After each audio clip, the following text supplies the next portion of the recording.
House will come to order. The chair lays before the House a communication from the Speaker.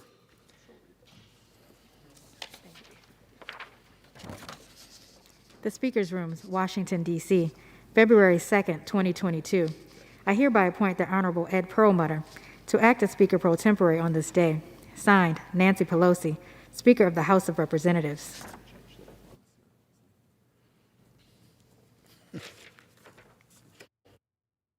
Okay. Pursuant to the order of the House of January 10th, 2022, the chair now recognizes members from lists submitted by the majority and minority leaders for morning hour debate. The chair will alternate recognition between the parties with time equally allocated between the parties, and each member other than the majority and minority leaders and the minority whip limited to 5 minutes.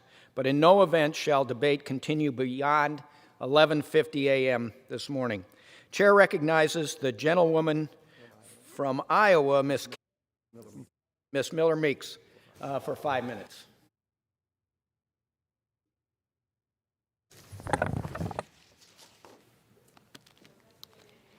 Thank you, Mr. Speaker. I rise today to speak about an event that many Americans look forward to every 4 years, the Winter Olympics.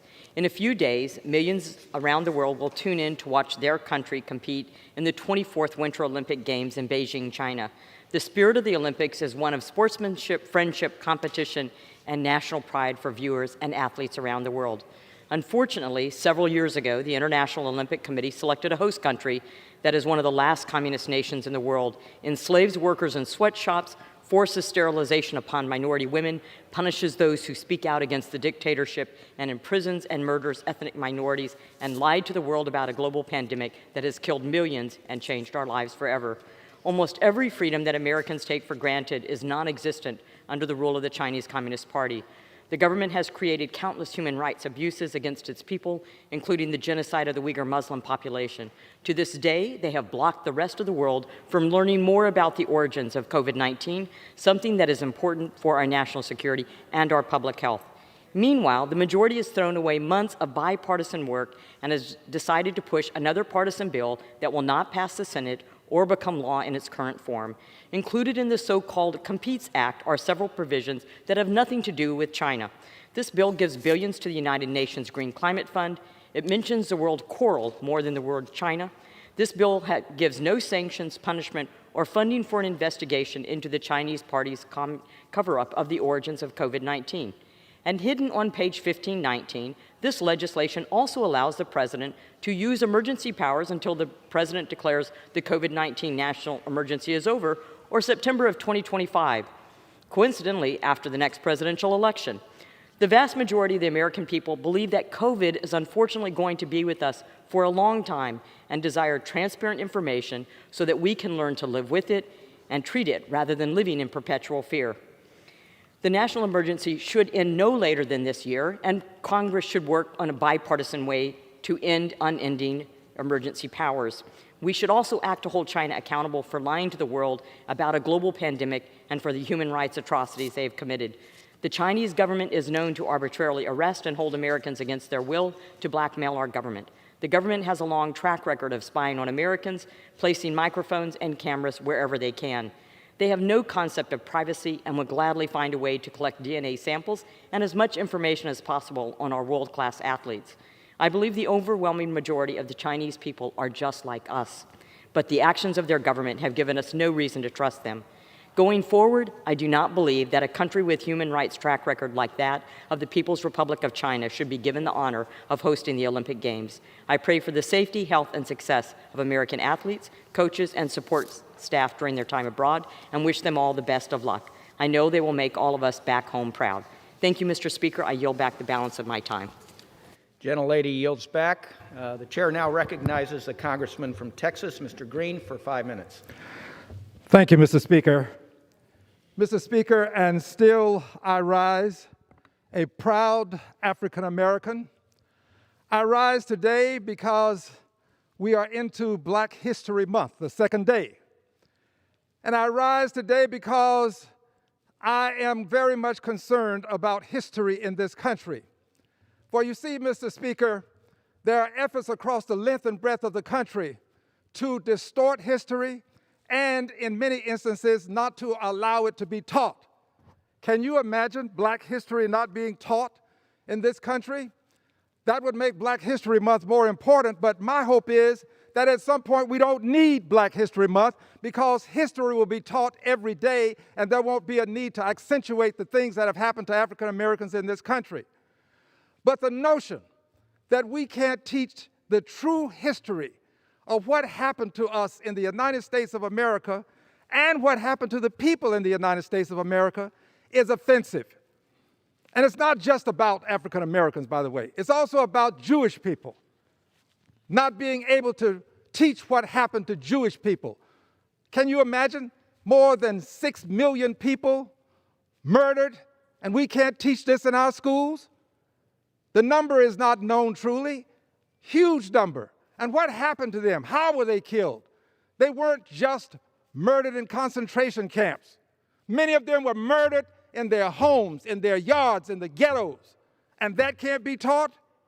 If we can't teach Black history, we probably won't be able to teach the Trail of Tears and what happened to the indigenous Americans, how they were harmed by virtue of the state itself intentionally causing them to receive certain diseases.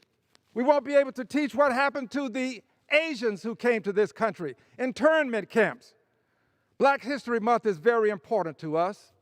We have to have it, but we have to more than have Black History Month.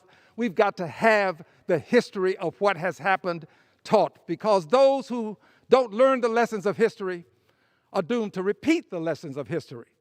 And finally, this House needs to go on record. We need to go on record.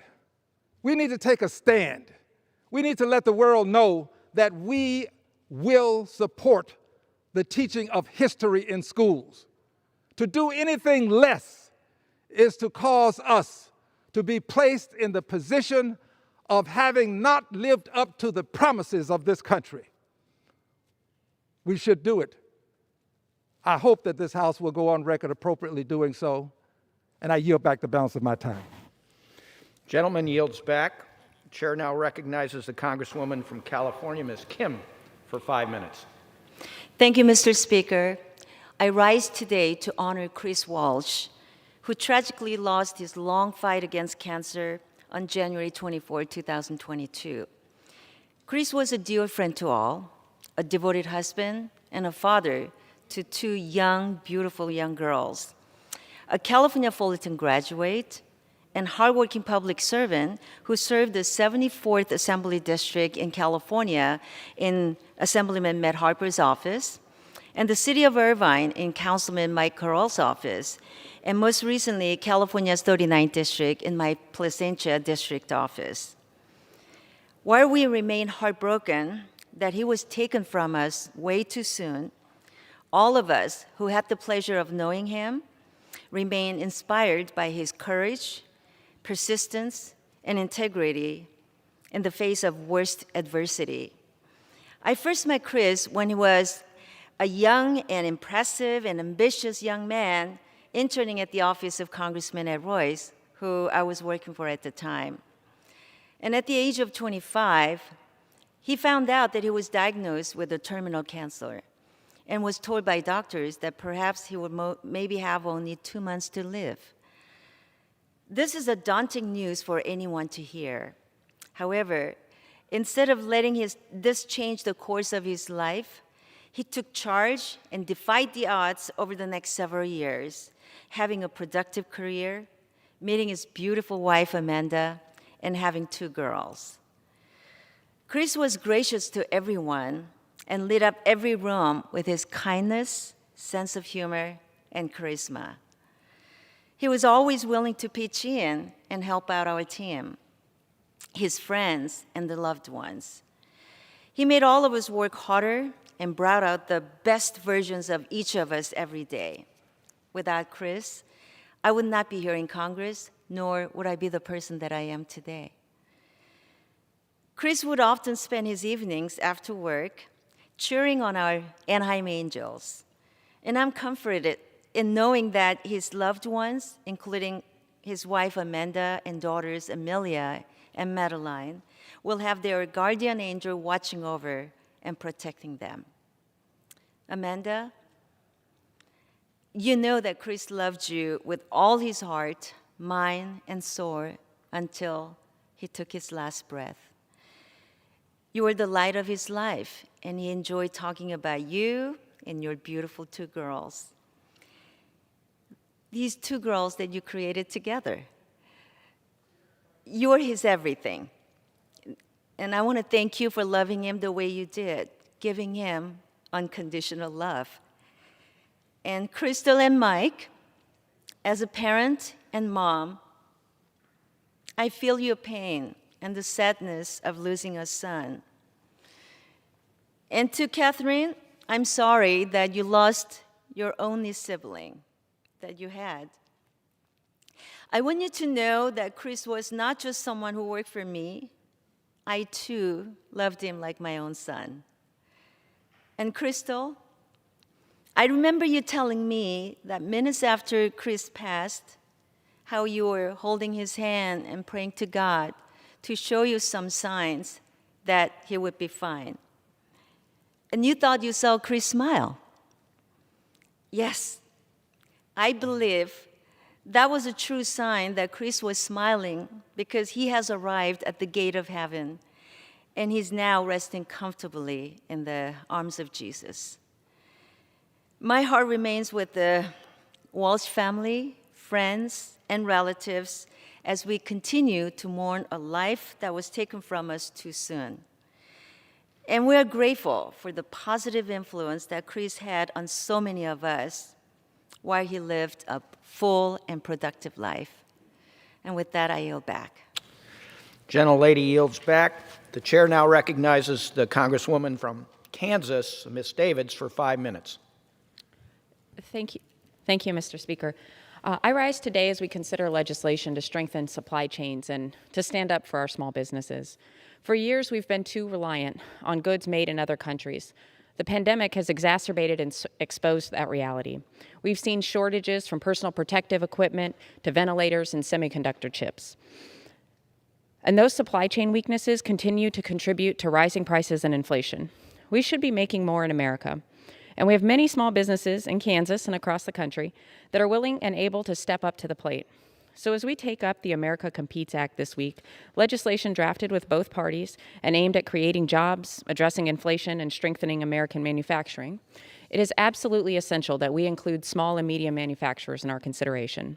In my district, the Kansas 3rd, we have businesses who pivoted their entire production lines to fill gaps in our medical supply chains, helping protect frontline healthcare workers amid significant shortages in personal protective equipment early in the pandemic. At that time, nurses and hospital staff were having to reuse masks and gowns, putting themselves at incredible risk. We were slowed by our resilience on foreign-made supplies, and here we had small businesses that were ready to help if we had just given them a chance. The America Competes Act includes a program to build a stable and adaptable supply chain for our national stockpile, one that's flexible enough to react in emergency situations without completely breaking down as it did before. As we work to build that flexibility, it would be a mistake to shut out the producers we have right here at home. My amendment is going to ensure that when we're restocking and restructuring our strategic national stockpile, that we're working with a range of businesses. It would require that smaller manufacturers get a seat at the table, not just big corporations. Because I can tell you from experience that they stand ready to pitch in, ready to train and employ our workers. It's our job to ensure that they get the chance to do just that. The America Competes Act is a major opportunity to deal in our domestic industries and workers. It's an opportunity to address root causes of inflation and bring down our costs long term. One particularly important example being incentives for domestic semiconductor manufacturing. And it's an opportunity for us to invest in our global standing, putting our workers, farmers, manufacturers, and businesses on a level playing field with countries like China and other nations. I encourage my colleagues to support this amendment and to support small manufacturers. Thank you, and I yield back. Gentlewoman yields back. Chair now recognizes the Congresswoman from South Carolina, Ms. Mace, for 5 minutes. Thank you, Mr. Speaker. Mr. Speaker, I rise today to bring a very serious light to what appears to be a seemingly lighthearted subject. As the world prepares for the Olympic Games in Beijing this week, I rise today to denounce the Chinese Communist Party and its worldwide panda propaganda campaign. From the COVID-19 fiasco started in a lab in Wuhan to China's cover-up to the ongoing genocide against the Uyghurs and the repeated and increasingly hostile incursions by Chinese fighter jets over the island of Taiwan, including when a bipartisan delegation visited Taiwan just last November, this administration has decided to answer Chinese aggression with a diplomatic boycott of the Winter Olympic Games. I'm sure Chairman Mao is trembling in his Tiananmen mausoleum at the thought of our diplomats staying home. Well, two can play at this game. Not many people know the Chinese Communist Party has leveraged the cuddly panda in an effort to soften their image around the world. Indeed, Bing Duan Duan, the panda dressed in an astronaut suit, is the official mascot of the Beijing Olympics. His costume is meant to demonstrate their embrace of the future and technology. Or perhaps it's a warm and fuzzy attempt to soften China's ambitions in space. China claims all pandas the world over belong to China, and they charge zoos $500,000 per panda per year for the privilege of loaning these gentle creatures to us. Ultimately, every last panda must be returned to China, property of the Chinese Communist government. Every year, millions of Americans enjoy these pandas, not knowing the sinister plot behind their all too brief stay here. We should not fund China's panda propaganda campaign. In the words of Sun Tzu, begin by seizing something which your opponent holds dear, and then he will be amenable to your will. Let's get serious with our diplomacy and hit China where it hurts. Give freedom to the pandas and allow them to stay here in the United States. Mr. Speaker, I rise today. America has always been a place known for its citizens and its heroes who've gone above and beyond. And in honor of Black History Month, the state of South Carolina, the 1st Congressional District in South Carolina, has one such hero, a citizen by the name of Robert Smalls. He is the epitome of a true South Carolina hero. He was born a slave in Beaufort, South Carolina in 1839. Robert Smalls faced countless afflictions in the early years of his life, but he never gave up. During the Civil War, he hijacked a Confederate ammunition ship and turned it over to the Union Navy, delivering its 17 African-American passengers from slavery to freedom. Robert Smalls then became the first African-American to pilot a U.S. vessel, taking the helm of a Union warship in the First Battle of Charleston Harbor in 1863. At the war's conclusion, Robert Smalls received a commission as Brigadier General in the South Carolina Militia and eventually went on to serve the South Carolina State Assembly and Senate. But his tireless work for the people of South Carolina did not end there, and Smalls would then go on to serve 5 terms in the U.S. House of Representatives from 1874 to 1886 in South Carolina's 1st Congressional District, the district that I represent today. And so on behalf of the Low Country and the people of the 1st District, I'm deeply honored to offer a bill being considered today in committee that will designate the U.S. Post Office at 11 Robert Smalls Parkway and Beaufort, South Carolina as the Robert Smalls Post Office. Mr. Speaker, I rise today to recognize the bravery and heroism of Sergeant First Class Christopher Solis, an Army Ranger and proud son of South Carolina, who made the ultimate sacrifice for his nation during the his fifth deployment in Afghanistan. Christopher was born in Charleston in 1986 and graduated from Somerville High School in 2004. After graduating, he joined the United States Army, where he became a well-respected leader among his peers. During a mission in the Paktia province of Afghanistan, Sergeant Solis and the 1st Battalion, 75th Ranger Regiment were taking heavy fire from enemy combatants. When one of his men was hit, Christopher used his own body to shield the wounded soldier as he was being evacuated.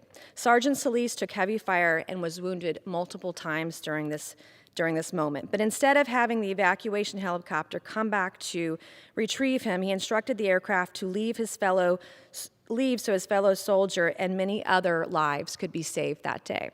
Christopher's sacrifice is an inspiration to us all. His heroic actions deserve the recognition of our nation. And I want to thank President Biden for posthumously awarding Sergeant First Class Christopher Solis with the Medal of Honor. No one is more deserving. Thank you, and I yield back. Gentlewoman yields back. The chair now recognizes the Congresswoman from Texas, Ms. Garcia, for 5 minutes. Thank you, Mr. Speaker. I rise today to speak on the continued positive economic recovery led by the Biden administration. In December, the Texas unemployment rate dropped all the way down to 5%, compared to 12.9% on the peak of the pandemic. Service sector employment is now up above pre-pandemic levels. But a strong economy for the future only is possible with smart investment today. That's why the benefits of the Infrastructure Investment and Jobs Act will bring to my home state of Texas are critically vital. The Infrastructure Investment and Jobs Act is bringing jobs, opportunities, and a better quality of life for Texans. For Texas, the infrastructure bill means more than $35 billion in projects alone, and that's just our state. These projects include replacing the old lead pipes from schools, increasing broadband access, road and bridge repairs, and the maintenance supports. And all this means jobs, jobs, and more jobs. Mr. Speaker, I think it's important to outline some of the biggest provisions for Texans. First, Texas is expected to receive $537 million to repair 818 bridges across the state, many in my district. This is huge. Next, Texas will get about $1.2 billion for infrastructure development for airports. Airports are critical, not just for travelers, but because they are hubs for workers, and of course, that means jobs. And Texas will receive at least $100 million to help provide broadband internet coverage across the state. These dollars will provide access to at least 1,058,000 Texans who currently lack high-speed internet. Mr. Speaker, every time I go back home to South Texas, I'm one of those Texans at my sister's house. She has no high-speed internet. As we have learned from the pandemic, internet is no longer a luxury. It is a necessity. So this funding is critical. $2.9 billion to head to Texas to improve water infrastructure. This will ensure that clean, safe drinking water is accessible in all communities, in their homes and their schools. For decades, Texas infrastructure has suffered due to lack of investment. We have seen it plenty of times, especially last year's electrical grid failure to damage to pipelines, roads, and bridges due to incredibly more and more natural disasters. It is time for Texans to have a working infrastructure that protects them, not hurts them. This law will kickstart new projects, create jobs, and put Texans on the right track. And that, Mr. Speaker, means that working families will have a better quality of life across the state. Thank you, Mr. Speaker. I yield back the balance of my time. Gentlewoman yields back the balance of her time. The chair now recognizes the Congresswoman from North Carolina, Ms. Fox, for 5 minutes. Thank you, Mr. Speaker. Mr. Speaker, it has been a year since Joe Biden took office and the southern border has all but collapsed. A year has passed and he still cannot find the elusive root cause of his self-inflicted border crisis. Since he's clearly having some trouble finding the cause, I'll save him some time. Joe Biden is the root cause of the border crisis. The number of illegal crossings at the border has escalated at a faster rate under him than at any time in recent history. Since Joe Biden took office, nearly 2 million illegal immigrants have been apprehended at the southern border. But wait, there's more. More illegal immigrants have crossed the southern border in the last 3 months than in all fiscal year 2020. And now we've learned that illegals are being funneled to cities across the United States in the dead of night. That's right, while Americans are asleep, this administration is trying to cover up its own failures. Some of these illegals are known to have criminal records, and yet they're being given a free pass. Across the world, people are watching this unfold. Across the world, people are getting the message that you can waltz into this country illegally with no consequences. Consider the fact that people from 160 different countries are coming to the southern border. It's clear that the message is the wrong one to be sending. In December, a Saudi Arabian national with ties to known Yemeni terrorists was arrested after he crossed the border wearing a fake paramedic uniform. If he were released into the United States, the consequences would have been disastrous. Mr. Speaker, instead of securing the southern border and protecting the integrity of our national security, this administration has doubled down on its own failures. Because of this worsening crisis, every state has now become a border state. Border security is national security. And thanks to Joe Biden and congressional Democrats, open border policies, America has neither. I yield back, Mr. Speaker. Gentlewoman yields back. The chair now recognizes the congressman from California, Dr. Barra, for 5 minutes. Thank you, Mr. Speaker. Mr. Speaker, I rise today to talk about a looming crisis that we see in Eastern Europe. Last week, as a senior member of the Foreign Affairs Committee, I had a chance to accompany some of my colleagues on a bipartisan delegation to both Brussels and Ukraine. What I saw when we were in Ukraine, as we met with their senior leaders and President Zelensky, was a country that has resolve. They reminded us that they've been at war with Russia for the last 8 years, since Russia invaded Crimea, occupied the Donbass territories. So this is a country that has been fighting Russia.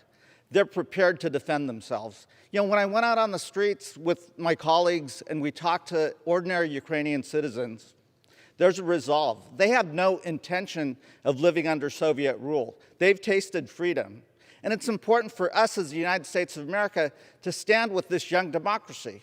We are the oldest democracy in the world. You know, when I've been asked by the media, why should the United States be concerned about what's happening in Eastern Europe? It's because we value those, the freedoms that we share. We value the liberty. We value the ability of individual citizens to choose their own path forward. That's what this is about. When we went to Brussels, we had a chance to meet with our NATO allies, with other members of the European Union. Think about what we accomplished working with those countries in the 75-plus years post-World War II. We created peace on the European continent after 2 world wars. We created thriving democracies. We created prosperity. That's what's at risk. Think about what Mr. Putin wants to do. He wants to reestablish the Soviet Union. He's an autocrat. That's what's at risk in the 21st century. It is not a given that democracy will win the 21st century. We have to fight for democracy. We have to fight for those liberties. We have to fight for those individuals to choose their path forward. That's why this is important. That's why it is important for us to stand with the people of Ukraine. That's why it is important for us, along with our European allies and our NATO allies, to stand together and speak with one voice and tell Mr. Putin, we're not going back to the Soviet era. We're going forward to a peaceful, prosperous 21st century for all people. Thank you, and Mr. Speaker, I yield back. Gentleman yields back. The chair now recognizes the congressman from Georgia, Mr. Carter, for 5 minutes. Mr. Speaker, I rise today to reflect upon the career of Ken Duke, professor in the College of Pharmacy at the University of Georgia. Ken has, for 37 years, served our future pharmacists invaluably as they venture into their careers. He has helped develop and foster in his students a passion for our field that is the distribution of life-saving medicines. Ken graduated from the University of Georgia School of Pharmacy in 1977 and began his career at the University of Georgia in 1985. Since that time, Ken has tirelessly and selflessly worked to educate and mentor future pharmacists of America. His spirit and drive for this occupation is something that he has instilled in his students for nearly 4 decades. In the later years of his career, Ken has served as the acting assistant dean for the Pharmacy College's expansion campus in Savannah, which he helped found. In his retirement, Ken is excited to be living on the coast and by the water, as well as spending time in Athens for Georgia football games and hopefully another Georgia national championship. Ken's service has been remarkable. Thank you, Ken, and have a blessed retirement. Mr. Speaker, I rise today in memory of Jimmy Blitch Sr., a veteran and a remarkable Georgian. Jimmy was born in Savannah in 1933, the eldest of 3 children, and spent most of his early life in the city, eventually moving to Statesboro to farm Blitch Place, where he found his love for farming. He then went on to graduate high school and attend the University of Georgia at only 15 years old, where he graduated with honors. Most 15-year-olds can barely handle the stress of high school, let alone college, but Jimmy was not like most people. Upon graduating, Jimmy entered the U.S. Army as a marksman, spending his time between Fort Jackson and Fort Benning, eventually being honorably discharged from the service as a second lieutenant. After returning to his hometown in Statesboro, Jimmy would meet the love of his life, Patricia Brannon, getting married in 1958. They built their lives on Blitch Place farms, raising 3 daughters and a son. Thankfully, Jimmy was able to see the University of Georgia win their 3rd national championship before his passing. A loving father and husband, an outdoorsman, an honorable veteran, and fellow Georgia sports fan, Jimmy is sure to be missed. Mr. Speaker, I rise today to recognize Georgia Ports Authority Executive Director Griff Lynch for being named Georgia Trend's 2022 Georgian of the Year. Griff is a graduate from Maritime College in New York, which led him to work in the maritime industry for 34 years and eventually our Georgia ports. Lynch took the helm of our nation's busiest ports in Savannah and Brunswick, and in doing so has faced some of the hardest challenges in his career. With the breakout of COVID-19, the Savannah and Brunswick ports were hit hard, but it was Lynch's steady hand that steered them through these turbulent times. If you got your Christmas gifts on time this year, Griff Lynch probably had something to do with it. He has overseen multiple expansion and enhancement projects in the area, allowing our ports to stay ahead of the increasing demand. And through Lynch's efforts, our ports have seen a 20% increase in volume, meaning nearly 900,000 additional containers are coming to the area. This means more jobs, innovation, and growth for Georgia's 1st District. His experience, guidance, and ability to push the envelope has made him an excellent leader for our ports and a perfect recipient of the Georgian of the Year award. Thank you, Mr. Speaker, and I yield back. Gentleman yields back. The chair now recognizes the Congresswoman from North Carolina, Ms. Ross, for 5 minutes. Thank you, Mr. Speaker. I rise today to honor the service and career of Dr. Dudley Flood, a recipient of North Carolina's highest civilian award, the North Carolina Award for Public Service, for his trailblazing leadership in desegregating our state's public schools. Born in Winton, North Carolina, and a graduate of North Carolina Central University, Dr. Flood began his career as an educator, teaching grade school and eventually becoming a principal. Following his teaching tenure, Dr. Flood joined the North Carolina Department of Public Instruction, where he made a significant impact during his 21 years of dedicated service. In the years following the landmark 1954 Brown versus Board of Education decision, Dr. Flood and the late Gene Cosby were tasked with facilitating the desegregation of schools in all 100 counties in North Carolina. In 1969, Dr. Flood and Mr. Cosby began to travel across the state to help desegregate North Carolina school systems. Beyond the assistance they provided in navigating this challenging process, it was the visual of these 2 men, one black and one white, working closely together that made a powerful impression on teachers and students alike. Through his honorable work, Dr. Flood became a state hero, and North Carolina became a model for school desegregation. By working to ensure that North Carolina is a place where all students can learn, irrespective of race, Dr. Flood helped bring together starkly divided communities and effectively ushered in a new era for public education in our state. Dr. Flood retired from public instruction in 1990. Since then, he has served as executive director of the North Carolina Association of School Administrators, taught as a visiting professor at multiple North Carolina colleges and universities, and continued to be active in his community, including with the Flood Group, a group of people who meet from across the state. Now 90 years old, Dr. Flood has led an incredible career as a champion for equitable education.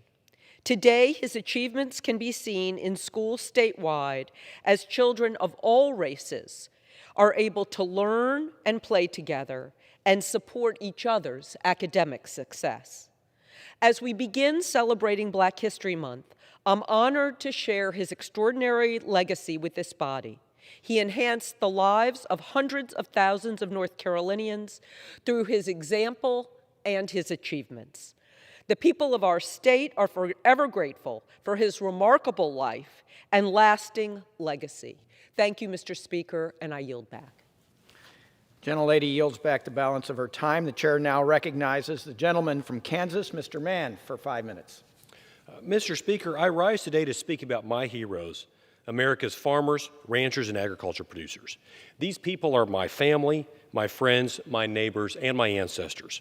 I came to this Congress to defend agriculture because the time I spent on the farm with my father, brother, and grandfather growing up taught me the most important lessons I've ever learned.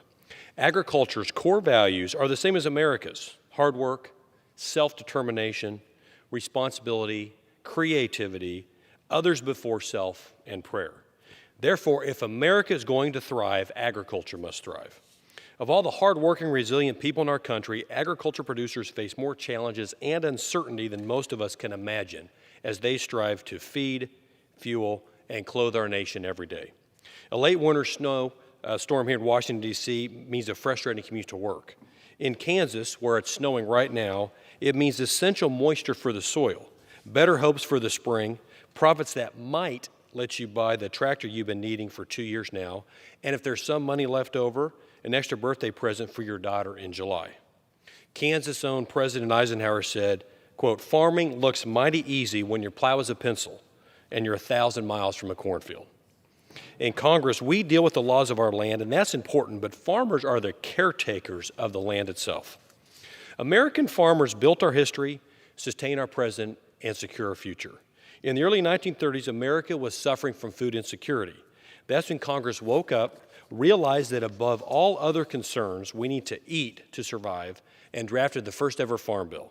Now, nearly 100 years later, America is the most food-secure country in the world because of the strength of our ag producers.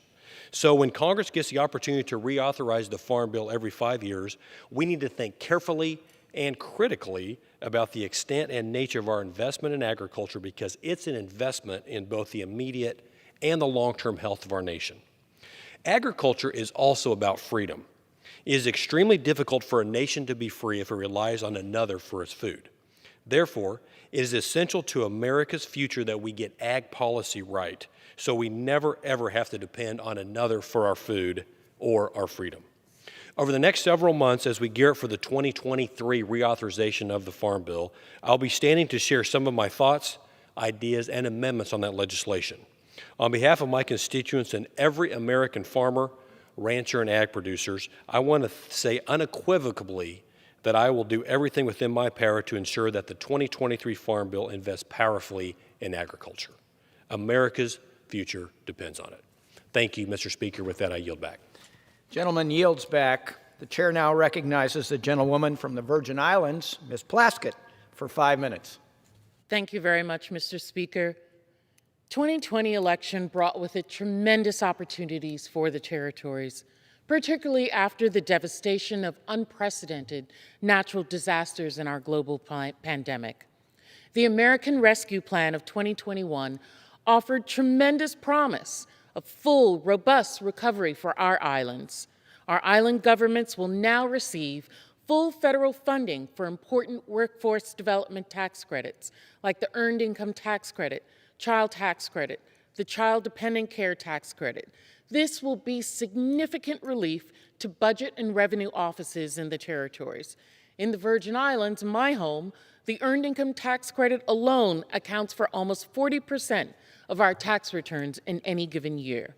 In addition, each of the territories have received at least $500 million in state and local government fiscal aid.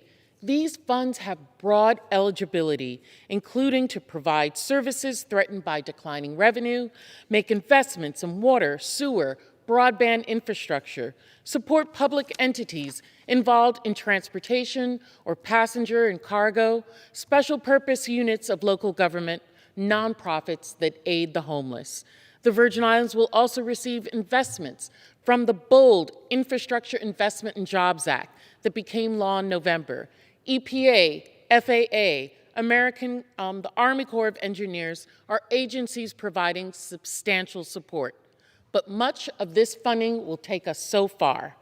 However, aside from supplemental funds made available in the Act, in the areas of primary formula for traditional infrastructure, surface roads and highways, I'm afraid the territories remain significantly underfunded or underincluded. The territories have endured severe infrastructure funding since 1998, when the pre-existing set-aside formula for the Territorial Highway Program funding was scrapped. Since then, the territorial share of overall federal highway program funding has progressively declined by 50%. These severe cuts have negatively impacted everything from safety to emergency response, law enforcement capabilities, commerce, disaster relief management. The Build Back Better Act would restore this significant equity investment in infrastructure for the territories in the House-passed bill. It contained $320 million in supplemental funding for territorial highway program in order to restore investment in the territories to a similar share of overall federal highway funding they once received before 1998. We must continue to fight for those objectives. The territories will have a hard time competing for any of the billions in funding set up in the Infrastructure Investment and Jobs Act for projects of national significance or the Rural Surface Transportation Grant programs, because project eligibility under these new programs is mostly tied to states or projects connected to national highway system, which by definition does not include the territories. That impediment, along with having sufficient private partners to allow us to ramp up, have capacity and competence, and make it hard for us to go after the competitive grants. The territories will need assistance with vying for competitive funding that they are eligible for, identifying those programs, and connecting the programs to projects. The viability and sustainability of energy in the territories is of the utmost importance for the well-being of our rural communities. The territories are not connected to a national grid. Our energy costs on our islands are higher than anywhere else in the country. Our geographic locations leave us vulnerable to climate change, but also provide opportunities for adoption of innovative energy resources. We need help, Department of Energy, Agriculture, many others, for energy efficiency, energy storage, smart grids, microgrids, as well as renewable energy technical training. Mr. Speaker, Americans living in the territories live in areas with brownfields, are susceptible to climate change unlike other areas. We are rural isolated. We have unemployment much higher than others. However, we have geographic strategic advantage for our country. Our young people disproportionately enter the military because they want to work. They want to be productive. We sit in a vortex of alternative energy raw resources in a majority-minority community. As it says up here on the wall by Daniel Webster, let us develop the resources of our land and call forth its powers. I'm asking my colleagues in Congress to ensure that the territories can do that through this Infrastructure Investment Act. I yield back. Gentlelady yields back the balance of her time. The gentleman from Texas, Dr. Babin, is recognized for 5 minutes. Thank you very much, Mr. Speaker. Appreciate that. Mr. Speaker, I rise today to honor the life and legacy of my longtime friend and community leader, James Allen Guthrie of Pasadena, Texas, who passed away on December the 18th, 2021, at the age of 70. James was born in Houston, Texas on April the 27th, 1951, to James and Loretta Guthrie. A devoted member of the Zion Lutheran Church in Pasadena, James was baptized on June the 5th, 1960, and confirmed on June the 6th, 1965. He attended Zion Lutheran School in Pasadena, graduated from Lutheran High School in Houston, and went on to study at San Jacinto College. At age 18, James became a real estate broker, and he worked alongside his father in that industry for 30 years. On May the 6th, 1977, James married the love of his life, Miss Pamela Ann Rothermel. Last May marked their 44th year of marriage. James and Pam were blessed with a daughter, Mariah Ashley Guthrie, on October the 18th, 1984. James, Pam, and Mariah never missed an opportunity to serve their community. They could often be seen side by side at many church, community, and civic functions. James's passion for helping people and supporting his community remained throughout his entire adult life. He served on the following organizations: Councilman, City of Pasadena, Texas; Vice Chairman, City of Pasadena's Texas Planning Commission; Chairman, Pasadena Chamber of Commerce; Board Member, San Jacinto College Foundation; Board Member, Pasadena Independent School District Education Foundation Board; Member, Bridge Over Troubled Waters; Founding Board Member, Habitat for Humanity, Pasadena; Chairman, Pasadena Philharmonic Orchestra; Founding Board Member of the Pasadena Kiwanis Club; Board Member, Preston Trails Homeowners Association; Chairman, Pasadena Salvation Army Advisory Council; Chairman, Innovative Alternatives; Board Member, Pasadena Rotary Club; Board Member, Pasadena Community Pregnancy Center; Board Member, Armand Bayou Watershed Partnership; and Board Member, Advisory Council of the Methodist Retirement Community, The Crossings. Few have done more than Mr. Guthrie. Mr. Speaker, it is a privilege to recognize my wonderful friend, James Guthrie, today on the House floor. He was one-of-a-kind leader in the 36th Congressional District that I've been privileged to represent, who left behind a legacy that will long be remembered. His loyalty and his friendship will be deeply missed by myself and countless others in our community. My heartfelt prayers remain with his family and his friends during this difficult time, and I yield back. Gentleman yields back. The chair now recognizes the congressman from Minnesota, Mr. Phillips, for 5 minutes. Well, thank you, Mr. Speaker. Mr. Speaker, it has been 2 years, imagine that, 2 years since the beginning of the pandemic. 2 years marked by hardship that none of us had ever known and hope we never know again.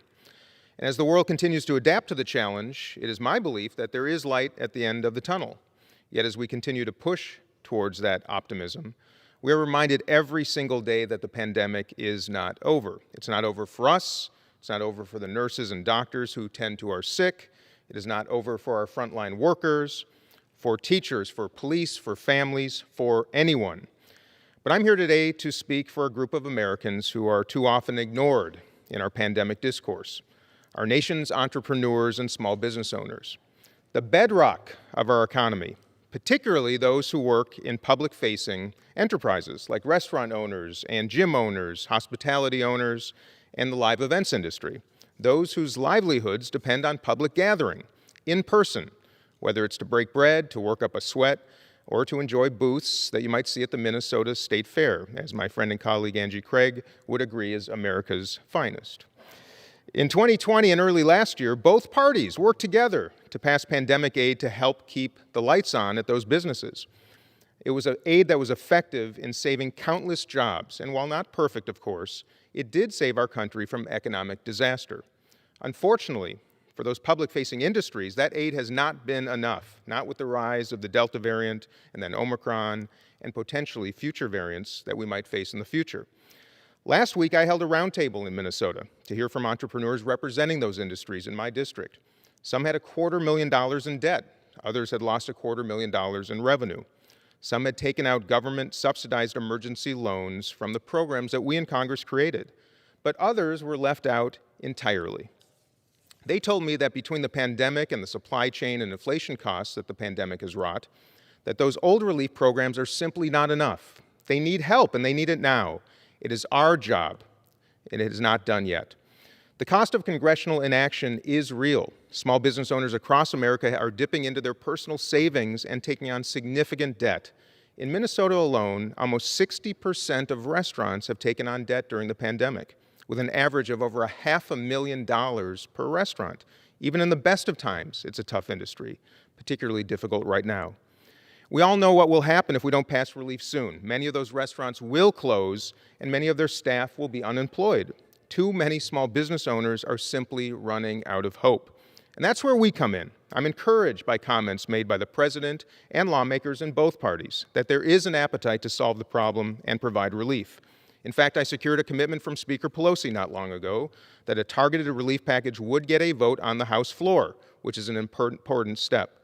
But we're not at the finish line, my friends, and I implore that we, together, work on such a package. Small businesses like restaurants and hospitality and gyms and live events companies, they make up the social, the cultural, and the economic fabric of our communities and our entire country. And we must fight to ensure that they can keep their doors open. We must meet the challenge of the moment with urgency and refill the RRF and include hard-hit industries in a future relief package. We must get the job done so that others can keep theirs, Mr. Speaker. And with that, I yield back the balance of my time. Gentleman yields back the balance of his time. The chair now recognizes the congressman from Texas, Mr. Pfluger, for 5 minutes. Thank you, Mr. Speaker. I rise today to discuss, unfortunately, yet another crisis. When Russia invaded the Ukraine in 2014, I was actually an active duty Air Force officer stationed in Europe, in NATO, assigned to a NATO unit. I saw this firsthand. This is much different. I just returned from Kyiv, where we met with many Ukrainian officials, including the president, the foreign minister, and the defense minister. And while there, we heard a message that was loud and clear. Vladimir Putin is acting now because he senses an environment of weakness. Weakness from this administration in the approach to energy, in the countless failures, including the most tragic of all, the Afghanistan evacuation, and in the lack of overall commitment to law and order, which can be seen in so many places around this country today, including our southern border. All these failures have created this environment of weakness that Putin is now acting on. And to make matters worse, European countries are completely beholden and dependent upon Russia for their energy. Over 40% of the energy flow coming from Russia. Ukrainian officials told me directly that without Nord Stream 2, Russia would not be acting out today. This was told to a bipartisan CODEL that heard this, both Republicans and Democrats alike. Since the president took office, every policy failure he has steered our country into has signaled not strength, but weakness. And the president now promises to impose severe sanctions on Russia should they invade the Ukraine. This is not the way that deterrence works. Deterrence happens every day. It happens in every policy action. It doesn't happen after the fact. Why would Russia expect the Biden administration to respect the borders of the Ukraine when we refuse to secure our own borders here at home? President Zelensky said this, and I quote, "Border security matters. I will defend the Ukrainian borders." We need a president who is strong and who will protect not only the United States, but also will send a clear message to our allies and our partners abroad that law and order will stand, that sovereign borders will be protected. We need an administration that is capable of standing up to our adversaries, and as I have said before in this chamber, we need a president who will choose Midland over Moscow. If President Biden is not going to take action, Congress must. I will be working to impose strong sanctions on the Nord Stream pipeline. Energy security is national security. The Ukrainian people understand this, the European continent understands this, and the Russians now have a stranglehold on Europe by imposing their will with the Nord Stream projects. We need Democrats and Republicans alike. We were unified on this CODEL, so I'm asking my Democrat colleagues to understand the severity of this problem, that in 2022, we have a sovereign country that could be invaded by an aggressor, that aggressor who has been emboldened by an environment of weakness. We must stand strong. So many people, including myself, have served overseas, have done the hard work, and it is well past time that we end these crises, that we show strength in the face of an aggressor who would impose their will on the rest of the world and change world order that greatest generation 80 years ago fought for. Now is not the time to back down. And as Putin goes to China and stands side by side with Xi Jinping in these Olympic Games and asks for his blessing to invade a sovereign country, it is time for all of us to not identify by our parties, but to identify as Americans, to come together and to be strong on our actions. Mr. Speaker, I rise today to offer my sincere condolences to a public servant of Cresson, Texas. In August 2020, the city of Cresson lost one of its bravest public servants, Diana Jones. Diana was an EMT, a member of the Cresson Volunteer Fire Department for nearly 5 years, and often traveled to California, to the West Coast, to offer her skills in firefighting. And tragically, Diana passed away during one of these firefights. Last month, the Cresson community voted to name the Volunteer Fire Department's training center the Diana Jones Memorial Training Center. Now, all who step foot through that door will feel the sacrifice and the leadership that she has done in honoring her memory. The Diana Jones Memorial Training Center will forever remind the community of the example she set, learning to better oneself to serve others. Her legacy is continued through her sons as well as the Cresson community, and we are proud to honor the life that she dedicated to serving her community. And with that, Mr. Speaker, I yield back. Gentleman yields back. The chair now recognizes the Congresswoman from North Carolina, Ms. Manning, for 5 minutes. Thank you, Mr. Speaker. Mr. Speaker, on February 1st, 1960, 4 young black North Carolina A&T State University students began a revolution with the simple but fiercely significant act of sitting down. David Richmond, Jabril Kazan, Joe McNeil, and Franklin McCain, the Greensboro Four, took their seats at the whites-only lunch counter of the Woolworth's department store in Greensboro, North Carolina. Despite being met with hostility and a store manager who refused them service, the Greensboro Four stayed seated at that counter, refusing to stand until the store closed. The next day, they returned to Woolworth's with 25 more students, including Bennett Bells from the neighboring Bennett College, an all-female HBCU. Their movement spread to 55 cities in 13 states. Protest signs read, "Support North Carolina students," in demonstrations outside the South. And by the end of 1960, 400 demonstrations had taken place across the country. By staying seated at that counter, those students inspired the nation to stand up against the blatantly racist Jim Crow laws of that time. Mr. Speaker, I'm proud to rise today to recognize the Greensboro Four and the courageous students who joined their protest, sparking a national movement for civil rights. Those students exhibited great bravery in the face of violence from counter-protesters. All the while, they remained peaceful and undeterred. Their peaceful protest left a legacy that shaped the civil rights movement. That sit-in and hundreds that followed led to the 1960s Civil Rights Act, a crucial step toward dismantling segregation. Today, that very Woolworths building is the location of Greensboro's amazing International Civil Rights Center and Museum, which still contains that lunch counter and enshrines this movement in history, commemorating the actions of the Greensboro Four and all who joined them. That museum was recently denied a shuttered operator grant. Last year, I joined my fellow North Carolina representatives, Alma Adams and G.K. Butterfield, in leading a congressional resolution to honor the Greensboro Four. The resolution encourages all states to teach the history of the Greensboro Four sit-in in their educational curriculum. I was proud to reintroduce that resolution with Representative Adams and Butterfield again this year on the 62nd anniversary of the sit-in.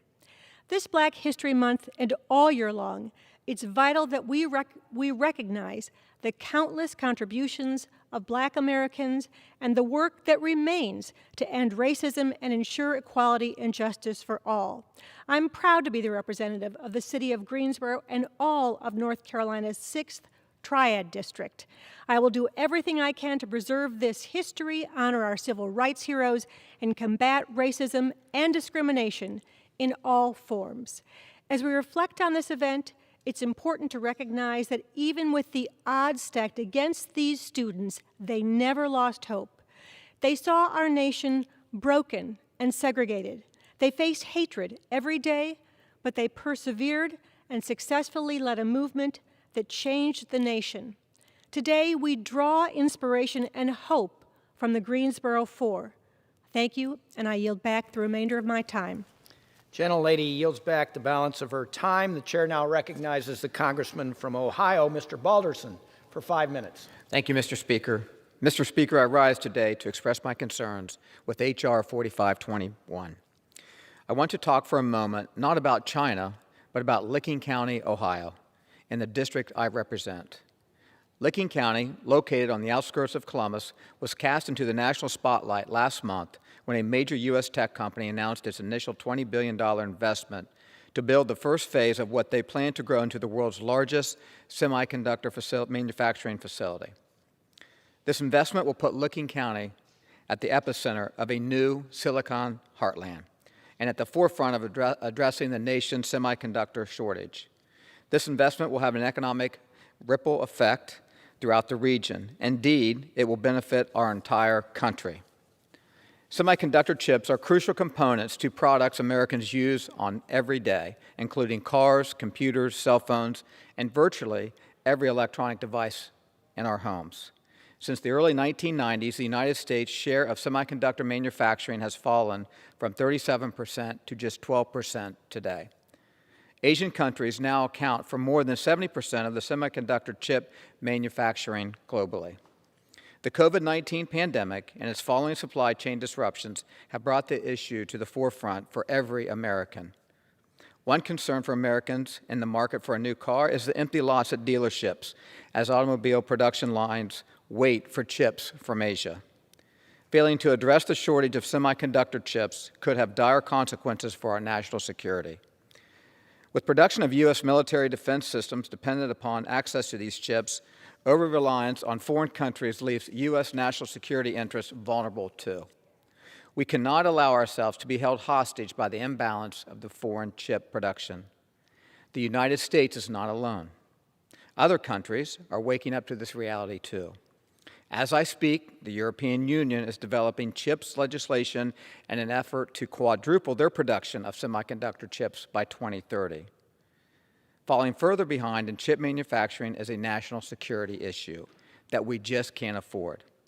I'm honored to represent a community that will soon play a leading role in addressing the global chip shortage and producing these vital components to our modern economy.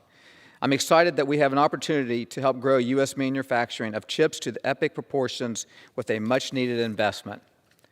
The CHIPS Act investment will level the playing field and let U.S. manufacturers compete in this market. But once again, Democrat leadership is doing it the wrong way. My constituents and all Americans were hopeful that the majority here in Congress had learned from their recent failures about what happens when these packages become too big, too costly, and too partisan. The CHIP Act represents Congress with a golden opportunity to finally pass a bipartisan common sense investment that would bolster American competitiveness on a world stage. Unfortunately, the CHIP Act constitutes a small fraction of the bill's overall price tag, which is over $300 billion. Instead, the House Democrats worked behind closed doors with no Republican input and managed to bury good provisions under a mountain of unrelated policies that have nothing to do with American competitiveness. In their hasty attempt to a partisan victory, the Democrats' bill funnels $8 billion to the unaccountable UN Green Climate Fund, which has already given $100 million to the Chinese Communist Party, pours billions of dollars into offshore climate change resiliency programs instead of holding China, the world's worst polluter, accountable for its own destructive emission standards. It also creates unlimited visas and immigration pathways for Chinese nationals with STEM degrees. This allows the CCP to handpick which Chinese nationals apply for visas and opens the door for CCP to use unlimited visas to encourage an espionage and the theft of sensitive technologies. It also creates a climate change officers within the Foreign Service, weakening our diplomats' focus on our national core interests. In an effort to improve this bill, I offered common sense amendments to encourage domestic manufacturing of critical products. I also offered amendments to remove the billions of dollars in partisan spending for global Green New Deal programs and shift focus on what this bill should be about. Mr. Speaker, the bill before us today is proof House Democrats learned nothing from their disastrous Build Back Better blunder. Rather than allowing American economic competitiveness to be a rallying point for bipartisanship, the majority's all-or-nothing approach makes this yet another missed opportunity. If this bill advances to conference committee, I'm hopeful that the conferees will focus on areas of bipartisanship, bicameral agreement, like the CHIPS Act. It's past time to bolster this production here at home. I urge my colleagues to stop this messaging bills and bring a piece of legislation to the floor that can win strong bipartisan support. Together, we can ensure that serious business of American competitiveness gets this careful consideration and support it deserves. Mr. Speaker, thank you very much. I yield back. Gentleman yields back. The chair now recognizes the Congresswoman from Minnesota, Ms. Craig, for 5 minutes. Thank you so much, Mr. Speaker. Today, for the Jazz and Friends Day of School and Community Readings, hosted by HRC's Welcoming Schools program, I'm going to read from the book Calvin, written by J.R. and Vanessa Ford and illustrated by Kayla Haran of Minnesota. It's critically important to make sure that transgender and non-binary youth not only feel supported, but valued and affirmed for who they are. I'm reading from the book Calvin. For as long as I could remember, I knew I was a boy. I'd draw myself with short hair and a shirt like Papa's. I'd dream about swim trunks like my dad and brother wore. I didn't tell my family until the night before our summer trip to Gigi and Papa's. I was scared they wouldn't believe me, but I knew it was time to be me. Whenever I have something to do that's scary, my dad always says, take deep breaths and count down from 5. Breathe in, breathe out. 5, 4, 3, 2, 1. I'm not a girl, I told my family. I'm a boy in my heart and in my brain. We love you if you are a girl, boy, neither or both. We love you whoever you are, my dad said. Later, Dad told me the word for how I felt was transgender. Being transgender means other people think you are one gender, but inside you know you are a different one. I wondered how Gigi and Papa would react. As we got closer, I squeezed my stuffed lion to my chest. I had already told my family who I was. Now I needed to tell them my name. The same name as your favorite stuffed lion? Dad asked. It's why I named him that. It's always been my name to me. When we got to Gigi and Papa's, Dad told them my new name. He introduced me. Our summer trip turned out to be the best ever. At the comic convention, Papa brought me my favorite costume. My favorite superhero signed my poster using my real name. At Waterworld, Gigi brought me and my brother matching swim trunks. Even at the water slides, they felt better to me. In line for popcorn, I made a new friend. I felt proud to tell him my name. We spent the whole day together. On the last day of vacation, at the big outlet stores near Gigi and Papa's, I picked out new clothes. That night, I gave my family a fashion show. You look so handsome, Gigi told me. School was starting soon, and I knew there was only one more thing I needed to feel like me. When I looked in the mirror, I finally saw me. Dad said there were other transgender people in the world, but I didn't know any kids like me at my school. And my school started next week. Being the only one felt scary. How would everyone treat me? What if my friends wouldn't call me he? What if? The first day of school, I dragged my feet to the door. Breathe in, breathe out. 5, 4, 3, 2, 1. Welcome back to school. We're glad you're here. When the principal said my name, I felt safe and happy. Violet skipped up to me, calling out my new name, too. You know my name? I asked. Yep, your dad told my mom you're a boy now. I've always been a boy inside. Are we still friends? Yes. Did you bring your jump rope for recess? When I stepped inside my classroom, I couldn't believe what I saw. The cubby, the lunch chart, the homework station, and the mailboxes. The name tag on the table. My new name was everywhere. Everywhere it should be. I felt my fears start to go away. Welcome back, class. For morning meeting, we'll all share about our summers. I knew just what to say when it was my turn. I stood up proudly to share my summer story. But first, I introduced myself. Hi, I said. My name is Calvin, Calvin, and I felt my what-ifs melt away. Thank you, Mr. Speaker, and I yield back. Gentlelady yields back. The chair recognizes the congressman from Nebraska, Mr. Bacon, for 5 minutes. Thank you, Mr. Speaker. I rise today in recognition of Black History Month and to honor the 15th anniversary of the Empowerment Network, a collaboration of thousands of residents and leaders and hundreds of organizations working to facilitate positive change in Omaha, Nebraska. Formed in September 2006 and officially launched on April 27, 2007, the network seeks to collectively to improve the economic landscape and quality of life for African Americans, North Omaha residents, and citizens of the greater Omaha area. The network is led by their CEO and founder, Willie D. Barney. Willie Barney was born on May 15, 1968, in Hollandale, Mississippi, but spent his first years between Arcola and Greenville in the Mississippi Delta along Highway 438. He graduated high school from Mount Pleasant, Iowa, attended St. Ambrose University in Davenport, Iowa, and rose to become an executive in the media industry. He and his wife, Yolanda, were married on June 27, 1998. Born in Tacoma, Washington, and raised in Kansas City, Yolanda also had a very successful career in the media field, working in major cities, including Kansas City, Dallas, and Atlanta. They both left their corporate jobs to become more directly involved in helping to build strong communities and to become entrepreneurs. The Empowerment Network Collaborative is one of Omaha's catalysts that has helped produce measurable outcomes and results by working together to reduce gun violence, decrease unemployment, improve graduation rates, increase household incomes, and rebuild the historic 24th and Lake District and other areas of North Omaha, including the Omaha 360, Step Up Omaha, the Village Strategy, and the Cradle to Career. In addition to Willie's leadership, he and his wife are founders and owners of SMB Enterprises, LLC, a company that provides positive events, media, and entertainment in the greater Omaha area. SMB is a parent company to Revive Omaha Magazine, Revive Black Business Network, and the Revive Center Omaha. They also co-own the new Carver Legacy Center, a Black-owned financial institution.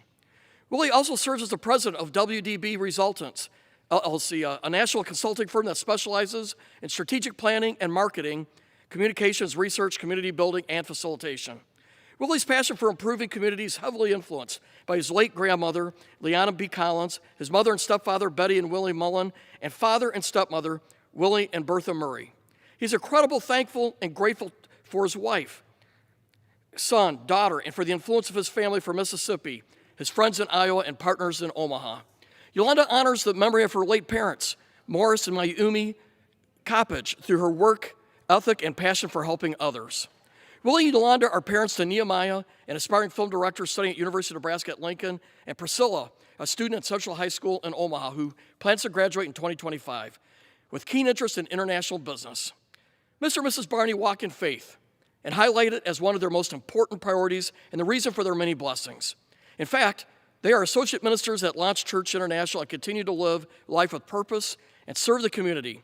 They're committed to seeing individuals reach their full potential. In recognizing Willie Barney and the Empowerment Network, we shine a spotlight on entrepreneurship, hard work, the will to transcend and achieve success within our communities through unity and collaboration. Congratulations to Willie and Yolanda Barney, along with the Empowerment Network, on 15 years of service and excellence, and being a major force in changing our community for the better. I yield back the remainder of my time. Gentleman yields back the balance of his time. The chair now recognizes the Congresswoman from Pennsylvania, Ms. Scanlon, for 5 minutes. Thank you, Mr. Speaker. I rise today to celebrate an outstanding female athlete and native of Drexel Hill, Pennsylvania, for her service to our community. Margot Carlin currently plays field hockey at Boston College, where she's won multiple awards and played in the NCAA Final Four. But her accomplishments go far beyond the field hockey turf. Last year, after a new rule allowed college athletes to raise money from the use of their name and likenesses, Margot saw an opportunity to make a difference in our community. She used her platform as a college athlete to partner with Covenant House and raised nearly $30,000 to help that charity house and feed young people who are experiencing homelessness in our area. That successful partnership allowed Covenant House to seek out similar partnerships with athletes in other parts of the country. Margot's approach to community service is an example of how each of us has the power, with a little creativity, to use our unique talents to make a difference. I'm so proud to recognize Margot Carlin today and look forward to all she'll accomplish in the future. Mr. Speaker, since coming to Congress, my office has focused on forging closer connections between the jobs that we're developing in our region and the people who live here. I've been proud to support a number of workforce training programs that bridge that gap, particularly for the jobs that are revitalizing the Philadelphia shipyard, thanks to a contract we helped secure for the building of 5 national security multi-mission vessels. Another sector of our local economy that's going to benefit immensely from investments in workforce training and public-private partnerships is biotech and life sciences. Last week, the U.S. Economic Development Administration announced that the Wistar Institute in Philadelphia is receiving a STEM Talent Challenge grant, one of only 8 such grants awarded in the entire nation. The Wistar Institute will use this grant to support workforce training to address the demand for skilled workers from the life sciences industry, which has been growing by leaps and bounds in our region. For over 20 years, the Wistar Institute has been pioneering workforce training for young people attending high schools and community colleges in our region to enter this exciting field. And I'm delighted that this new program is training students from Cheney University, the oldest HBCU in the country, which is also located in my district. The Quality Science Pathway Apprenticeship offers an earn and learn, hands-on training curriculum taught by experts to uniquely address the critical need for a highly skilled quality science labor force based in the Philadelphia region. For the last decade, our regional economy has been driven by dynamic eds, meds, and tech sectors. Life sciences is a key part of that economy. So I'm grateful that the EDA chose to invest in this model program at the Wistar Institute to help people from our region win these critical jobs and the opportunity to have careers in an expanding in-demand industry. Mr. Speaker, since the onset of the COVID-19 pandemic, we've seen an unprecedented rise in gun violence across the entire country. While most conversations about gun violence are quickly overwhelmed by extremist rhetoric, one of the strategies to reduce gun violence that has widespread support is to make sure that law enforcement has the resources needed to investigate and clear cases that get criminals and guns off the streets. That's why I'm proud to support an important piece of legislation introduced by former police chief and our colleague in Congress, Representative Val Demings. The Victim Act targets resources to the things we know can help reduce gun violence. Grants would support the hiring, training, and retention of detectives and victim services personnel. These grants will also fund training, equipment, and personnel needed to process and analyze evidence in gun crimes. In Philadelphia, our police department would like to use such funding to support a new unit dedicated to investigating non-fatal shootings. One of the reasons I came to Congress was to fight for an end to gun violence, to protect our children, our families, and our communities. In our country today, gun violence is hitting ever closer to home. Several of my employees have lost relatives to gun violence. In November, a constituent was killed in a carjacking near his college campus. A month later, I became the victim of carjacking, though I'm extremely lucky that no one was injured in my case. Then just last week, I found myself embracing a mother devastated by the death of her daughter after she was struck by gunfire at a playground. This has to stop. There is no one solution, But as a legislator, I want to pass laws to tackle the underlying issues driving this epidemic of violence, as well as providing the means to end it.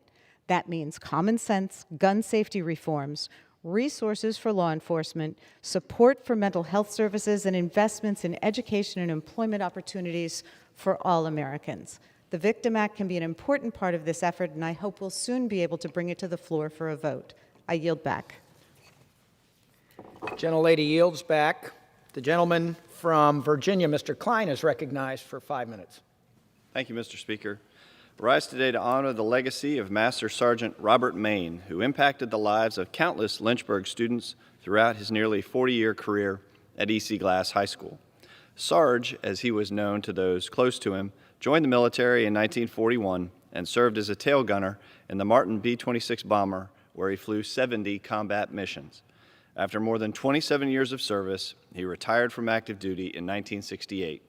That same year, Sarge joined E.C. Glass to teach and lead the school's newly formed Air Force Junior ROTC program.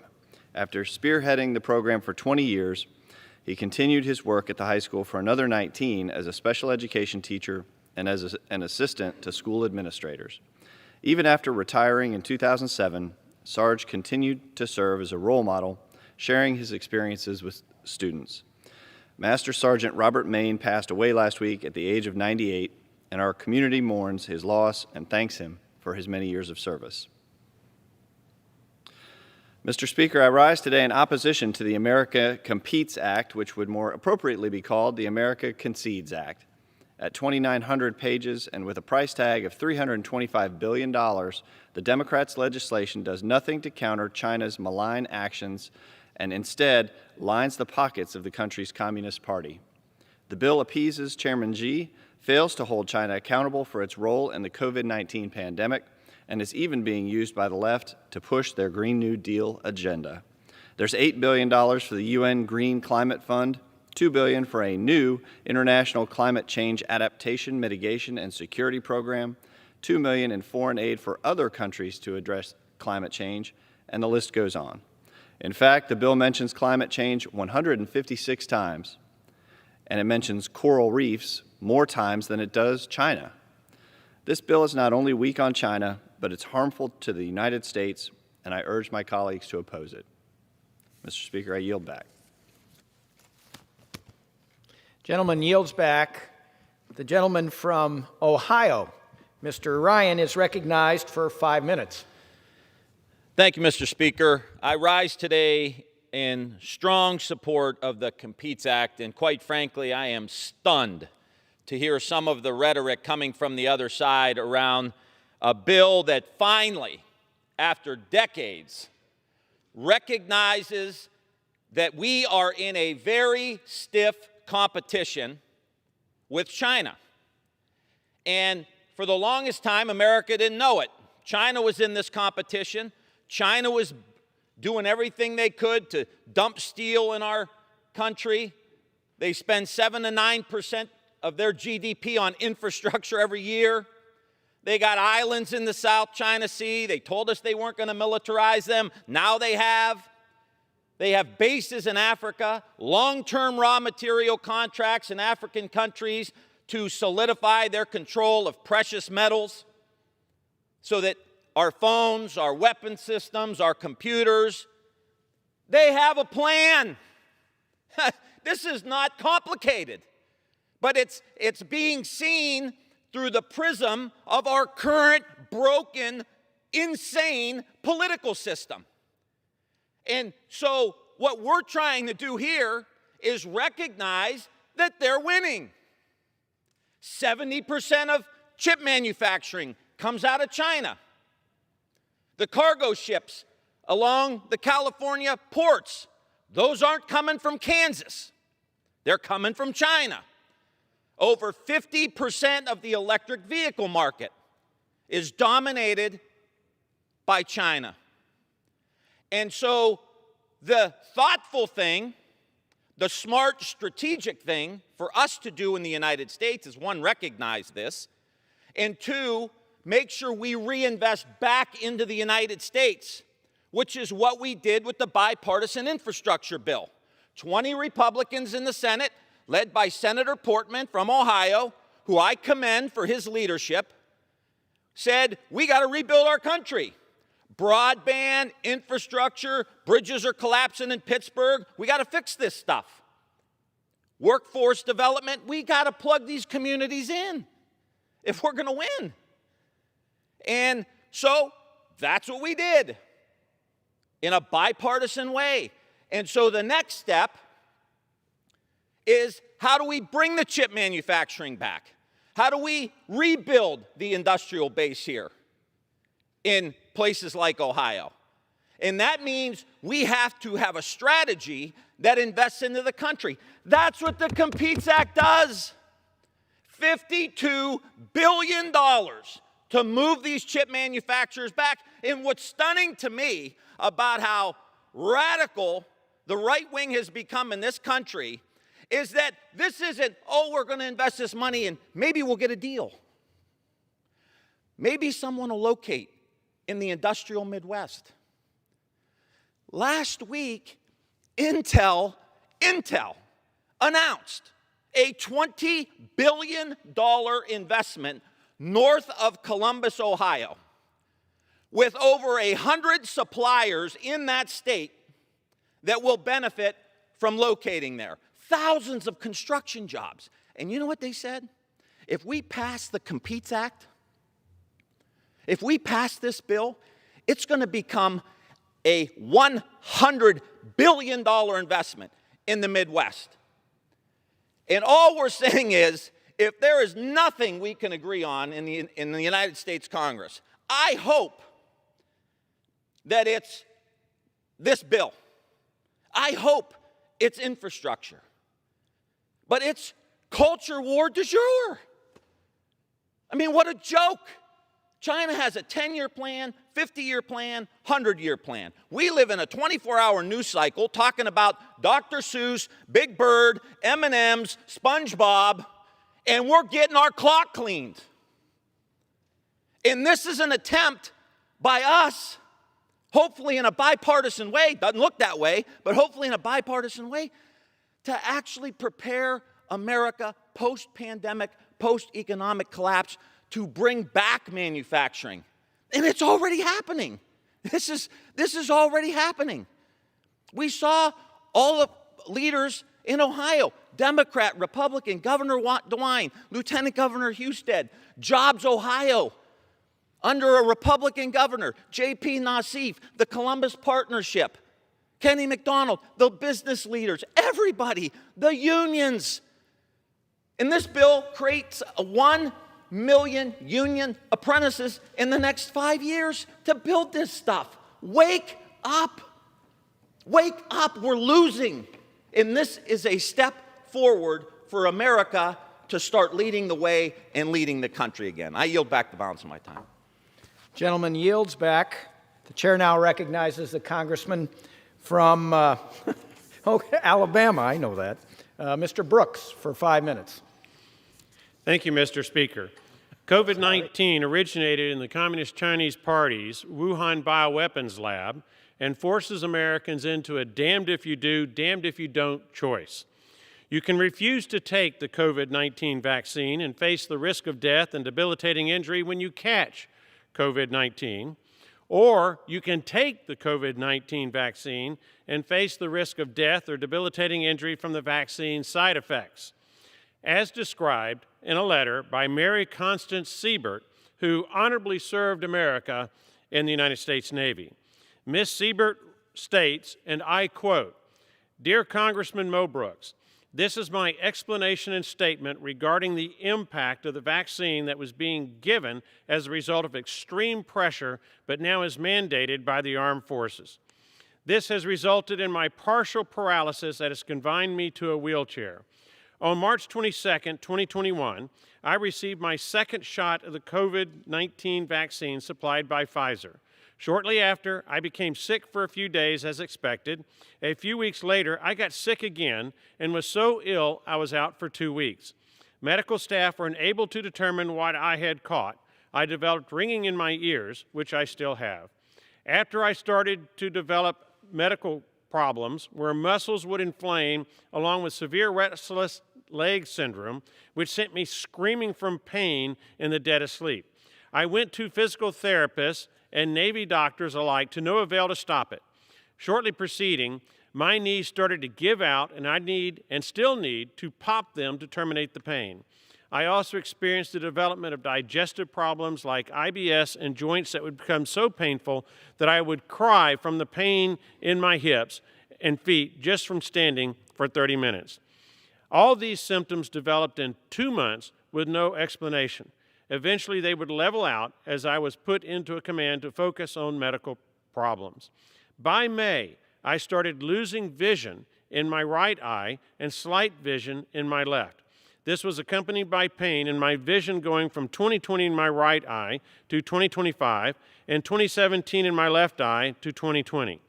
They assumed I had optic neuritis in my right eye, but were wrong and still do not know why the pressure was off in my eye. On July 2nd, I experienced my first painful set of convulsions. They started small, but grew as the days went on. On July the 5th, I was sent to the ER as I was no longer functional, and the feeling of electricity going through my body would not stop. I went into the ER walking, and on July the 8th, I came out in a wheelchair as I slowly lost my ability to walk as the days went by and the spasms kept happening. They never did figure out what was wrong with me. I only knew my copper was high, my white blood cells were high, and my inflammation levels were very high with no explanation. My current symptoms have been trouble breathing, joint pain, migraines, unknown convulsions, vision loss, unsteady gait, vomiting, nausea, mouth ulcers, frequent heavy nosebleeds, tremors, slurred speech, heat aversion, and lack of motor coordination. I am now reliant on a wheelchair and now await separation from the military. I have been told there is no other explanation other than a reaction from within my body due to the vaccine. Let me repeat that. I have been told there is no other explanation other than a reaction from within my body due to the vaccine. Respectfully submitted, Mary Constance Siebert. Mr. Speaker, I stand for freedom and liberty and against vaccine mandates because in America, Americans should have the freedom to choose which of 2 bad COVID-19 options is best for them, vaccination or not vaccination. And I stand against dictatorial government vaccine mandates because mandates are the antithesis of the liberty and freedom on which America is based. Mr. Speaker, I yield back. Gentleman yields back. The chair now recognizes the Congresswoman from Texas, Ms. Jackson Lee, for 5 minutes. I thank the chair very much, and sadly I rise to indicate that domestic terrorism is on the rise in America. We have all faced the tragedies of terroristic acts by our fellow Americans, chiefly, of course, the January 6th insurrection, which it is so striking to me that people want to dumb down the language used. It was insurrection by terrorists who happened to be Americans. We focused on 9/11. The very action of terrorism was associated internationally. I was in this place, in this Capitol on 9/11, in a meeting on 9/11, as we fled this building, clearly looking, as I went to the right, to escape what we thought was an imminent attack on this building by foreign terrorists. I could see the billowing black smoke of the plane that had just hit the Pentagon. It is real, and January 6th is real as well. And so it is important that we as members of Congress address this for the nation. One, it was real in Colleyville for my fellow Texans as they were attacked in their synagogue, their place of worship. How horrific anti-Semitism is, and I stand against it, as I stand against the horrors of representing what critical race theory is, which it is not in any way a attempt to create racist divide. It is a college phenomenon. It is a higher grad phenomenon. It is not teaching our elementary school children about George Washington Carver or the history of African Americans or slavery or the importance of passing H.R. 40, the commission to study slavery and develop a repair response, reparations, not anything that is going to not stand on its own about the wonderment of our history, and acknowledging the original sin. But I rise today to speak of the dastardly behavior of the numbers of historically black colleges in this month who have now received bomb threats. This is not something to take lightly. It is not something to ignore. And it is not something that we, as members of Congress, parents who can understand the frightening prospect of parents who send their children to school, just as it was certainly frightening to have 2 officers in the Virginia college shot dead. We don't know what the facts are in that, but certainly that is an extreme action to shoot dead. And one of the witnesses said that when the officer was down, this perpetrator shot them dead blank again. How outrageous. What could it be? I speculate. We don't know what it is. But I call upon, as we are in the midst of a hearing with Homeland Security, I call upon Homeland Security and those reinforced entities dealing with social media, but as well, I think the FBI should specifically focus on domestic terrorism with a more enhanced and reinforced section of agents that are dealing both with social media, but also dealing more vigorously with an action that seems to be a collective action. So I want to put into the record, tragically, the colleges, Rusk College, Tougaloo College, Jackson State, Alcorn State, as well as Mississippi Valley State, Fort Valley State, Spelman, Morgan State, Coppin State, Harris Stowe University, Kentucky State, Xavier University, Philander Smith, Edward Waters University, Howard University, the University of the District of Columbia, and I'll put into the record this article from the Washington Post. But my real point is that we need to get serious about domestic terrorism. The lives lost through domestic terrorism is compelling and increasing.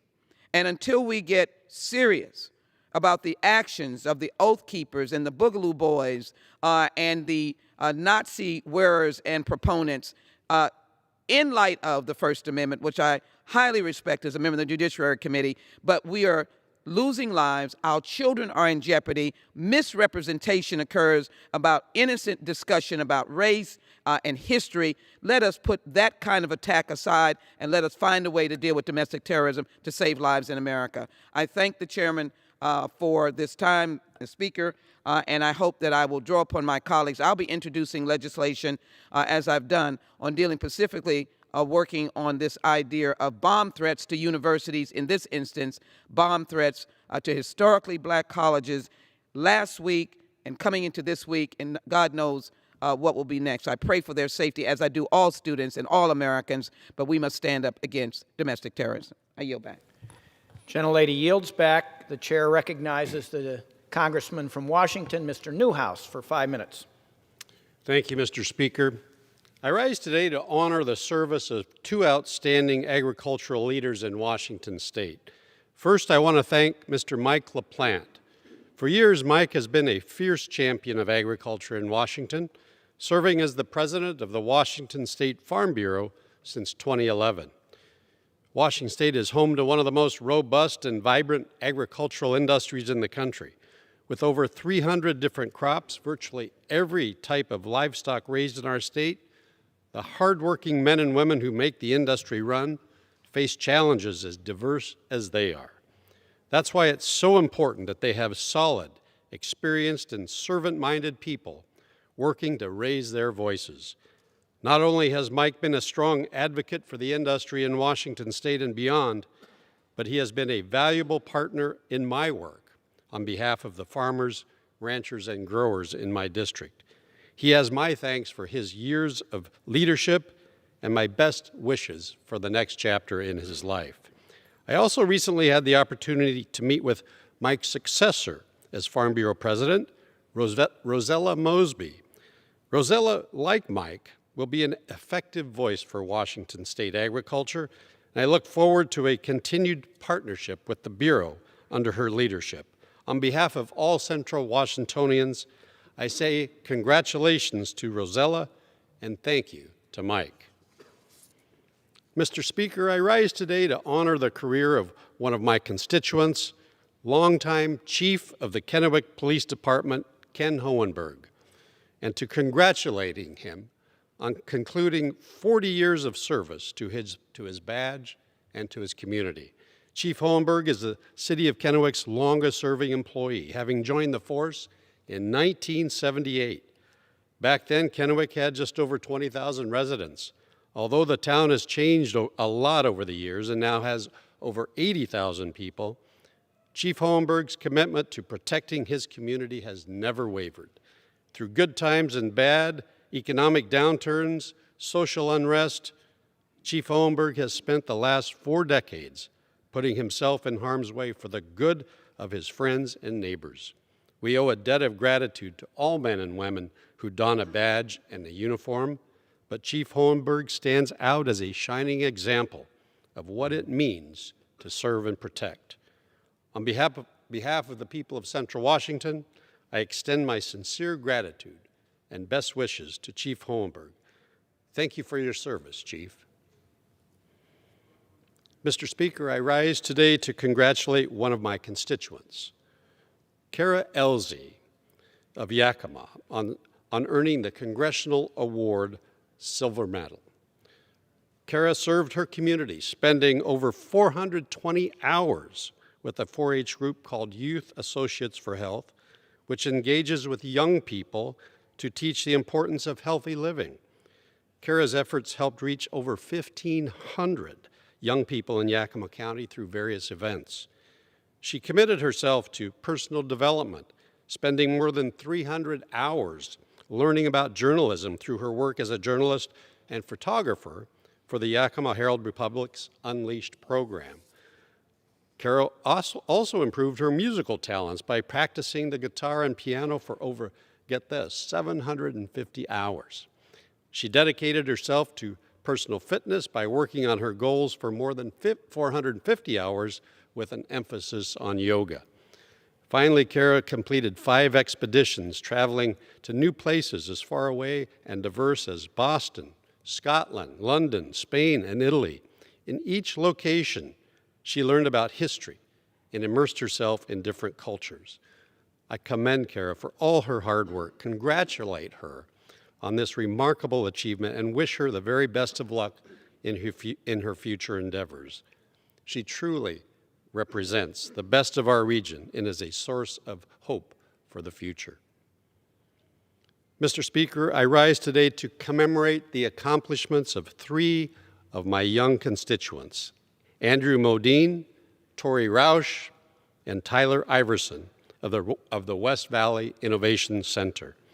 These 3 students won the 2021 Central Washington Congressional App Challenge with their app, Beating Heart Health, which aims to promote teen health and wellness by offering tools to practice and improve mindfulness and healthy sleep habits.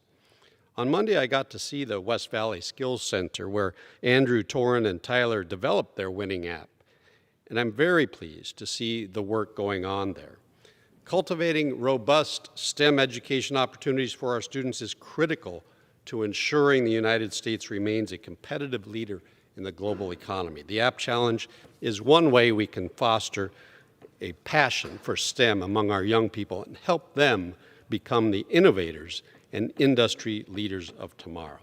I congratulate Andrew, Torin, and Tyler on their achievement and offer my thanks to West Valley educators for all of their hard work. Thank you, Mr. Speaker, and I yield back. Gentleman yields back. Chair recognizes the congressman from Pennsylvania, Mr. Fitzpatrick, for 5 minutes. Thank you, Mr. Speaker. Mr. Speaker, it is with great sadness that I rise today to pay tribute to the life and legacy of a very respected member of our beloved Bucks County community, Eileen Reed. Born in Macon, Georgia, as an Army child, Eileen often relocated before eventually settling in our beloved Bucks County, Pennsylvania. Eileen enjoyed a long, successful career with New Jersey Bell Telephone, AT&T, and Lucent Technologies before retiring in July of 2000 to devote more time to her 2 granddaughters.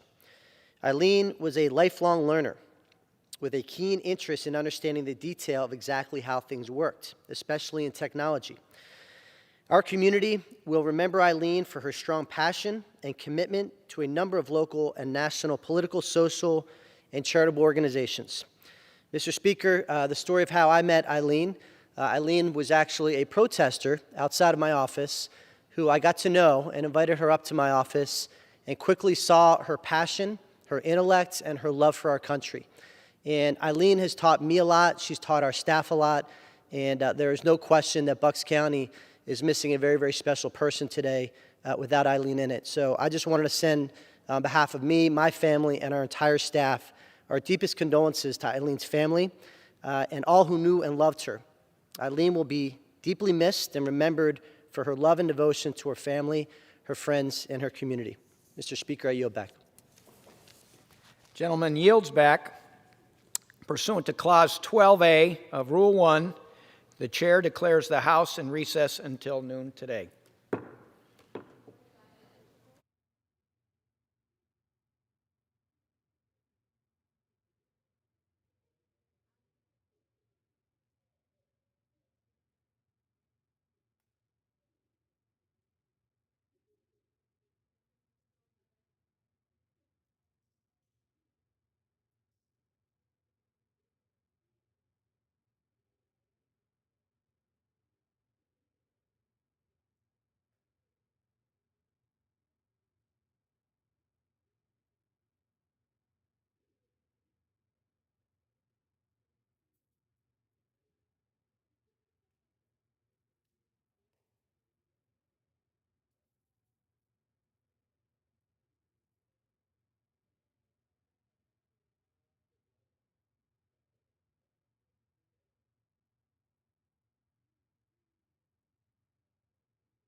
The House will be in order. The prayer will be offered by Chaplain Gibbon. Would you pray with me? We draw near to you this day, O God, in deepest reverence. For you alone are God, the creator of the universe, the giver of our lives. Holy are you, the Lord of hosts. The earth is filled with your glory. You are both transcendent and immanent, above and around us, among and within us. In your magnificent presence, we are in awe to stand before you, vulnerable before your power, undeserving of your regard. Humbly, then, we offer ourselves to you, confiding in your mercy, hopeful for your grace, finding in you our refuge and strength. Touch our unclean lips with your purifying word, that we would be cleansed of our wrongdoing and redeemed of our unworthiness. Send us forth, and we will serve you with gratitude for our healing and wholeness. May we give our time and effort to your service and live our lives in faithfulness to you. In your sovereign name we pray. Amen. Thank you, Chaplain Gibbon. Pursuant to Section 11A of House Resolution 188, the Journal of the Last Day's Proceedings is approved. The Pledge of Allegiance will be led by the gentleman from North Carolina, Mr. Murphy. I pledge allegiance to the flag of the United States of America and to the republic for which it stands, one nation, under God, indivisible, with liberty and justice for all. The chair will entertain up to 15 requests for 1-minute speeches on each side of the aisle. For what purpose does the gentleman from New York seek recognition? I ask unanimous consent to address the House for 1 minute and to revise and extend my remarks. Gentleman is recognized for 1 minute without objection. Thank you, Madam Speaker. I rise in recognition of a Rochester, New York legend and beloved veteran, Gary Bykirk, who sadly passed away December 26 at the age of 74. With little regard for his own safety, Sergeant Bykirk's conspicuous gallantry and intrepidity in action at the risk of his life, above and beyond the call of duty, earned him the prestigious Medal of Honor in 1973. His story of selfless valor is so revered in Rochester that our Vietnam Veterans Memorial at Highland Park bears his name. Sergeant Bykirk went on to become a pastor and beloved school counselor whose presence, empathy, and service will impact our community for generations to come.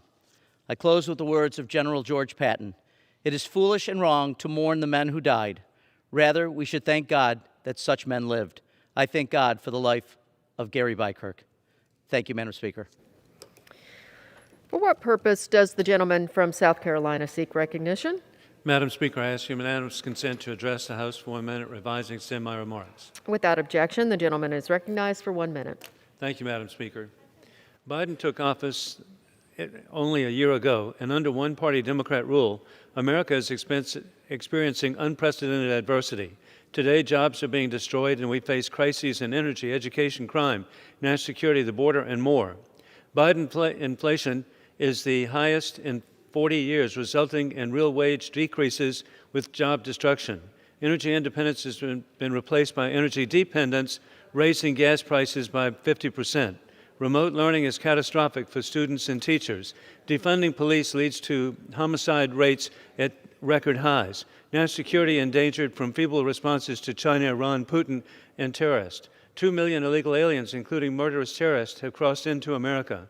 Today is a tragic historic landmark as our children are burdened by a $30 trillion debt. America needs new positive leadership. In conclusion, the government elite and government Democrat elite think they're smarter than everyone and believe Democrat voters and Democrat media are ignorant to accept $5 trillion costs $0. I yield back. For what purpose does the gentleman from New Hampshire seek recognition? I ask unanimous consent to address the House for 1 minute. Without objection, the gentleman is recognized for 1 minute. Thank you, Madam Speaker. As an original co-sponsor of the Homeland Procurement Reform Act, I'm grateful that this legislation has been included in the America Competes Act. I will offer an amendment later today that strengthens provisions that support domestic manufacturing and American small businesses. It's of the utmost importance for our economic and national security interests that we make more things in America. That should be a priority when it comes to purchases made by the Department of Homeland Security for protective equipment for frontline personnel. Purchasing more of these items from qualified American small businesses would be a win for workers and companies that manufacture their products here in the United States. Small businesses receive less than 26% of federal government contracts.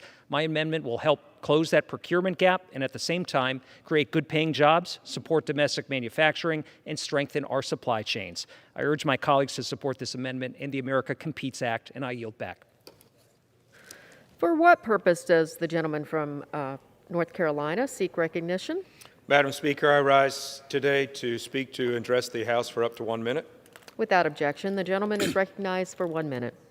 Madam Speaker, I rise today to honor the life and legacy of my friend, Dr. Donald H. Tucker of Greenville, North Carolina. An altruistic and humble husband, father, and friend, Dr. Tucker was considered by many to be the gateway to health care in eastern North Carolina. He completed his undergraduate and medical studies at Duke University, and following completion of his residency in internal medicine at Cornell, he then returned to Duke for a cardiology fellowship. He then would serve as the director of the cardiopulmonary catheterization lab at Portsmouth Naval Hospital, earning the rank of lieutenant commander. He then returned home to Greenville and eventually opened up a multi-specialty physician clinic called Quadrangle Physicians, which eventually turned into Physicians East, the largest multi-specialty private group in eastern North Carolina. Dr. Tucker was a pillar of our community, a leader in his church, multiple charitable organizations, and a leader who helped bring a medical school to rural eastern North Carolina. He advocated for all those around him in an unfailing strive to advance the well-being of our state and community. Madam Speaker, I was honored to know him as a friend and physician colleague. I ask that everyone today please join me in honoring the incredible life of Dr. Donald Tucker. For what purpose does the gentleman from Pennsylvania seek recognition? I seek unanimous consent to address this House for 1 minute. Without objection, the gentleman is recognized for 1 minute. Madam Speaker, over the last 2 months since we passed the Infrastructure Investment and Jobs Act, House Democrats have been spreading the good news. In fact, we've had over 1,000 events across this nation where House Democrats bring home to Americans what we have done with the Infrastructure Investment and Jobs Act, strengthening our water systems and sewer systems, rebuilding our roads and our bridges. We just had a catastrophic bridge failure in Pittsburgh that just brings home the need to do these things, and expanding broadband internet into the rural places that need them the most. This is a wonderful thing that is highlighting the fact that Democrats delivered with the Infrastructure Investment and Jobs Act. That's not the wonder, Madam Speaker. The wonder in all of this is that we had 200 House Republicans voting no, voting against investing in America, helping our companies and our country compete with China and Europe and places all abroad. They voted no. They voted against infrastructure, and they need to explain why. I yield back. For what purpose does the gentleman from Florida seek recognition? Madam Speaker, I ask for unanimous consent to address the House for 1 minute and revise and extend my remarks. Without objection, the gentleman is recognized for 1 minute. Thank you, Madam Speaker. I rise today to congratulate Uncle Sam, also known as Pastor Terry Horn, on his long-standing and excellent work serving the children of our Northeast Florida community. Pastor Terry and his wife Cynthia run an organization called Metro City Kids, which teaches hope, healing, and patriotism to at-risk youth in inner-city Jacksonville. They teach a faith-based program that's focused on biblical truths, moral values, good manners, and citizenship. Uncle Sam and Cynthia are truly making a difference. In fact, after the first 5 years in ministry in Jacksonville's public housing, juvenile crime, according to the Jacksonville Sheriff's Office, dropped 40% on those properties where they minister. Thank you to Uncle Sam for making Northeast Florida a safer and happier place for our youth. With that, I yield back. For what purpose does the gentleman from California seek recognition? I seek recognition to address the House for 1 minute. Without objection, the gentleman is recognized for 1 minute. Thank you, Madam Speaker. Democrats are fighting for the people. Along with President Biden, we enacted the American Rescue Plan and the infrastructure law. That has resulted in the fastest GDP economic growth in nearly 4 decades, the lowest unemployment rate in 5 decades, and the fastest one-year job creation in U.S. history. Growth is up, wages are up, unemployment is down. And Democrats recently completed over 1,200 events to highlight the infrastructure law, a law that is going to rebuild roads, bridges, and highways, airports and ports, get lead out of our water, put broadband everywhere from rural areas to inner cities and everywhere in between, and create good-paying union jobs, jobs that cannot be outsourced. These 1,200 events are also a reminder that 200 Republicans voted no on this infrastructure law. That's the difference, and I yield back. For what purpose does the gentlewoman from Iowa seek recognition? Well, good afternoon, Madam Speaker. I seek unanimous consent to address the floor for 1 minute and revise and extend my remarks. Without objection, the gentlewoman is recognized for 1 minute. Thank you, Madam Speaker.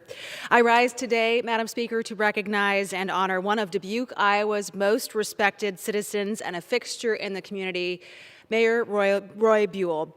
Serving 10 years on the City Council and 16 years as mayor, Roy dedicated the last 26 years to shaping the vibrant community of Dubuque. His leadership and his contributions transformed Dubuque into the masterpiece of the Mississippi and have allowed this community to flourish. Dubuque truly is a great place to live, work, and raise a family. Mayor Buell's service to Dubuque is a reminder that effective leadership begins with understanding the community and is best carried out through partnerships and collaboration. So I know I speak for many when I say thank you, Mayor Buell, for your service. Thank you, Madam Speaker. I yield back the balance of my time. For what purpose does the gentleman from California seek recognition? Madam Speaker, I ask unanimous consent to address the House for 1 minute and to advise and extend my remarks. Without objection, the gentleman is recognized for 1 minute. Madam Speaker, I rise to speak on behalf of the American Competes Act of 2022, which makes critical $45 billion investment in supply chain resiliency. Critical. Farmers in my district have suffered from a backlog seen in American ports and harbors. The California Farm Bureau estimates that a 4-month period last year, California agricultural exports fell by $2 billion. Important and significant. Food, I believe, is a national security issue. This supply chain crisis hurts farmers and only increases food insecurity and prices for those in need, i.e. the American consumer.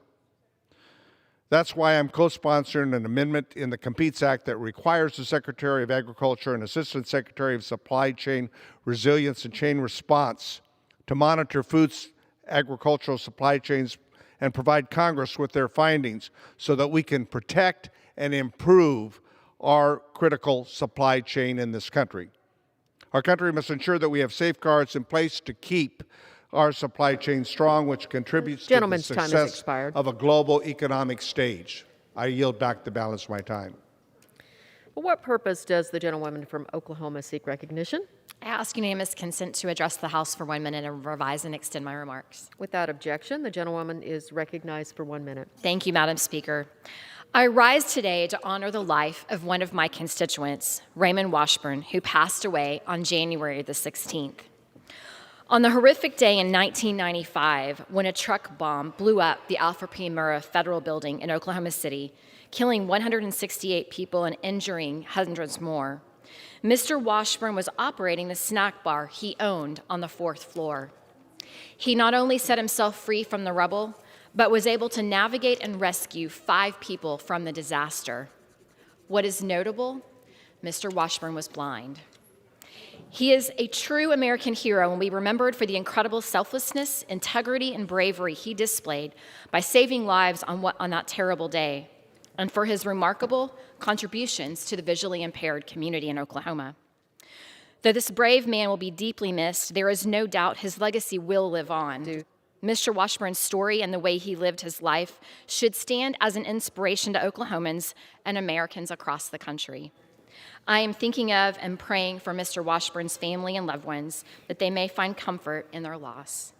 Thank you, Madam Speaker. I yield back the balance of my time. For what purpose does the the gentlewoman from Illinois seek recognition? Madam Speaker, I seek unanimous consent to address the House for 1 minute. Without objection, the gentlewoman is recognized for 1 minute. Thank you. The Biden administration wants to defend Ukraine's border, but doesn't want to protect our own, leaving our southern border exposed to an invasion coordinated by drug cartels and human traffickers. I visited the border with President Trump and saw firsthand how Biden's border policies have contributed to a crime wave and a drug overdose epidemic. I supported articles of impeachment for President Biden because he is intentionally violating our immigration laws and the security of our border, jeopardizing Americans' lives for political purposes. If President Biden is actually worried about the threat posed by Russia, why isn't he concerned that in December, 2,000 Russian nationals illegally crossed America's southern border? My constituents miss President Trump and his policies that put America first. For what purpose does members are reminded to refrain from engaging in personalities toward the president? For what purpose does the gentlewoman from Colorado seek recognition? Madam Speaker, I seek unanimous recognition to address the House and revise and extend my remarks. Without objection, the gentlewoman is recognized for 1 minute. Madam Speaker, I rise to honor the life of my friend Tom Kilduff. Tom was a man of grit and glory, whose great sense of humor and love for America will greatly be missed. Tom gave so much to his country, most notably his service in the Marine Corps. Tom once told me that the Army told him to be all that he could be, so he became a Marine. Tom completed 3 tours in Vietnam where he distinguished himself as a man of valor, sacrifice, and also a really great shot, earning the USMC Rifle Expert Shooter's Badge and Pistol Sharpshooter Badge, the Bronze Star, and the Purple Heart. Upon returning home, he married his wife, Jeannie, and raised 3 beautiful daughters and had 7 grandchildren. Meeker, Colorado is a better place because of Tom. We will surely miss his love for country, passion for the great outdoors, hanging out at Meeker's coffee shop, or the Shell gas station, as others may call it, and of course, seeing him along with his precious dog, Sarge, following close behind. Semper Fi, Tom. Thank you, Madam Speaker. I yield back. For what purpose does the gentlewoman from Ohio seek recognition? Madam Speaker, I rise today in solidarity with our brothers and sisters of the United Auto Workers, as well as America's auto manufacturers. Every day, nearly... And the gentlewoman is recognized. Thank you. Every day, nearly 1 million hardworking Americans go to work on factory floors across our country building the finest vehicles in the world. But our workers and manufacturers cannot compete on the global stage without a robust inventory of the semiconductor chips that help power the auto industry. The CHIPS Act will invest $2 billion to turbocharge domestic production of legacy auto chips and unleash America's 21st century innovation. The CHIPS Act will support good-paying jobs for the American middle class, including tens of thousands of auto workers across Ohio at Jeep, Ford, and GM. Intel just announced a $20 billion investment in semiconductor factories in Ohio, but that's just the beginning. So let's revitalize America's manufacturing might, reshore production here in the United States, and create thousands of new living wage jobs for our workers and families. It's time to pass the CHIPS Act and move America forward by freeing us from foreign chip domination. I yield back and I thank you. For what purpose does the gentlewoman from California seek recognition? Madam Speaker, I rise to address the House for 1 minute and revise and extend my remarks. Without objection, the gentlewoman is recognized for 1 minute. Thank you, Madam Speaker. I rise today to join my community in celebrating Lunar New Year. 2022 is the year of the tiger, which represents strength, passion, bravery, and courage. These are qualities we have seen in our communities every day. While this past year brought new challenges, I know through the strength and drive of the tiger, we will face these challenges head on.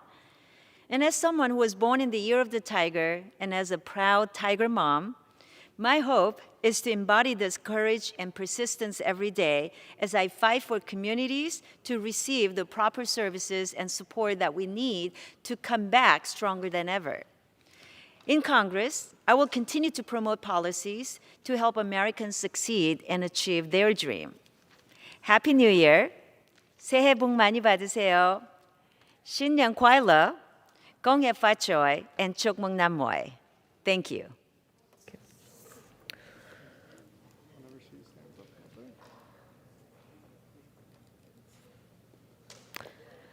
For what purpose does the gentlewoman from North Carolina seek recognition? Madam Speaker, by direction of the Committee on Rules, I call up House Resolution 900 and ask for its immediate consideration. The clerk will report the resolution. House Calendar Number 63, House Resolution 900. Resolved that upon adoption of this resolution, as shall be in order to consider in the House the bill, H.R. 3485, to impose sanctions on foreign persons responsible for violations of internationally recognized human rights against lesbian, gay, bisexual, transgender, queer, intersex, LGBTQI individuals, and for other purposes. All points of order against consideration of the bill are in lieu of the amendment in the nature of a substitute recommended by the Committee on Foreign Affairs, now printed in the bill. An amendment in the nature of a substitute consisting of Rules Committee Print 117-30 shall be considered as adopted. The bill as amended shall be considered as read. All points of order against provisions in the bill as amended are waived. The previous question shall be considered as order on the bill as amended and on any further amendment thereto to final passage without intervening motion except one. 1 hour of debate, equally divided and controlled by the chair and ranking minority member of the Committee on Foreign Affairs or their respective designees. 2, the further amendments described in Section 2 of this resolution. 3, the amendments en bloc described in Section 3 of this resolution. And 4, one motion to recommit. Section 2, after debate pursuant to the first section of this resolution, each further amendment printed in Part A of the report of the Committee on Rules accompanying this resolution, not earlier considered as part of amendments en bloc pursuant to Section 3 of this resolution, shall be considered only in the order printed in the report, may be offered only by a member designated in the report, shall be considered as read, shall be debatable for the time specified in the report, equally divided and controlled by the proponent and an opponent, may be withdrawn by the proponent at any time before the question is put thereon, shall not be subject to amendment, and shall not be subject to a demand for division of the question. Section 3, it shall be in order at any time after debate pursuant to the first section of this resolution for the chair of the Committee on Foreign Affairs or his designee to offer amendments en bloc consisting of further amendments printed in Part A of the report of the Committee on Rules accompanying this block offered pursuant to this section shall be considered as read, shall be debatable for 20 minutes, equally divided and controlled by the chair and ranking minority member of the Committee on Foreign Affairs or their respective designees, shall not be subject to amendment and shall not be subject to a demand for division of the question. Section 4, all points of order against the further amendments printed in Part A of the report of the Committee on Rules or amendments en bloc described in Section 3 of this resolution are waived. Section 5, upon adoption of this resolution, it shall be in order to consider in the House the bill, H.R. 4445, to amend Title IX of the United States Code with respect to arbitration of disputes involving sexual assault and sexual harassment. All points of order against consideration of the bill are waived. In lieu of the amendment in the nature of a substitute recommended by the Committee on the Judiciary, now printed in the bill, an amendment in the nature of a substitute consisting of the text of Rules Committee Print 117-29 shall be considered as adopted. The bill, as amended, shall be considered as read. All points of order against provisions in the bill as amended are waived. The previous question shall be considered as order on the bill as amended and on any further amendment thereto to final passage without intervening motion except one. 1 hour of debate, equally divided and controlled by the chair and ranking minority member of the Committee on the Judiciary or their respective designees. 2, the further amendment printed in Part B of the report of the Committee on Rules accompanying this resolution, if offered by the member designated in the report, which shall be in order without intervention of any point of order, shall be considered as read, shall be separately debatable for the time specified in the report, equally divided and controlled by the proponent and an opponent, and shall not be subject to a demand for division of the question. And 3, one motion to recommit. Section 6. Upon adoption of this resolution, it shall be in order to consider in the House the bill, H.R. 4521, to provide for a coordinated federal research initiative to ensure continued United States leadership in engineering biology. All points of order against consideration of the bill are waived. In lieu of the amendment in the nature of a substitute, recommended by the Committee on Science, Space, and Technology, now printed in the bill, an amendment in the nature of a substitute consisting of the text of Rules Committee Print 117-31, modified by the amendment printed in Part C of the report of the Committee on Rules accompanying this resolution, shall be considered as adopted. The bill, as amended, shall be considered as read. All points of order against provisions in the bill, as amended, are waived. The previous question shall be considered as order on the bill, as amended, and on any further amendments thereto, to final passage, without intervening motion except one. 2 hours of debate, equally divided and controlled by the chair and ranking minority member of the Committee on Science, Space, and Technology, or their respective designees. 2, the further amendments described in Section 7 of this resolution. 3, the amendments en bloc described in Section 8 of this resolution. And 4, one motion to recommit. Section 7, after debate pursuant to Section 6 of this resolution, each further amendment printed in Part D of the report of the Committee on Rules, not earlier considered as part of amendments en bloc pursuant to Section 8 of this resolution, shall be considered only in the order printed in the report, may be offered only by a member designated in the report, shall be considered as read, shall be debatable for the time specified in the report, equally divided and controlled by the proponent and an opponent, may be withdrawn by the proponent at any time before the question is put thereon, shall not be subject to amendment, and shall not be subject to a demand for division of the question. Section 8. It shall be in order at any time after debate pursuant to Section 6 of this resolution for the chair of the Committee on Science, Space, and Technology or her designee to offer amendments en bloc consisting of further amendments printed in Part D of the report of the Committee on Rules accompanying this resolution, not earlier disposed of. Amendments en bloc offered pursuant to this section shall be considered as read, shall be debatable for 20 minutes, equally divided and controlled by the chair and ranking minority member of the Committee on Education and Labor or their respective designees, shall not be subject to amendment and shall not be subject to a demand for division of the question. Section 9. All points of order against the further amendments printed in Part D of the report of the Committee on Rules or amendments en bloc described in Section 8 of this resolution are waived. Section 10. House Resolution 188, agreed to March 8, 2021, as most recently amended by House Resolution 860, agreed to January 11, 2022, is amended by striking February 4, 2022, each place it appears, and inserting in each instance April 1, 2022. Section 11, notwithstanding Clause 8 of Rule 20, further proceedings on a vote by the yeas and nays on the question of adoption of a motion that the House suspend the rules offered on the legislative day of February 1, 2022, may be postponed through the legislative day of March 3, 2022. The gentlewoman from North Carolina is recognized for 1 hour. Madam Speaker, for the purpose of debate only, I yield the customary 30 minutes to the gentlewoman from Minnesota, pending which I yield myself such time as I may consume. During consideration of this resolution, all time yielded is for the purpose of debate only. Madam Speaker, in a moment I will ask to amend the rule to make a technical correction regarding en bloc debate time. I ask unanimous consent to amend the pending resolution with an amendment that I have placed at the desk. Clerk will report the amendment. Amendment to House Resolution 900. In Section 8, strike Education and Labor and insert Science, Space, and Technology. Is there objection to the request of the gentlewoman from North Carolina? Without objection, the resolution is amended. The gentlewoman from North Carolina is recognized. Thank you, Madam Speaker. I ask unanimous consent that all members be given 5 legislative days to revise and extend their remarks. Without objection. Madam Speaker, yesterday, the Rules Committee met and reported a rule. House Resolution 900, providing for the consideration of 3 measures. H.R. 3485, the Global Respect Act, under a structured rule. The rule provides 1 hour of debate equally divided and controlled by the chair and ranking minority member of the Committee on Foreign Affairs, makes in order 6 amendments, provides en bloc authority to Chairman Meeks, and provides 1 motion to recommit. The rule further provides for consideration of H.R. 4445, the Ending Forced Arbitration of Sexual Assault and Sexual Harassment Act, under a structured rule.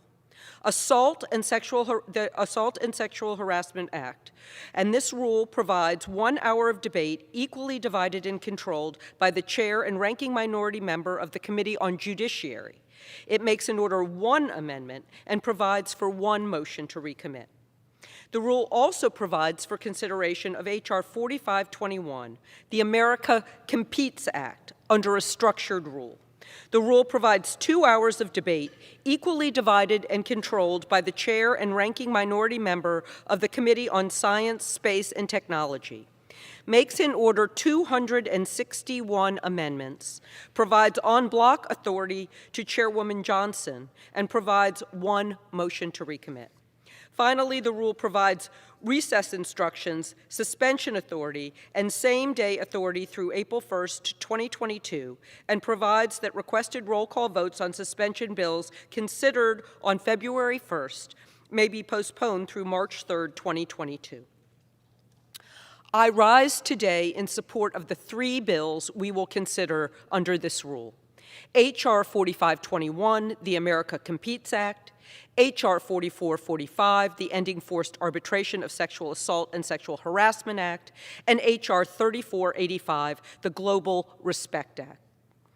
H.R. 4521 will make historic investments to advance the production of American-made semiconductors, tackle supply chain vulnerabilities, and turbocharge America's scientific research and technological leadership.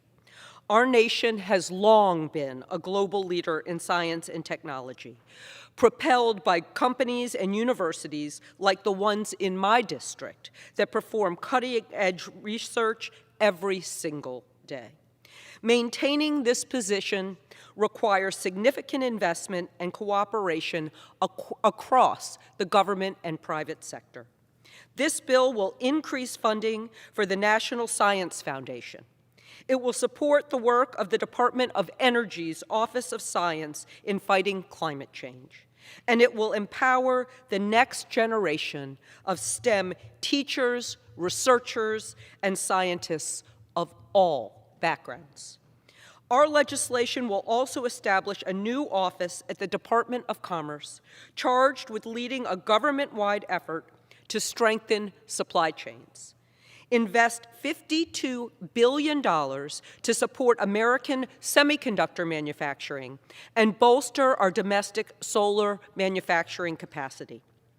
In addition, H.R. 4521 will reaffirm American leadership abroad by reasserting our commitment to protect human rights and strengthen international trade laws to protect American workers and businesses from unfair trade practices.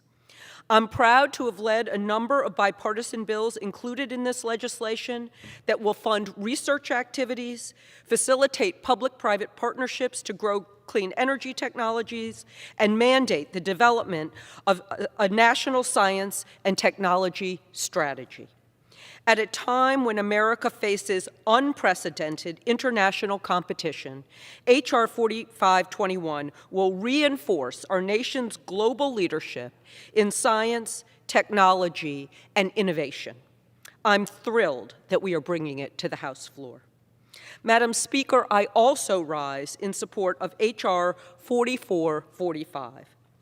Too often in our country today, businesses use mandatory arbitration clauses to cover up sexual assault and harassment in the workplace.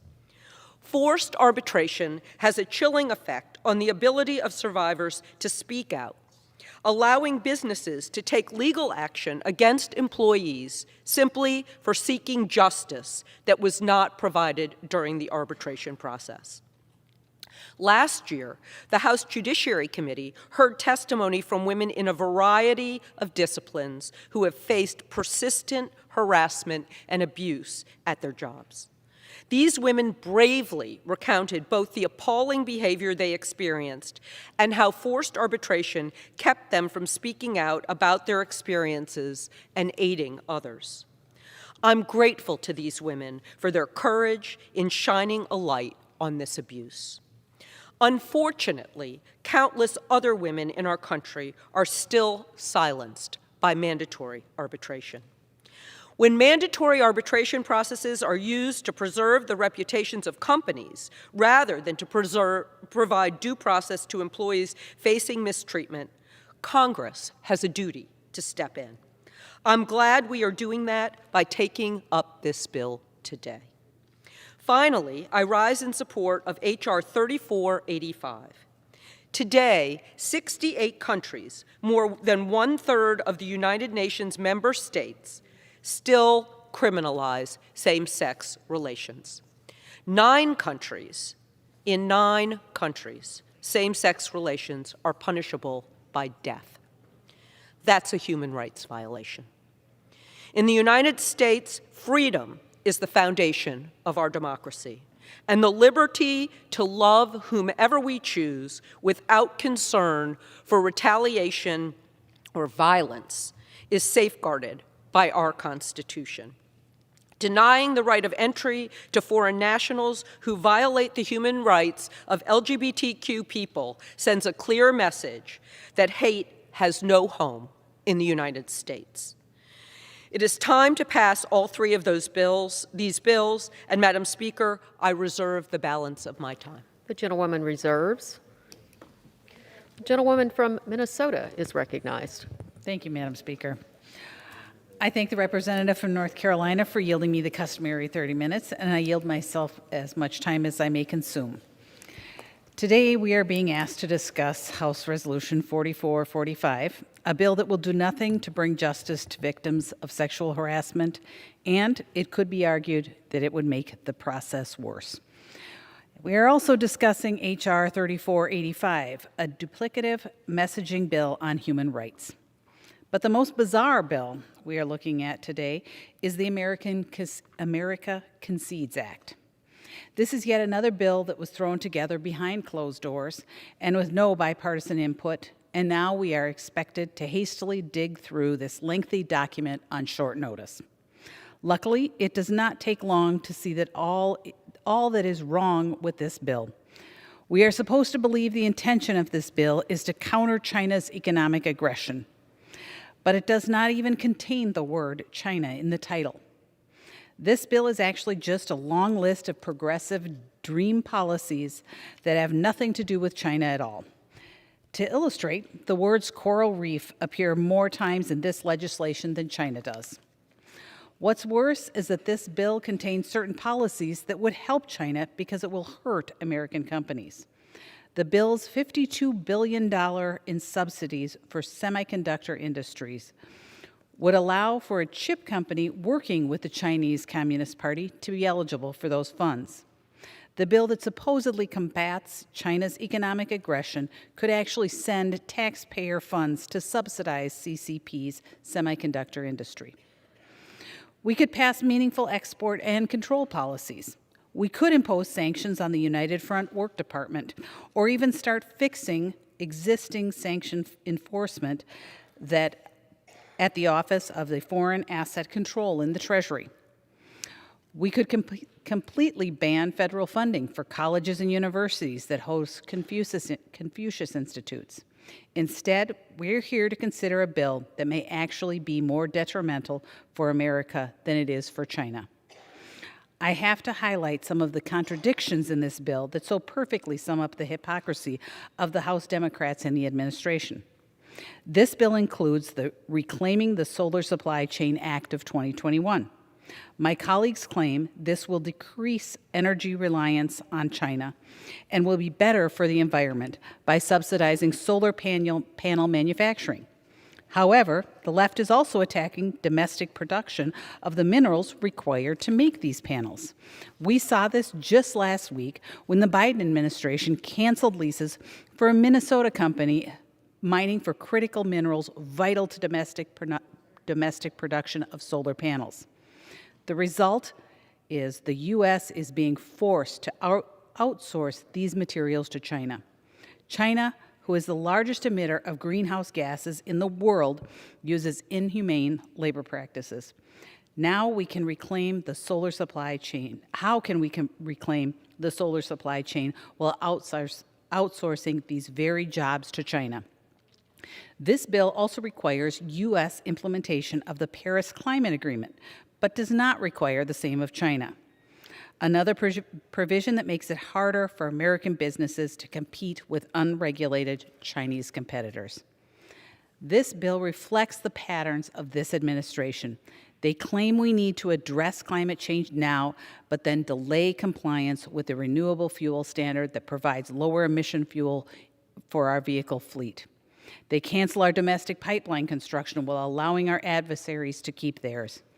They don't mind activities that hurt the environment as long as the U.S. is keeping it in someone else's backyard, all while forcing American businesses to follow their restrictions.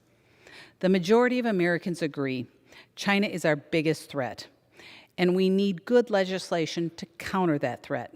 This bill proves the Democrats do not take this threat seriously. It has taken any decent policy options on the subject and buried them in a poison pills, trying to push policy to cater to their progressive base. We need to put forward a real bill that has gone through the appropriate committee process to include Republican input. Only then will we have legislation that deals with these issues seriously.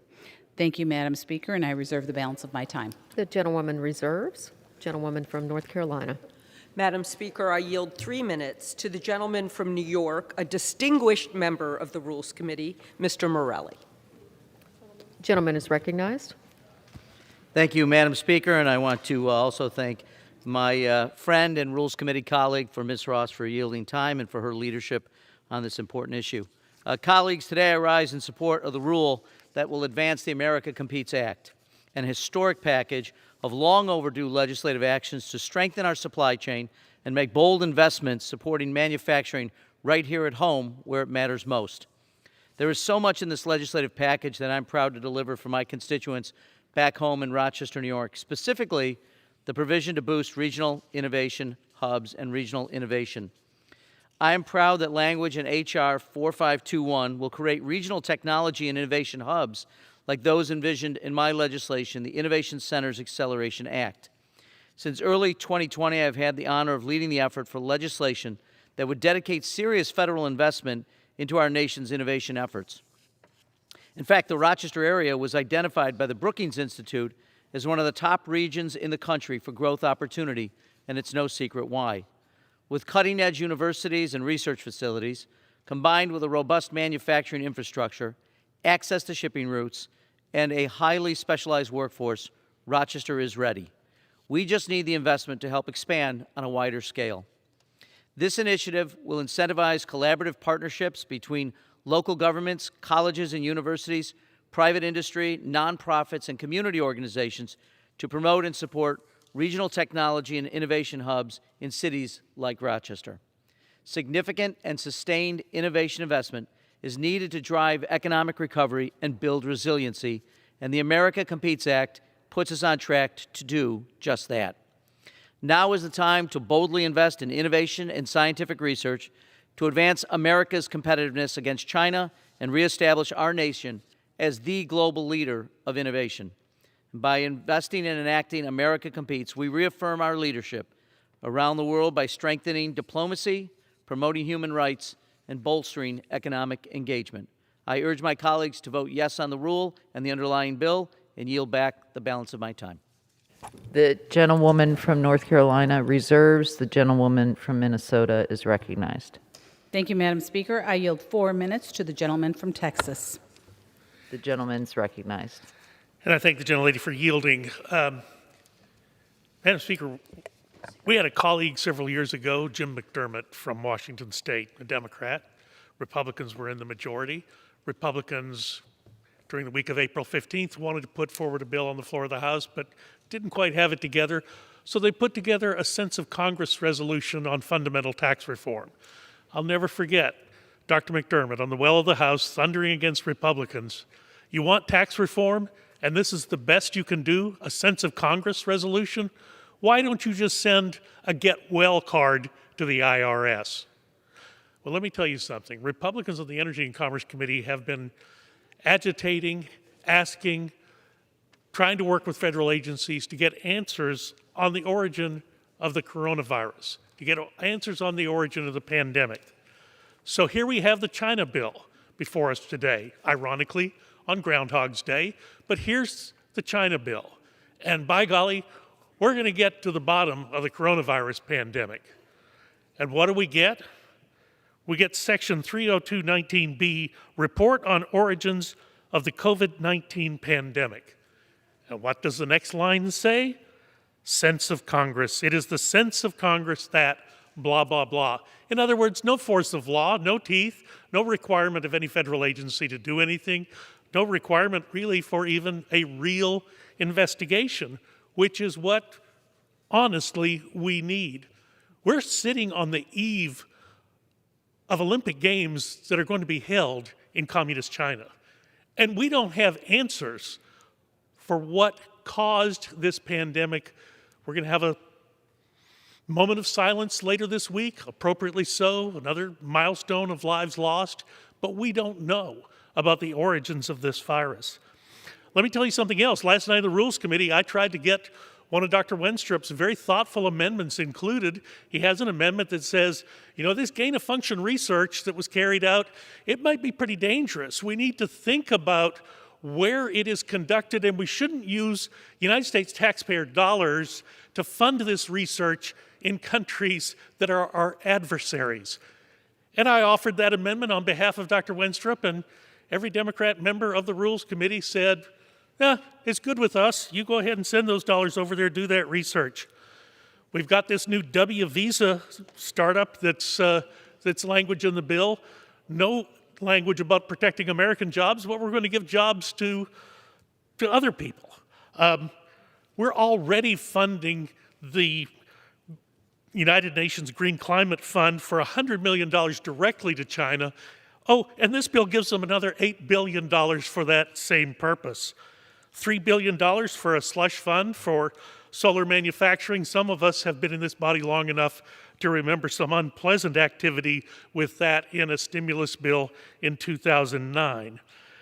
This bill supposedly provides over $300 billion in new spending. And I say supposedly because no one knows. No one really knows. We heard this bill in the Rules Committee, not in the authorization committees, but in the Rules Committee with no CBO score. So we're flying blind. We're approving this 3,000-page bill today, having had it for a little less than 72 hours. As you can see from the start of this, the language is still being hammered out. It wasn't quite right as it came to the floor last night from the Rules Committee. This is a bad idea. We ought to take our time and do it right because this is important, and people do want us to do this right. It does appear that right now, the Democratic leadership of this House is more concerned with politics than policy, and that is so unfortunate because we have an opportunity here to actually do something right. I yield back to the gentlelady from Minnesota. Okay. The gentlewoman from Minnesota reserves. The gentlewoman from North Carolina is recognized. Thank you, Madam Speaker. I yield 3 minutes to the gentlewoman from Pennsylvania, another distinguished member of the Rules Committee, Ms. Scanlon. The gentlewoman is recognized. Thank you, and I thank my colleague from the Rules Committee. Madam Speaker, I rise in strong support of today's rule. The America Competes Act is a bold and important bill that will help make our economy more competitive, more dynamic, and more prosperous as we confront the challenges of the 21st century. This bill provides a long overdue investment in our nation's leading research and development institutions, which will deliver huge benefits to the region I represent.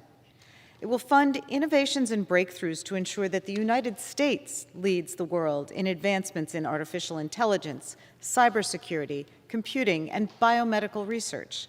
The Competes Act also provides a targeted program of policies to address our short and long-term supply chain challenges.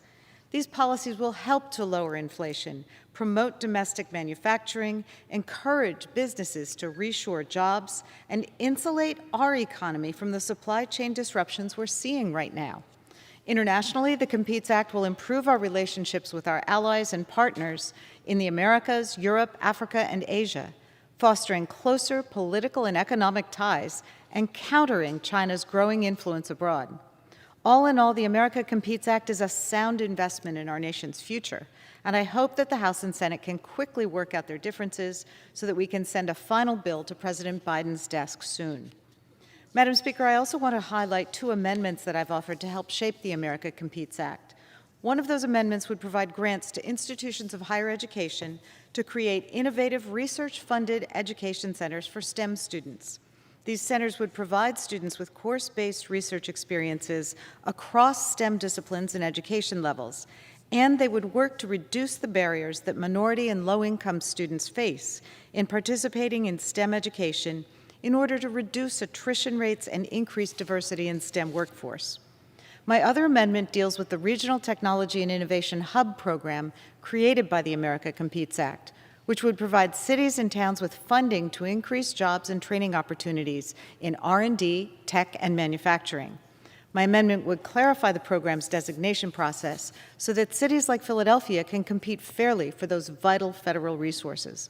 I'm proud to contribute these amendments to the bill, and I urge all my colleagues to vote yes on the rule and the underlying legislation. And with that, I yield back. The gentlewoman from North Carolina reserves. The gentlewoman from Minnesota is recognized. Thank you, Madam Speaker. I would like to yield 2.5 minutes to the esteemed member of the Rules Committee from Pennsylvania. The gentleman is recognized. Thank you, Madam Speaker, and thank you to my good friend and fellow Rules Committee member, Representative Fischbach, for the generosity with the time. Madam Speaker, the Chinese Communist Party is the single greatest threat to freedom and democracy in the United States and around the world. For too long, China has stolen American intellectual property, violated international trade laws, exported illicit fentanyl into our communities, and committed heinous human rights abuses. Just in the last 2 years, China has dismantled Hong Kongers' civil liberties, they've increased their military buildup, and they suppress information about the origins of COVID-19.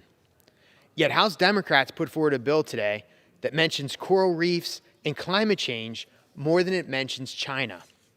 In Biden's own statement of administrative policy for this bill, the word China is nowhere to be found. This is laughable.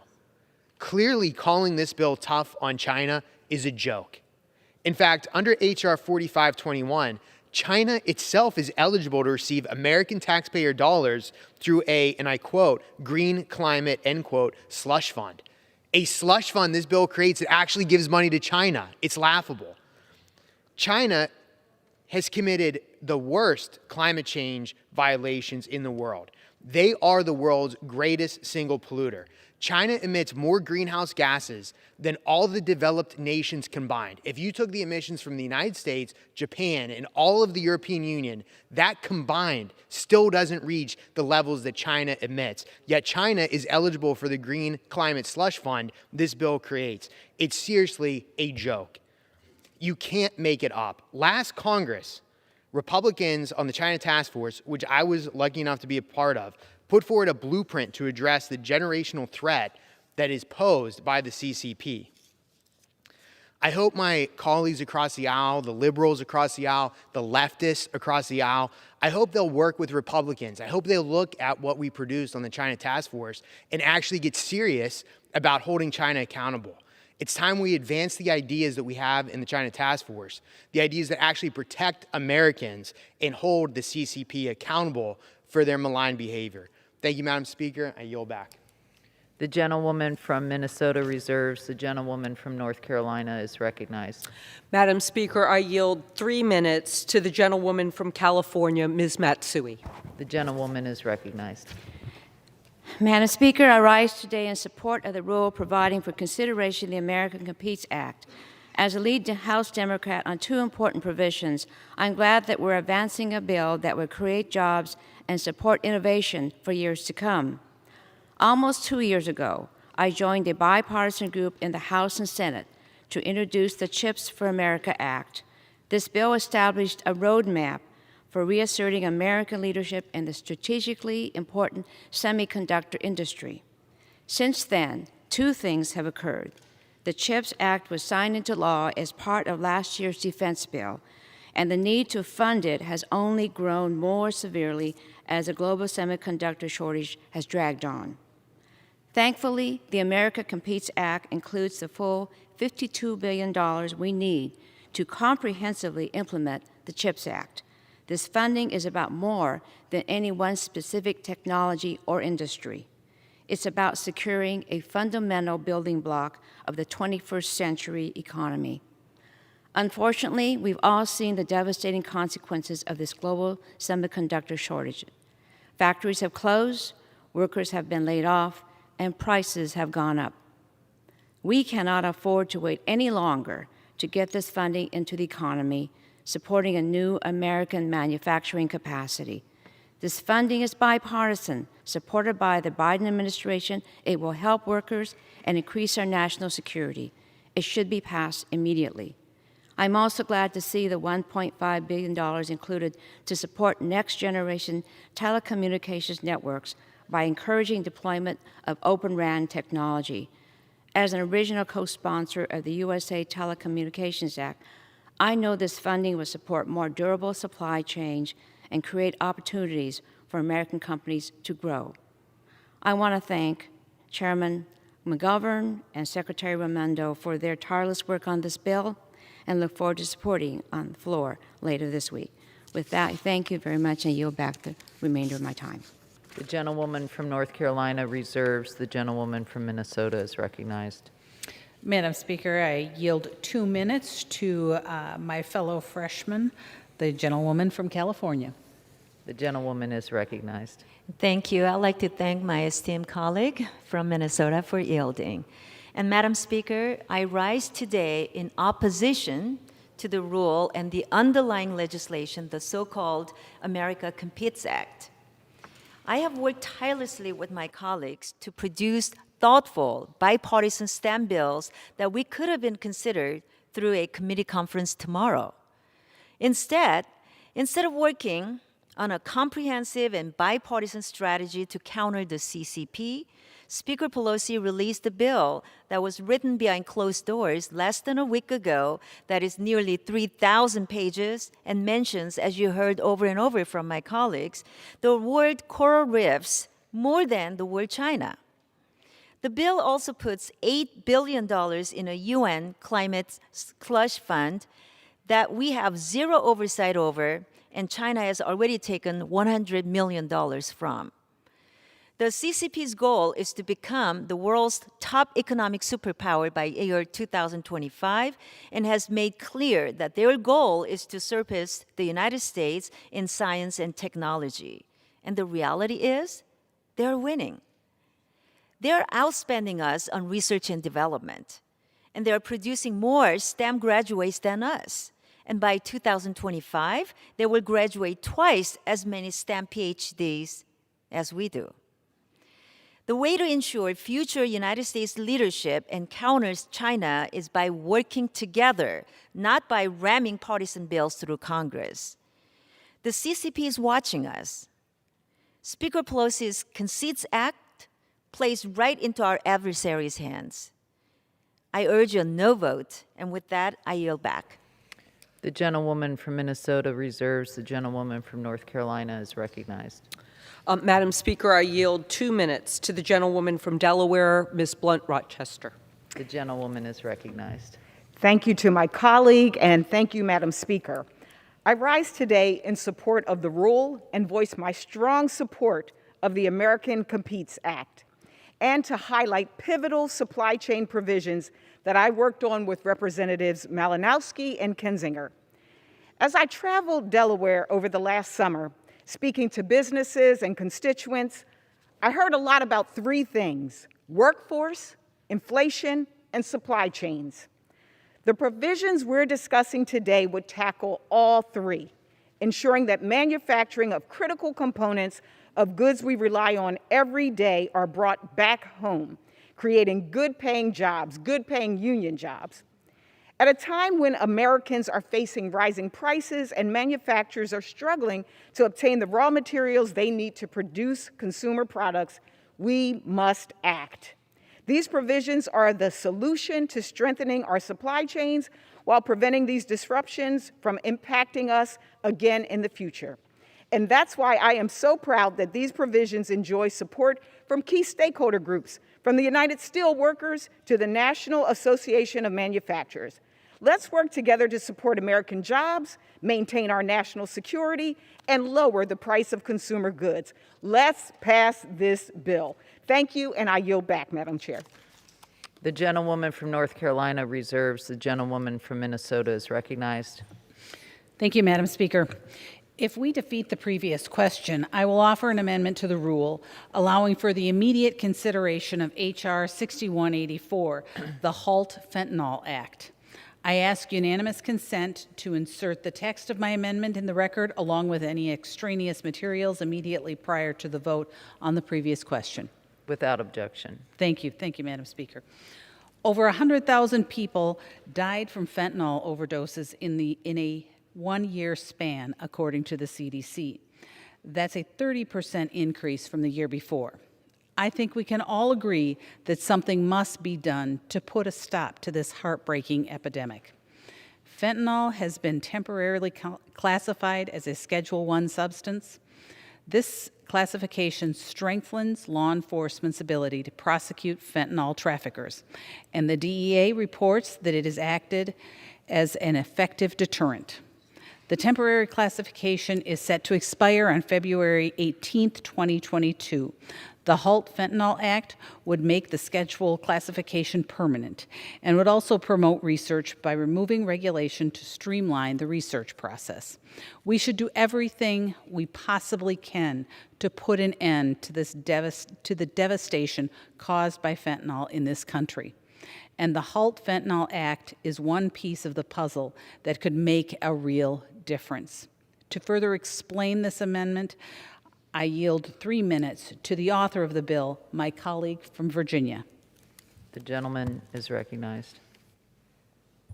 Thank you, Madam Speaker.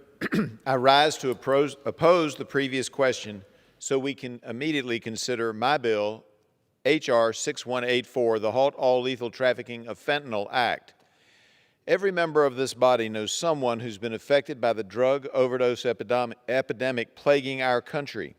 We recently learned from the Centers for Disease Control and Prevention that between May 2020 and April 2021, more than 100,000 overdose deaths occurred in the United States, an increase of nearly 30% over the previous year.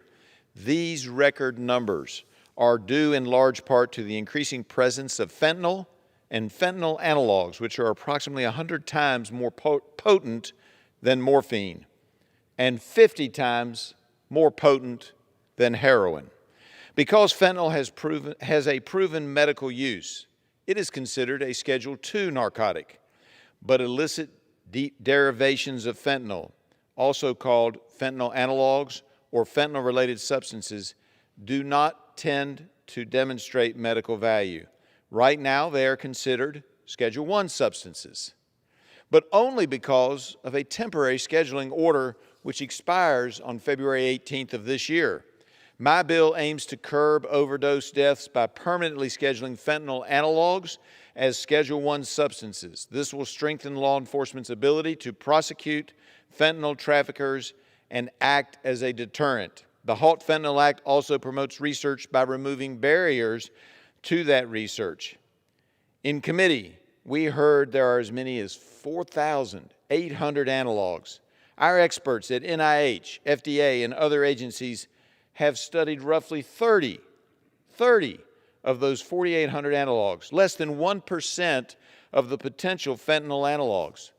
By encouraging research of Schedule I substances like fentanyl analogs, we can better understand how these substances work and how we can prevent potentially harmful impacts in the future. Time is running out. The cartels in China and Mexico know how to play games with these fentanyl analogs. Congress must act to pass the Halt Fentanyl Act before February 18th of this year. It must be done. I thank you, and I yield back. The gentlewoman from Minnesota reserves. The gentlewoman from North Carolina is recognized. Thank you, Madam Speaker. I yield 2 minutes to the gentlewoman from Illinois, Ms. Bustos. The gentlewoman is recognized. Thank you, Madam Speaker. I rise today in favor of the rule which provides for consideration of my bill, Ending Forced Arbitration of Sexual Assault and Sexual Harassment Act. This bill would simply void forced arbitration provisions as they apply to sexual assault and harassment claims, giving survivors the choice of how to pursue justice. It would allow sexual assault or harassment survivors to discuss their cases publicly, if they would choose, and it would eliminate institutional protection for harassers and abusers. The rule also includes an amendment I co-led with Ranking Member Ken Buck of Colorado. This amendment was negotiated in good faith with Democrats and with Republicans to address concerns as my bill was debated in committee. We promised them that we would work together to address those issues, and we did. My bill has the support of Democrats and Republicans. It has the support in the House and in the Senate. And passing the rule is the next step towards sending this bill to the President of the United States and having it become the law of the land. I urge my colleagues to support the rule, and with that, I yield back. The gentlewoman from North Carolina reserves. The gentlewoman from Minnesota is recognized. Madam Speaker, I yield 4 minutes to the gentlewoman from Florida. The gentlewoman is recognized. Well, thank you, Madam Speaker, and thank you to my colleague from Minnesota. Madam Speaker, I rise today to oppose the previous question so that we can immediately consider H.R. 6184, the Halt Fentanyl Act. Unless you have been living under a rock, you know that we are in what many are calling the third wave of the American opioid epidemic, which has taken hundreds of thousands of lives. In fact, the leading cause of death in America today for folks between the ages of 18 and 45 is fentanyl. It's not COVID, it's not climate change, no, it is fentanyl. And we know for a fact that every single member of this chamber represents districts that are being significantly impacted by the gross influx of narcotics in our communities. You know, last March, I stood here on this very floor next to my husband's SWAT vest as our colleagues on the left worked to defund, and ultimately did defund, our police. I stated then that members of Congress should be required to do ride-alongs with local law enforcement so that they may see firsthand the very dangerous challenges that our law enforcement officers face on a daily basis. To date, not a single one has taken me up on that challenge. However, I have done several ride-alongs, as well as 3 trips to the southwest border. Had our Democrat colleagues taken me up on our ride-along challenge, they would have seen firsthand the drugs that are free-flowing across the southwest border, courtesy of Trafficker-in-Chief Biden, that are coming into our communities. It is not hard to find examples of this. In fact, here is one from my own backyard, Marion County, Florida. This brick of fentanyl was found just last year. Months after this very drug bust, I took my local sheriffs to the southwest border to see firsthand for themselves the crisis unfolding there. It was on this trip that a Homeland Security Investigations agent took one look at this photo and said, you know, that is a product of a border cartel. 984 grams of fentanyl.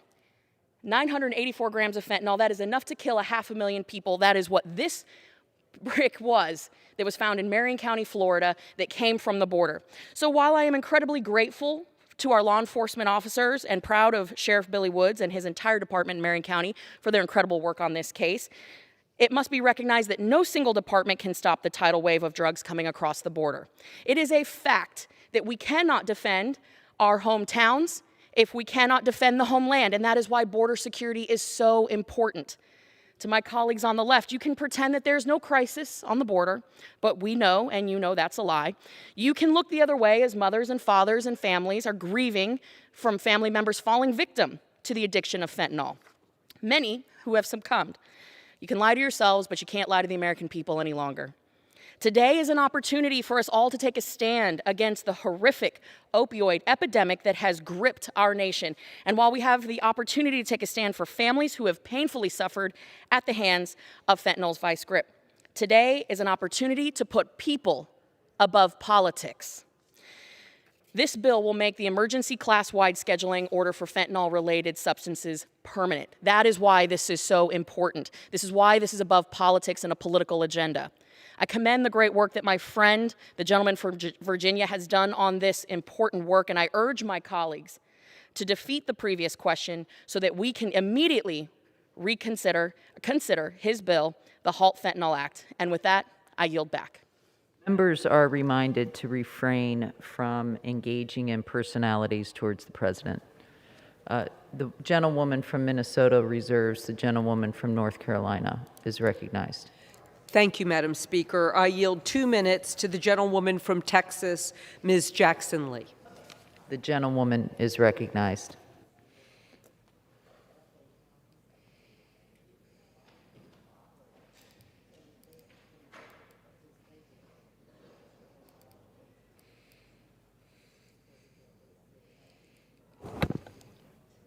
Let me thank the gentlelady for yielding. This is reminiscent of more than a decade and a half ago, but it means that it is long overdue for us to now start anew with the Competes Act, H.R. 4521. Let me first of all say that in the passage of this legislation, isn't it exciting that we have a bipartisan infrastructure bill that will match very nicely along with the Competes Act, and as well, we will pass the Build Back Better Act that has a sizable proportion of broadband and many other aspects dealing with climate. So I rise today to support H.R. 4521 for a number of reasons, but I will put in the forefront the idea that it will promote around the world America's values of justice and competitiveness, equality, and yes, human rights.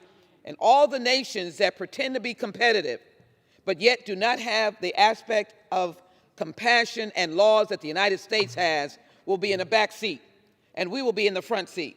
Let me first of all say that we are bringing relief to all the folks that are trying to get their automobiles. $45 billion in the American Fund for CHIPS that will incentivize private sector investments, can continue American leadership in semiconductor fabrication, and will address simply the supply chain disruption and ensure that more semiconductors are produced here at home. That is also jobs for my inner city young people, my rural young people. I was at a TRRX in the city of Houston, and we were looking at a truck driver talk to me and said, I stopped driving trucks.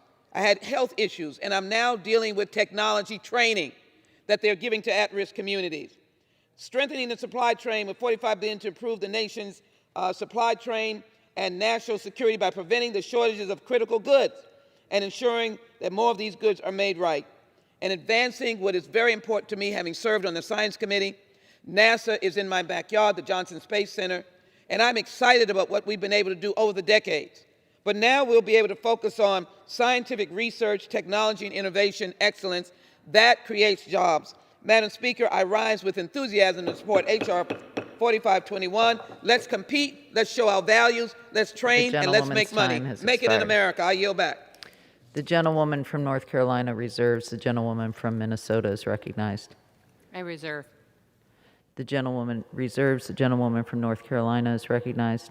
Madam Speaker, I yield 3 minutes to the gentlewoman from Connecticut, the distinguished chairwoman of the Committee on Appropriations, Ms. DeLauro. The gentlewoman is recognized. Thank you. The America Competes Act is a historic package. It makes strategic investments to strengthen supply chains, protect our national security, and bolster our economic competitiveness. It gives us the tools to fight for jobs here at home, protect our critical supply chains while addressing key trade challenges that we face. It recognizes the need to bring back American manufacturing, fights for good-paying jobs that cannot be outsourced.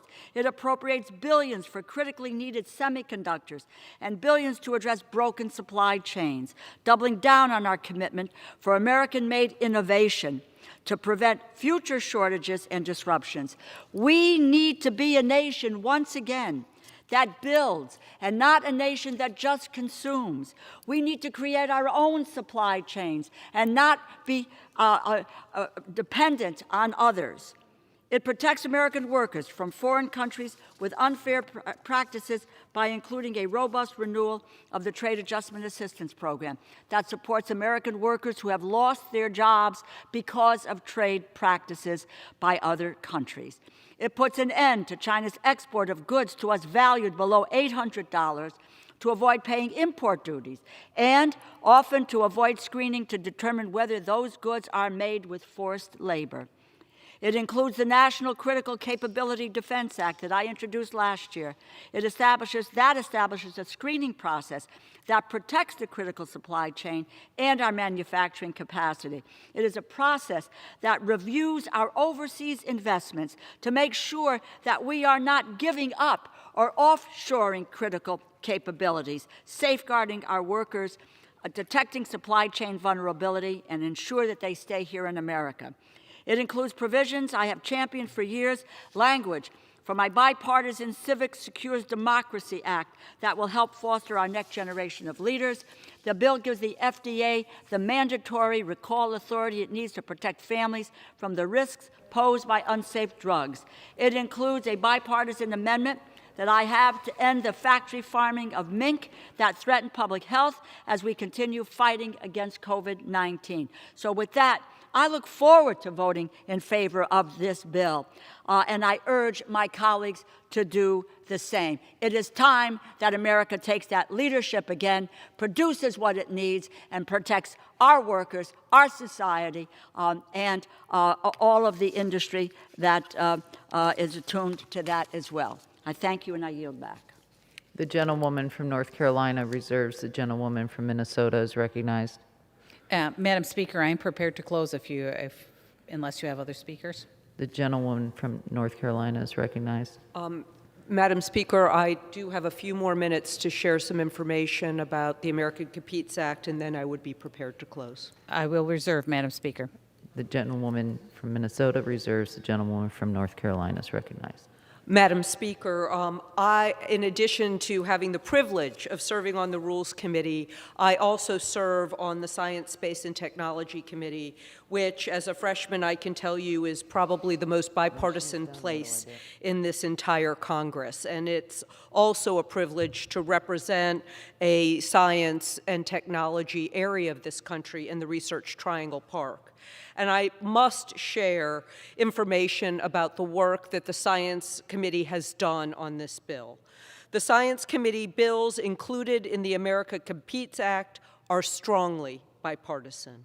Every one of these bills either passed the House floor under suspension or passed through the House Science, Space, and Technology Committee favorably.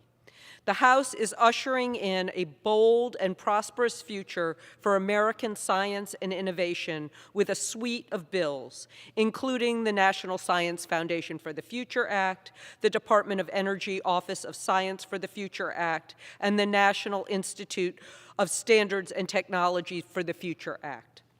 The Science Committee provisions included in the America Competes Act were built from the ground up, with rigorous deliberation and input from the scientific community, industry, and other stakeholders on what they needed most to succeed in the 21st century. These provisions will ensure that the U.S. is well equipped to compete globally in science and innovation. These provisions will help build a strong and diverse STEM workforce ready to address our greatest scientific and societal challenges. and our future prosperity depends on what we do now to nurture the STEM talent in our country. From clean energy technologies to admission measurement to bold funding for science and innovation included in these provisions, we will be able to address the climate crisis head-on. These provisions will strengthen American manufacturing, bolster our national security, and enhance our semiconductor manufacturing capabilities. The United States has long been a beacon of excellence in science and innovation. We must invest in our nation's future, and now is the time. The U.S. has had endless potential to compete globally in science and innovation, and the America Competes Act provides the critical resources and tools we need to achieve that, not just today, but for the next generation. I reserve. The gentlewoman from North Carolina reserves. The gentlewoman from Minnesota is recognized. And Madam Chair, I am prepared to close. The gentlewoman is prepared to close. The gentlewoman from North Carolina is recognized. I'm prepared to close as well. The gentlewoman from Minnesota is recognized. Thank you, Madam Speaker. This bill is another attempt to force the far-left agenda. Only this time the Democrats are using the very real threats we are facing from China in order to do it. Rather than focus attention on real action that can be taken against China, this bill has been pumped full of policies around climate change and other progressive dreams. My colleagues on the other side of the aisle need to open their eyes to the reality of the threat that China poses, and not to use important pieces of legislation to push their agenda. I oppose the rule and the underlying bills, and I ask members to do the same. Thank you, Madam Speaker, and I yield the balance of my time. The gentlewoman from Minnesota yields. The gentlewoman from North Carolina is recognized. Thank you, Madam Speaker. I would like to add to the comments that I had made about the Science, Space, and Technology Committee that our chair, Eddie Bernice Johnson, will be retiring at the end of this session, and the contributions that she has made to this Congress, to the state of Texas. I've got an amen from our colleague, Representative Jackson Lee, have been extraordinary. And she has been a model of civility and bipartisanship on that committee. And this bill, the America Competes Act, will just be a crown jewel in her legacy. Madam Speaker, now is the time for Congress to take comprehensive action to strengthen our supply chain, support American manufacturing, and invest in innovation and scientific research. H.R. 4521 will accomplish these goals, bolster American semiconductor manufacturing, advance clean energy technology, and reaffirm our leadership on the global stage. Our workers, businesses, research institutions, and constituents are depending on us to pass the America Competes Act. We also must pass H.R. 4445. As long as forced arbitration remains an option, business will be able to abuse this mechanism to put profits over people and silence survivors of sexual assault and harassment. Our laws should end practices that enable the abuse of working women. Ending mandatory arbitration for sexual harassment and assault is a just way to put an end to one of these practices. Finally, we must pass H.R. 3485. Our support of LGBTQ rights must not stop at our border. The global LGBT community deserves the full support of American diplomacy. The Global Respect Act enshrines our commitment to equality in our foreign policy, and I'm proud to support this bill. Mr. Speaker, Madam Speaker, I urge a yes vote on the rule and the previous question. I yield back the balance of my time, and I move the previous question on the resolution. The question is on ordering the previous question on the resolution as amended. Those in favor say aye. Aye. Those opposed say no. In the opinion of the chair, the ayes have it. The gentlewoman from Minnesota. Madam Speaker, I request the ayes and nays. Pursuant to Section 3S of House Resolution 8, the yeas and nays are ordered. Members will record their votes by electronic device.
For what purpose does the gentlewoman from Florida seek recognition?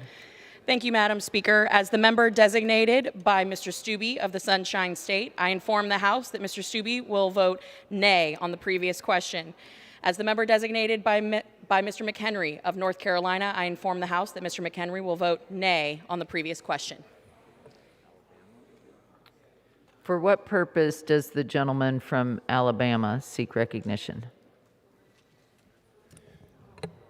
Madam Speaker, as a member designated by Mr. Hagedorn of Minnesota, I inform the House that Mr. Hagedorn will be voting nay on the previous question. Thank you. For what purpose does the gentleman from New York seek recognition? Madam Speaker, as the member designated by Representatives Espaillat and Cahelli, I inform the House that these members will vote yea on the previous question. New York. For what purpose does the gentlewoman from New York seek recognition? Madam Speaker, as a member designated by Congresswoman Yvette Clarke of New York pursuant to House Resolution 8, I inform the House that Ms. Clarke of New York will vote yes on ordering the previous question.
For what purpose does the gentlewoman from Indiana seek recognition?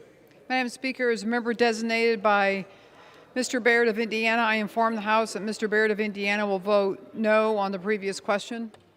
And Madam Speaker, as the member designated by Ms. Wagner of Missouri, I inform the House that Ms. Wagner will vote no on the previous question.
For what purpose does the gentleman from North Carolina seek recognition? Madam Speaker, I rise as the member designated by Mr. Hudson from the great state of North Carolina to inform the House that he will vote nay on the previous question.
For what purpose does the gentlewoman from Virginia seek recognition?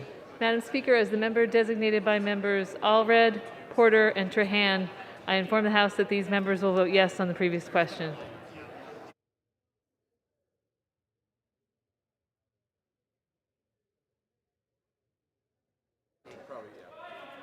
I might just have to be. All right. Yep.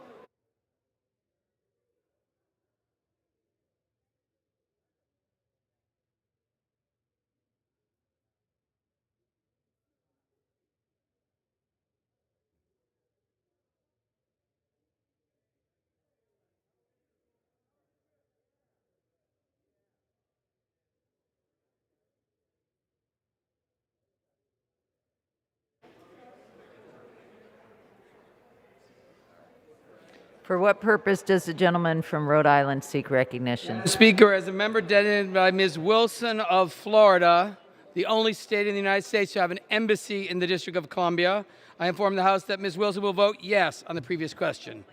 As the member designated by Mr. Keating of Massachusetts, the state whose official dessert is the Boston cream pie, I inform the House that Mr. Keating will vote yes on the previous question. As the member designated by Mr. Higgins of New York, home to the first state park in the country in 1885, I inform the House that Mr. Higgins will vote yes on the previous question.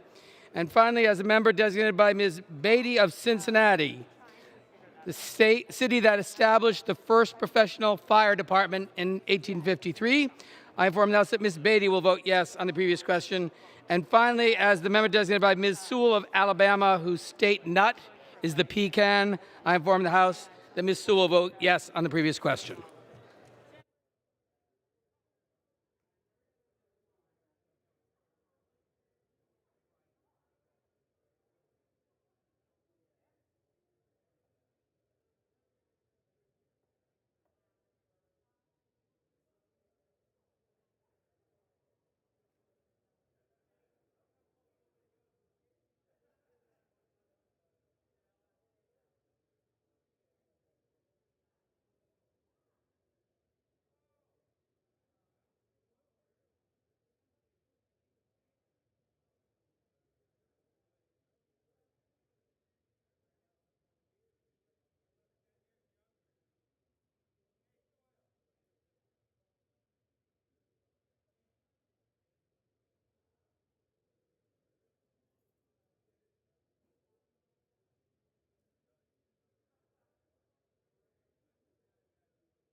For what purpose does the gentleman from California seek recognition?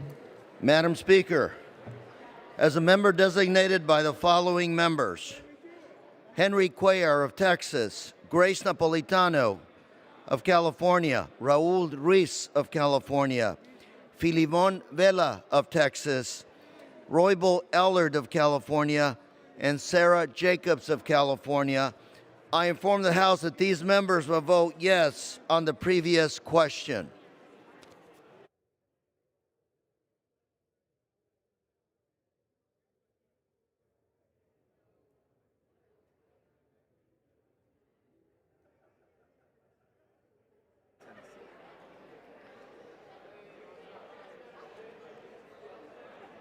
For what purpose does the gentleman from Tennessee seek recognition?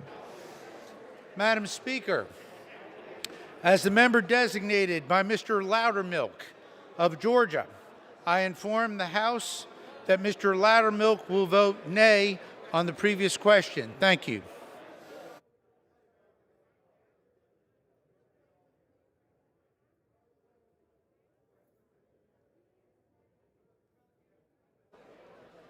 For what purpose does the gentleman from Florida seek recognition? Madam Speaker, as the member designated by Mr. Christ and Ms. Wasserman Schultz, I inform the House that these members will vote yea on the previous question.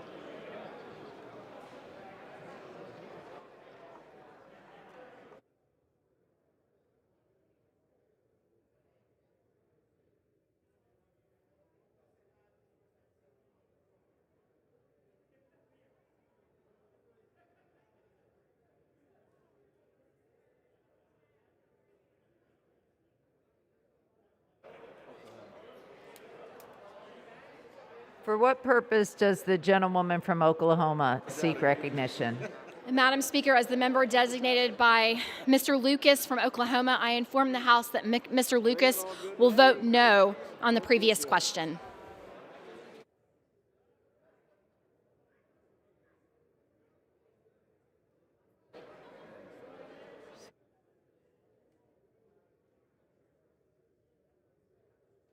For what purpose does the gentleman from Maryland seek recognition?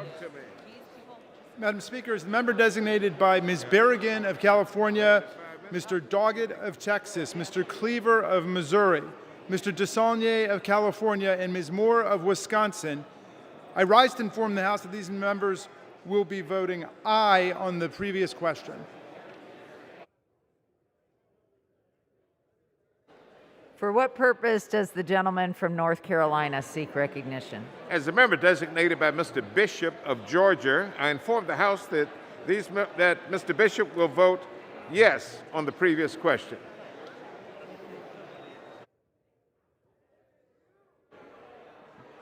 For what purpose does the gentleman from California seek recognition?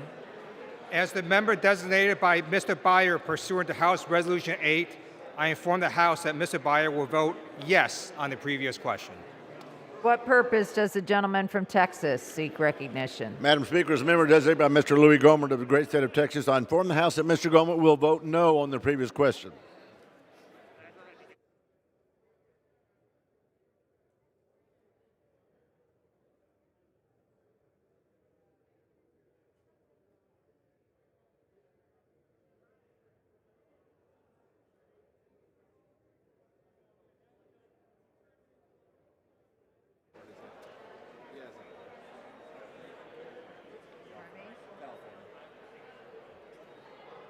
For what purpose does the gentleman from California seek recognition?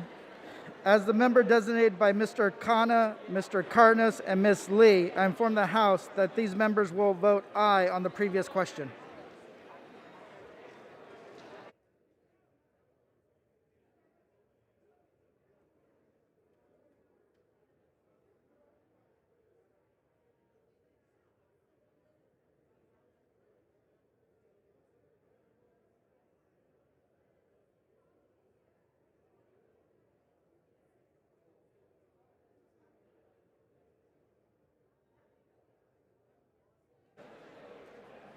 Indiana?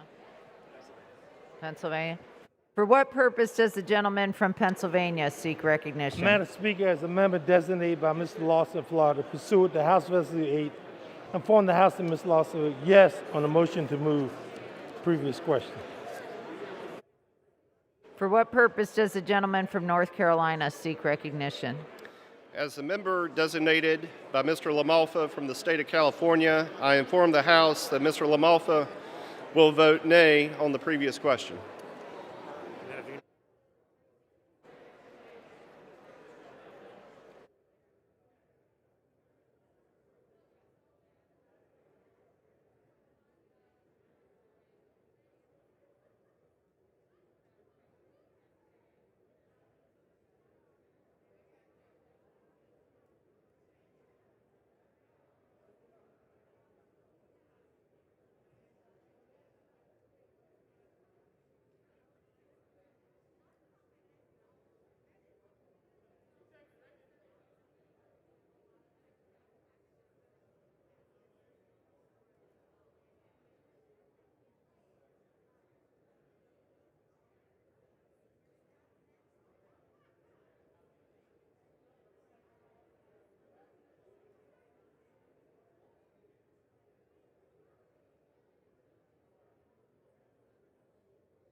For what purpose does the gentlewoman from Ohio seek recognition?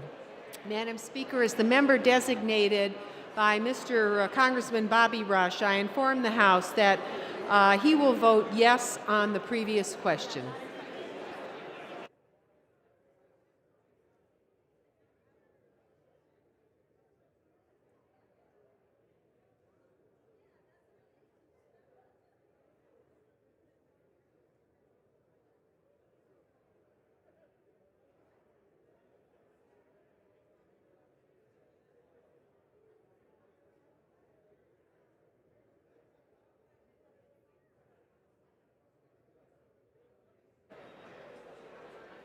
For what purpose does the gentlewoman from New Hampshire seek recognition?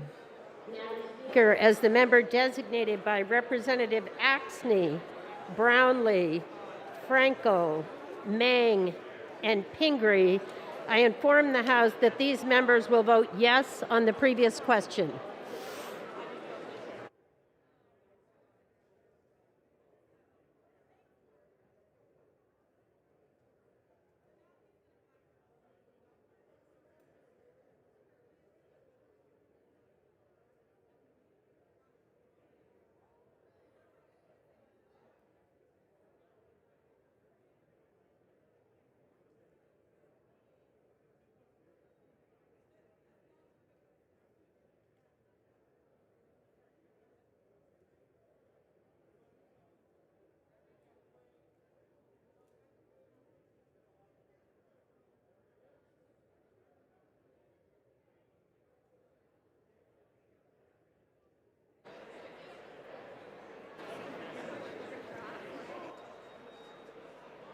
For what purpose does the gentleman from Maryland seek recognition? Madam Speaker, Mr. Hoyer and Ms. Adams, Mr. Hoyer of Maryland, Ms. Adams of North Carolina, vote yes on the previous question.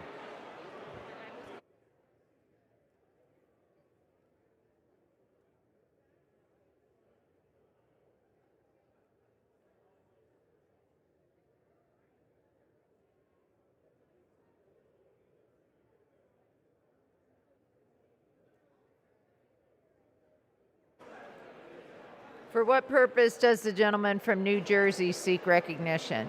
Madam Speaker, as the member designated by Mr. Jerry Nadler, Ms. Ann Kirkpatrick, Ms. Bonnie Watson Coleman, Mr. Alvio Series, Mr. Donald Payne, and Mr. Tom Malinowski, I inform the House that these members will vote yes on the previous question. For what purpose does the gentleman from North Carolina seek recognition? McLean of Michigan, pursuant to HRES 8, I inform the House that Ms. McLean will vote no on the previous question. For what purpose does the gentlewoman from New York seek recognition? As the member designated by Mr. Bowman of New York, I inform the House that Mr. Bowman will vote yes on the previous question.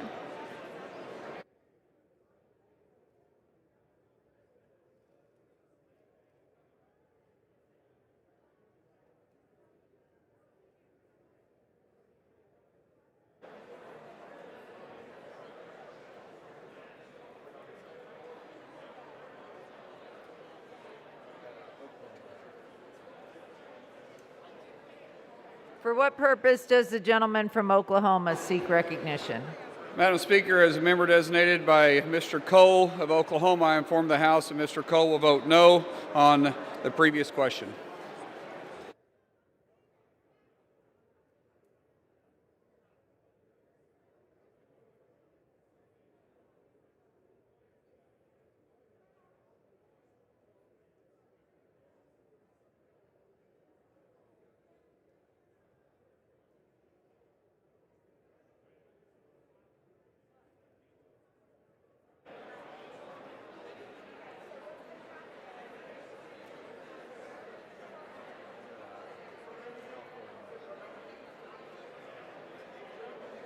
For what purpose does the gentleman from California seek recognition? Thank you, Madam Speaker. As a member designated by Mr. Swazi, I inform the House that Mr. Swazi will vote aye on the previous question.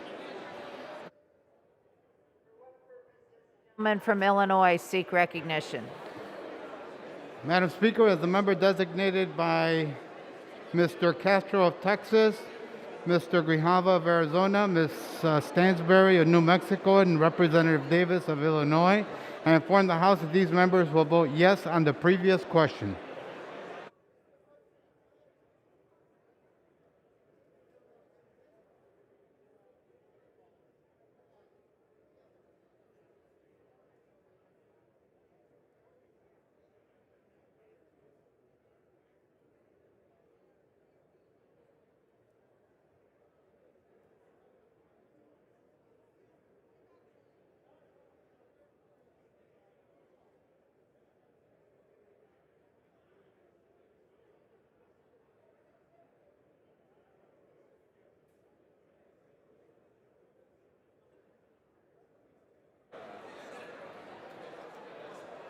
For what purpose does the gentleman from South Carolina seek recognition? Madam Speaker, as a member designated by Mr. Armstrong of North Dakota, I inform the House that Mr. Armstrong will vote nay on the previous question.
For what purpose does the gentlewoman from New York seek recognition?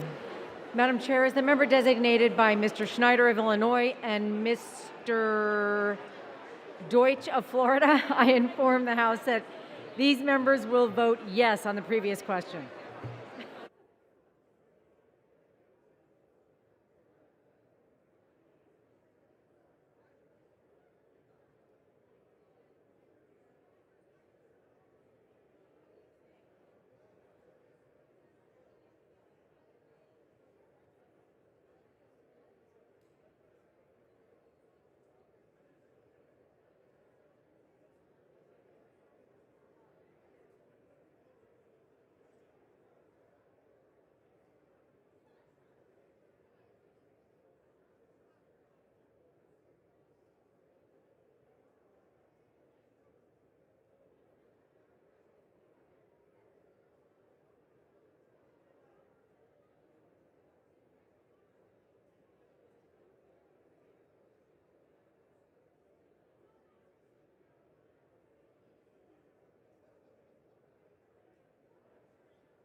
The yeas are 219 and the nays are 205. The previous question is ordered. The question is on adoption of the resolution. Those in favor say aye. Those opposed say no. In the opinion of the chair, the ayes have it. Mr. Speaker. For what purpose does the gentlewoman from Minnesota rise? Mr. Speaker, I request the yeas and nays.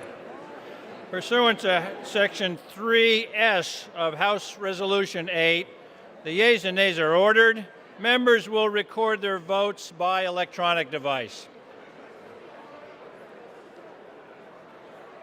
Too loud?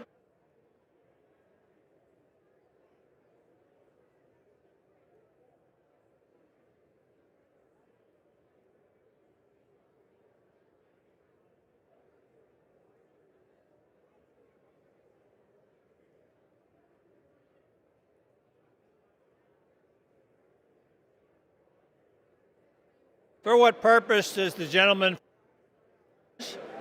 Mr. Speaker, the following members vote yes on HRES 900. Adams, North Carolina, Mr. Hoyer. Miss Adams, North Carolina, Mr. Hoyer, Maryland.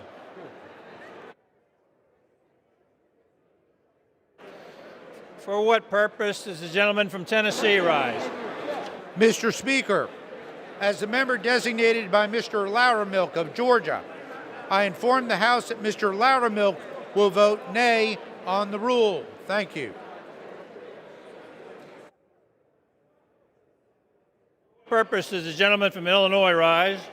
Mr. Speaker, as the member designated by Mr. Castro of Texas, Mr. Grijalva of Arizona, Representative Stansbury of New Mexico, Mr. Davis of Illinois, I inform the House that these members will vote yes on HRES 900.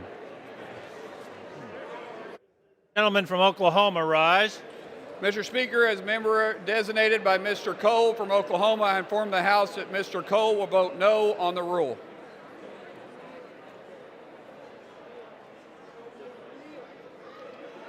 For what purpose does the gentlelady from New York rise?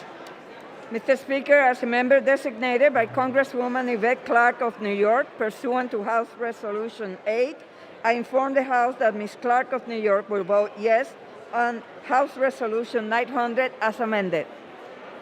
For what purpose does the gentleman from North Carolina rise? Mr. Speaker, as the member designated by Mr. Hudson from the great state of North Carolina, I inform the House that Mr. Hudson will vote no on the present rule. For what purpose does the gentlelady from Virginia rise? Mr. Speaker, as the member designated by members Allred, Porter, and Trahan, I inform the House that these members will vote yes on HRES 900. For what purpose does the gentlelady from Indiana rise? Mr. Speaker, as a member designated by Ms. Wagner of Missouri, I inform the House that Ms. Wagner of Missouri will vote no on the rule. And Mr. Speaker, on behalf of Mr. Baird in Indiana, I inform the House that Mr. Baird will vote no on the rule. For what purpose does the gentleman from Pennsylvania Mr. rise? Speaker, as the member designated by Mr. Lawson, inform the House that Mr. Lawson will vote yes on House Resolution 900. For what purpose does the gentleman from North Carolina rise? Mr. Speaker, as a member designated by Mr. LaMalfa, I inform the House that Mr. LaMalfa will vote nay on the rule. For what purpose does the gentlelady from New York rise? Mr. Chairman, as the member designated by Mr. Schneider of Illinois and Mr. Deutsch of Florida, I inform the House that these members will vote yes on HRES 900. For what purpose does the gentleman from Texas rise? Mr. Speaker, as member designated by Mr. Louis Gohmert of the great state of Texas, I inform the House that Mr. Gohmert will vote no on the rule. For what purpose does the gentleman from Florida rise? Mr. Speaker, as the member designated by Mr. Chris and Mrs. Wasserman Schultz, I inform the House that these members will vote yea on HRES 900. For what purpose does the gentleman from South Carolina rise? Mr. Speaker, as a member designated by Mr. Armstrong of North Dakota, I inform the House that Mr. Armstrong will vote nay on the rule. For what purpose does gentleman from California rise? Mr. Speaker, as member designated by the following members: Henry Cuellar of Texas, Grace Napolitano of California, Raul Ruiz of California, Ms. Roybal Allard of California, and Ms. Sarah Jacobs of California, I inform the House that these members will vote yes on HRES 900. For what purpose does the gentlelady from Oklahoma rise? Mr. Speaker, as the member designated by Mr. Lucas of Oklahoma, I inform the House that Mr. Lucas will vote nay on the rule. For what purpose does the gentlelady from Ohio rise?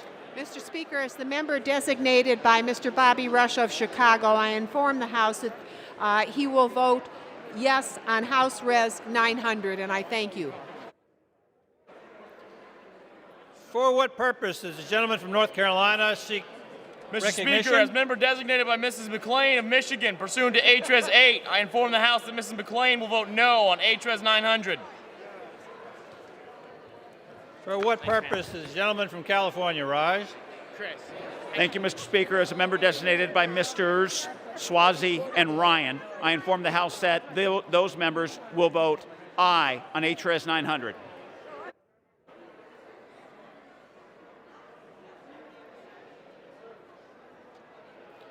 For what purpose does the gentlelady from New Hampshire rise?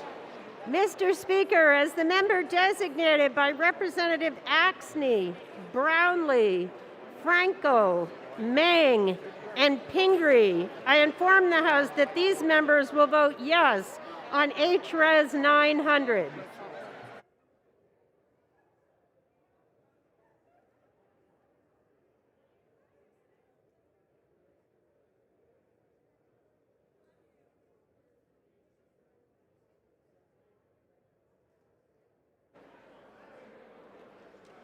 For what purpose does the gentleman from North Carolina rise? Mr. Speaker, as a member designated by Mr. Bishop of Georgia, I inform the House that Mr. Bishop will vote yes. He will vote yes on HRES 900.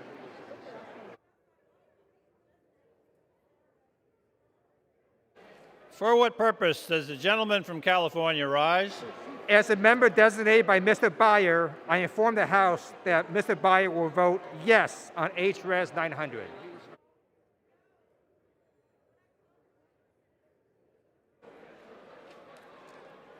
For what purpose does the gentlelady from New York rise? As the member designated by Mr. Bowman of New York, I inform the House that Mr. Bowman will vote yes on HRES 900.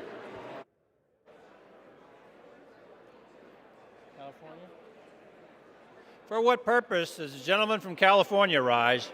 As the member designated by Mr. Khanna, Mr. Karnes, and Ms. Lee, I inform the House that these members will vote aye on HRES 900.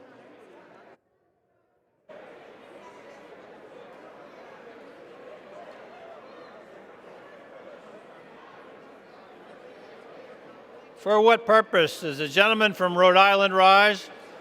Mr. Speaker, as the member designated by Ms. Wilson of Florida, the state with the most golf courses of any state in America, I inform the House that Ms. Wilson will vote yes on HRES 900. As a member designated by Mr. Keating of Massachusetts, the state where the first subway system was built in 1897 in Boston, I inform the House that Mr. Keating will vote yes on HRES 900. As a representative designated by Mr. Higgins of New York, the third leading producer of dairy in the United States, I inform the House that Mr. Higgins will vote yes on HRES 900. As the member designated by Ms. Beatty of Ohio, whose state flag is the only non-rectangular state flag in the United States, I inform the House that Ms. Beatty will vote yes on HRES 900. And as a representative designated by Ms. Sewell of Alabama, whose state flower is the camellia, I inform the House that she will vote yes on HRES 900.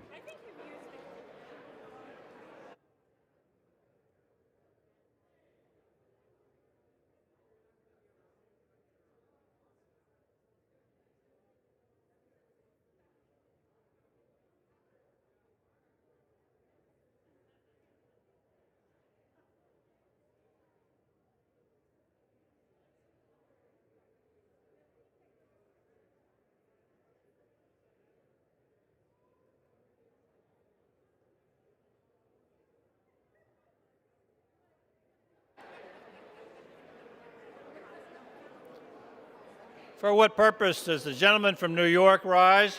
As a member designated by Representatives Espaillat and Cahelli, I inform the House that these members will vote yea on HRES 900.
For what purpose does the gentleman from Alabama rise?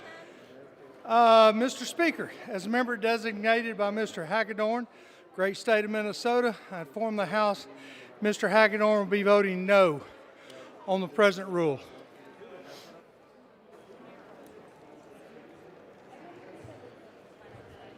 For what purpose does the gentleman from Maryland rise? Mr. Speaker, as the member designated by Ms. Berrigan of California, Mr. Doggett of Texas, Mr. Cleaver of Missouri, Mr. DeSaulnier of California, and Ms. Moore of Wisconsin, I rise to inform the House that these members will all be voting aye on House Resolution 900.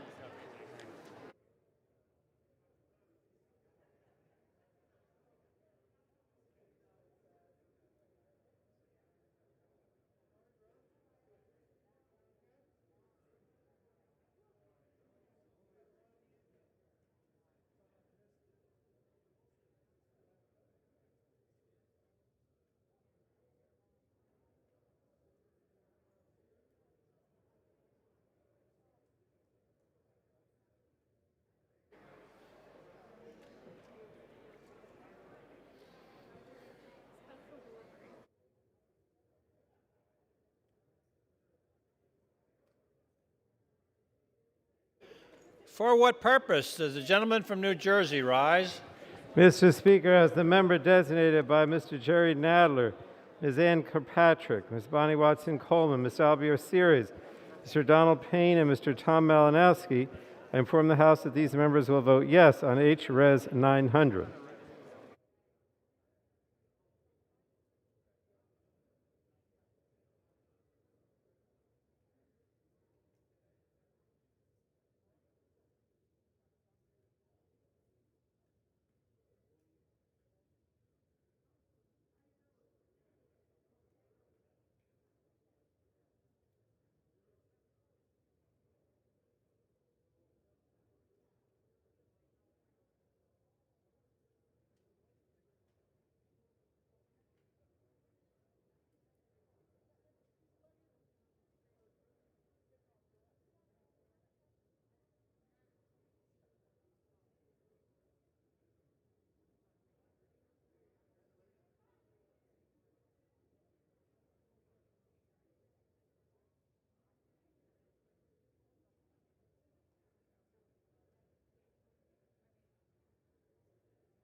For what purpose does the gentlelady from Florida rise?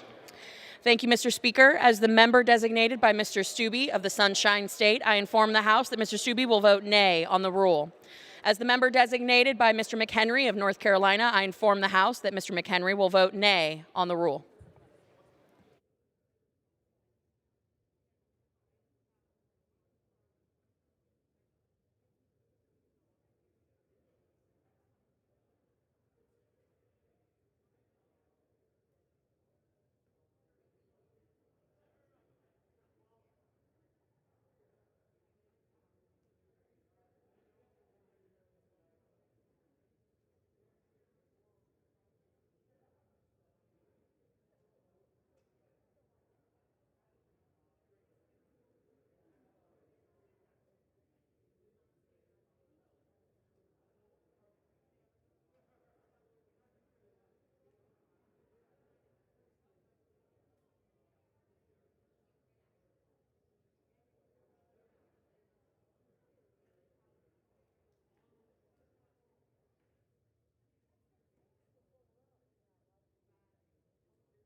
On this vote, the yeas are 219 and the nays are 203.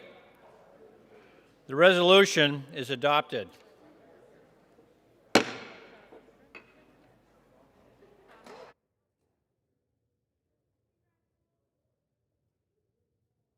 Objection, the motion to reconsider is laid on the table.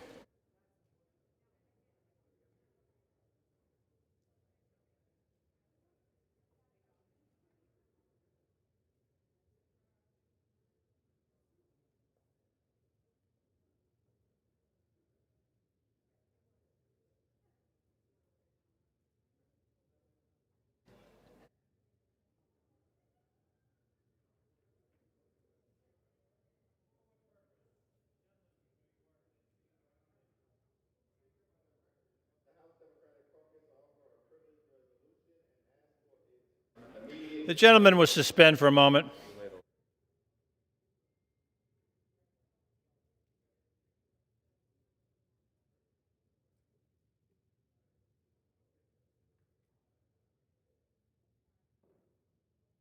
The chair lays before the House a communication. The Honorable, the Speaker, House of Representatives, Madam, I am writing to request that I be removed from the House Education and Labor Committee to allow newly elected Representative Sherfilis McCormick from Florida to serve on this important committee. I am confident that Ms. Sherfilis McCormick will be a great addition and valued member of the committee. It was an honor to return to the Education and Labor Committee for part of my last term in Congress and to again have the opportunity to directly work on issues so critically important to my congressional district. Signed sincerely, John Yarmouth, Member of Congress. The chair lays before the House another communication. The Honorable, the Speaker, House of Representatives, Madam, I write today to request to be removed from the House Veterans Affairs Committee to allow the newly elected representative from Florida's 20th Congressional District, Sheila Sherfilis McCormick, to serve on this committee. I know that Representative Sherfilis McCormick will bring a fresh and unique perspective to this committee's work, and our country's veteran population will be better served because of it. It has been an honor to serve on this critically important committee to try and improve the lives of our nation's veterans. Thank you for your consideration. Signed sincerely, Anthony G. Brown. Without objection, the resignations are accepted.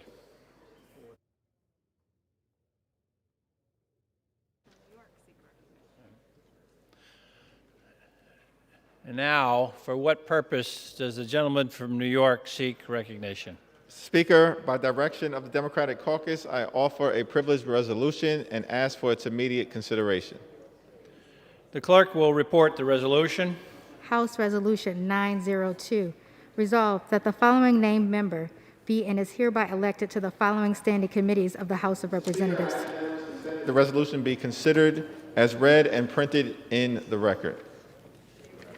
Without objection, the resolution is agreed to, and the motion to reconsider is laid on the table.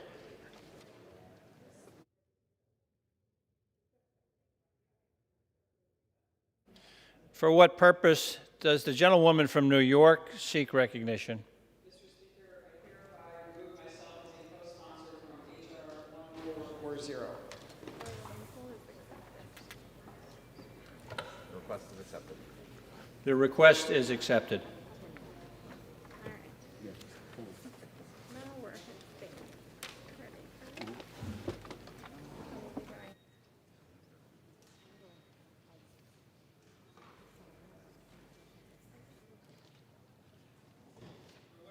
Does the gentlewoman from Texas seek recognition? Mr. Speaker, pursuant to House Resolution 900, I call up the bill H.R. 4521 and ask for immediate consideration in the House.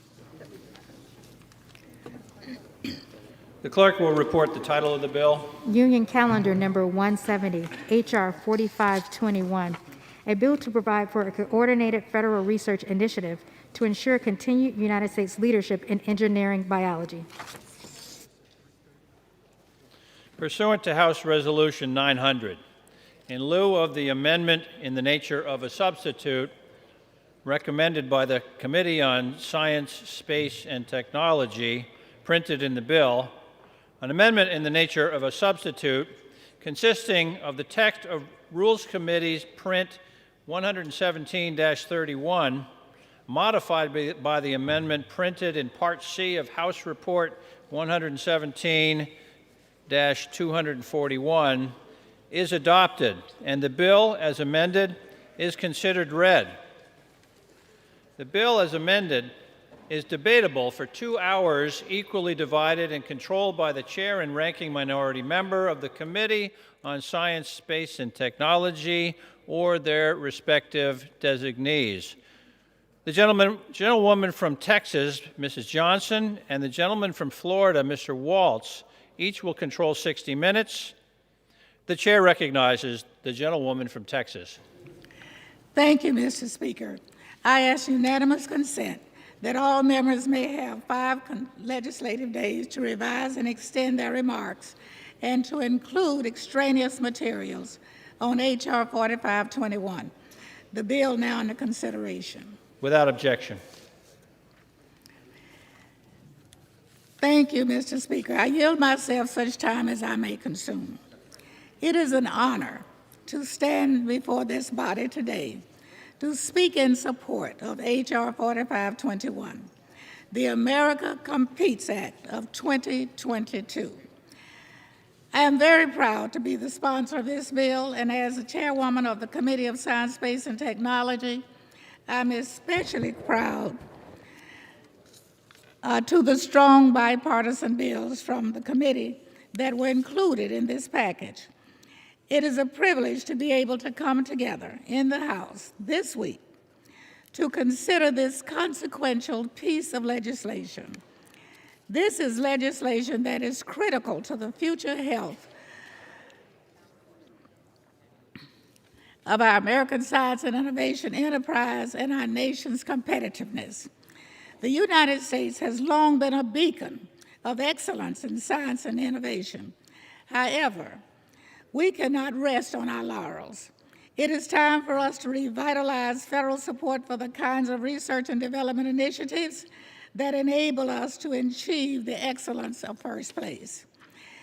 And we need to take a holistic approach that encompasses everything from the state-of-the-art research and development taking place at our national labs to advanced manufacturing facilities that employ and support communities across this nation. It is not an understatement to say that we can usher in an exciting, prosperous future for American competitiveness with the suite of provisions contained in Divisions A and B of the America Competes Act. These include transformative support for the National Science Foundation, the Department of Energy's Office of Science, and the National Institute of Standards and Technology. In addition, the provisions in this act will enable us to create a strong and diverse STEM workforce, one that is ready to address the great societal and scientific challenges we face as a nation. One of many STEM provisions included in Competes is the STEM Opportunities Act. This is an initiative I've been working on for 15 years, and which is now needed more than ever. With this legislation, we are making investments to build clean energy solutions, address the climate crisis, reinforce our national security, enhance our semiconductor manufacturing capabilities, and so much more. In short, we're acting to address the critical needs identified by the scientific community, industry, academia, and other stakeholders as they most need to succeed in the 21st century. If we are to continue to lead and be able to compete on a global scale, we must chart our own course. The United States has endless potential to lead the world in innovation and competitiveness, and the America Competes Act can supply the driving force to get us there. Before I close, I'd like to thank Speaker Pelosi and my colleagues on and off the Science Committee for their work in getting all this done. I would also like to thank the ranking member, Lucas, for being a constructive partner with me to ensure that we pass bipartisan bills that incorporated the good ideas put forth by members on both sides of the aisle in our committee. And finally, I'd like to thank the staff of the Science, Space, and Technology Committee for the hard work, dedication, and long hours that they put in throughout this process. I deeply appreciate what they have done. This is a strong package, one that was put together with the needs of each and every American, especially those in historically underserved communities in mind. I urge all of my colleagues to support the America Competes Act of 2022, and I look forward to a swift passage. I reserve the balance of my time. The gentlelady reserves. The gentleman from Florida is recognized. Thank you, Mr. Speaker. Mr. Speaker, we're here today to discuss what House Democrats are now calling the America Competes Act. And frankly, it's a shame. It's a shame that they are framing this as a bill about competitiveness. And while it may have started as just that, it's now morphed into another attempt to impose the Democrats' out-of-touch agenda on America. Mr. Speaker, the sad reality is that we are in desperate need of a competitiveness bill. The Chinese Communist Party is trying to overtake us and intends to overtake us as a global leader in science and technology because they know that leadership in science directly equates to a stronger economy, a more secure homeland, and greater influence in the ethical standards that underpin all of our emerging technologies. And so it's no wonder that the Chinese Communist Party is doing everything in its power to take every possible advantage in this global competition. The Chinese Communist Party is outspending us on research and development. They are graduating more STEM students and building a higher tech workforce faster than we are. And they are acquiring valuable research and intellectual property through any means necessary, absolutely including forced acquisition and theft. Mr. Speaker, they're stealing their way to the top. And it is not an exaggeration to say that countering China's global influence must be one of our highest priorities in Congress. The House Science Committee, with Chairwoman Johnson and Ranking Member Lucas's leadership, took on this responsibility, and rightly so, and did what the American people expect us to do. We spent more than a year meeting with stakeholders, gathering feedback, finding consensus policies, and passing bipartisan legislation. In total, with their leadership and with the great work of the Science Committee, we passed a dozen bills to double down on the investment in transformative basic research, build our STEM workforce, and strategically support the most emerging technologies like artificial intelligence, quantum science, and advanced manufacturing. And while those bills you'll hear about today, you'll hear about all of those bills that are in this package, it is inaccurate to say this is a China bill or a competitiveness bill. I want to be crystal clear, this is not bipartisan legislation, and it is not focused on the problems at hand. If the Speaker and our colleagues in the House Democrats were serious about addressing the threat from the Chinese Communist Party, they would have moved our science bill, those dozen bills, into conference months ago. We have been ready to go since June, and everyone who's worked on it on both sides of the aisle knows it. That's when the two core elements of our package passed the House with overwhelming bipartisan support. But instead, this body wasted all summer and fall on massive spending bills like Build Back Better, and now we have little to show for it. And so here we are on Groundhog Day, fittingly, sadly, going through the same exercise we have already done multiple times. And let's be candid. Democrats are trying to cram through a massive bill filled with unnecessary spending that dramatically alters what has passed through this House, instead of focusing on the issues at hand. And what started as a bipartisan effort to keep the U.S. globally competitive somehow in the last few weeks went through the black box of Speaker Pelosi's office and emerged as the Build Back Better backup plan, filled with failed initiatives and progressive demands. And instead of addressing competition and the threat from the communist leadership in China, this bill now corrupts good, solid, bipartisan work I was personally very proud of, and it corrupts it with thousands of pages of irrelevant policies. So what kind of China bill mentions coral reefs more than China?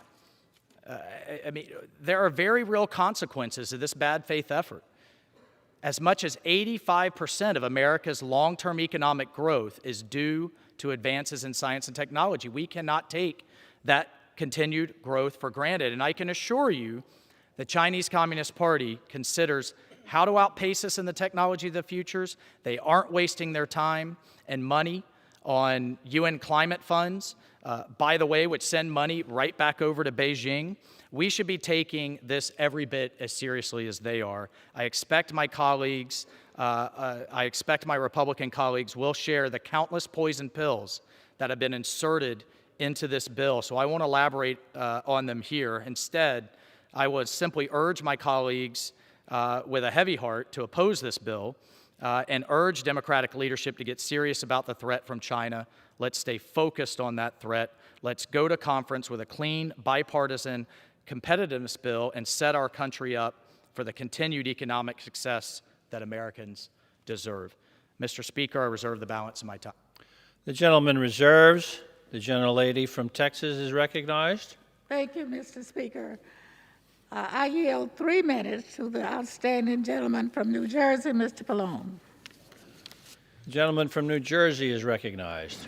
Thank you, Mr. Speaker. I stand in strong support of the America Competes Act. This legislation restores a strong and robust American manufacturing base that can outcompete any other nation.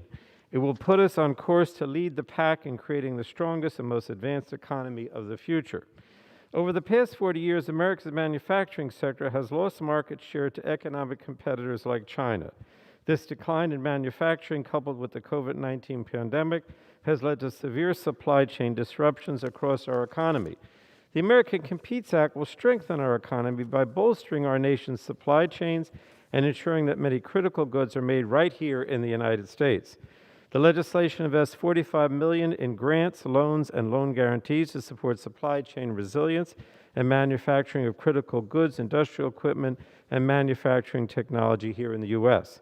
It invests $52 billion for the CHIPS for America Act, incentivizing private sector investments in superconductor fabrication in the United States. And this funding will help eliminate disruptions in the superconductor supply chain from abroad that has hurt American automakers, medical supply chain companies, and manufacturers of heavy machinery. It invests $3 billion to help build a domestic solar manufacturing supply chain so we can aggressively counter China's control of the solar chain that jeopardizes our energy security interests. The bill also keeps our electric grid secure and resilient in the face of evolving cybersecurity and physical security threats. And the American Competes Act also improves our medical product supply chain and strengthens our strategic national stockpile. During the early days of the COVID-19 pandemic, there were widespread shortages of essential medicines, medical supplies, and some personal protective equipment. This legislation increases our domestic drug manufacturing base by expanding the use of advanced and what we call continuous manufacturing practices. It also establishes a $1.5 billion supply chain manufacturing pilot program that will help maintain domestic reserves of critical medical supplies, and it creates a $10.5 billion program that awards grants to states to expand or maintain a strategic stockpile of products essential in the event of a public health emergency. And finally, Mr. Speaker, the American Competes Act innovates our wireless supply chain and network security by funding the deployment of cutting-edge technology and ensuring that next-generation mobile wireless networks and technologies are safe and secure from foreign adversaries. Mr. Speaker, for too long, America has relied too heavily on other nations to manufacture critical goods essential to our economy. That has to end, and the American Competes Act makes the investments to ensure that America can outcompete any other nation now and well into the future. I strongly urge my colleagues to support the bill, and I yield back. The gentlewoman from Texas reserves. The gentleman from Florida is recognized. Mr. Speaker, I yield 5 minutes to the gentleman from Texas, the Republican leader of the Foreign Affairs Committee, Mr. McCall. The gentleman from Texas is recognized for 5 minutes. Thank you, Mr. Speaker. Last year, the CCP's hypersonic weapons program successfully launched a missile that traveled all the way around the world. That program was built on the backbone of U.S. technology. And as we speak, the Chinese Communist Party is committing genocide against their own people. Women are forced to abort their children. Families are ripped apart. And all the while, American IP is being used to build the CCP's police state, to help the CCP surveil and imprison the ethnic and religious minorities that they torture. A substantive bill to counter the CCP isn't just a national security issue, it's a moral issue. And that's why any serious legislation must include export controls to keep U.S. technology out of the hands of the CCP's military and surveillance state. The stakes cannot be higher, and the outcome hinges on a technology race. Unfortunately, this bill takes no meaningful step to address the significant risk to U.S. national security. Instead, it's a Trojan horse being used to inject $8 billion worth of taxpayer money into an unaccountable UN slush fund. That's more than double the amount of money authorized for actual foreign policy programs. This UN slush fund has already provided at least $100 million directly to China, U.S. taxpayer dollars, to a country that this Congress, that the former Republican president and the current Democrat president have all agreed is committing genocide, to a country that even Secretary Kerry admitted is using slave labor to make green energy projects like solar panels and batteries. And for some unknown reason, Democrats rejected Republican efforts to guarantee that the CCP could not access U.S. taxpayer money in this bill.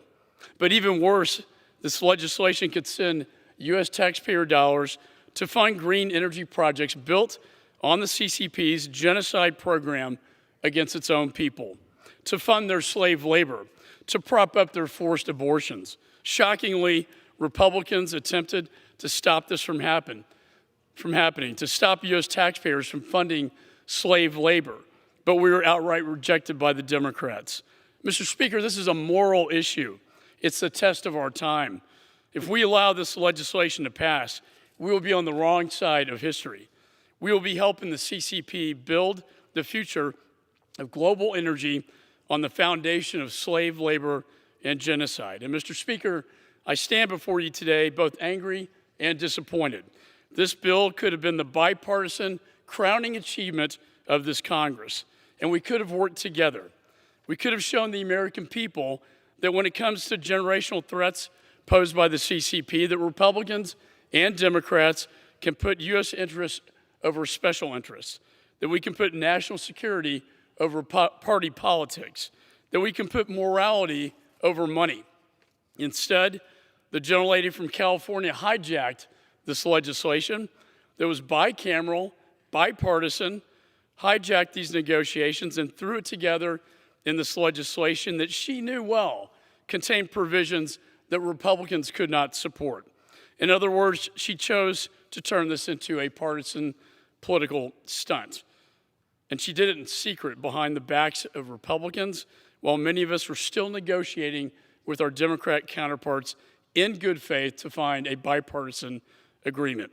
So, Mr. Speaker, the CCP is the most significant economic and national security threat the United States faces.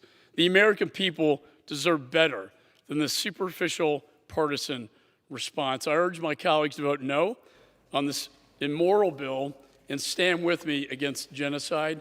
And with that, I yield back. The gentleman from Florida reserves. The gentlelady from Texas is recognized.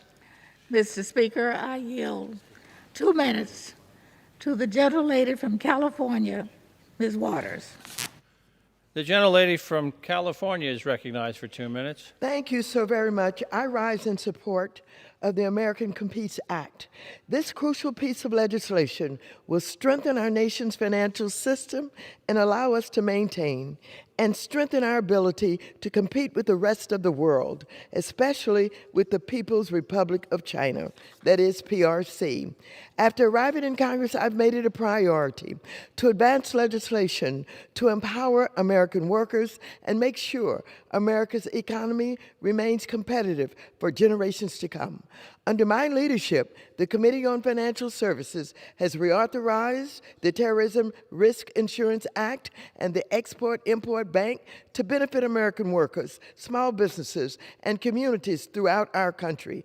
Set aside $60 billion of Paycheck Protection Program, that is PPP funds, for community lenders to lend to some of the smallest businesses, including minority and women-owned businesses. Protected small investors and businesses from bad practices on Wall Street to give everyone a fair shot in our capital markets. Today, I continue that leadership with the American Competes Act, including several provisions from our committee that, among other things, will combat ransomware attacks, strengthen Defense Production Act authorities to protect the supply chains of medical materials, and more.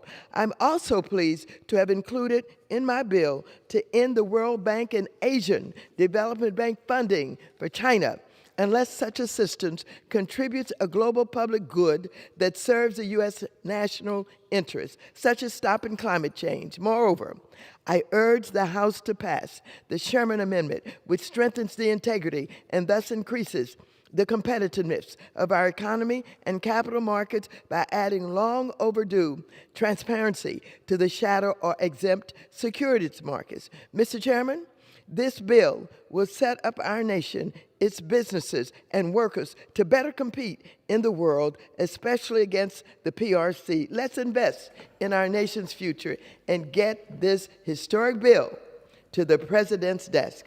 I urge an aye vote, and I yield back the balance of my time. The gentlelady from Texas reserves. The gentleman from Florida is recognized. Mr. Speaker, I yield 5 minutes to the gentlewoman from Washington, the Republican leader of the Energy and Commerce Committee, Ms. McMorris-Rogers. The gentlelady from Washington is recognized for 5 minutes. Thank you, Mr. Speaker. I appreciate the gentleman yielding. I rise in strong opposition to this dangerous bill.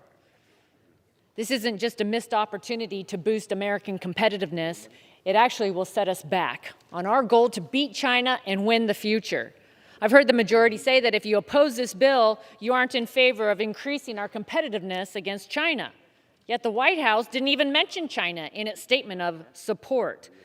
This is a go-it-alone approach that will actually embolden China, ignore the damage of the radical agenda that's been pushed through this Congress under one-party rule and what it has done in our ability to compete.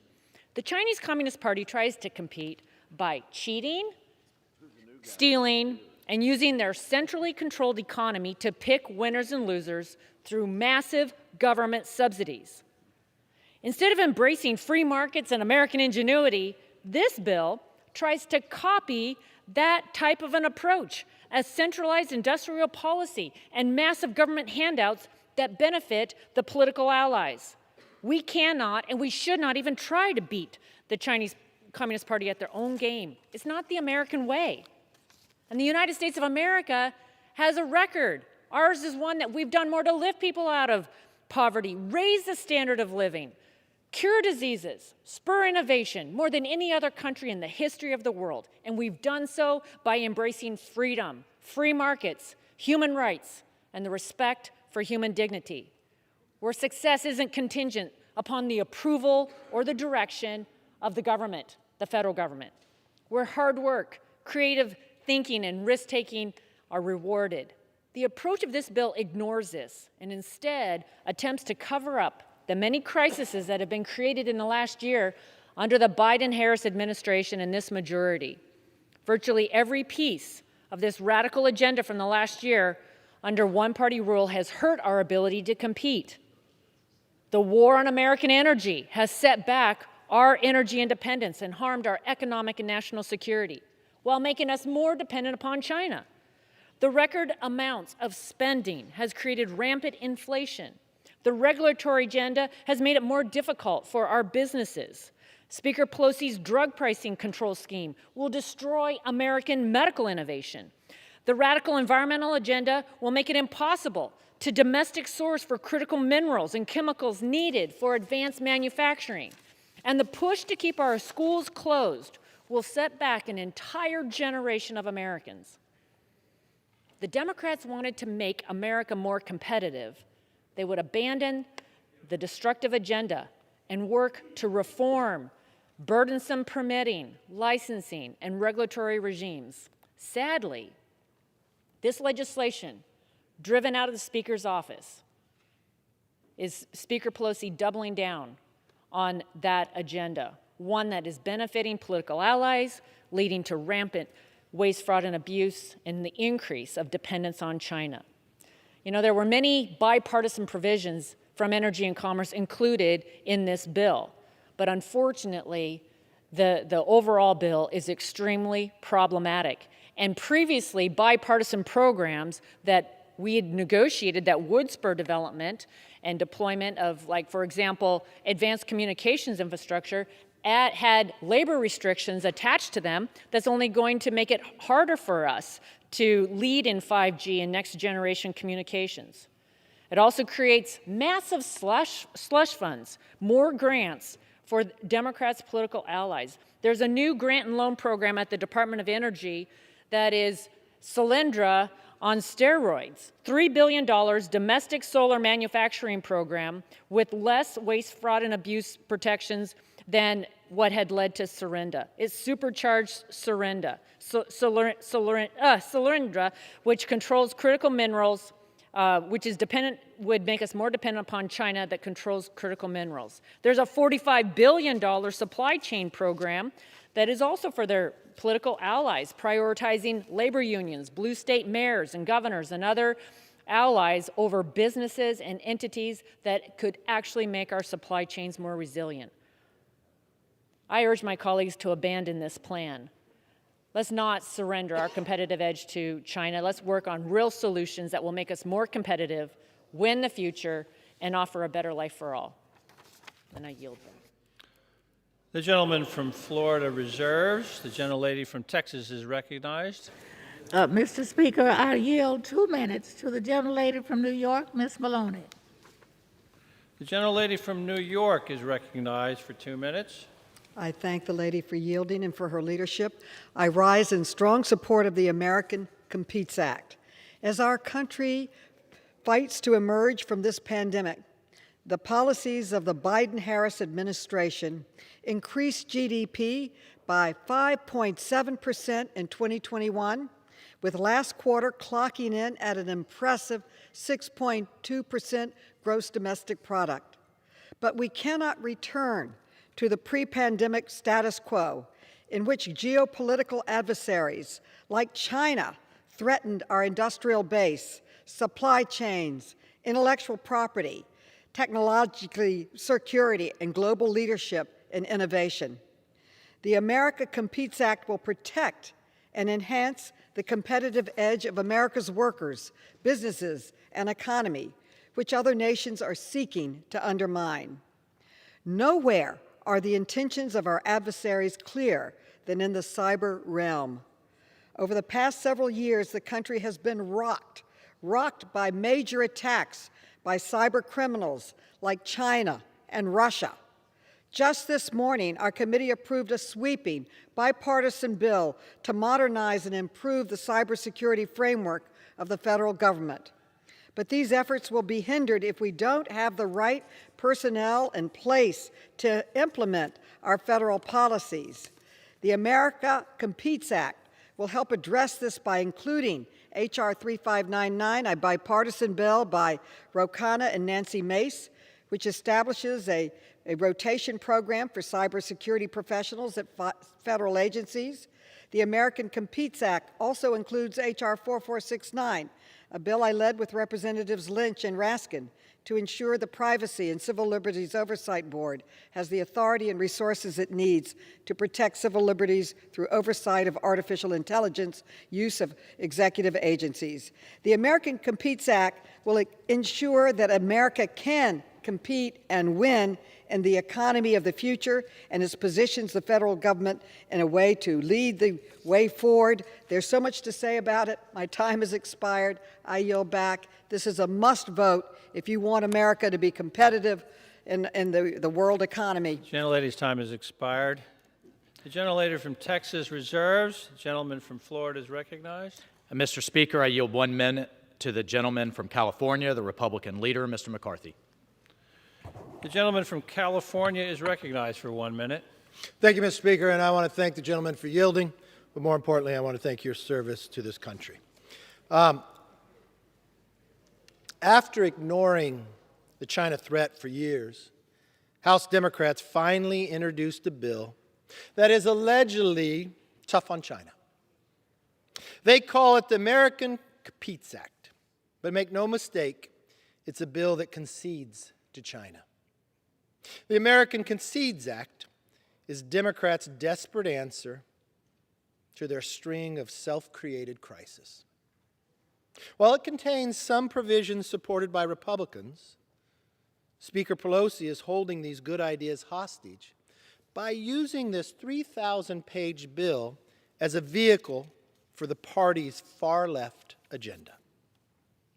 Almost every page of Democrats' Concede Act has a provision that helps China but hurts America. Now, I know 3,000 pages is a lot to read, and my friends may not always get the opportunity, Mr. Speaker, to read it before they vote on it. So I want to take an opportunity here to actually give you some of the pages and what it actually does. Now, here are just a few excerpts. On page 1689, it provides a new unlimited green card program for the Chinese Communist Party to exploit. It also allows research funds to freely flow to colleges and universities that host Confucius Institutes, which are essentially CCP propaganda centers that literally censor our colleges and campuses. These policies would make our nation more vulnerable to Chinese espionage. In fact, the threat of Chinese spying in America is so widespread that the FBI has 2,000 active cases. Think about that, 2,000, almost as many pages as this bill is. To counter it, and they open a new case every 12 hours. So as we debate this bill for the next few days, there's going to be 6 new cases open. I mean, I wonder what they would do. How far would the Chinese spy? I've watched a lot of Hollywood movies. I don't know. Could you imagine, would they go as far and as deep to even meet somebody and spy on them when they're in the city council? Would they develop a friendship through a college, like we see here, Confucius? Maybe even help if the city council person wanted to run for Congress. Go as far if this person even won for Congress and they had developed this long relationship that they met at a college to offer to put people in their office, to help them work in that office, be interns. It would be good. Could it go this far that this person that got elected to Congress, maybe just in their second term to get on one of the most influential committees in the Intel Committee, could they go that far? And if this person got on the Intel Committee with the FBI opening up cases every 12 hours, they would probably warn leadership here about that, I would imagine, because they wouldn't know.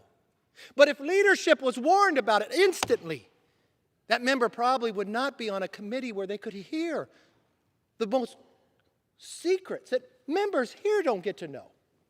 Surely that person would not still be on that committee. And I don't know if this is Hollywood or not. What if that member even wanted to run for president after that? That would be shocking to me. Probably too Hollywood. Couldn't be true. Couldn't happen in today's world.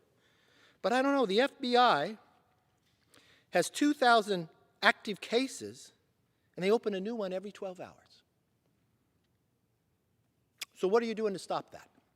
Oh, we're going to help them. We're going to give them more money, give them a green card program, because I'm sure when the FBI warns of the next, maybe that person could even become a subcommittee chair on the Intel Committee. That couldn't happen in America. I just know with no new leadership, it won't be allowed. On page 995, it requests a toothless report from the Biden administration on the origins of COVID. Instead of taking action to get a real accountability, it's going to ask them for a report. Now, this leadership could open a lot of select committees. They do that quite often. Why don't we have a select committee on the origins of COVID? You know, I know we're going to debate this bill for a couple days, and today I just got a notice we were going to have a memorial this week on the steps of the Capitol like we've had before, because 900,000 Americans have now died because of COVID. That got postponed.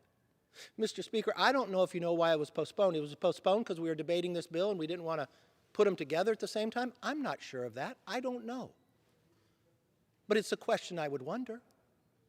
But the bigger question I would wonder is, instead of just sitting out there and giving a moment of silence, why wouldn't we give them more time to explain why those 900,000 in America died, let alone the millions around the world where it originated from?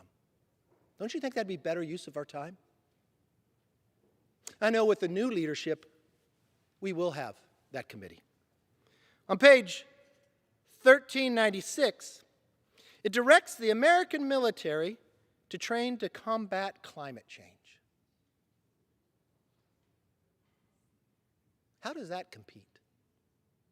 I always thought the American military would be trained to defend America, to protect America. But lo and behold, this Congress, on page 1396, is going to direct the American military to train to combat climate change. I know if the leadership in this Congress was different, that would not be in there. On page 1645, this is very important for competing. It creates a coral reef task force. Because, you know, a coral reef task force, somebody can cut themselves, but 900,000 Americans can die because of COVID, but you can't have a task force on that to know where it originated from. But boy, if anybody gets hurt with coral reef, we got the task force right here in this bill. That is going to make America compete like no other country can.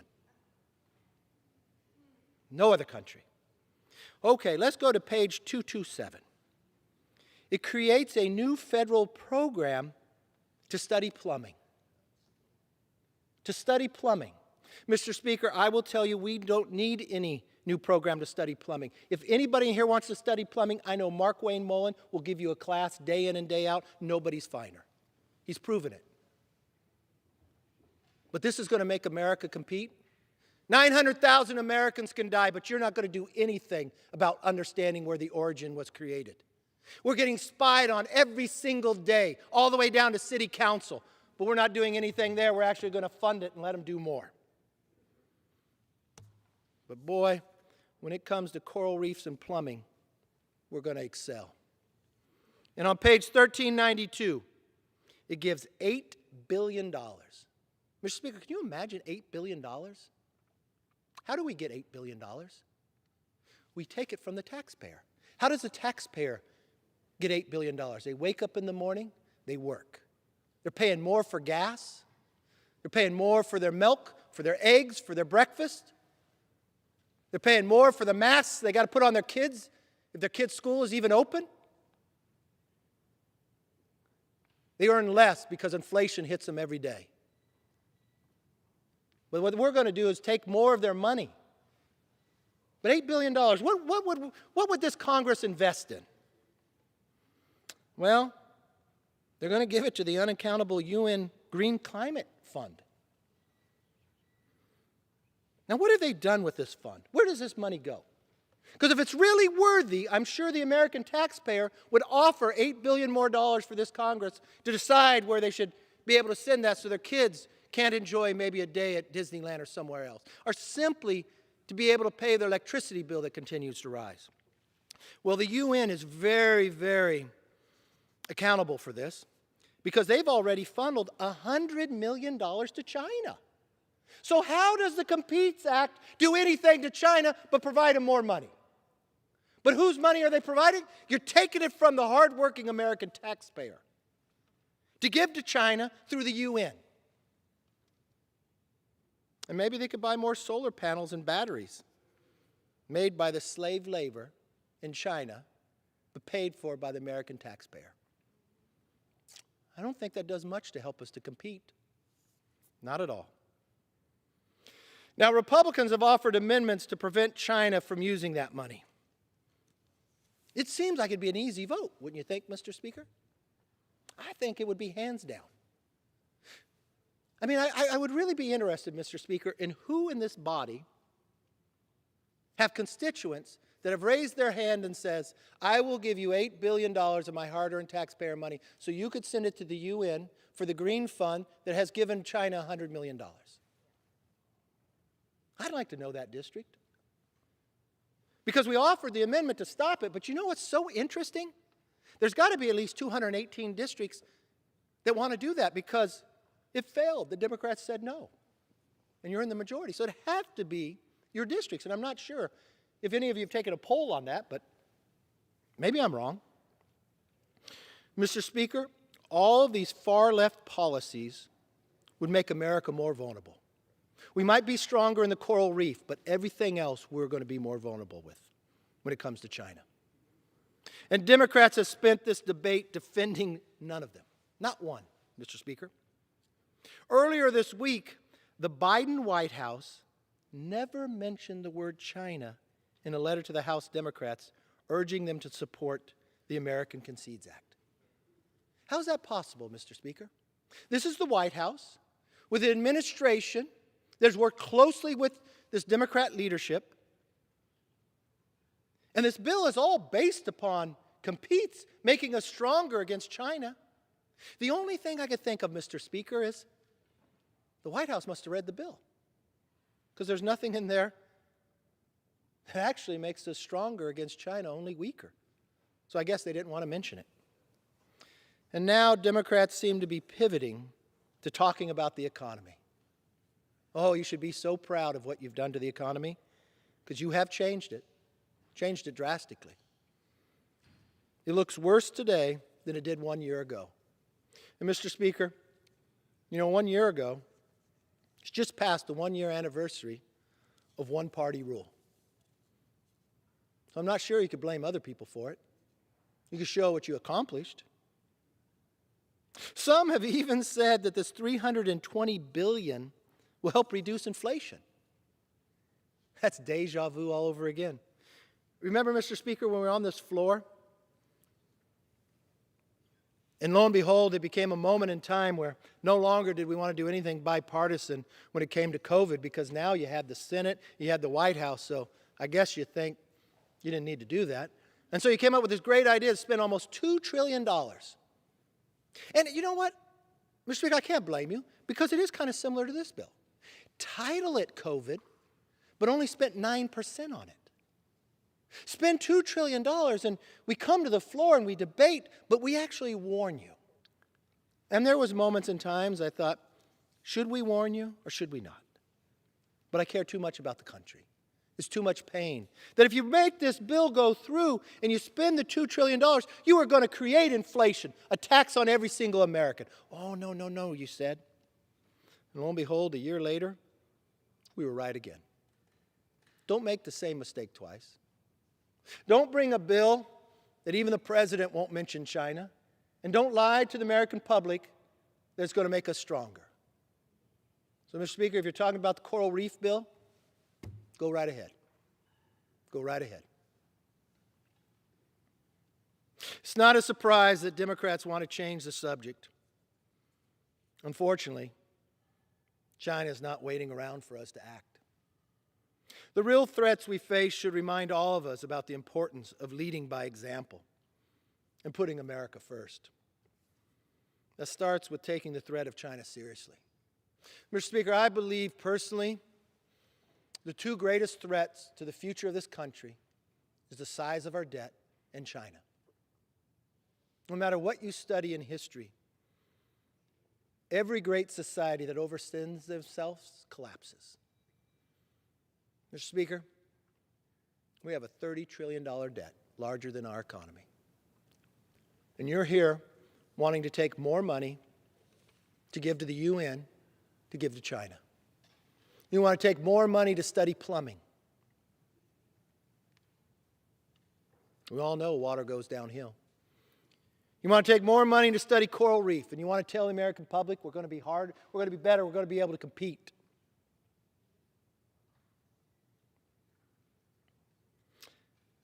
You know, I don't sit here just to criticize because I've tried to work to do it together to make it better. House Republicans have tried to work with Democrats on important issues. 3 years ago, I remember traveling to the 75th anniversary of Normandy. Unbelievable location. I remember a lot of the members went together. I went with Speaker Pelosi. I remember walking through the cemeteries. You look at those headstones, from the Star of David to the cross. All the names were young men who died all about the same age and close in proximity, and all died in about the same time frame. As you reflect on their life, you begin to reflect in a position that we currently serve. What action could have been done that day never had to take place? And it wouldn't be a week before, a month before, it'd be years before. What position, what policy could we have done then as a country that D-Day didn't have to take place? In doing so, as I pondered this, as we were sitting on foreign soil and we were watching American lives that gave the ultimate sacrifice with the speaker and others, and knowing what I think about our debt in China, I asked the speaker, could we create a committee, a select committee, make it an equal number of Republicans, an equal number of Democrats, so politics is out of it, to focus on really making America compete, but compete against China, from our critical minerals, from our medical supplies and others, that we could have a real plan that could come out united as one. Now, I didn't give up. I worked on it for like 8 months. Talked to the majority leader, Steny Hoyer, and I will tell you, we finally came to agreement, and the answer was yes. I was so excited. We worked on who would we appoint. We wanted to make it right. We worked hard on it. Even came back, and when the Democrats said it had to be a smaller committee, I said, okay, I'll make it smaller just so we can do it. In February 2020, a joint release was ready to go out. This is how far we came. I don't know if you know the reporter Josh Rogan with Washington Post. We even brought him in to interview the members of Congress that were going to be appointed to this committee so we could have a story about it. That's how close we were. But just as that press release was ready to hit the button to go, at the time, on 2/24, the Chairman Engel staff said some small things had to be changed. On March 18th, the early days of China coronavirus outbreak and the cover-up came out. A study published in March indicated that if Chinese authorities had acted 3 weeks earlier than they did, the number of cases could have been reduced by 95%. I'm sure that committee could have found a lot of that. In May 7, 2020, the Washington Post wrote, GOP to launch China Task Force, because I wanted the Democrats to stay with us. We had the reports, we had the names, we had everything, but they said no. They said no. 3 years ago, they said no. This select committee was not going to study the coral reef, was not going to study plumbing, was simply going to focus on how does America compete for the future? What do we need to compete against China? That's all we were going to do. We were not going to take $8 billion and give it to the UN to give to China. We weren't going to do any of that. So we went ahead without you. That was May 7th. 1 week later, Mr. Speaker, on May 14th, the Speaker of this House, Pelosi, I quote, Trump's focus on China is an interesting diversion. An interesting diversion. Think about where we are today and if we had acted back then. Today,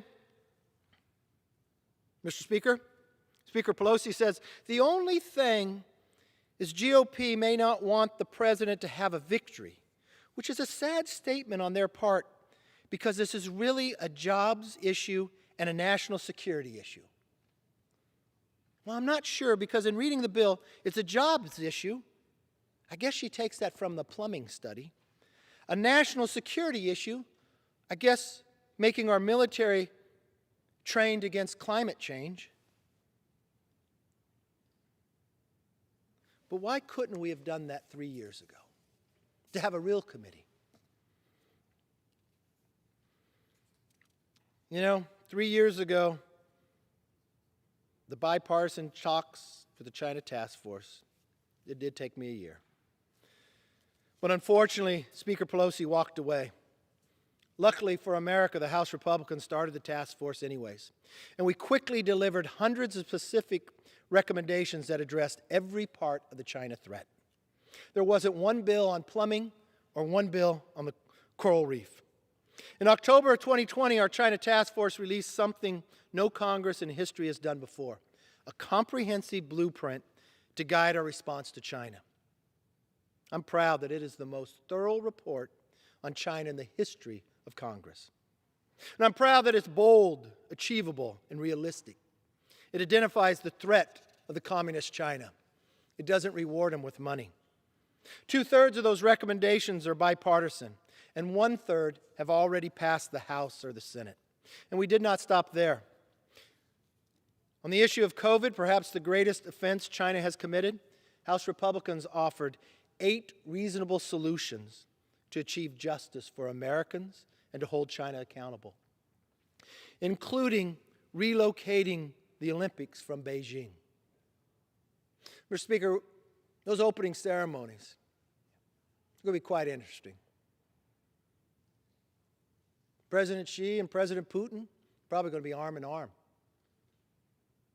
I don't know, we might be arm in arm. I don't know the exact day we're going to go out to pay tribute to the 900,000 Americans who died from COVID. More in the last year than the year before.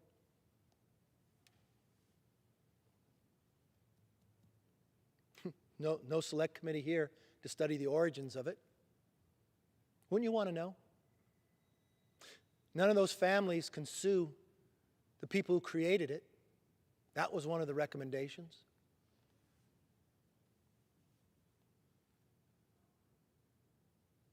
I kind of think that would be common sense. I kind of think we both could get to the same place. Meanwhile, House Democrats picked this week of all weeks to finally put a weak bill that requests moving the games. Yeah, if you wait to that very last day, I bet you could do it then. 2 days before they begin. Frankly, it's too little and too late. I bet you China laughs just like they laugh at this bill. The actions of the majority tell you all you need to know about who they truly want to help. Themselves, their corporate allies, and the Chinese Communist Party. Mr. Speaker, I do not know what the Communist Party has on the majority party here, but it must be powerful. It must be powerful. To be that close to have a select committee, to have the reporter already written the story to get pulled away, to have 900,000 American lives taken, and you move the date. I don't know why, but could it be this bill at this time? There's nothing in this bill to study the origins. There's nothing in this bill to give those families the right to be compensated for the life they lost. But there is money in here for China. There is money in here to give more green cards. There is money in here where the institutes could be continued. Mr. Speaker, I implore my colleagues to take some time and think deeply about what our country stands for. It certainly isn't this political stunt by the majority. Mr. Speaker, I'll never question somebody's patriotism. The only thing I ask is if you were there on the 75th anniversary of Normandy and you walked through and you read those names, and you ever wondered what could have been done beforehand, I think you would know this is not the right path. And I would hope you'd have the political courage to say so. And I would hope you'd have the will to vote no. Not because your political life depends on it, because America's future depends on it. With that, I yield back. The gentleman from Florida reserves. The gentlelady from Texas is recognized. Thank you, Mr. Speaker. I yield 2 minutes to the gentlelady from Massachusetts, Ms. Clark. The gentlelady from Massachusetts is recognized for 2 minutes. Thank you, Mr. Speaker. And I want to start by thanking Chairwoman Johnson for all of her leadership, her diligence in bringing the America Competes Act to the floor. Once again, Democrats are answering the economic challenges we face with real solutions. What we didn't hear in the last 20 minutes or so was anything about how this act is going to strengthen our supply chain, it's going to create American jobs, and it is going to bring families lower costs and fully stocked shelves. It will improve our national security and global competitiveness by reducing our reliance on semiconductor production abroad and supporting innovation and research right here at home. What's more, this act not only creates great jobs, but invests in our STEM workforce, helping it to better represent the diversity of our nation, and create better outcomes for everyone. With this bill, Americans will feel the benefits of our work in Washington at the gas pump, the car dealership, and the grocery store. I am proud to vote yes for this act that will turbocharge our economy and national security. I yield back. The gentlelady from Texas reserves. The gentleman from Florida is recognized.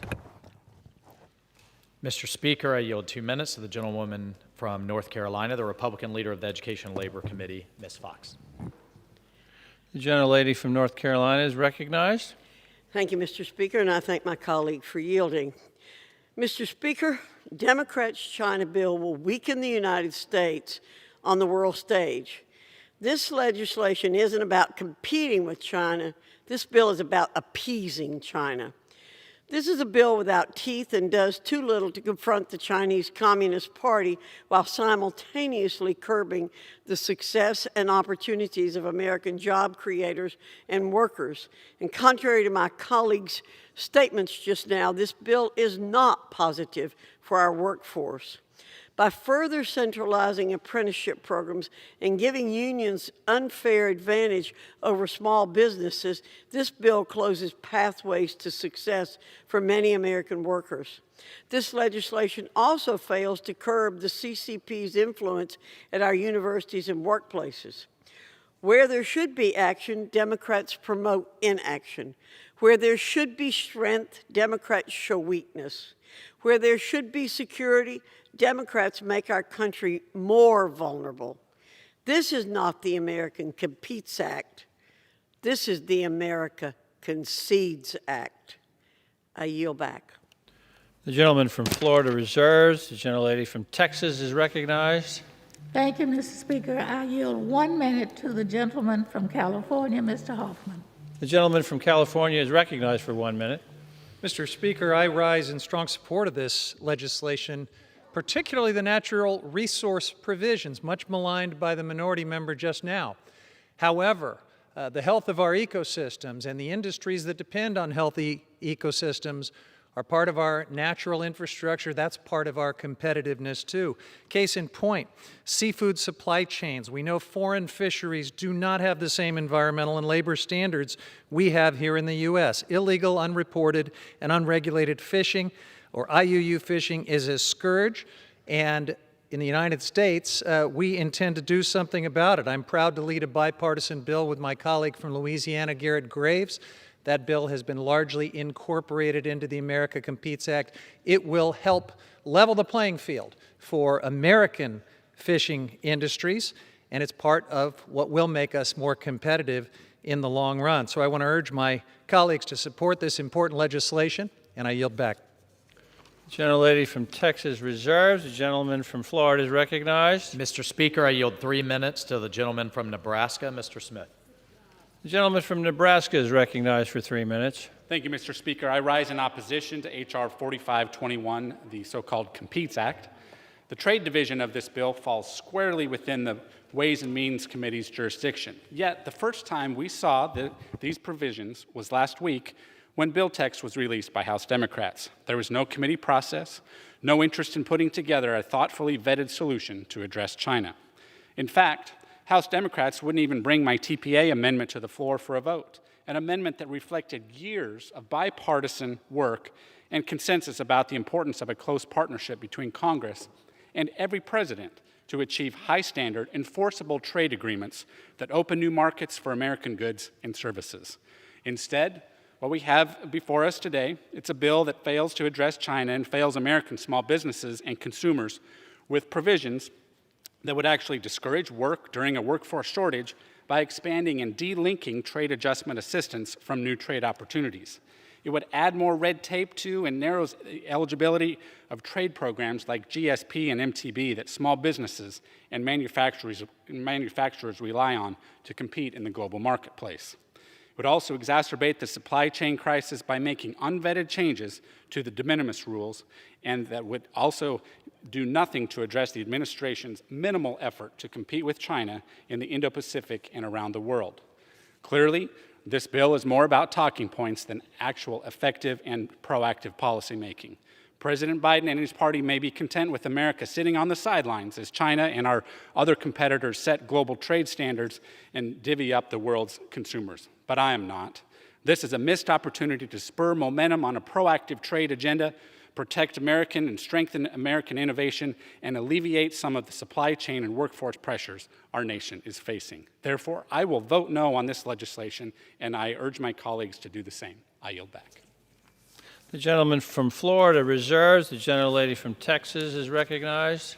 Mr. Speaker, I yield 1 minute to the gentleman from Virginia, Mr. Scott. The gentleman from Virginia is recognized for 1 minute. Thank you, Mr. Speaker, and I thank the gentlelady from Texas for her hard work on this legislation. Mr. Speaker, the success and security of America's economy depends on the strength of our workforce. That's why the America Competes Act connects students and workers with the skills they need to succeed in high-tech industries while strengthening our economy's competitiveness in years ahead. The investments in this bill increase equitable access to computer science education and post-secondary STEM pathways. The legislation also builds on bipartisan support for apprenticeships by creating nearly 1 million new registered apprenticeship opportunities over the next 5 years. The America Competes Act also includes protection so the jobs created in this bill will pay a decent wage. Mr. Speaker, this legislation provides the investments that we need to secure a brighter future for our nation's workers and our economy. I urge my colleagues to support this critical legislation and yield back the balance of my time. The gentlelady from Texas reserves. The gentleman from Florida is recognized.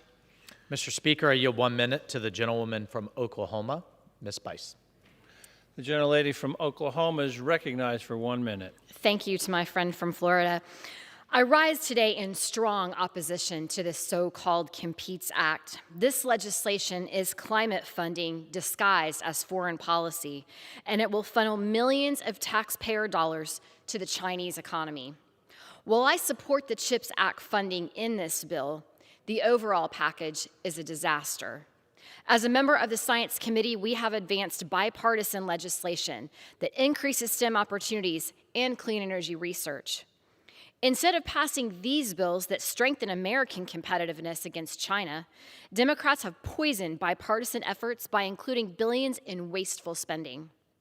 Later today, the House will consider my amendment to block the $8 billion for the UN's Green Climate Slush Fund until we have insight into how emission reduction targets are set and their impacts on our economy. This type of scientific transparency shouldn't be a partisan issue. This far-left legislation weakens our stance against China and threatens our economy and national security. I urge my colleagues to oppose this misguided and wasteful bill. Thank you, and I yield back. The gentleman from Florida reserves. The gentlelady from Texas is recognized. Thank you, Mr. Speaker. I yield 2 minutes to the gentlelady from Michigan, Ms. Stevens. The gentlelady from Michigan is recognized for 2 minutes. Mr. Speaker, I rise today in support of this bill. I rise in support of American supply chains. I rise in support of the American workforce. I rise in support of advanced manufacturing. I rise in support of auto workers who are waiting for those chips. I thank the incredible chairwoman from the Science Committee. We ask ourselves often as policymakers, what is the world going to look like in 10 years, in 20 years, in 30 years? What can we do today to ensure that my neighbors in southeastern Michigan are on a strong path to succeed right here and now for the rest of the 21st century? The Democrats have come yet again to save the day and get the job done for our economy. America competes. This legislation that we are debating today will answer the big questions. It will secure our competitive edge for generations to come. It is an investment in our people, and it reflects on our ability to reach higher, to think deeper, and invent solutions to not only today's problems, but tomorrow's challenges as well. I will always bet on the American workforce. My job in Congress is to connect people to the tools that unlock our future, and those tools are in this bill. Turbocharging America's leadership in science and technology, a doubling of scientific investment, a plan for our supply chains, including how we address climate change. It also amends the acute stressors that we are all feeling today. I was talking to my car dealership just yesterday, and they are scared of being out of work. Yeah, let's get this done as of today. Over the last 30 years, the U.S. manufacturing capacity for semiconductors has collapsed. And the crazy thing is that the U.S. led the world in inventing them. Let's come together. Let's get this done. Thank you, Mr. Speaker, and I yield back. The gentlelady from Texas reserves. The gentleman from Florida is recognized.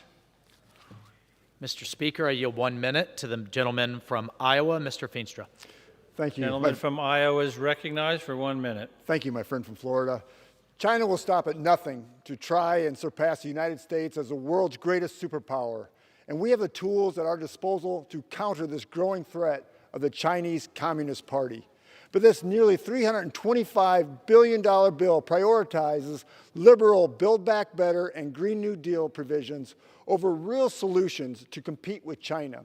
$8 billion of the so-called Competes Act funds the United Nations Green Climate Slush Fund, which destroys American industry, harms Americans' workers, and prevents us from competing with China on a level playing field. In fact, the UN has awarded $100 million from this fund to China. The House bill leaves out the critical fact that China is our greatest political foe. It also fails to mention the word genocide anywhere in describing the CCP's systematic human rights abuses against the Uyghur population. Unfortunately, this bill only compounds the damages from the Biden administration's $40 billion giveaway in a no-strings-attached IMF money to the CPC last spring. This is wrong, and I yield back. The gentleman from Florida reserves. The gentlelady from Texas is recognized. Thank you, Mr. Speaker. I yield 2 minutes to the gentlelady from California, Ms. Loughran. The gentlelady from California is recognized for 2 minutes. Mr. Speaker, I want to thank Chairwoman Johnson and House leadership for finding a path forward on this important bill. I'm so pleased to see renewed enthusiasm for federal scientific investment under this administration and in this Congress. The investments contained in the bill could hardly be more urgent. Over the past few decades, federal investment in research and development has flatlined as a share of the overall U.S. economy. Meanwhile, our global competitors are jumpstarting innovation and economic growth by accelerating investment. Without action, they will soon outpace us. America needs to improve the speed and scale of scientific research while promoting innovative solutions. This is a matter of national security. Members of the House Science Committee have worked hard to advance bipartisan innovation bills included in this package as strong counterparts to the Senate-passed bill. The proposals offer a strategic and sustainable plan to grow American science innovation and technology to ensure our investments are aligned with the best interests of our scientific enterprise and builds on successful prior efforts. It includes provisions to diversify our workforce.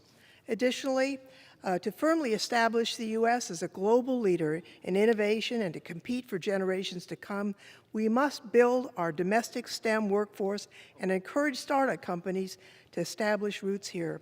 While increasing STEM scholarships for U.S. students, the Act simultaneously draws the world's best and brightest STEM doctoral recipients and company founders to the U.S. It ensures that individuals who earn STEM doctoral degrees from top research universities will be eligible for permanent residence.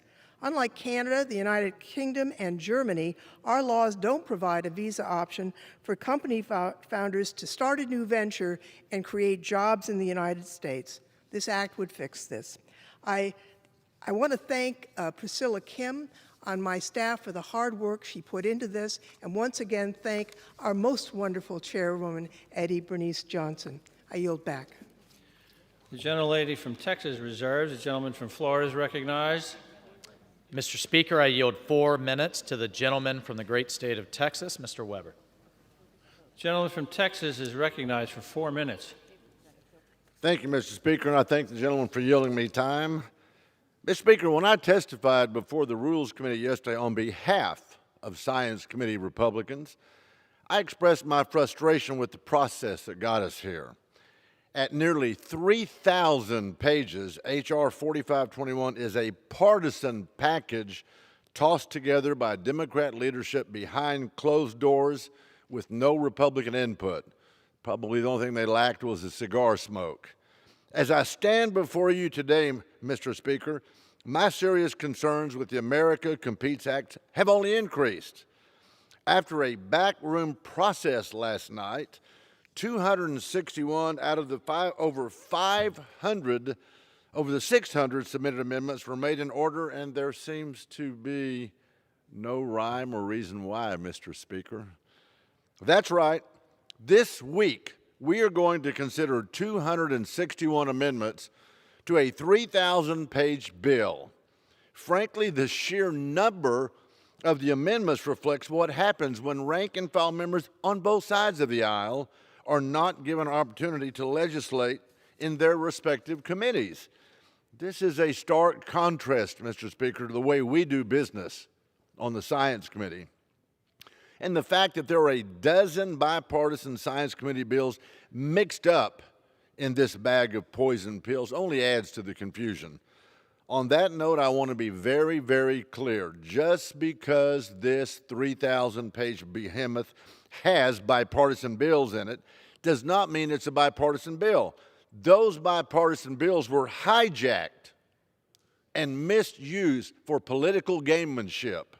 The plain truth is that the hundreds of unrelated partisan policies that were crammed into this bill ruined any chance of bipartisanship. Mr. Speaker, I'm disappointed in the wasted opportunity. We have had shared momentum to take action on China. So instead of voting on this partisan catch-all bill with more references to coral reefs than to China, let's focus on what's most important. I don't know, how about strengthening American competitiveness and holding China accountable for its actions? We should get back to prioritizing truly productive, and by that I mean bipartisan, legislation to increase our international competitiveness, like H.R. 3593, the DOE Science for the Future Act, which passed the House last summer with 351 votes, I might add. Mr. Speaker, the stakes are higher than ever, and we cannot afford to put our national security and prosperity at risk. You know, Mr. Speaker, it's kind of ironic. The leftists on the other side of the aisle have ignored the Chinese threat for years, and now they've suddenly got religion. Kind of ironic. Now that I think about it, Mr. Speaker, the Compete Act may actually be a good title, as this so-called Compete Act may indeed compete as one of the worst bills ever. For that reason, I urge my colleagues to oppose this legislation. I yield back. The gentleman from Florida reserves. The gentlelady from Texas is recognized. Mr. Speaker, I yield 1 minute to the gentleman from New York, Mr. Tonko. The gentleman from New York is recognized. Thank you, Mr. Speaker. We are in a global economic competition, but for far too long we have neglected the research, workforce development, and manufacturing needs to ensure America is the world's leader in critical industries of the future. Take, for example, the United States semiconductor industry, which has seen its share of chip production drop in recent decades. This bill would reverse that trend through a $52 billion investment to fund the Chips for America Act, reinvigorating American leadership in the microchip technology arena. The America Competes Act also includes My Micro Act, which will complement the provisions in CHIPS by accelerating early-stage microelectronics research to feed into the National Semiconductor Technology Center and manufacturing facilities funded by this bill. New York's capital region has been home to trailblazers in the microelectronics industry for over 2 decades. And I'm proud that this legislation would indeed allow them to continue to innovate and compete on the global stage. Chairwoman Johnson has done a tremendous job leading us to this moment. The work she's done with the Science Committee has ensured this groundbreaking legislation responds to the needs of the scientific community, industry, and the American people. I thank her and the committee for their efforts and urge my colleagues to support the passage of America Competes. It sharpens America's competitive edge. With that, I yield back. The gentlelady from Texas reserves. The gentleman from Florida is recognized. Mr. Speaker, I yield 2 minutes to the gentleman from Kentucky, Mr. Barr. The gentleman from Kentucky is recognized for 2 minutes. Mr. Speaker, let's be clear. The so-called Competes Act is not about countering the threat from the Chinese Communist Party. It is a subterfuge intended to conceal what this legislation is actually about, a repackaged Build Back Better, and the Democrats' backup plan to push their Green New Deal agenda. It's $350 billion in deficit spending to pay off the climate activists and the labor unions that run the Democrat Party. It sends $10 billion of taxpayer funds to a climate slush fund at the UN that subsidizes solar projects in China that use Uyghur slave labor. The bill implements a supply chain resiliency program that gives preferential treatment to labor unions, a scheme designed more to maintain resiliency for Democratic Party fundraising than resiliency of our supply chains. The bill references coral reefs more times than China and climate change twice as much as national security. The bill bans overfishing and the sale of shark fins from the Pacific, but it doesn't put more Virginia-class subs in the Pacific. It doesn't put more Ford-class aircraft carriers in the Pacific. It does nothing to hold the CCP accountable for the origins of COVID at the Wuhan Institute of Virology. By trying to copy China's big government central planning industrial policy, the bill would actually make the United States less, not more competitive. We cannot outcompete China by trying to become more like China. But most troubling of all, and what underscores that this bill is not a serious effort to confront the very real economic and security challenges posed by the People's Republic of China, is the fact that this bill completely disregards the work of the China Task Force, as well as the work of the bipartisan U.S.-China Economic and Security Review Commission. If this bill were serious, it would take into account these recommendations. It does neither of those things. This was a very serious effort that this bill completely disregards. Exhibit A of how unserious the bill is when it comes to confronting China, it does nothing to confront the unfettered access of Chinese. Thank you. 30 seconds. Exhibit A. The gentleman is recognized for an additional 1 minute. Thank you, Mr. Speaker, and thank the gentleman. Exhibit A of how unserious this bill is when it comes to confronting China is how it does nothing to address the key challenge facing us from China, and that is the unfettered access that the Chinese Communist Party, military, and surveillance companies now have to American capital markets. If we really wanted to confront the threat from China, we would protect American investors from unwittingly financing and fueling the rise of China. This bill does nothing to address that. Right now, American investors are unwittingly fueling the civil-military fusion of the Chinese Communist Party. The House should pass a real bill, a bill recommended by this report, the Chinese Military and Surveillance Company Sanctions Act, that would actually address Chinese access to American capital markets. Today, Mr. Speaker, I urge my colleagues to reject this subterfuge, reject this distraction, this bill that they say confronts China but does nothing of the sort, that actually assists and enables the rise of China. Let's formulate a real strategy that will position us to take on the military, economic, and technological threat of the Chinese Communist Party, and I yield back. The gentleman from Florida reserves. The gentlelady from Texas is recognized. Thank you, Mr. Speaker. I yield 1 minute to the gentlelady from California, Ms. Chu. The gentlelady from California is recognized for 1 minute. I rise today in strong support of the America Competes Act, which will make historic investments in America and ensure we remain a global leader in science and technology. From climate change to cybersecurity, many of the greatest challenges facing our country can only be met through research and innovation that will develop new products and create new jobs. But in order to rise to this moment, we need to turbocharge America's scientific sector. And that is what this bill would do by investing $52 billion for semiconductor production here at home, an investment that will improve the supply chain for almost every product in our lives. And it modernizes the National Science Foundation to advance America's scientific leadership by supporting institutions like Caltech, based in my district, which is one of NSF's most trusted partners. I want to thank my colleagues today who have modeled responsibility in debating this bill by focusing on what we gain and not who we should fear. Thank you, and I yield back. The gentlelady from Texas reserves. The gentleman from Florida is recognized. Mr. Speaker, I yield 1 minute to the gentleman from Illinois, Mr. LaHood. 2 minutes. The gentleman from Illinois is recognized for 2 minutes. Thank you, Mr. Speaker, and I want to thank the gentleman for yielding the time. I rise today in opposition of the so-called Competes Act. Instead of following the productive bipartisan efforts initiated in the Senate, House Democrats have chosen the go-at-it-alone approach that fails to meet the urgent needs to strengthen U.S. competitiveness and protect our national security as it relates to China. On the Ways and Means Committee, I've worked across the aisle on China policy with my Democrat colleagues, including trade priorities to bring manufacturing back to the United States, to hold China to their trade commitments, and to prioritize digital trade agreements with like-minded allies to combat China's abusive digital standards. Yet here we are today. Democrats are pushing partisan legislation stocked with more D.C. control over our economy that fails to address the critical trade initiatives to put American workers and businesses first and to counter the market-distorting and dangerous economic practices of China.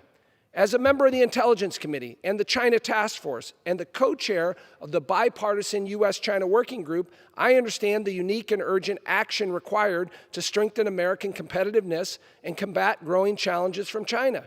It's disappointing that House Democrats are again ignoring this opportunity to work together with Republicans, as they did in the Senate, Republicans and Democrats together, to put forth a common sense bill. Where is that bill? It's not here. We need to address the real challenges presented by China, and instead we are cynically pushing forward unrelated liberal agenda items. Vote no. I yield back.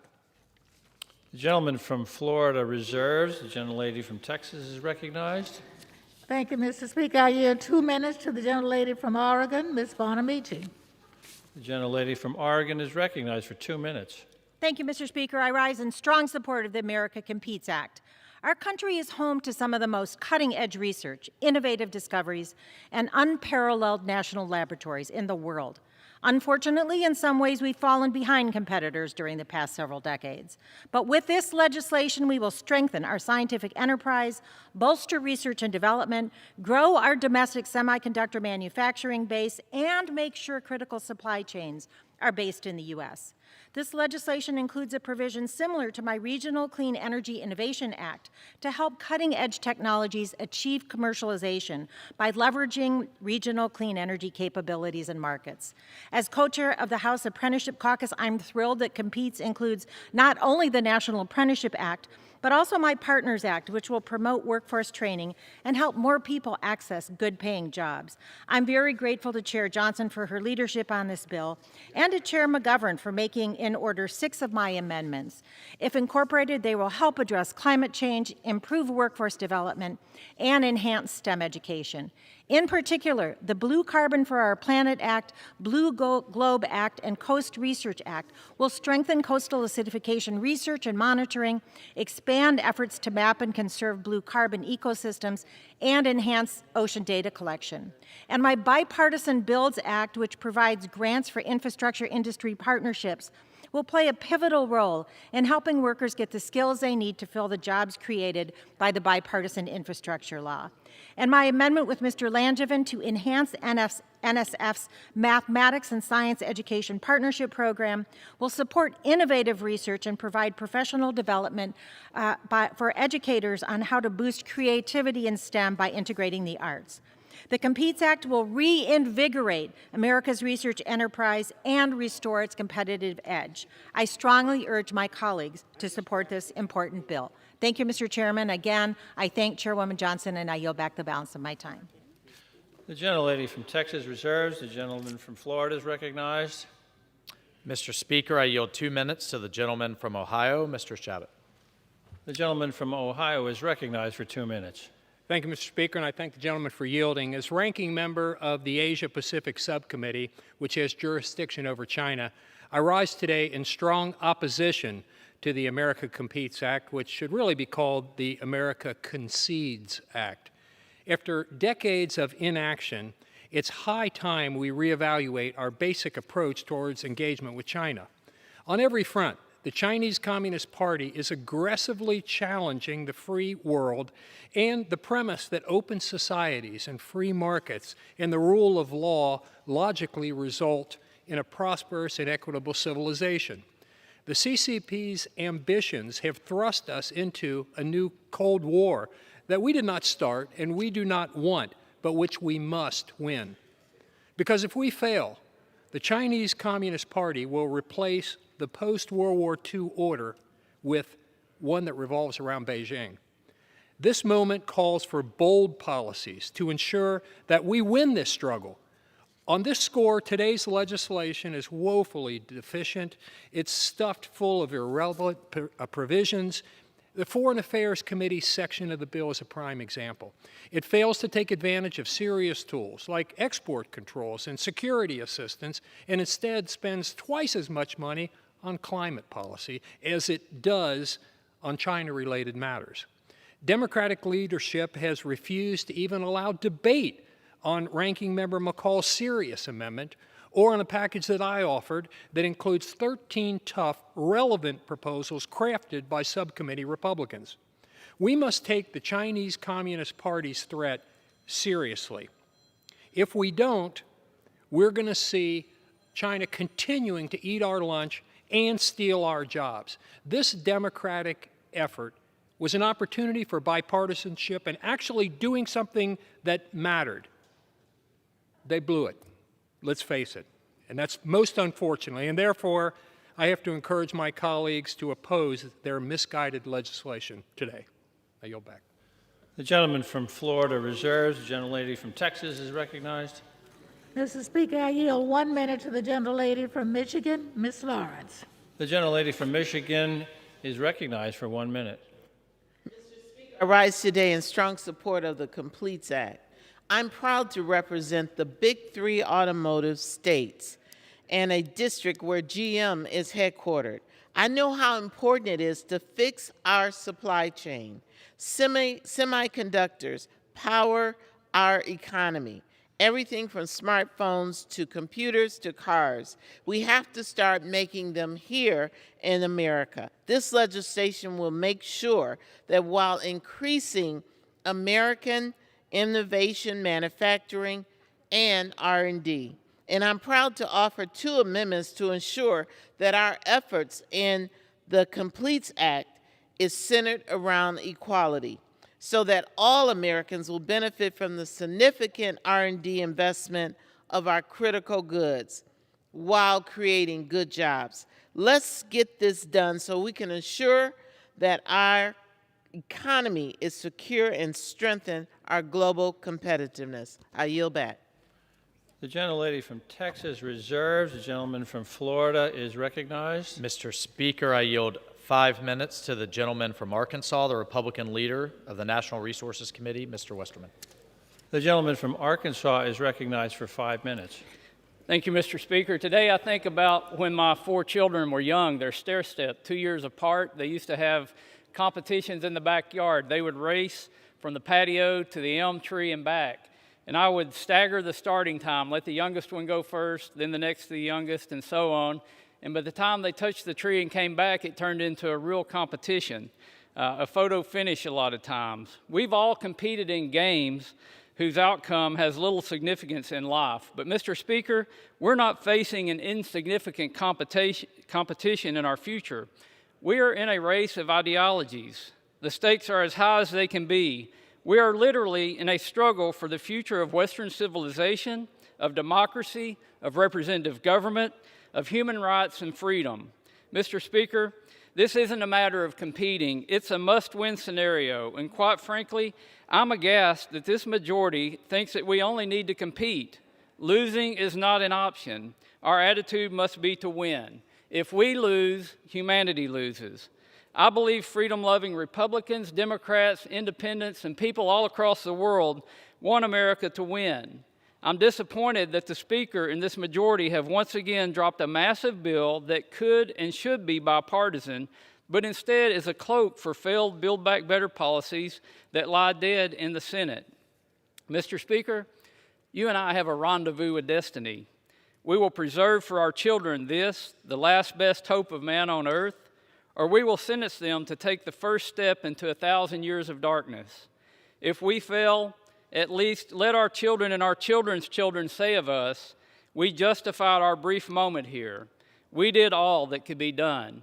Those familiar words were from Ronald Reagan in the 1960s, but they've never been more true than today. How serious are the issues that we face? Take a look at these charts from The Economist. This first one is in 2000. The blue is the U.S. and its trading partners. The red is China and its trading partners. Look what's happened in a short 20-year span as we look at this same map from 2022. We see massive increase in red on this map and a massive decrease of blue on this map. What do provisions in this bill from the Blue New Deal have to do with us winning against China? It does the exact opposite by killing American jobs.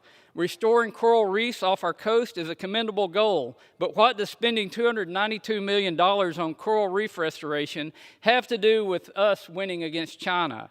This bill gives supreme unilateral authority to the U.S. Fish and Wildlife Service to determine what species can be imported into the U.S.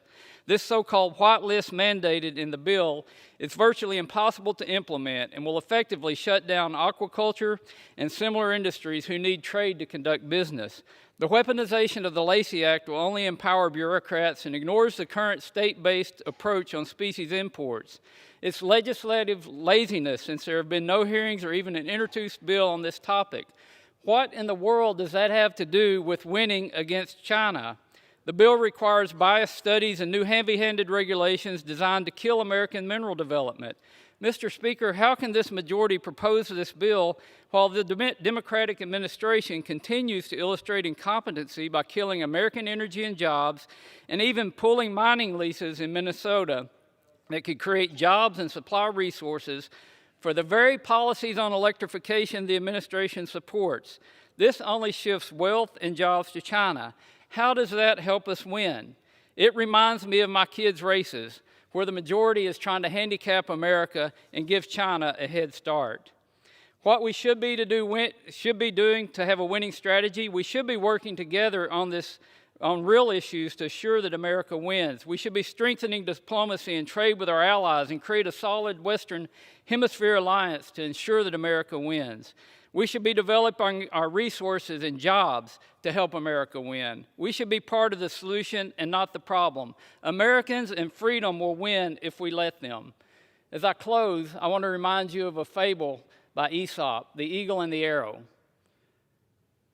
The eagle was struck by an arrow, and as he lay on the ground, he looked back at it, and he said, "Alas, I have been wounded by an arrow that was feathered with my own plume."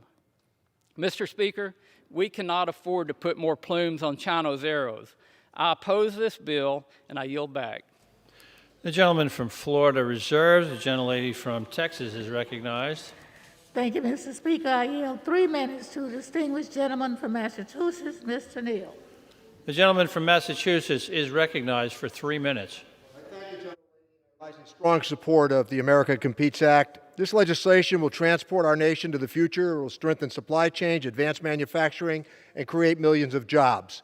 Ways and Means members assertively made their contributions to this package, including a strong provision for trade adjustment assistance.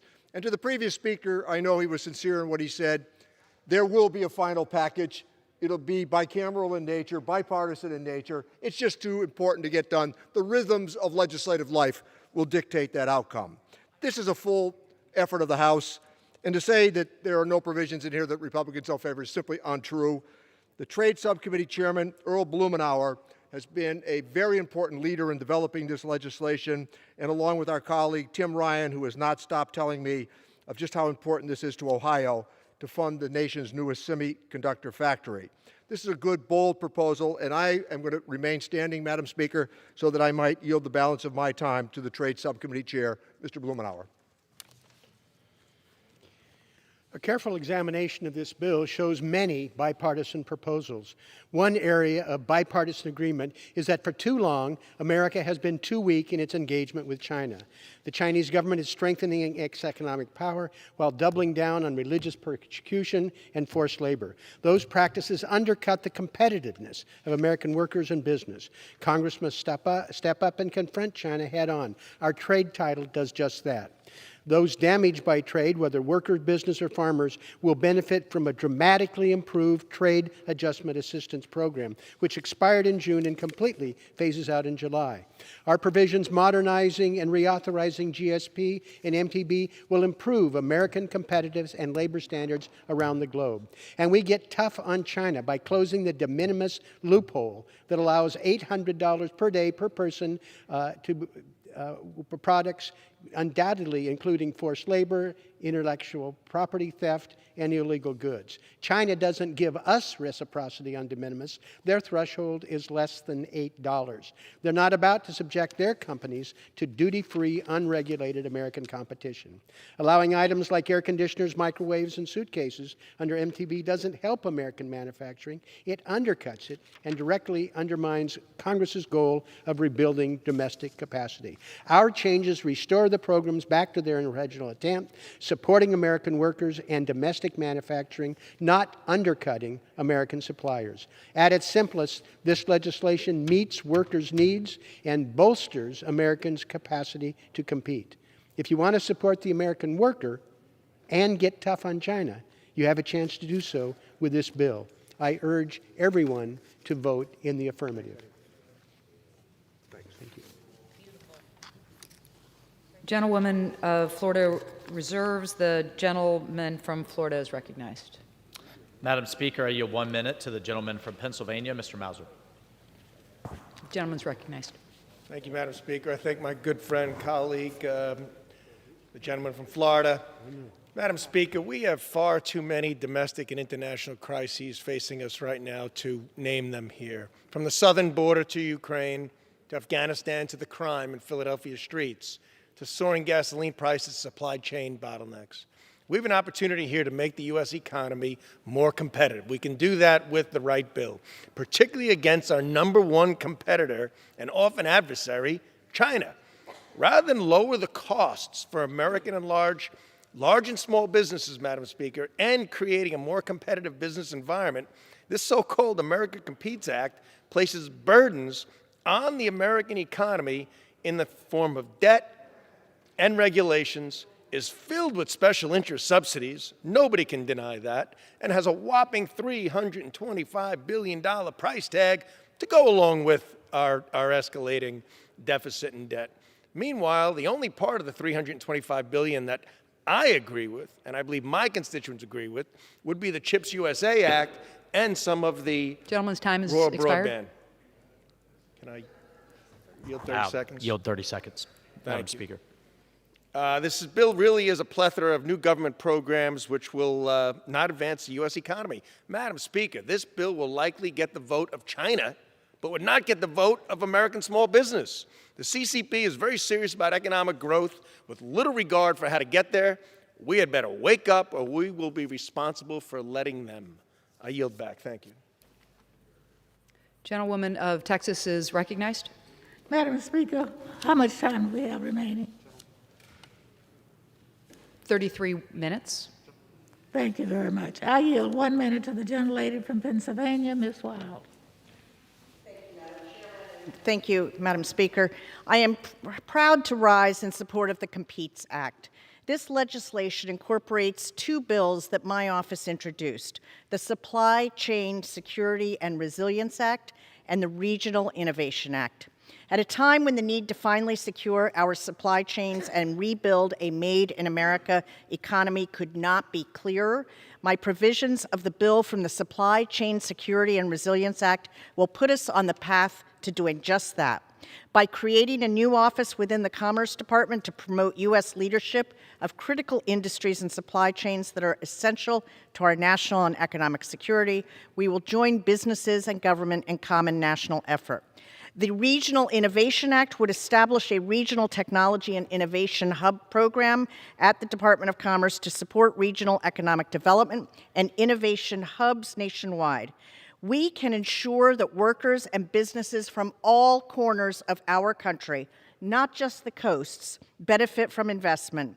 My community, Pennsylvania's Greater Lehigh Valley, is full of workers and businesses who have the vision, the talent, and the grit to reach global economic heights. They deserve the exposure to get their products to market. Our country has extraordinary promise. Gentlewoman's time has expired. This bill. Thank you, Madam Speaker. I yield back. Gentleman from Texas or from Florida is recognized.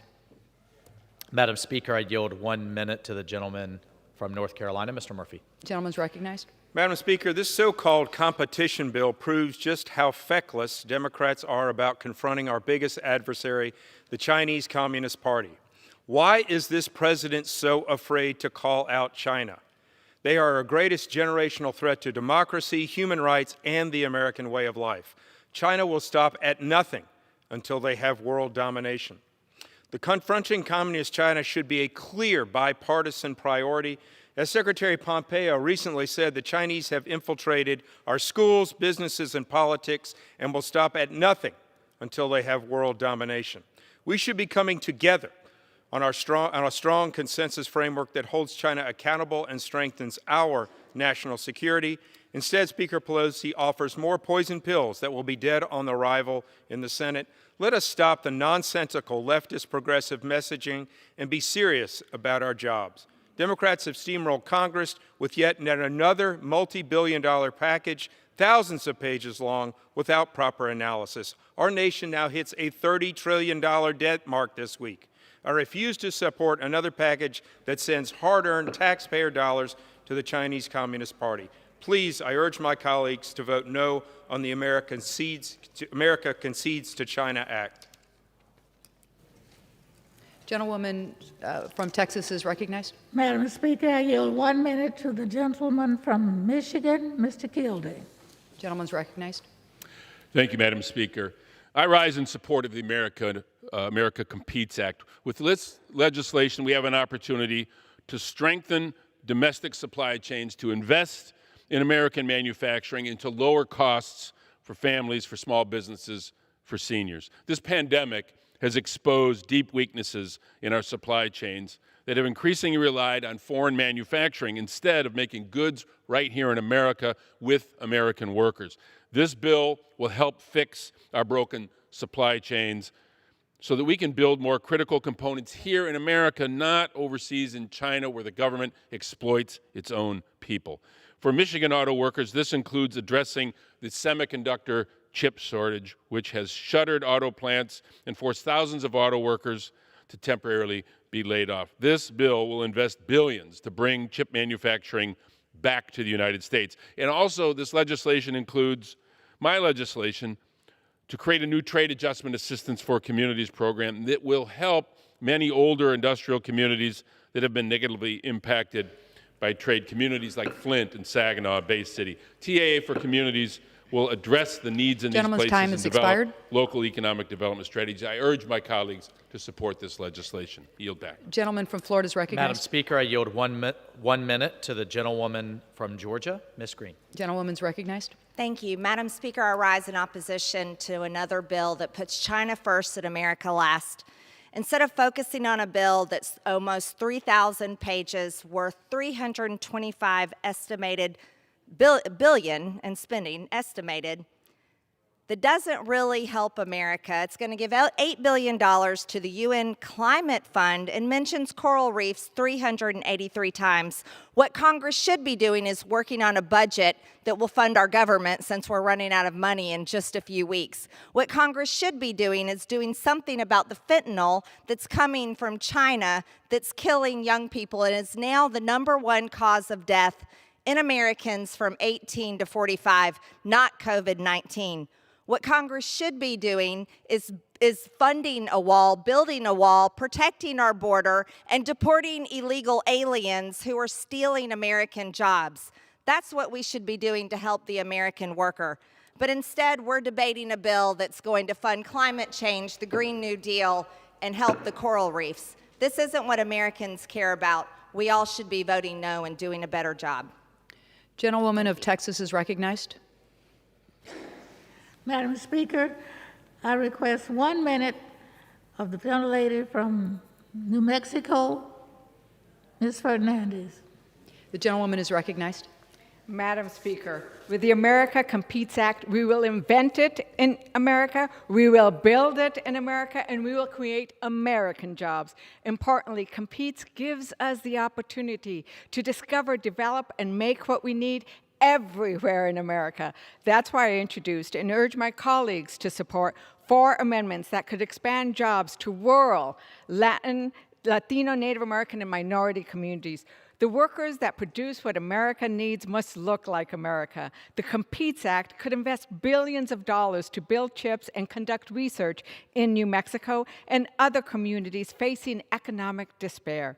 With my amendments, this bill can create jobs for that beautifully diverse workforce that powered our nation as we transition to clean energy. Energy workers deserve economic opportunity in a changing world.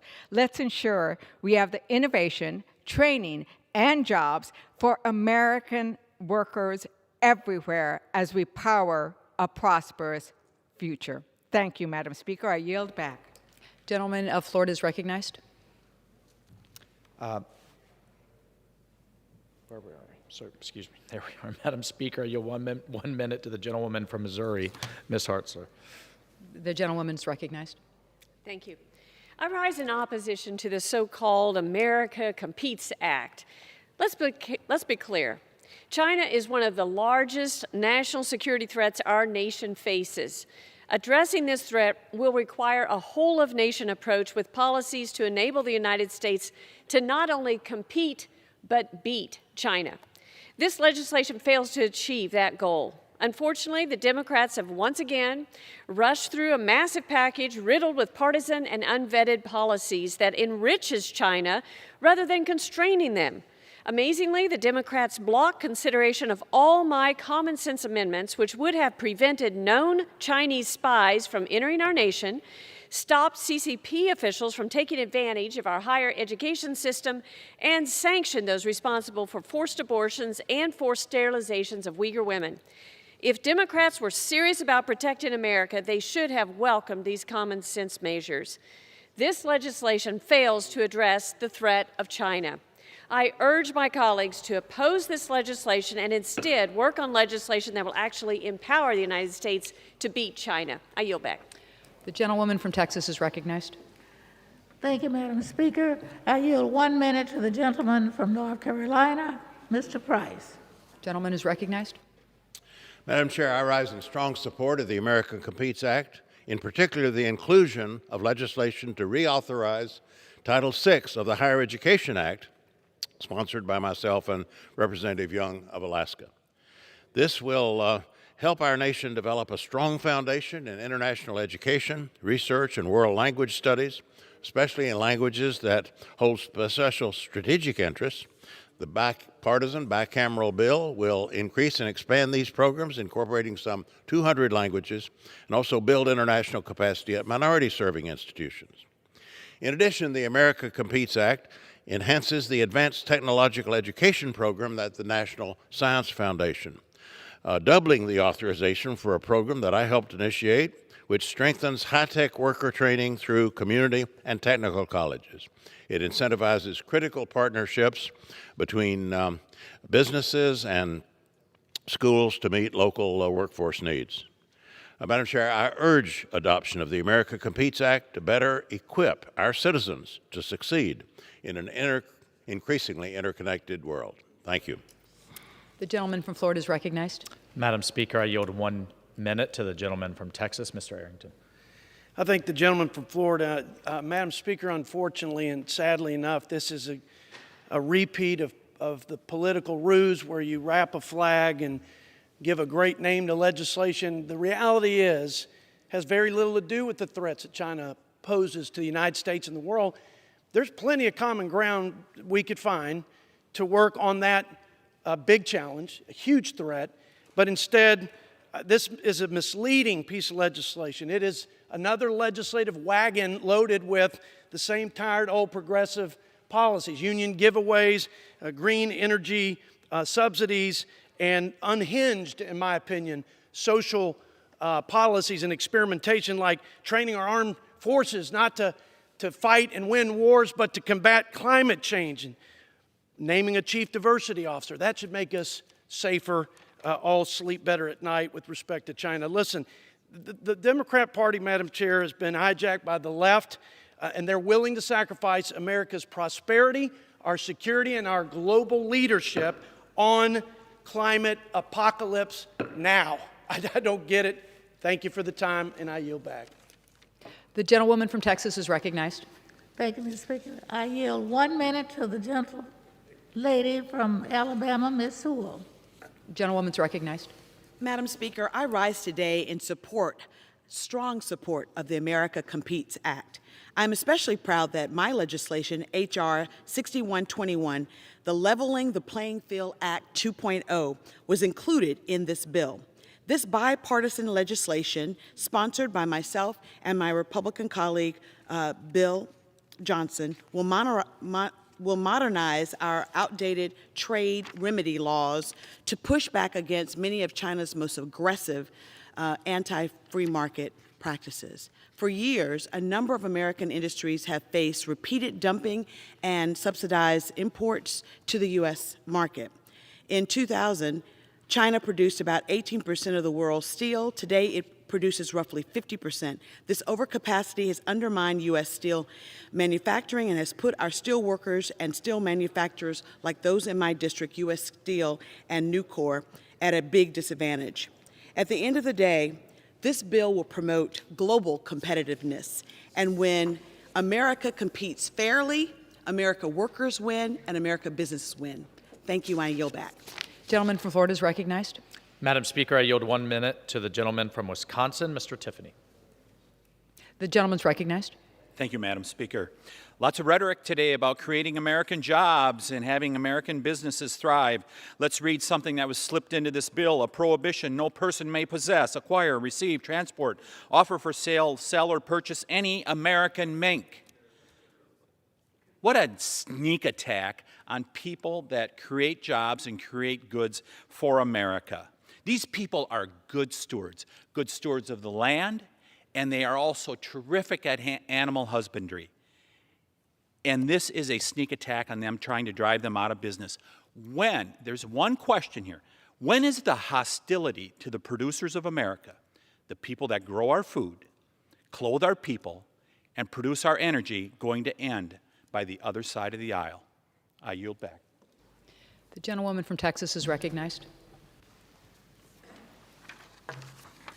Thank you, Madam Speaker. I yield 1 minute to the gentleman from Michigan, gentlelady from Michigan, Ms. Dingle. The gentlewoman is recognized. Thank you, Madam Speaker, and thank you, Madam Chairman.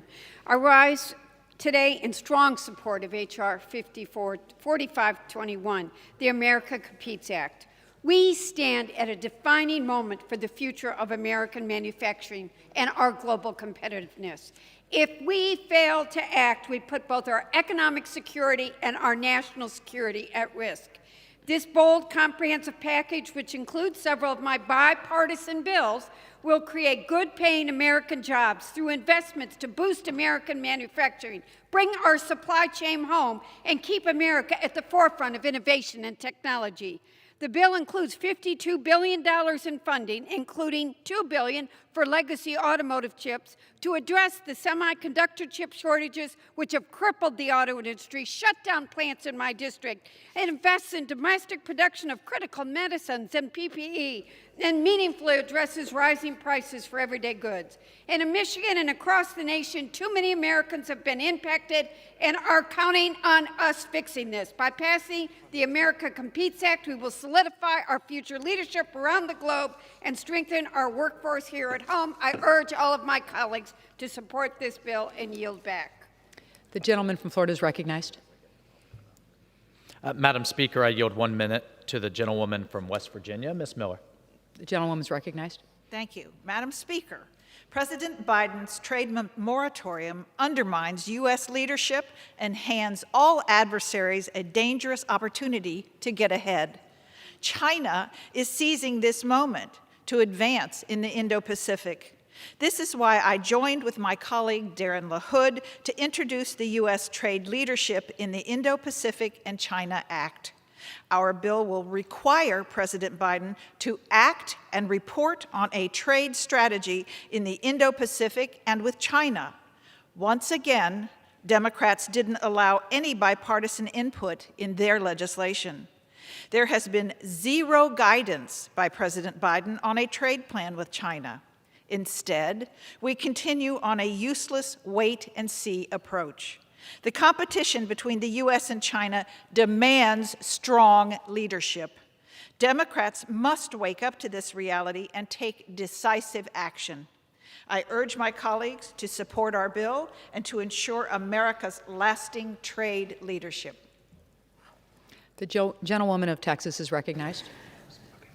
Thank you, Madam Speaker. I yield 3 minutes to the gentleman from New York, the chair of the Foreign Affairs Committee, Mr. Meeks. The gentleman is recognized. Thank you, Madam Speaker. I rise today in strong support of this bill. We find ourselves in a strategic competition with an increasingly assertive People's Republic of China. The PRC is trying to manipulate and alter the economic, political, and security underpinnings of the American-led rules-based international order, an order that has brokered decades of peace, prosperity, stability for many.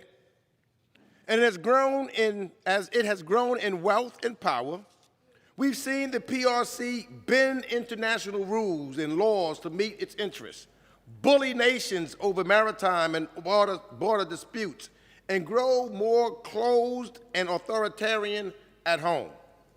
Today, the PRC is systemically leveraging its growing military, economic, and technological heft to compete with us globally. And that's happening whether we like it or not. So we must reckon with this stark new reality by positioning America to win this competition. And H.R. 4521, the American Competes Act, does just that. It powers the engine of the American economy through investments in science, innovation, and technology. And it raises the flag of American diplomacy and leadership to reassure the world that America is indeed back at the table and ready to counter China's efforts to manipulate the international system and strengthen our allies and partnerships. Centering on diplomacy and bolstering America's global leadership and engagement are the themes of my bill, the EAGLE Act, which serves as the Foreign Affairs Division of American Competes. The EAGLE Act bolsters our diplomacy bilaterally at regional organizations and through groupings like the Quad to ensure that we bring our partners and allies with us to prevent the PRC from undermining global rules. It demonstrates that that America is capable and willing to tackle the world's biggest problems and marshal a response to shared challenges like the current pandemic. And it ensures that the United States will lead with its values and stand up for international law and human rights. In many respects, this legislation goes further than the Senate's competition bill in terms of responding to the PRC's human rights abuses. In addition to sanctions related to the genocide at Xinjiang, the EAGLE Act contains refugee protections for the Uyghurs and Hong Kongers and also calls for a special envoy for Xinjiang. I can say with absolute confidence that when it comes to standing up for our values, America Competes is bold and principled. And with The that, gentleman's time has expired. This historic bill and urge my fellow colleagues to do just the same. The gentleman from Florida is recognized. And Madam Speaker, I ask unanimous consent that the gentleman from Texas be allowed to control the remaining time. The gentleman from Texas is recognized.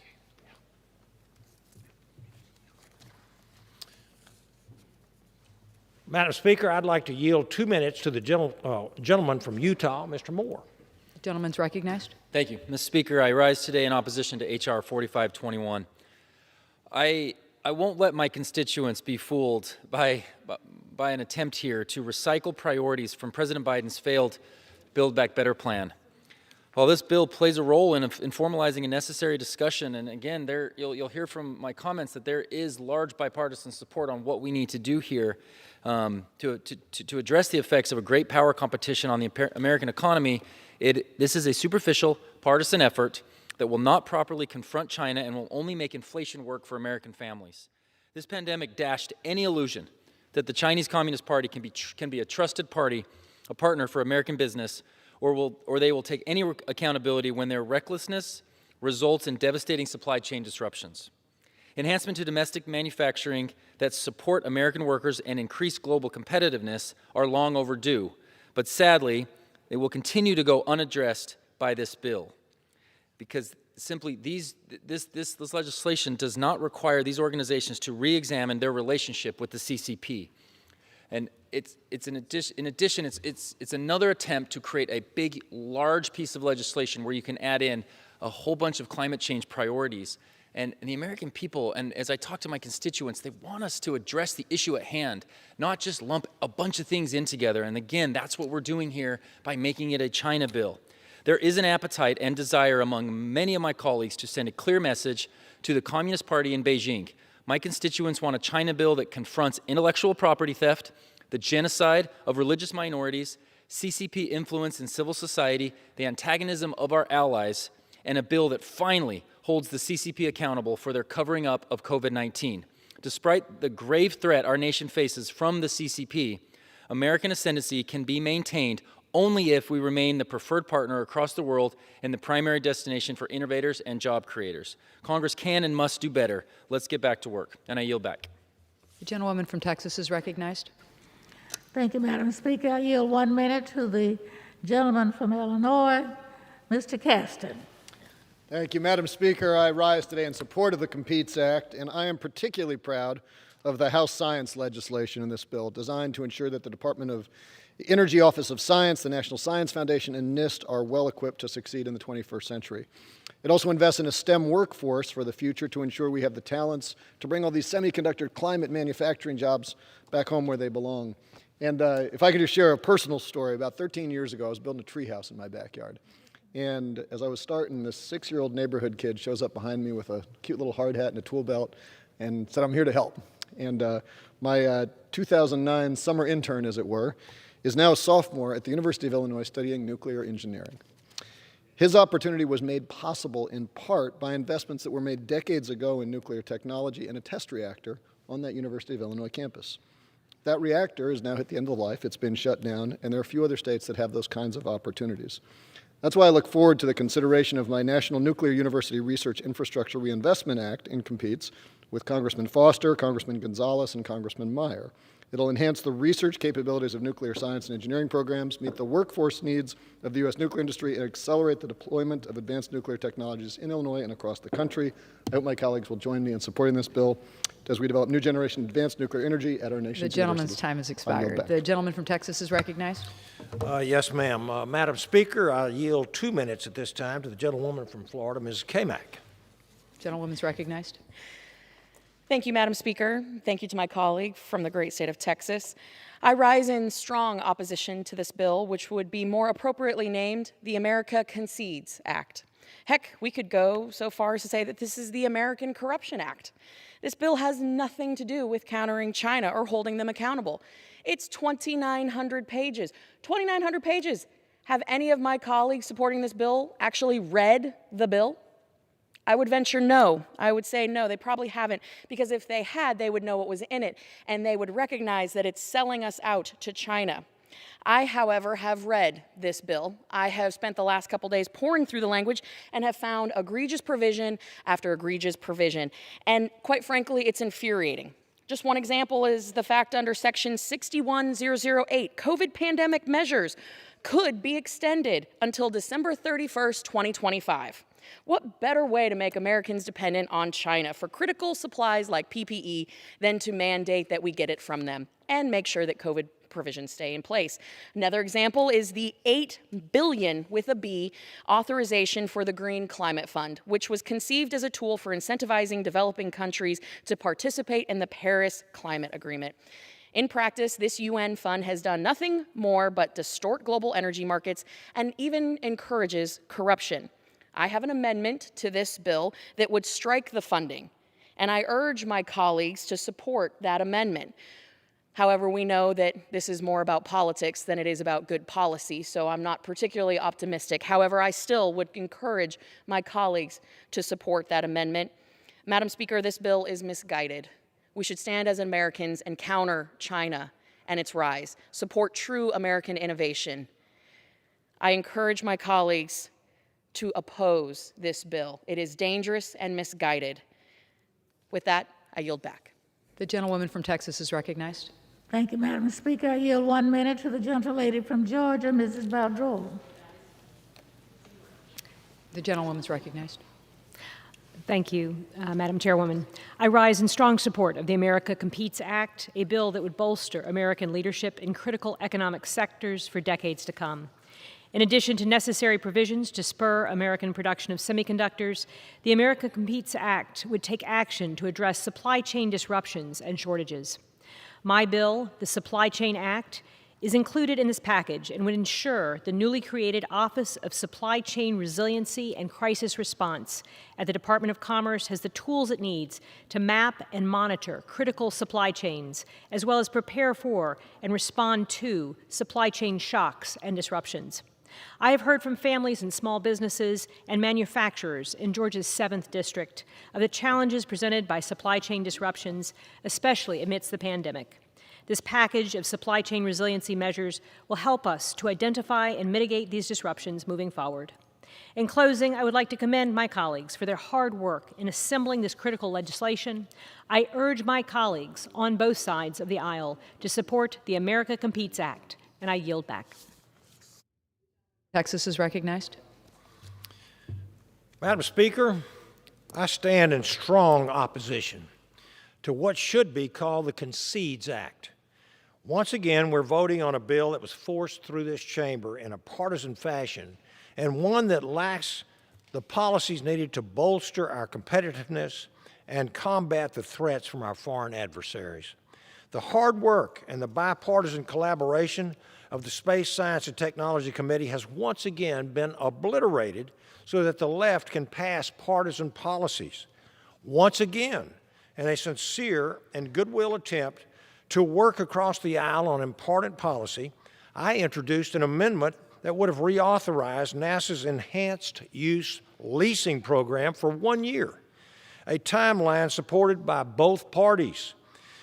But to no surprise, the Democrats put messaging over good governance and refused to make this non-controversial amendment in order. And just a few weeks ago, we had a bipartisan EUL bill that had already passed this House. It was stolen from us, gutted, and turned into a federal election takeover bill. Instead of focusing on common sense solutions to our China problems, H.R. 4521 hurts the American people. It lets China off the hook for failing to contain COVID-19. It fails to ban funding to CCP-tied organizations. It fails to punish the CCP for its blatant human rights abuses, and it fails to stop China's theft of America's intellectual property. Today, we had another opportunity to pass important legislation to support American technology and to hold foreign adversaries accountable. Instead, we are once again wasting the American people's time, and I urge every single one of my colleagues to vote no. And I reserve my balance of the time. The gentlewoman from Texas is recognized. Thank you, Madam Speaker. I yield 1 minute to the gentleman from Texas, Mr. Green. Thank you, Madam Speaker, and thank the chairwoman, Ms. Johnson, for the time. Madam Speaker, Dr. King was eminently correct when he reminded us that life is an inescapable network of mutuality tied to a single garment of destiny. What impacts one directly impacts all indirectly. This became perspicuously clear to us when we had a shortage of PPE in this country. We have a strategic petroleum stockpile in the sense that we have oil, petroleum that is on reserve for emergencies.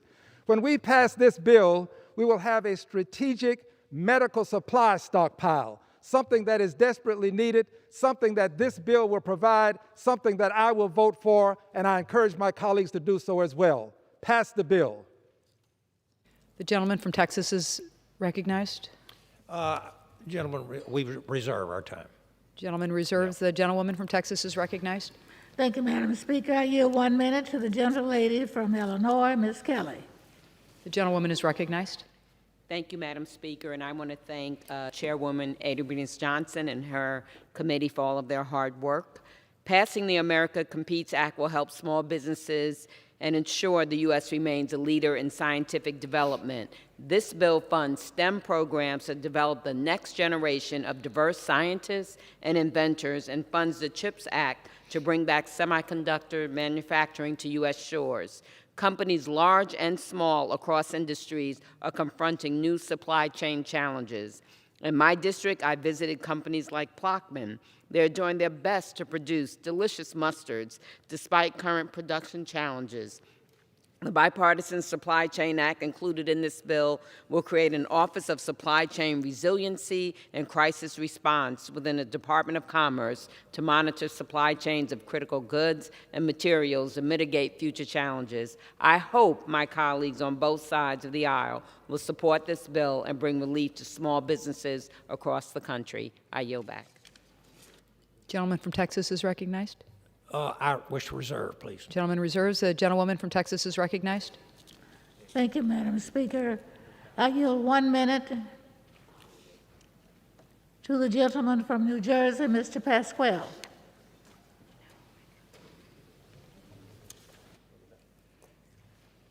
The gentleman is recognized. Madam Chair, thank you for bringing this forward. It's going to affect the weaknesses that we have found in our particular trade deal. So I rise in support of the American Competes Act. This includes my bipartisan bicameral bill, the National Critical Capabilities Defense Act. Our bill will strengthen frayed supply chains.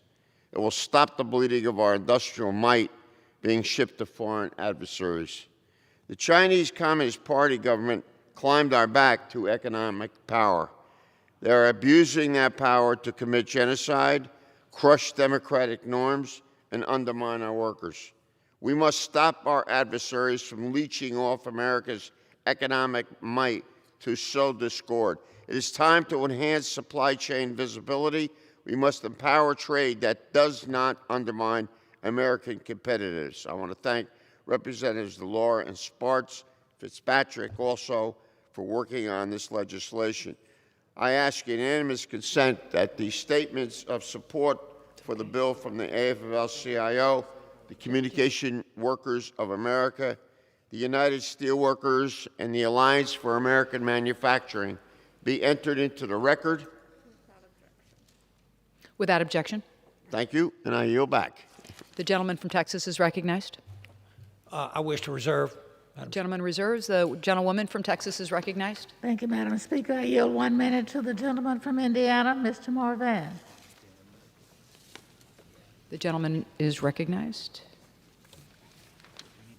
I thank Chairwoman Johnson for allowing me to speak in support of H.R. 5421, the American Competes Act of 2022. Congress must advance this legislation to ensure American technology and manufacturing has the innovation advantage to continue to grow our economy, strengthen our national security, and tackle our supply chain issues. Indiana's 1st Congressional District is home to an incredible manufacturing, steel, and industrial complex.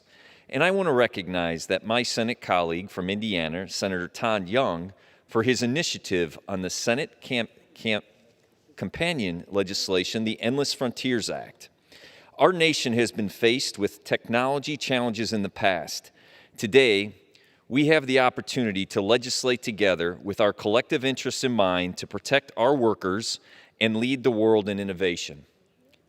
Thank you, and again, Chairwoman Johnson, for the time, and I encourage all my House colleagues to support the American Competes Act. The gentleman from Texas is recognized. I wish to reserve, please. Gentleman reserves. The gentlewoman from Texas is recognized. Thank you, Madam Speaker. I yield 1 minute to the gentlelady from California, Ms. Ashew. The gentlewoman is recognized. I thank the gentlewoman, and thank you, Madam Speaker. Thank you to the chairwoman who has done so much extraordinary work in leading the Science Committee and bringing this forward. So, Madam Speaker, I rise with great enthusiasm in support of this legislation because it is so highly consequential for our country. If anyone, and we all are, concerned about supply chains, this legislation is for you. If we are concerned about inflation as a result of supply chain issues, we have policies in this that are going to speak to it. I'm very proud that 4 of my bills were included in the underlying bill. They deal with chip material and equipment production, to the API that is used for drugs that are manufactured overseas and that we need to bring back to the United States, to creating a comprehensive study so that we can really study wireless network cybersecurity, and also to educate the public on cyber best recommendations. So I urge all of my colleagues, this is really nonpartisan legislation. It is all about keeping America competitive, moving our greatness ahead, making sure we address where we are lagging. It will be good for our entire country, for its workers, and our economy, and I yield back. Thank you. The gentleman from Texas is recognized. To reserve. Gentleman reserves. The gentlewoman from Texas is recognized. Madam Speaker, how much time remains? The gentlewoman has 17 minutes. 17 minutes.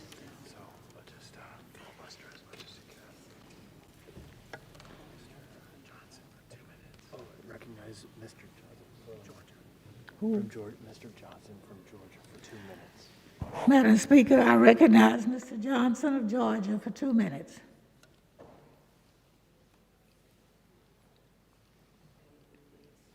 The gentleman is recognized. Madam Speaker, I have an amendment at the desk.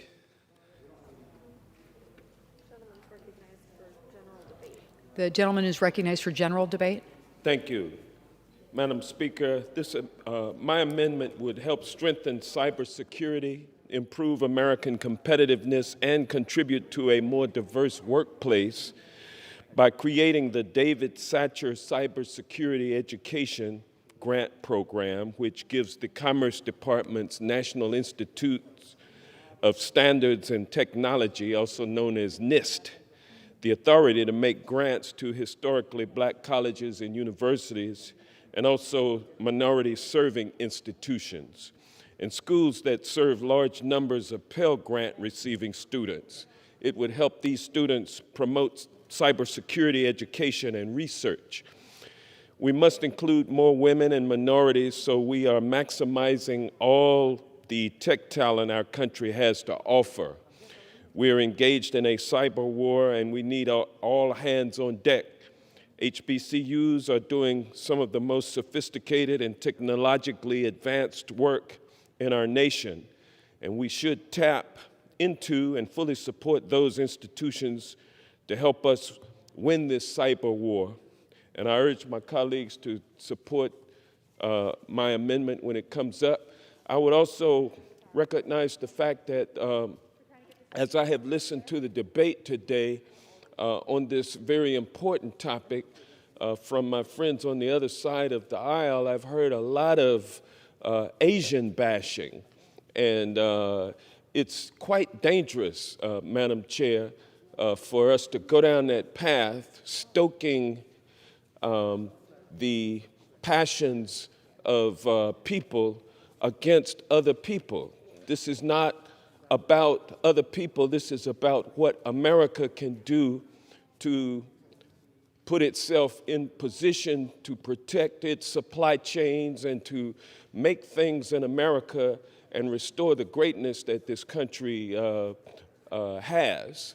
And so I would urge my colleagues on the other side of the aisle to refrain from the constant bashing of Asian people, because it translates into real time. I mean, it has a real detrimental effect to our brothers and sisters who may not look like some, but they are people too.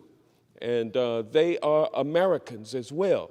And so we should not demonize an entire people just to score cheap political points. And with that, Madam Chair, I will yield back. The gentleman from Texas is recognized. Madam Speaker, I take great offense at what I just heard, that we're supposedly Asian bashing. That nothing could be further from the truth. This is typical Democrat accusations, politics, and identity politics, I should say this. We've never bashed anybody for their heritage whatsoever. This is a counter. Our argument is totally 100% countering the Chinese Communist Party. Has nothing whatsoever to do with the heritage of any people whatsoever. Communist Party, our greatest adversary in the world today is the Chinese Communist Party. And if we can't push back on the Communist Chinese without being accused of racial accusations and racism, which is so typical of this other side, I feel like this country is not being well served at all. And with that, I'll reserve the balance of my time. Gentlewoman from Texas is recognized. Thank you, Madam Speaker. I yield 1 minute to the gentleman from Indiana, Mr. Mervan. I just want to take this opportunity, thank you, Chairwoman, to reiterate one fact, a story about my district, one of the top producing steel districts in the nation, also one of the top auto producers in the nation. And here today we're faced about enhancing the ability for them to perform, enhancing the ability to produce automobiles because it takes semiconductors.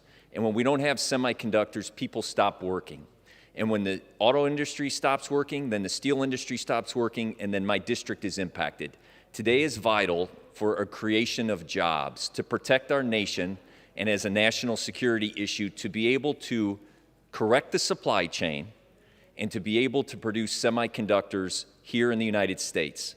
The vitality of that is the example of the plant in Columbus, Ohio, and the investments that are going to be made in technology jobs so that the next generation of workers in technology will have an opportunity to equitably participate in our economy. And with that, I conclude, and I thank Chairwoman for this opportunity, and I encourage the House to pass this piece of legislation. Thank you. The gentleman from Texas is recognized. Madam Chair, I wish to reserve the balance of my time. Gentleman reserves. Gentlewoman from Texas is recognized. Thank you, Madam Speaker. Is she ready? I yield 1 minute to the gentlelady from California, Speaker Pelosi. Gentlewoman's recognized. Thank you, Madam Speaker. I thank the gentlewoman for her recognition, and I want to recognize her as a great leader on the matter before us today. This legislation, the America Competes Act, is something that has come to the fore largely because of the investments that she has made over the years in science and technology, keeping America competitive, now as the chair of the Science, Space, and Technology Committee. Thank you, Madam Chair, Eddie Bernice Johnson, for the intellect that you have brought to this, the reputation that you have enjoyed in the scientific and academic community in support of your legislative initiatives, and this bill being a highlight of it all. Madam Speaker, America has long been a beacon of excellence in science and engineering in the world, forging innovations that have been transformative for workers, businesses, and for our economy.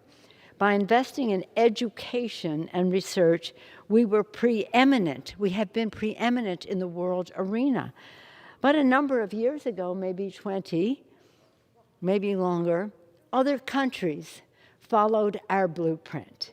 They followed our lead. They invested in education and recognizing the value of investment in research and new technologies. And now they threaten our position as world leader in science and innovation. We've been seeing that over time. The inputs of the technologies that we rely on each day and those that will take us into the future must be made here in America, or else we will be at the mercy of those other countries, driving up costs for American families and eroding our global competitiveness. This situation is a challenge to the economic security of our country, the financial security of our families, and the national security of our nation. And it must be met head-on with bold strategic action that seizes the opportunities for progress. Today, the House is seizing that opportunity in passing legislation that meets the moment by securing the preeminence of American manufacturing, innovation, and economic strength with the America Competes Act. To be preeminent in technology and innovation, it is essential that America becomes self-sufficient in the manufacture of critical goods. Competes will do this and transport our nation into the future by first supercharging our investment in chips. Semiconductors are a key component of everything from defense systems to computers to cars to your personal phone, Madam Speaker. Electric cars contain hundreds of chips, electric cars thousands. Chips are the lifeblood of modern technology. But over the past 30 years, America's global share of manufacturing semiconductors has been outpaced by other countries, leaving us dependent on those countries and vulnerable to their supply chains, which drive up cost and at home and for Americans. Competes directs $52 billion for Chips for America Act. There's a Chips for America Act, and that's contained in this bill, which will address supply chain disruptions that push up cost for families, bring back chips production to America, and ensure that U.S. leads the way on semiconductor fabrication. Specifically, Madam Speaker, the bill provides financial assistance to incentivize investments in facilities and equipment for semiconductor fabrication assembly, testing, advanced packaging, and research and development. This is very specific and very well thought out. Secondly, this competes advances manufacturing at home in our country and strengthens our supply chains. The pandemic has exposed the vulnerabilities of global supply chains that rely on other countries. We need to be making goods in America with American workers. The American Competes Act authorizes $45 billion to support the manufacture and acquisition of critical goods or industrial equipment that are essential for national security and economic vitality, including components and products for public health and biological preparedness. Very important. Information and communications technology, energy and transportation sectors, industrial base, and agriculture and food product supply chains. That affects everyone in our country. Competes reduces our reliance on critical goods from countries of concern, and encourages the relocation of manufacturing facilities out of those countries. And it supports the creation of jobs with competitive wages, including by preserving existing collective bargaining agreements and supporting union organizing efforts. Third, let me remind you that 1 and 2 were about supercharging our investment in chips, and 2, advancing manufacturing at home and strengthening supply chains. 3, competes advance America's scientific research and innovation excellence to ensure that we lead the technologies of the future. It includes a suite of bipartisan science, research, and technology bills to turbocharge American innovation, focused squarely on producing solutions and results. I reiterate, a suite of bills that have been bipartisan in committee and on the floor of the House. And it maximizes the American talent pool by strengthening and diversifying our nation's STEM workforce. This is very important because we want many more people, women, people of color, other previously underrepresented communities to be part of this. And fourth, competes promotes U.S. global leadership, ensuring that the 21st century is the American century, positioning the interests and values of the United States to win on the world stage. And there are competitors for that honor. Central to Competes is the strong action taken to hold the PRC accountable for its trade abuses, which hurt U.S. workers, and for its human rights violations, including the genocide against the Uyghurs. People have to understand the connection between human rights violations and fairness to American workers. Actually, what is happening in China with the Uyghurs is beyond a human right. It's genocide to the nth degree. This use of forced labor, which they are doing with the Uyghurs, is immoral and horrific, yes. And it hurts U.S. workers who have to compete with slave labor. So understand human rights and fairness to our workers, human rights there and fairness to our workers here are connected. The House bill reflects a rigorous, comprehensive process of listening to the experts and crafting legislation that will truly rise to this challenge. And I thank Madam Chair for your doing that. You and, 11 committees have fed into this legislation. So I know that we've heard from many of the chairs in the debate today, and we'll hear from many more members as we go into the amendment process. But I want to congratulate you, Madam Chair. Well over 100 research and scientific institutions have already endorsed this bill, or its key components, from academic institutions, including the Association of American Universities and dozens of top research universities, including the Ivy League and including University of California system. Leading scientific groups such as American Association for the Advancement of Science, American Nuclear Society, American Mathematical Society, American Society for Engineering. Top innovation firms and business groups, the Chamber of Commerce, the Semiconductor Industry Association, the National Association of Manufacturers, and companies like Intel who invest in these chips. Groups representing American workers and this is very important.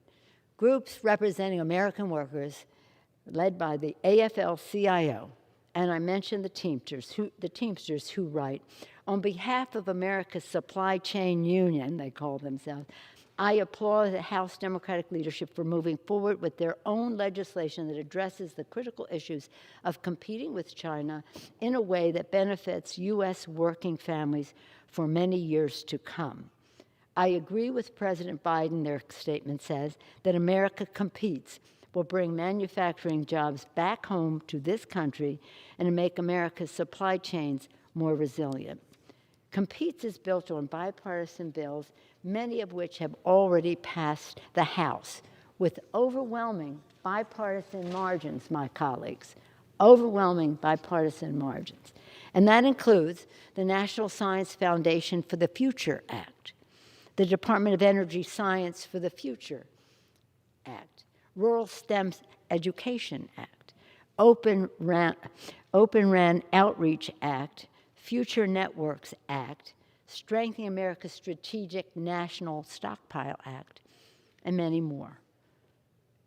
In closing, I just want to say the American Peace Act recognizes and meets the challenges of the 21st century, ensuring that America cannot just compete, but must win in the global landscape. Reckoning what I said in the beginning, we were in the lead. We set a good example for the world. Others followed our lead and became competitive with us. So a vote for this bill would be a vote for making more American goods here in America with American workers. A vote for this bill would strengthen our supply chains and lower costs for families. And forceful action, well, it would bring forceful action to assure that America, not the People's Republic of China, but America, writes the rules of the road for the 21st century. With that, I urge a strong bipartisan vote for the American Competes Act and for ensuring the global preeminence of America's manufacturing for America's workers and the American economy and our security now and for years to come. Again, with congratulations to Chairwoman Eddie Bernice Johnson and other chairs who worked so hard to bring this very important legislation to the floor and to the fore. With that, I yield back the balance of my time, Madam Speaker.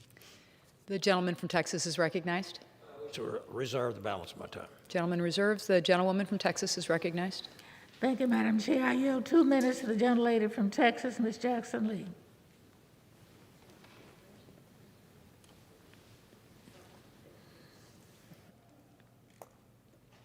The gentlewoman is recognized.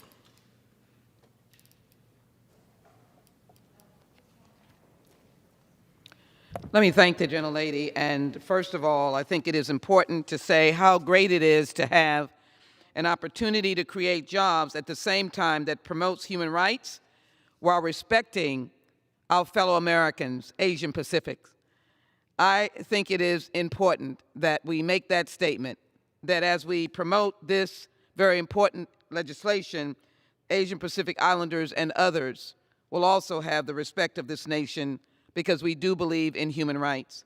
But I want to pause for a moment to be able to thank my friend, my colleague, the Honorable Eddie Bernice Johnson, for sticking to her higher values, her commitment to science for more than 2 decades, going on 3 decades. As I watched her on the Science Committee, first as a member myself, and then as she proceeded to take the leadership reins, look where we are today, with an outstanding Competes Act that builds on previous legislation, brings together 11 jurisdictional committees, and comes out on the side of creating jobs. We owe her a great debt of gratitude, and I'm grateful to call her a member of the United States Congress, but I'm even more grateful to call her a fellow Texan. This legislation will answer the questions of those who are complaining about the supply chain, because $45 billion will improve our nation's supply chains and strengthen our economy and national security by preventing shortages of critical goods. There is an outcry of inflation. There's an outcry of empty shelves. But I will tell you that the immediate signing of this bill will turn the corner for all Americans. I am grateful that we'll be advancing the American Scientific Research, Technology, and Innovation. Just the other day, I was at the ICON Center, sponsored by Rice, and looking at a number of technology companies in my 18th congressional district, I was glad to talk to a former truck driver who was there in programs or a program that dealt with training at-risk persons or persons who were changing careers. He was saying he could not do trucking anymore, but how glad he was to do this. I'm also very glad that legislation that I had is in this bill regarding STEM and also K-12 students by creating state and regional workshops to create jobs. This is a bill that will continue to create jobs and working with the National Science Foundation to ensure the diversity in STEM. I thank you for allowing me this time, but I will continue to work on these issues and create jobs. Compete Act creates jobs. I yield back. The gentleman from Texas is recognized. Reserve the balance of my time. The gentleman reserves. The gentlewoman from Texas is recognized. Thank you, Madam Speaker. I yield 1 minute to the gentleman from Illinois, Mr. Che Gardner.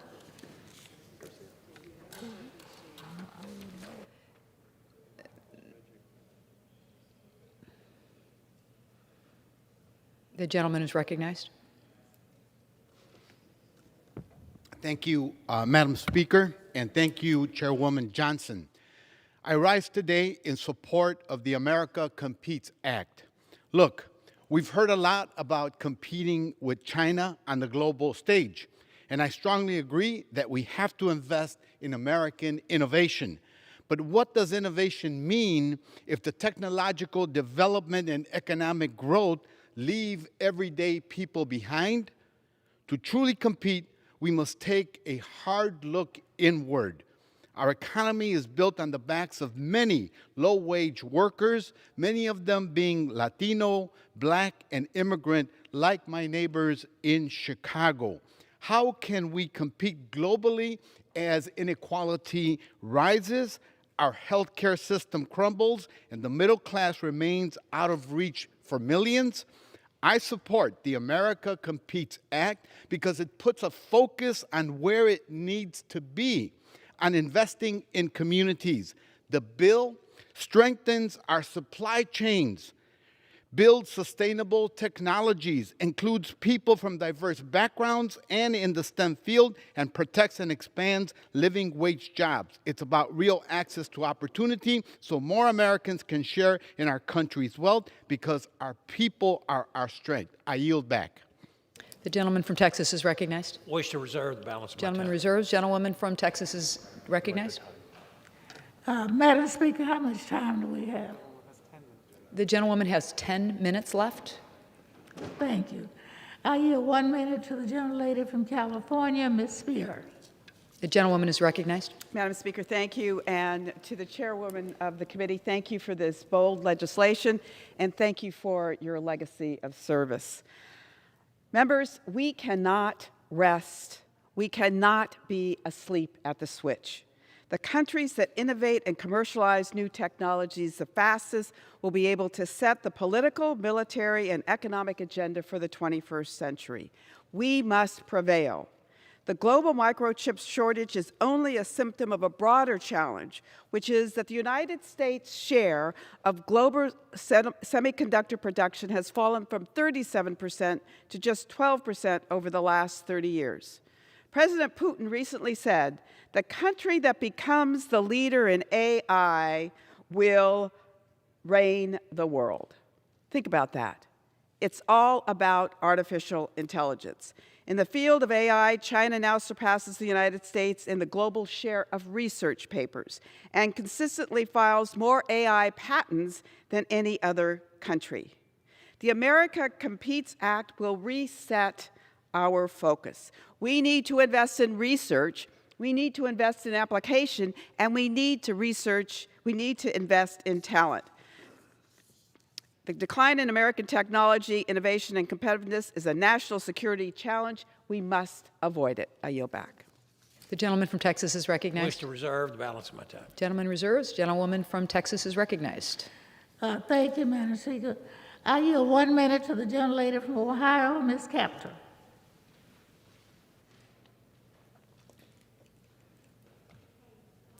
The gentlewoman is recognized. Madam Speaker, I thank the chairwoman for yielding and thank her for her dutiful service to our country.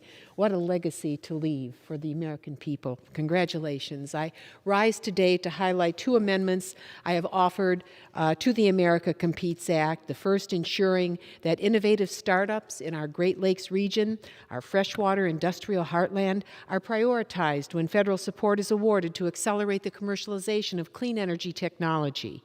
The second will allow economically distressed communities throughout the industrial heartland to receive fair consideration for new investments in domestic solar facilities. This is vitally important when our nation is competing against China that constantly hacks our technology and takes outsourced jobs paying penny wages to their workers. The Competes Act offers a remarkable opportunity to stimulate 21st century's growth in America.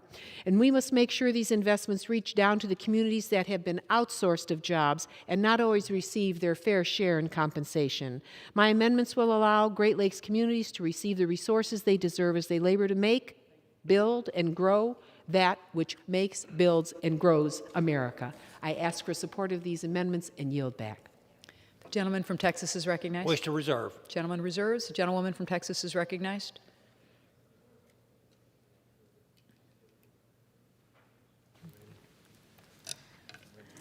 Madam Speaker, what time do we have left? Gentlewoman has 8 minutes left. We have no further requests for time. The gentleman from Texas is recognized.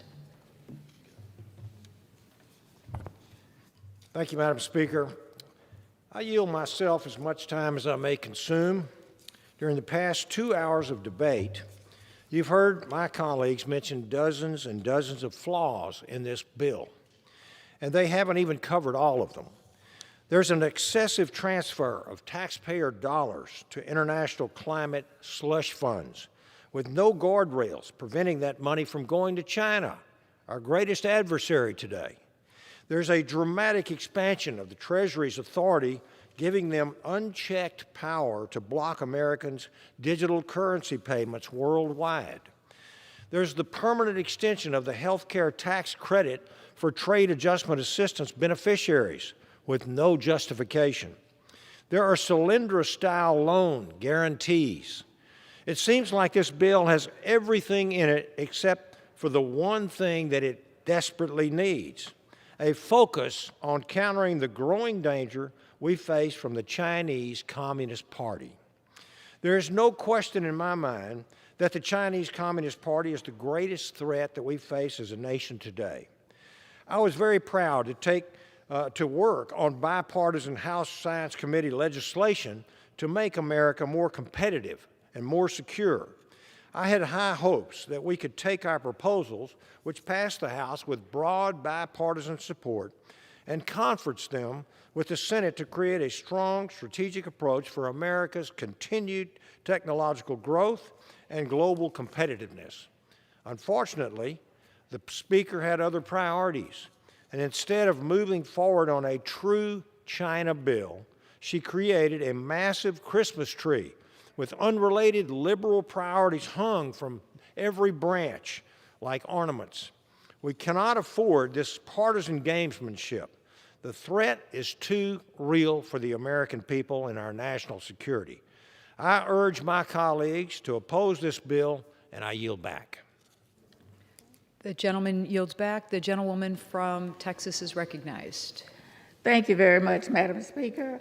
I have no further requests for time, and I yield back the balance of any time we have. The gentleman from Texas is recognized. Madam Speaker, excuse me.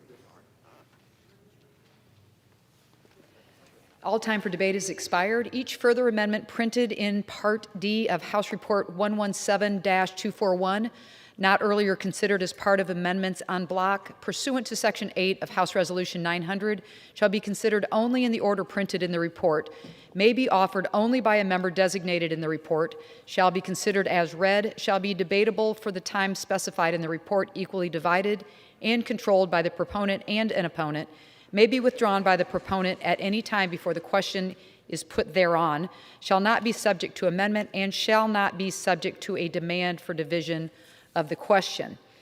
It shall be in order at any time for the chair of the Committee on Science, Space, and Technology or her designee to offer amendments en bloc consisting of further amendments printed in Part D of House Report 117-241, not earlier disposed of. Amendments en bloc shall be considered as read, shall be debatable for 20 minutes, equally divided and controlled by the chair and ranking minority member of the Committee on Science, Space, and Technology, or the respective designees, shall not be subject to amendment and shall not be subject to a demand for a division of the question.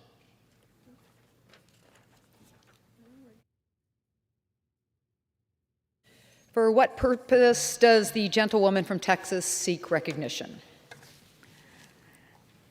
Madam Speaker, pursuant to the House Resolution 900, I have only the amendments en bloc. The clerk will designate the amendments en bloc. En bloc number 1, consisting of amendments numbered 1, 2, 3, 4, 5, 9, 10, 11, 12, 14, 16, 17, 19, 20, 21, 24, 31, 32, 33, 34, 35, 36, 38, 39, 40, 41, 42, 46, 48, 49, 50, 58, 61, 63, 64, 65, 66, 67, 68, 69, 70, 71, 72, 73, 74, 75, 77, 84, 85, 86, 87, 90, 91, 93, 97, 98, 99, 102, 103, 104, 105, 108, 109, 112, 113, 115, 122, 123, 125, 126, 127, 128, 129, 130, 132, 133, 134, 136, 138, 139, 140, 141, 142, 143, 144, 145, 146, 147, 148, 149, 150, 151, 152, 153, 154, 156, 157, 158, 159, 160, 161, 163, 166, 167, 168, 169, 170, 172, 173, 175, 176, 177, 189, 190, 191, 192, 193, 194, 195, 196, 200, 201, 205, 207, 208, 209, 210, 213, 214, 215, 216, 218, 219, 220, 221, 222, 223, 224, 225, 226, 227, 228, 231, 232, 233, 234, 236, 241, 242, 243, 245, 246, 247, 248, 250, 251, 252, 253, 254, 257, and 259, printed in Part D of House Report number 117-241, offered by Ms. Johnson of Texas. Pursuant to House Resolution 900, the gentlewoman from Texas, Mrs. Johnson, and the gentleman from Texas, Mr. Babin, each will control 10 minutes. The chair recognizes the gentlewoman from Texas. Madam Speaker, we have examined all of the amendments. I support them all, and I reserve my time. The chair recognizes the gentleman from Texas. Thank you, Madam Speaker. This block of amendments includes nearly every single Democrat amendment that was made in order by the Rules Committee. I can't pretend to know why these particular amendments were made in order, because that decision was made behind closed doors rather than in a bipartisan manner. I will say that the sheer number of amendments being considered en bloc shows that even members of the Speaker's own party didn't have the chance to contribute to the underlying bill until now. I will also say that unfortunately most of these provisions take a bad bill and simply make it worse.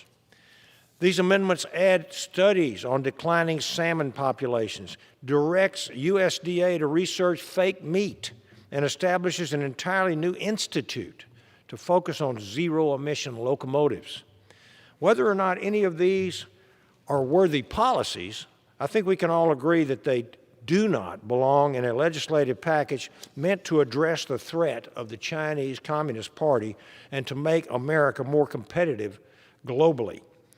America's economic success for generations has been driven by our investment in transformational basic research. The Chinese Communist Party wants to copy that success and take over as the global leader in science and technology. They're investing more money in R&D than we are and graduating many more STEM professionals than we are as well. They have a laser focus on surpassing the United States and reaping the economic and national defense benefits that come with technological superiority. They aren't wasting time on fake meat and trains, and we should not be either. I urge my colleagues to oppose these amendments. And I yield back. The gentlewoman from Texas. Oh, does the gentleman reserve? The gentleman reserves. Thank you. The gentlewoman from Texas is recognized. Thank you, Madam Speaker. I reserve.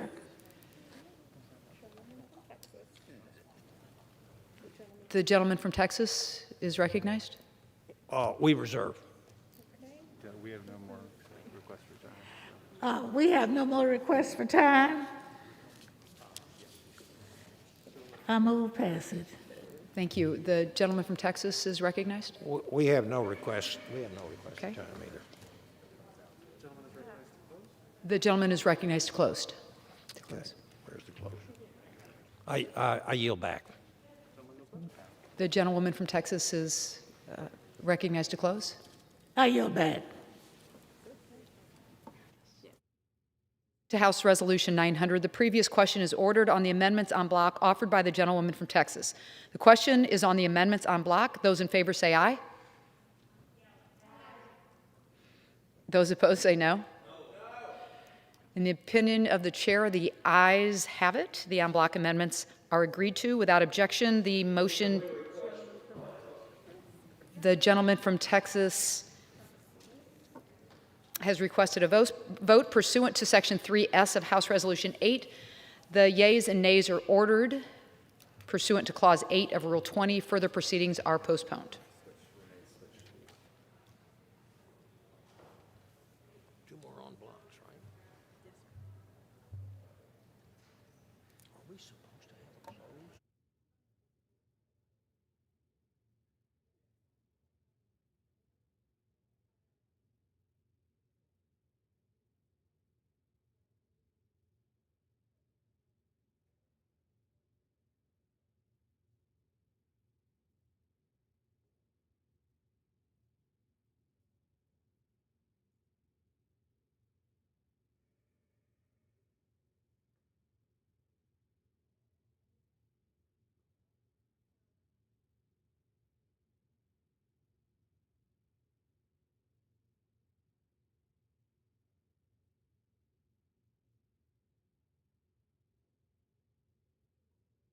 The gentlewoman.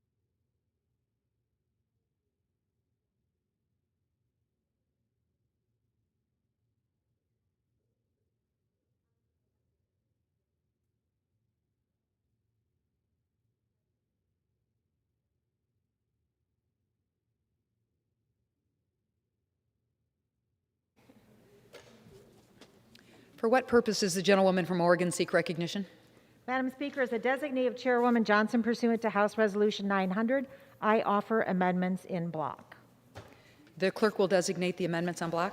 En bloc number 2, consisting of amendments numbered 8, 15, 18, 25, 44, 47, 51, 52, 53, 54, 55, 57, 59, 60, 62, 76, 78, 81, 82, 83, 88, 95, 100, 101, 107, 111, 114, 117, 118, 119, 120, 135, 137, 162, 174, 178, 187, 197, 202, 203, 204, 206, 211, 212, 229, 230, 235, 237, 238, 249, 255, 256, and 258.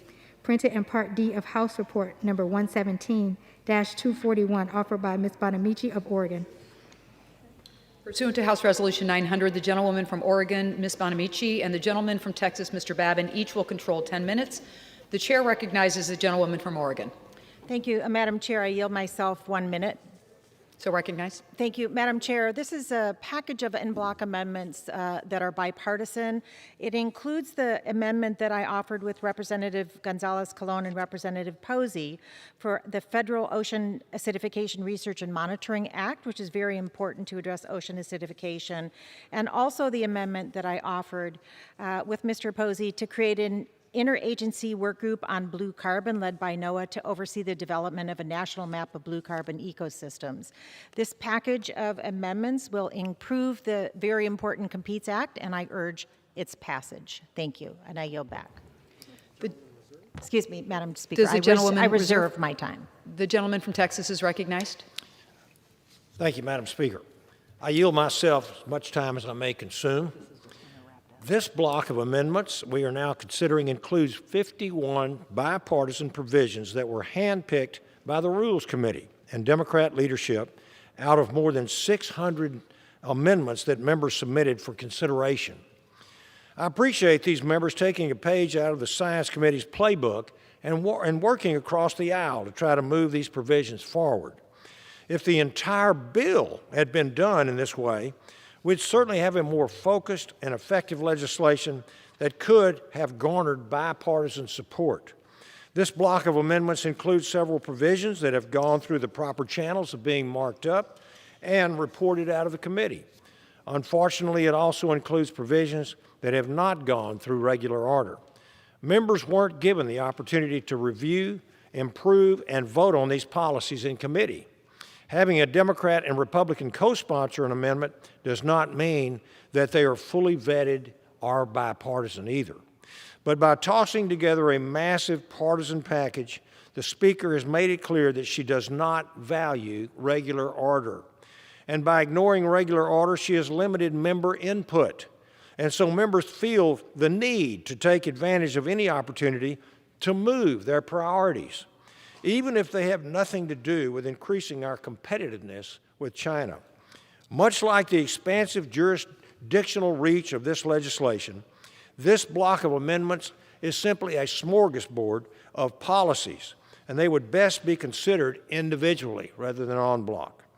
I will leave it to the amendment sponsors to explain why members should support this en bloc. I reserve. The gentlewoman from Oregon is recognized. I continue to reserve. The gentleman from Texas is recognized. Continue to reserve. We have no further speakers. We have no further speakers, but I want to address the package of en bloc amendments. Again, these amendments will improve the Competes Act, which is so important for United States leadership and to incentivize and ramp up U.S. manufacturing. It's a very important bill strengthened by this en bloc amendment, and I urge passage. And I have no further speakers, and I'm prepared to close. Does the gentlewoman reserve? And I reserve. Thank you. The gentleman from Texas is recognized. And I will yield back. Gentleman yields back. I will yield back the balance of my time. Pursuant to House Resolution 900, the previous question is ordered on the amendments en bloc offered by the gentlewoman from Oregon. The question is on the amendments en bloc. Those in favor say aye. Aye. Those opposed say no. No. In the opinion of the chair, the ayes have it. The en bloc amendments are agreed to. Recorded vote. Excuse me. Go ahead. Madam Speaker, I request the yeas and nays. Pursuant to Section 3S of House Resolution 8, the yeas and nays are ordered. Pursuant to Clause 8 of Rule 20, further proceedings are postponed.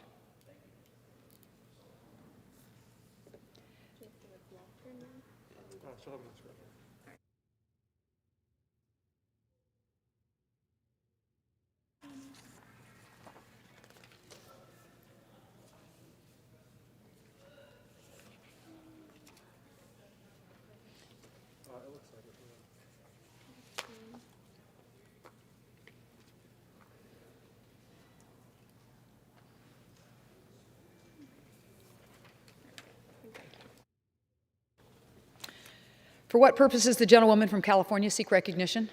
Madam Speaker, as the designee of Chairwoman Johnson, pursuant to House Resolution 900, I offer amendments en bloc.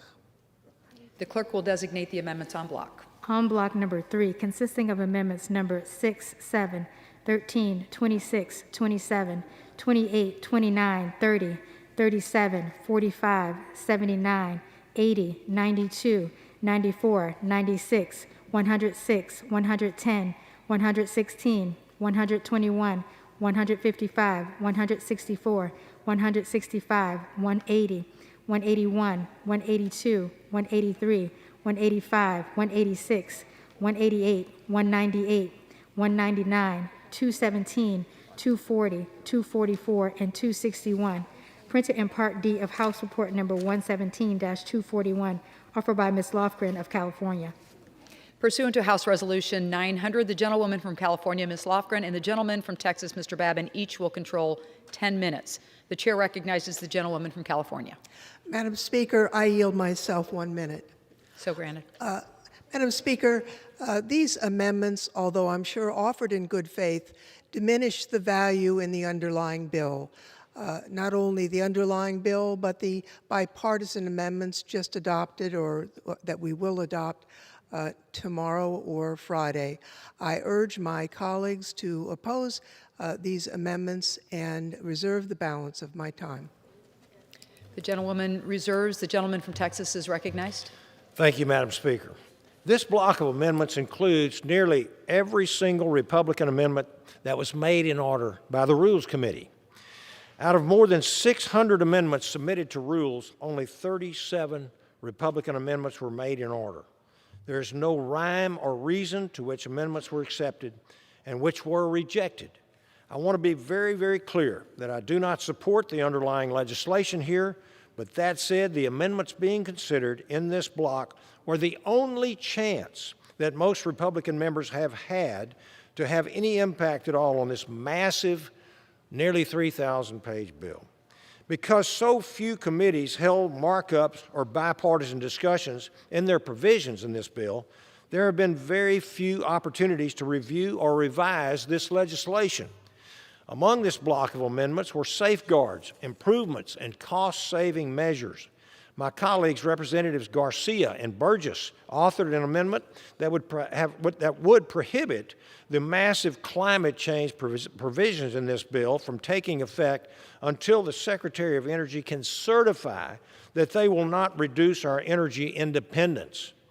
Representative Grothman's amendment that would strike the $8 billion in taxpayer funds from being given to a UN climate fund, a slush fund, if you will, the same fund that has given the Chinese Communist Party already $100 million.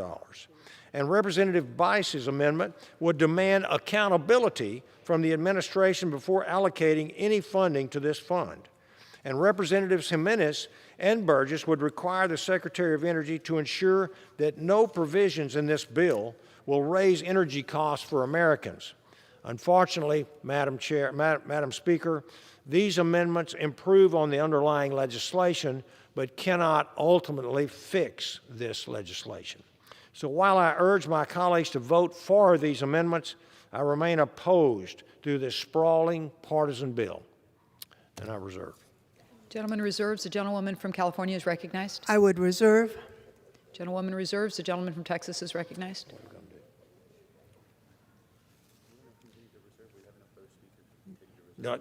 We have no further speakers. Yeah, so we'll reserve. Further speakers either, so if the gentleman is prepared to yield back, we can close this out. Okay. Yield back. Madam Speaker, once again, I urge opposition to this en bloc amendment and yield back. Pursuant to House Resolution 900, the previous question is ordered on the amendments en bloc offered by the gentlewoman from California. The question is on the amendments en bloc. Those in favor, say aye. Aye. Those opposed, say no. In the opinion of the chair, the noes have it. The en bloc amendments are not agreed to. The gentleman from Speaker? Georgia is recognized. Yes, I request the yeas and nays. Pursuant to Section 3S of House Resolution 8, the yeas and nays are ordered. Pursuant to Clause 8 of Rule 20, further proceedings are postponed. Thank you. Pursuant to Clause 1C of Rule 19, further consideration of H.R. 4521 is postponed.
The Speaker's announced policy of January 4th, 2021, the gentleman from Louisiana, Mr. Johnson, is recognized for 60 minutes as the designee of the Minority Leader. Thank you, Madam Speaker. I ask unanimous consent that all members have 5 legislative days to revise and extend their remarks and include extraneous material on the subject of my special order. Without objection.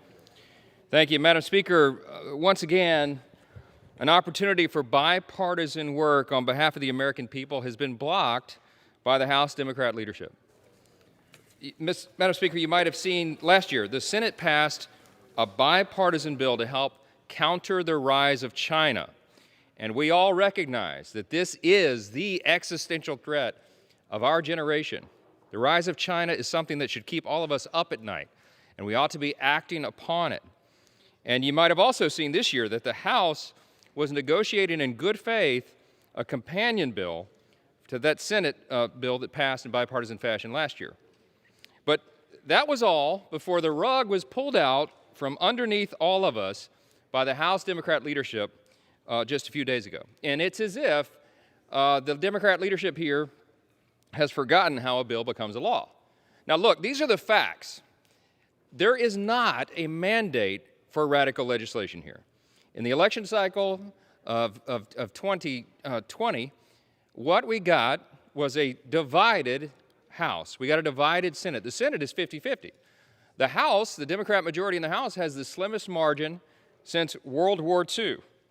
But they seem to have forgotten that, and so they're trying to act unilaterally. They're trying to bypass regular procedure. They're trying to skip over the regular committee process, to have amendment and debate to legislation.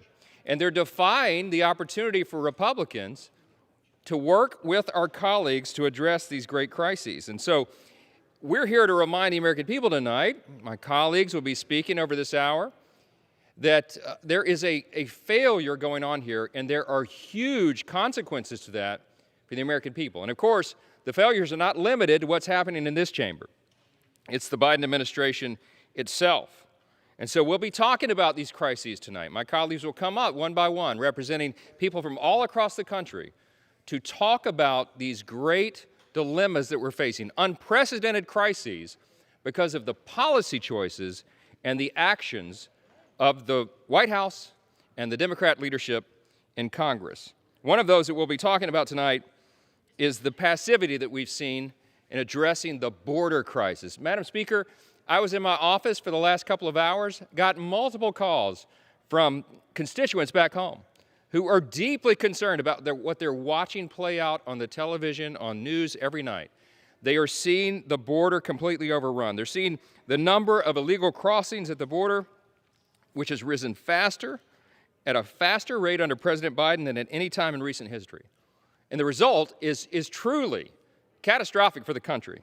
We have an historic amount of illegal drugs coming across the border. That's just one aspect of this crisis that affects every American. Today, fentanyl overdoses, listen, fentanyl overdoses are now the leading cause of death for Americans aged 18 to 45. The leading cause of death. And what are the Democrats doing to address this? Nothing.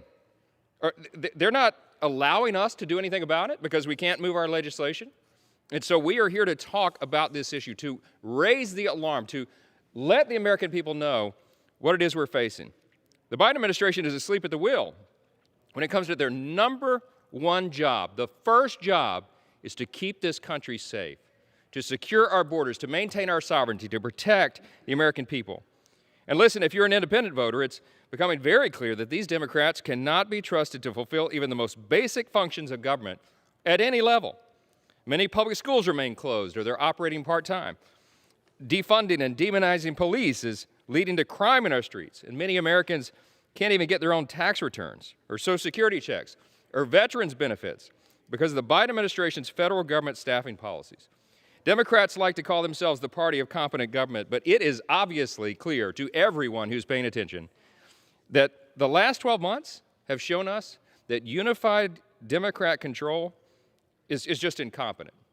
It is, if you put this simply, the Democrats have failed to do their job. And we're certain that there's going to be a reckoning for this in the election cycle before us. I thank all my colleagues for being here tonight to discuss this disastrous House Democrat agenda and the Biden administration's shameful management of our government. And Madam Speaker, I'm look for my staff very quickly. For the next hour, you'll hear about a number of crises, and you have the speakers. Thank you. Madam Speaker, I'm going to yield first. We're trying to keep the order going here. Yield to Mr. Clyde for 2 minutes. That work? That works. Thank you, Vice Chairman Johnson. Madam Speaker, since President Biden stepped foot in the White House, over 2 million illegal migrants have invaded our southern border, making the last 12 months an all-time record high. Even DHS Secretary Mayorkas recently admitted that the border is, and I quote, worse now than it frankly has been in at least 20 years, if not ever. Well, that if not ever part is certainly the truth. I couldn't agree with him more, but the difference is that my Republican colleagues and I actually want to bring an end to this nonsense, not gaslight the U.S. Customs and Border Protection agents who are tirelessly working around the clock to keep Americans safe. Unfortunately, the reach of Biden's self-inflicted border crisis extends far beyond our southern border. Illegal migrants, including those with criminal records, are being transported all across the country. You know, I'm sure you have seen the videos from this past week of illegals being released with GPS ankle bracelets. You don't put a GPS ankle bracelet on anyone but a criminal. In fact, TSA is also allowing illegal migrants to use arrest warrants as an alternative form of ID to board airplanes. This negligent policy defies logic by allowing criminals to fly across the country at a time when illegal migration is out of control and crime is surging throughout most major cities. We must stop this insanity.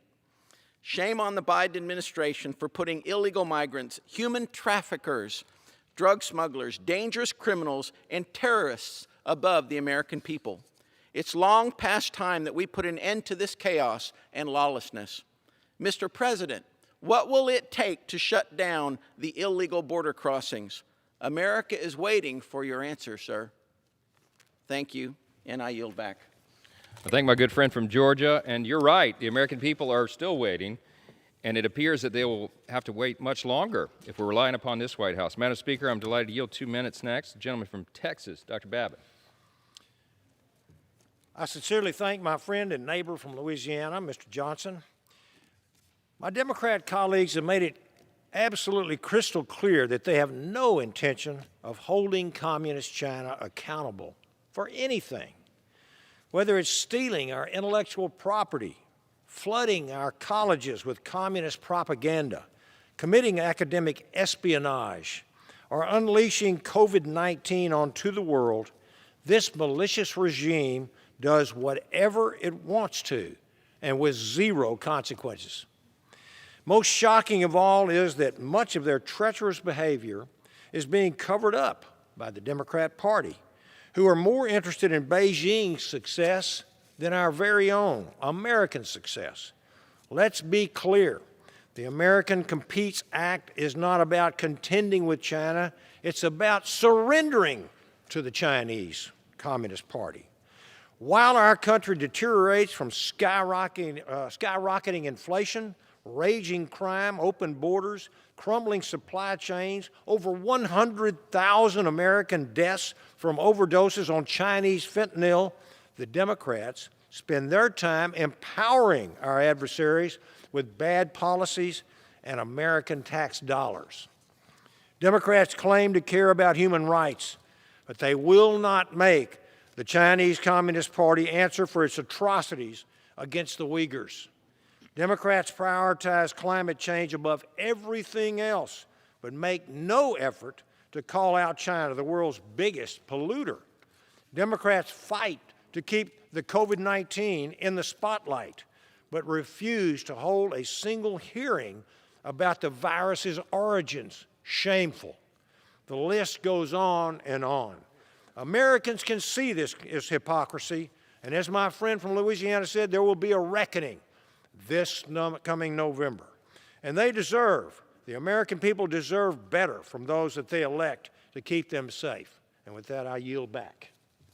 Grateful for your recognition of the madness of this bill, my friend, and you're right, it's a climate change bill that's masquerading as a China bill, right? It Absolutely. mentions coral reefs more times in the bill than the word China.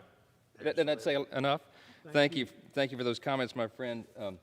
Madam Speaker, I am happy to yield next the gentlelady from Tennessee, Ms. Harshberg. Thank you, Mr. Johnson. I appreciate that. Madam Speaker, America's drug epidemic hit a sobering milestone recently when last year over 100,000 people died of drug overdoses. 275 Americans are dying every day. That's the highest level ever. My home state of Tennessee experienced some 3,400 fatal drug overdoses, which is a 49% rise from the previous year. Having served as a community pharmacist for over 30 years in East Tennessee, this is personal for me. Every one of those people are someone's parents or someone's children. The main driver of this increasing death toll is illegal synthetic fentanyl, which is inexpensive to manufacture, can be 50 times stronger than heroin, and people can die from doses equal to only a few grains of sand. Most illegal counterfeit fentanyl is developed in China and trafficked into the U.S. across the border with Mexico by drug cartels and other criminals. As a member of the Homeland Security Committee, I've been to the border to see things firsthand. Customs and Border Protection officials outrightly admit that increasing amounts of illicit fentanyl being smuggled, infecting our communities and fueling overdoses is largely due to the Biden administration's chaotic open border policies. When you have the drug totals up higher than what the cost is, you can get a dose for $20 on the street, which is unbelievable right now. These open border policies are effectively a green light to Mexican drug cartels looking to exploit an increasingly overloaded immigration system, to trafficking alarming amounts of counterfeit fentanyl across the border. President Biden must take immediate action to reverse the border crisis his policies created, secure our southern border, and stop the influx of fentanyl pouring into our country and wreaking havoc on our communities. And with that, I yield back. I thank you so much for your expertise, especially in pharmacology. And this is something everyone needs to recognize, is that this fentanyl problem is a problem that is avoidable. I said in the opening that it's the leading cause of death for Americans aged 18 to 45. We could stop this. This is a policy choice that is perpetuating this crisis. And it is absolutely outrageous that the White House and the Democrat leadership in this House will not address this issue. Madam Speaker, I'm delighted to yield to the gentleman from Ohio, Mr. Latta. Well, I thank the gentleman for yielding and also for hosting this special order because it's so important. Madam Speaker, I rise to bring needed attention to the ongoing overdose crisis in our country that is ruthlessly taking lives. I can't speak on this without focusing on a major culprit, fentanyl. The CDC recently announced 101,263, again, 101,263 Americans died of drug overdoses during a 12-month period ending June 2021. The number of deaths is going up, not down. The vast majority of these preventable deaths were caused by fentanyl and illicit fentanyl analogs, which are 50 times stronger than heroin and 100 times stronger than morphine. From October 2020 to September 2021, Customs and Border Patrol seized 11,201 pounds of fentanyl, which is enough to kill 2.5 million, or the entire United States population, 7 times over. This is what they were able to interdict. We don't know how much more got into the country. Fentanyl is temporarily scheduled as a Schedule I drug, but that is set to expire in just a few weeks on February the 18th. Congress must act to provide a permanent solution. That is why I am co-leading legislation with my friend, the gentleman from the 9th District of Virginia. Our bill, the HALT Fentanyl Act, would permanently schedule fentanyl-related substances as a Schedule I and cut red tape, enabling researchers to continue to study Schedule I substances for the purposes of identifying any possible medical benefits. Let's put politics aside and do what is right. I encourage all of my colleagues to co-sponsor this legislation and help us provide immediate assistance to those in need. Again, I thank the gentleman, and I thank him for hosting tonight, and I yield back the balance of my time. Thank you, my friend. Those statistics are shocking indeed. And the fact that we had over 601,000 overdoses in a 12-month period, and we hear nothing from the White House about this. It's just unforgivable. Madam Speaker, I'm happy to yield 2 minutes to the gentleman from Tennessee, Mr. Burchett. Thank you, Mr. Chairman. I appreciate you heading up this effort. Thank you, Madam Speaker, for your attention tonight. When we come to the floor to talk about the border crisis, it's a lot like the film Groundhog Day. If you listen closely, I think you can hear "I Got You, Babe" by Sonny and Cher. If you listen, and it's probably echoing through this chamber as we speak, Mr. Chairman. We expect President Biden to do something about this disaster, Madam Chairman, but just like in the movie, he does the same thing every dadgum day. Absolutely nothing. 2,035,010. That is how many migrants our border agents apprehended at the southern border since President Biden took office last January. Over 2 million people. Hiding among the massive crowds of people are smugglers working for drug cartels. They're smuggling in children for all kinds of deviant things. And in 2021, over 860,000 pounds of drugs were confiscated from smugglers. More concerning are the smugglers who are not caught. Fentanyl is among the drugs flooding through the gaps in our southern border. Just a tiny amount of this drug, as small as a pinhead, is enough to kill everyone in this chambers right now. Opioid-related deaths in the United States topped over 100,000 for the first time last year. 100,000 souls lost. And experts believe fentanyl is responsible for this tragic milestone. There should be severe punishments for fentanyl trafficking, smuggling this stuff across our borders. The Fentanyl Trafficker Elimination Act, legislation I recently introduced, oddly enough, sends a clear message to these dirtbag cartel thugs about their fate if they are caught. Under my bill, convicted fentanyl smugglers would be locked up in American prison for the rest of their lives. More Americans will overdose on fentanyl and die if nothing is done to deter drug smuggling activity to secure our southern border, Madam Chairman. And our Vice President, the so-called border czar, is frankly a joke. Time is not on our side. President Biden cannot waste another day ignoring the border crisis. Thank you, and I yield the remainder of my time. Mr. Chairman, thank you for your, as always, more than lackluster attempt at governing. Thank you, my friend, for keeping me humble. Madam Speaker, I am delighted to yield next to a distinguished gentleman from Pennsylvania, the Republican leader of the House Agriculture Committee, Mr. Thompson. Well, I thank the gentleman for leading this special orders and for yielding. Madam Speaker, President Joe Biden is devastating Pennsylvania families. 1 year into Joe Biden's presidency, Pennsylvania voters are concerned about the highest inflation in over 39 years, decreasing real wages, and a supply chain in crisis. Rising prices are causing families in Pennsylvania to shell out an average of $3,500 extra a year just to maintain their same standard of living. An inflation tax that disproportionately hurts lower-income households. The supply chain issue, fueled by Joe Biden's inaction, is affecting Pennsylvanians in every corner of the state. Even Vice President Kamala Harris admitted that these crises are, quote, a big issue for Western Pennsylvania, throughout the nation, and actually a global issue, in quotes. Madam Speaker, Joe Biden and Pennsylvania Governor Tom Wolf, their policies are wreaking havoc on Pennsylvania families and on families across America.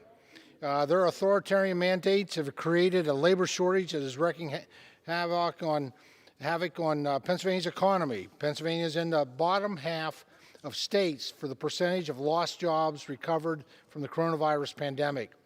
As of the latest Pennsylvania State Unemployment Report released by the Bureau of Labor Statistics, Pennsylvania's unemployment rate was 5.4%. 40 states have an unemployment rate equal to or lower than Pennsylvania.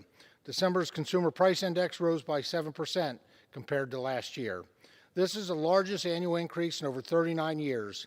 In the Mid-Atlantic region, prices rose by 5.8%, and Pennsylvania families and workers are feeling the squeeze of inflation. Madam Speaker, Pennsylvania families and families of this great nation deserve better. And it's not like better is out of reach. What we're seeing, the results, what I just shared with you, the statistics provided by the government's own government agencies is just an honest evaluation of the failed policy of the Democrat members of this Congress and on President Joe Biden. And once again, American families and Pennsylvania's families deserve better. And I thank the gentleman, and I yield back. Thank you so much for that insight.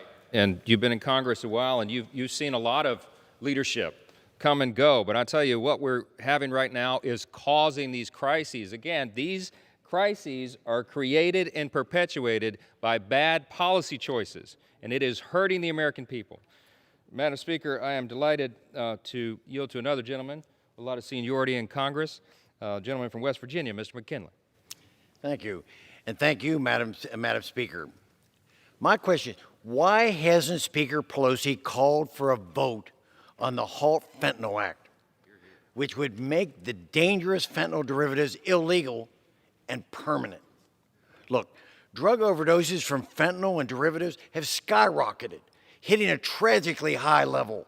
100,000 people died in America last year. Law enforcement officials in West Virginia are frustrated.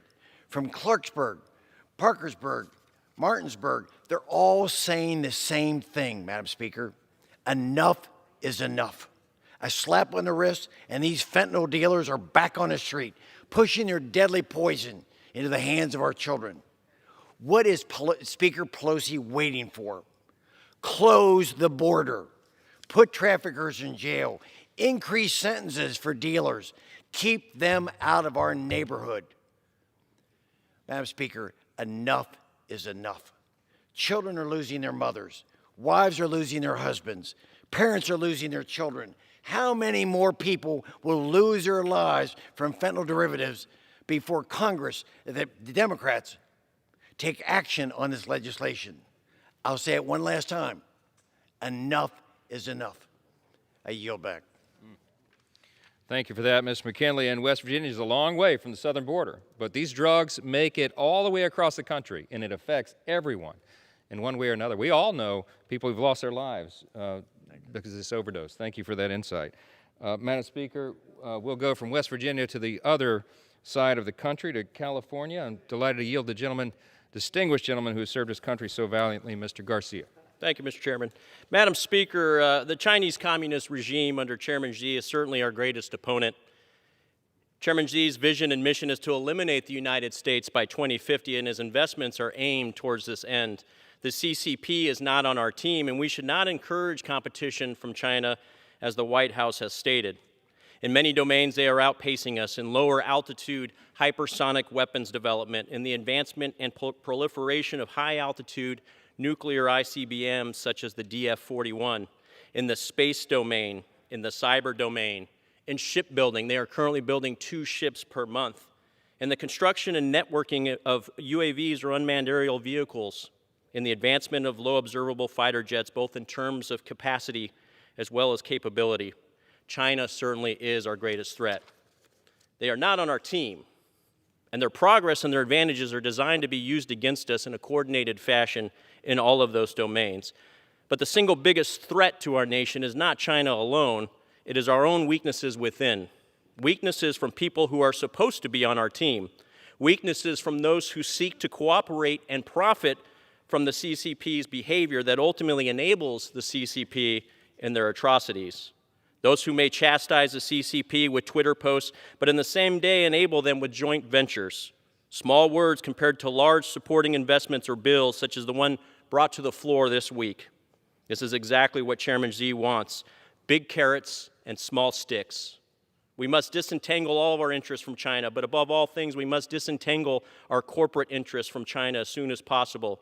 Disentanglement takes courage, which is often not present in most boardrooms and certainly not present in our own Treasury Department. American corporations in our own Treasury are exchanging their long-term security, our collective security, Madam Speaker, for the short-term high of profits and business in a market that they're seeking for long-term gains. These corporate leaders think they're fishing in knee-high water in a trout farm, but in reality, that market space is filled with piranhas, leeches, and sharks. And the bare and bloodied ankles of our economy and our intellectual property and technology are now fully exposed to these very intelligent predators. The Chinese Communist Party is not on our side, and our own greed, our own willingness to compromise the integrity of our business ethics in order to profit from endeavors with China are indeed our greatest weakness. I would say our greatest threat. We cannot afford to profit from selling the rope to China that will ultimately be used to hang us in 2050. I yield back. Harsh words about China, and you're right, it is the number one threat. You know, this bill that they're proposing and advancing right now, we call it the America Concedes Act. You know, it mentions climate change more than twice as often as the phrase national security in the bill. I think that says a lot. Madam Speaker, I'm so happy to yield 2 minutes to the gentlelady from Washington, Ms. McMorris Rodgers, our Republican lead on energy and commerce. Yes, well, I thank the gentleman for bringing us together to highlight such an important issue. The issue of fentanyl and fentanyl substances that are surging on our southern border. And we must take action. We have legislation, the Stop Fentanyl Act. And why is it not moving forward is the question before us tonight. There's been over 1 million years of life lost because of teenagers and young adults who have died due to overdoses. 1 million years. I think about a 23-year-old young man from Spokane, Washington, Carson, who lost his life. He had his entire life ahead of him. His mom, Molly, told me that all he wanted to do was to make this a better place. When his dad passed away, it was Carson who helped maintain their home. He lent a hand to those in need and not expect anything in return. The day after Thanksgiving, he took one pill from a drug dealer on Snapchat that told him it was Xanax, but it was laced with illicit fentanyl, and it killed him instantly. His mom, Molly, is pleading with us to stop fentanyl, stop these weapons-grade poisons so that other parents, other people, other family members all across this country do not have to feel her grief and pain. She deserves justice. Let's help end this crisis, save lives, and pass the Halt Fentanyl Act. And I thank you.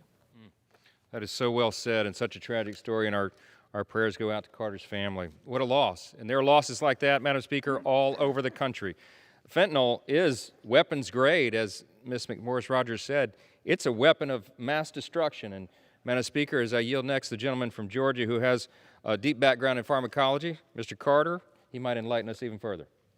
I thank the gentleman for yielding and for hosting us tonight. This is extremely important, as we all know. Madam Speaker, I rise today to hold this administration accountable, to hold them accountable for fueling a public health crisis. And it's not COVID-19. It's no secret that we're dealing with a serious problem at our border. As apprehensions spike, so is the availability of fentanyl, which is largely coming from South and Central America. Fentanyl is an extremely potent and deadly chemical that is used to cheaply enhance the highs of other drugs. Early reports indicated that 2021 was the deadliest year on record for overdoses in my home state of Georgia. As of April of 2021, we experienced a 110% increase in opioid-related deaths, and that number is expected to climb in 2022. The neglect at our border has only enabled drug traffickers that wish to do our people harm and made every state a border state. The Biden administration's refusal to act on this crisis has resulted in thousands of lives lost, including children. As a matter of fact, one of the only things to get cheaper during Joe Biden's term as president is fentanyl. I'm a proud supporter of the Halt Fentanyl Act, which will permanently schedule fentanyl and prevent future mothers, fathers, daughters, and sons from murder at the hands of this lethal drug. The longer we wait, the more people will die from this poison. The time to act is now. We must commit to those Americans whose families have been forever altered by this administration's unwillingness to even acknowledge the crisis at our border, that this is quickly becoming a public health crisis. Thank you, Madam Speaker, and I yield back. Thank you so much for that insight, my friend. And we're told, we heard this morning in a briefing, that there are more than 140 derivative drugs that this poisonous fentanyl is being used with, and it is such a crisis. Madam Speaker, I'm happy to yield 2 minutes. Next, the gentleman from Tennessee, Mr. Rose. I thank the gentleman from Louisiana for yielding time. Madam Speaker, Democrats marketed the America Competes Act as a bill that would decrease our economic reliance on China and ramp up our domestic production. However, as we've already heard, a more appropriate title for this bill is the America Concedes Act. Unfortunately, the Democrats employed the same strategy with this bill as they did with Build Back Better Act. They used the legislation as a vehicle to ram all their far-left social policies through Congress without any Republican input. Democrats claim this bill would crack down on the Chinese Communist Party, but it does nothing to prevent them from growing their influence here in the United States and around the world, nor does it hold China accountable for their role in the COVID-19 pandemic. The America Concedes Act does more to advance the Democrats' radical social agenda and further their massively expensive climate change schemes than it does to improve domestic production. Why does this bill, which authorizes or appropriates hundreds of billions of dollars, include $2 billion in foreign aid to combat climate change, or $8 billion for the United Nations Green Climate Fund? These provisions, along with many others, have nothing to do with our economy, but everything to do with Democrats' obsession with furthering their left-wing agenda. This bill is just another attempt to move toward changing our great nation into a mythical socialist utopia.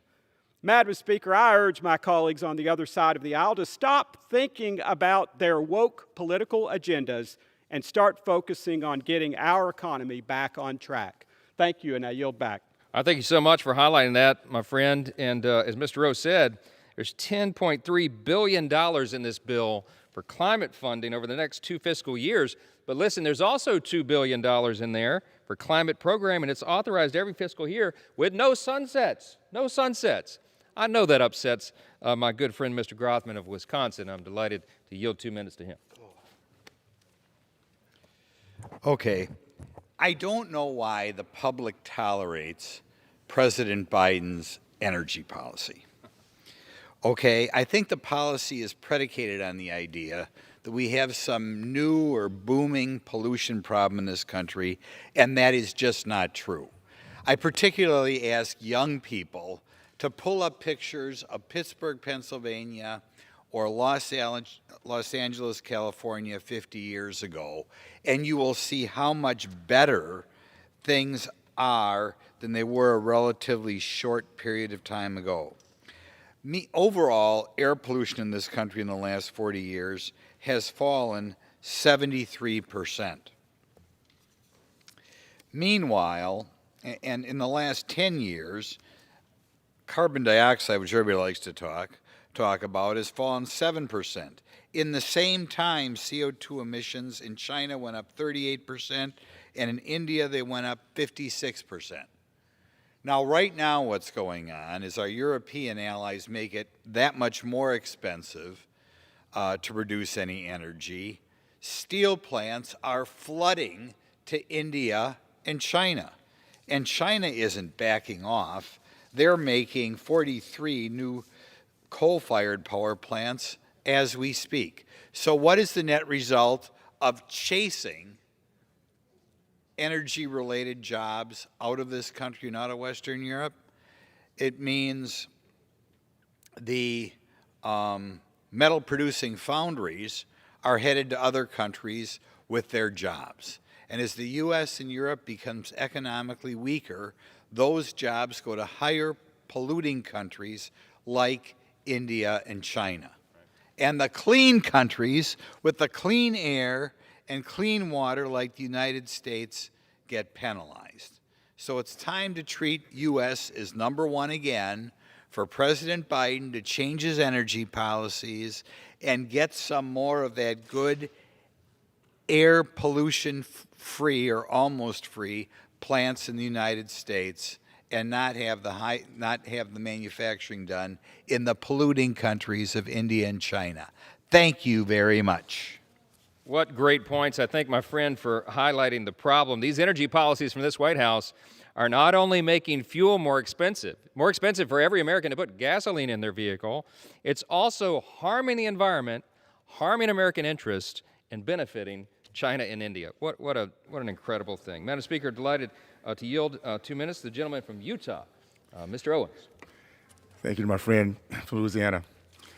The so-called American Competes Act is not a genuine attempt to hold Communist China accountable for its aggression toward America's security and prosperity. If you ask the Democrats, they'll say this bill takes strong action to combat Chinese government. But in reality, this bill includes zero measures to hold Communist China accountable for the cover-up of COVID-19, human trafficking, torture, forced sterilization, or slave labor. Yes, slavery is alive and well today in Communist China. This bill provides no resources to enforce our sanction laws or increase our military strength. It omits provisions on export controls, security, assistance to our allies, and it fails to curtail Communist China's military modernization and weapons development. If there was ever a bipartisan issue, this should be it. This $325 billion, 3,000-page do-nothing bill developed behind closed doors fails in multiple ways to protect America's interests. I call upon my colleagues to support meaningful legislation that will achieve enforceable laws and show real results. This should be called the American Concedes Act. No question. Another spin and waste of taxpayer money. Thank you, and I yield back. I thank you for that, my friend, and you're exactly right. If the Democrats were serious about countering China, they would have worked across the aisle. They would have worked in bipartisan fashion. They would have sent some of our bipartisan legislation to a committee to work out real solutions. But instead, they're trying to jam together this massive package full of partisan wish list items that they know the American people don't want and we don't need, and we're not going to have any part of it. Madam Speaker, I'm happy to yield next to the gentleman from Pennsylvania, Mr. Muser. Madam Speaker, I thank my very good friend from Louisiana for his leadership. Madam Speaker, the Biden administration has created a crisis at our southern border, and instead of addressing the problem, they're empowering it. The administration has been flying illegal immigrants into my home state of Pennsylvania and across the United States on midnight express flights in the middle of the night.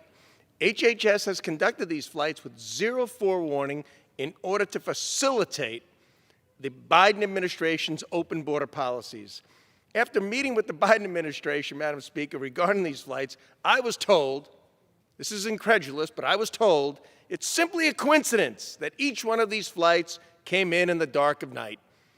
You know, Madam Speaker, I was born at night, but it wasn't last night. I questioned that answer. And when questioned regarding these specifics, the administration refused to answer. This is not right, and the American people deserve better. To address this, I will be introducing the Immigration Transparency and Transit Notification Act, which will bring light to this process, ensuring that the states have a say. This bill will require DHS and HHS to notify the appropriate federal, state, and local officials of the placement and transportation of illegals in their state before the process begins. Number two, grant governors an opportunity to question the placement of illegals in their states. Number three, ensure the safety of unaccompanied minors from human trafficking by requiring agencies to provide information about the sponsors where these young people are being placed to the governor and other relevant officials. Madam Speaker, it is time for Congress and all of Congress, Republicans and Democrats, to act. We must control the southern border and take control of a crisis that is truly deteriorating our country. I yield back. Thank you. I thank you for highlighting that critical issue, and that is a big part of the border crisis, is that all these illegals are being brought to cities near you. My hometown of Shreveport, Louisiana, has had dozens of busloads of people dropped off over the last year. They send me a notice from ICE because I demanded it, but this legislation is so important because everyone needs to know what is happening right under our noses. Madam Speaker, I'm delighted to yield 2 minutes to the gentleman from Kentucky, Mr. Guthrie. Thank you. I thank my friend from Louisiana for yielding. And Madam Speaker, I rise today to address the rising number of drug overdoses. It is one of our greatest public health threats, and illicit fentanyl is the main driver.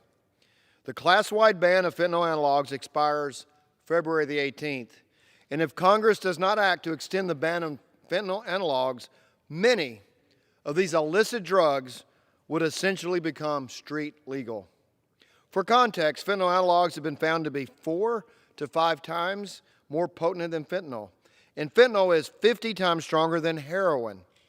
In Kentucky, fentanyl was responsible for over 70% of all drug overdoses in 2020, and even tragically took the life of a 2-year-old who ingested opioids laced with fentanyl that he found in his mom's purse.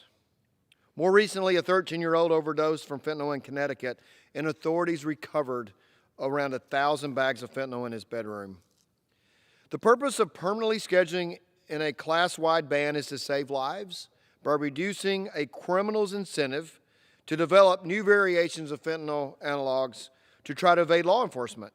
And we've seen fewer new fentanyl analogs encounters during this ban. I'm working to permanently schedule fentanyl analogs by passing the HALT Fentanyl Act. And I'm disappointed that today the Democrats blocked consideration of the HALT Fentanyl Act.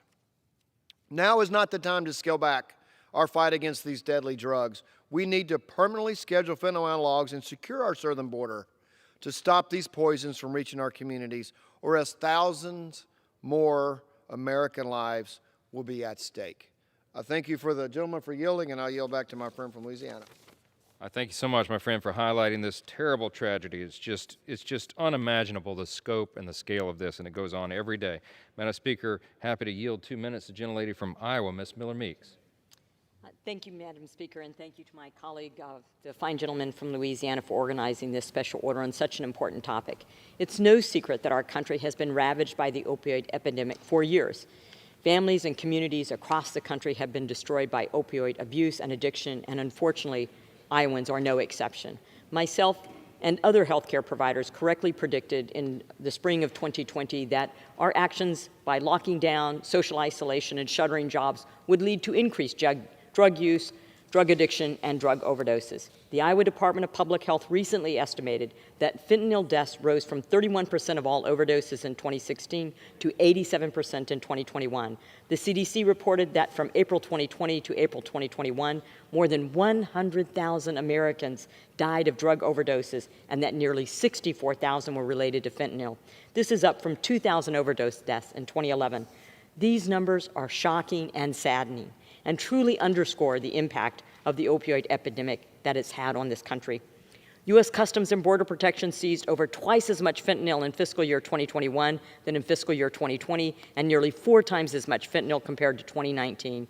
11,201 pounds of fentanyl were seized in fiscal year 2021 alone, enough to kill 2.5 billion people, or the entire U.S. population, over 7 times. While it is great we are apprehending so many drugs before they reach our communities, and Border Patrol is doing amazing work, we know so much more is coming across our borders undetected and impacting our communities. I have visited the border twice and have spoken to law enforcement about what we can do to help them. The administration needs to address the border crisis as it is and take it seriously. I have been proud to see in this Congress work in a bipartisan manner to pass common sense and simple bills, like my Dump Opioids Act, to help curb this epidemic. But we can all agree that there is more work to be done. I look forward to working with all of my colleagues to help make this country safer for the American people. Thank you, Madam Speaker. I yield back my time to the gentleman from Louisiana. Thank you so much for highlighting that critically important issue. And Madam Speaker, I yield 2 minutes next to the gentleman from Pennsylvania, Mr. Keller. Thank you to the gentleman from Louisiana, my good friend. Madam Speaker, since his first day in office, President Biden's decisions to halt construction of the border wall and reverse effective Trump border policies have had disastrous consequences. Every day, we see new videos and reports of humanitarian and national security crises at our southern border. On top of the massive influx of illegal aliens, President Biden's open border policies have also created an equally concerning crisis, the overflow of fentanyl into America. Tragically, every community in our nation has been impacted. President Biden's failed policies have turned every state into a border state. This is not a rural or urban issue, it's an American issue, and one that requires the full force of the federal government to address. Fentanyl seizures increased 134% in fiscal year 2021. That's enough fentanyl to kill every American, not once, not twice, but 7 times. President Trump's policies were effective. During his administration, Washington Democrats tried to politicize border security. Now that President Biden's policies have created a crisis, they are trying to ignore the issue. These crises will continue to worsen until the Biden administration is forced to re-implement the Trump policies that worked. We will continue pressuring this administration to do exactly that. Thank you, and I yield back. Thank you, my good friend. And Pennsylvania has so much wisdom. We're going to bring you a 1-2 punch, Madam Speaker. I'm delighted. Next, yield to another gentleman from Pennsylvania, Mr. Joyce. Thank you. And I thank the gentleman from Louisiana for his leadership in this important issue. Right now, the clock is ticking. Do you hear it? Our communities are being destroyed by the illegal fentanyl that continues to pour across our southern border.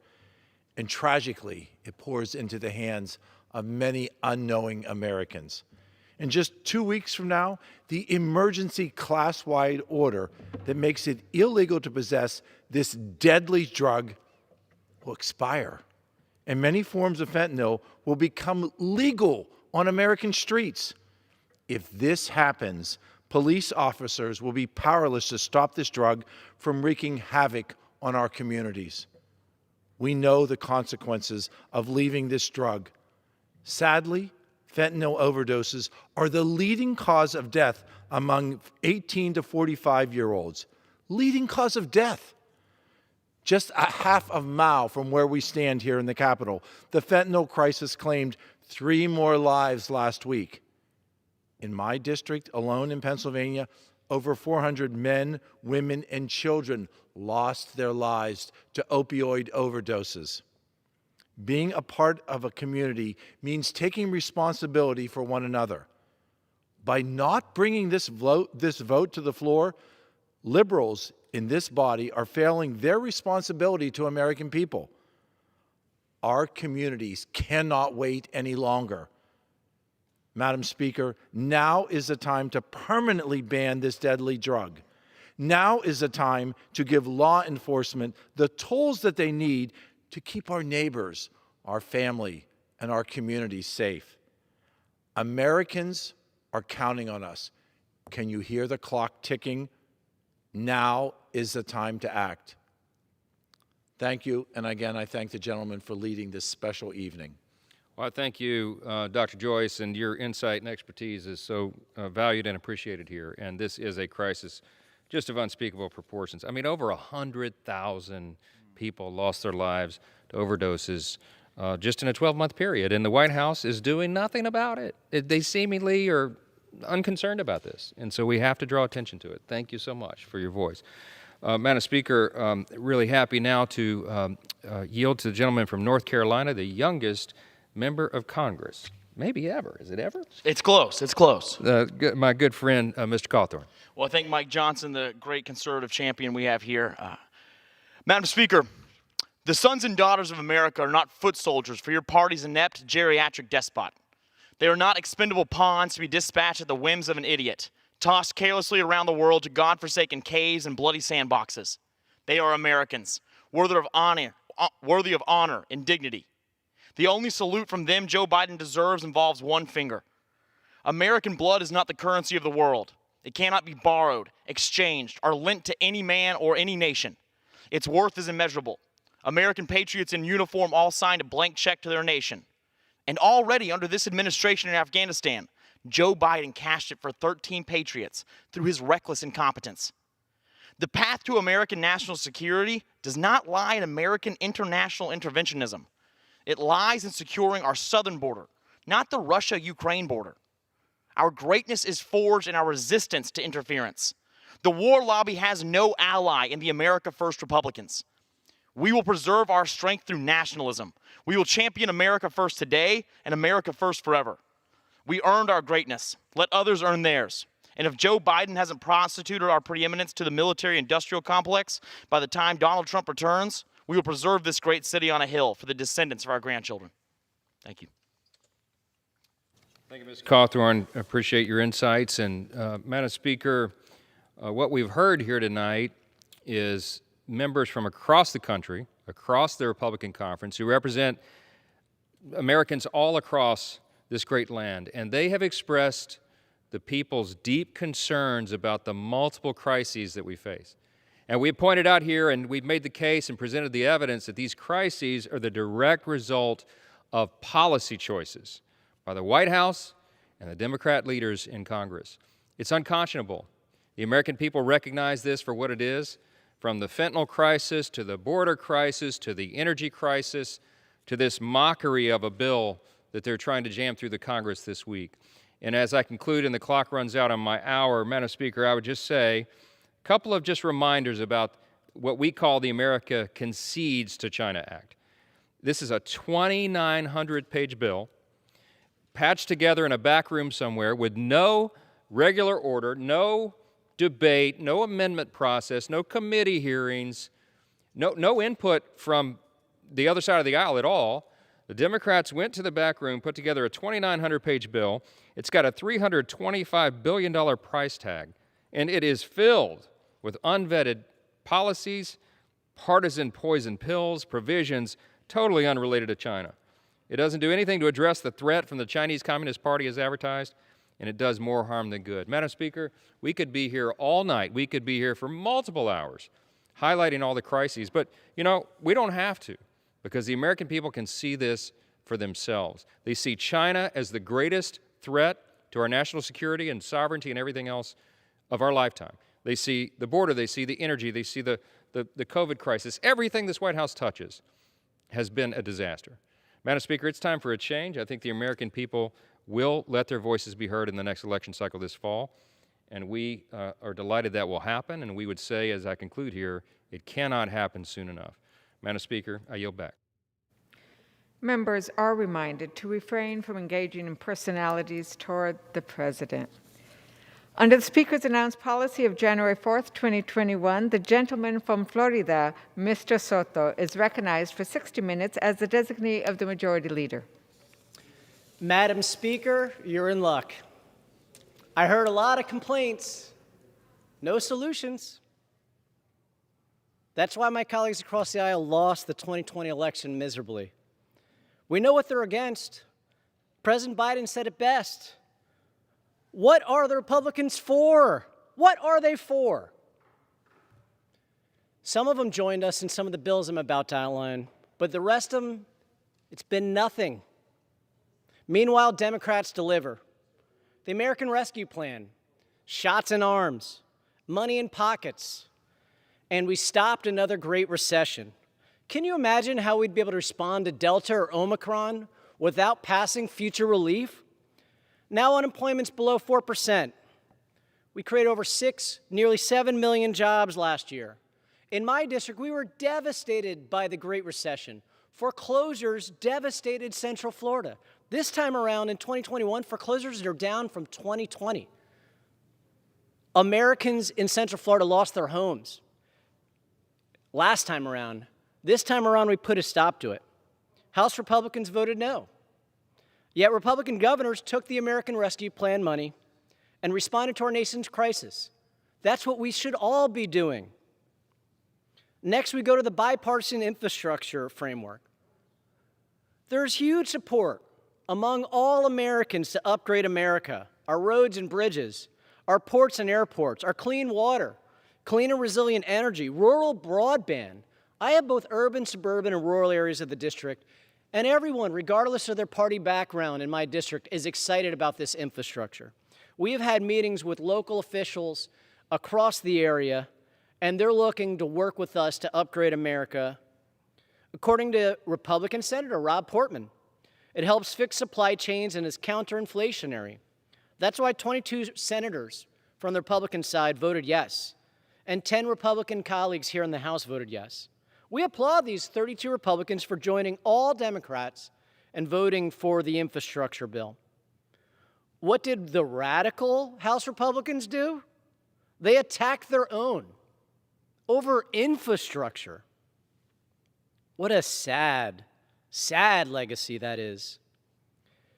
It didn't stop a few of them from trying to take credit, though. Trying to take credit for projects despite voting no. But if you vote no and you try to take credit now, the message is clear. America will shame you every day, every time. And now we turn to the Competes Act. Madam Speaker, 32 Republicans joined with Democrats to vote for the Senate's version of this, boosting domestic microchip manufacturing, which we do in our district, and I'm going to go a little more into that in a moment. Improving supply chain for medical supplies like PPE, like vaccines, telecom, solar, all these critical issues. And yes, making us be able to compete against economic rivals like China, like Russia, and others who don't share our values.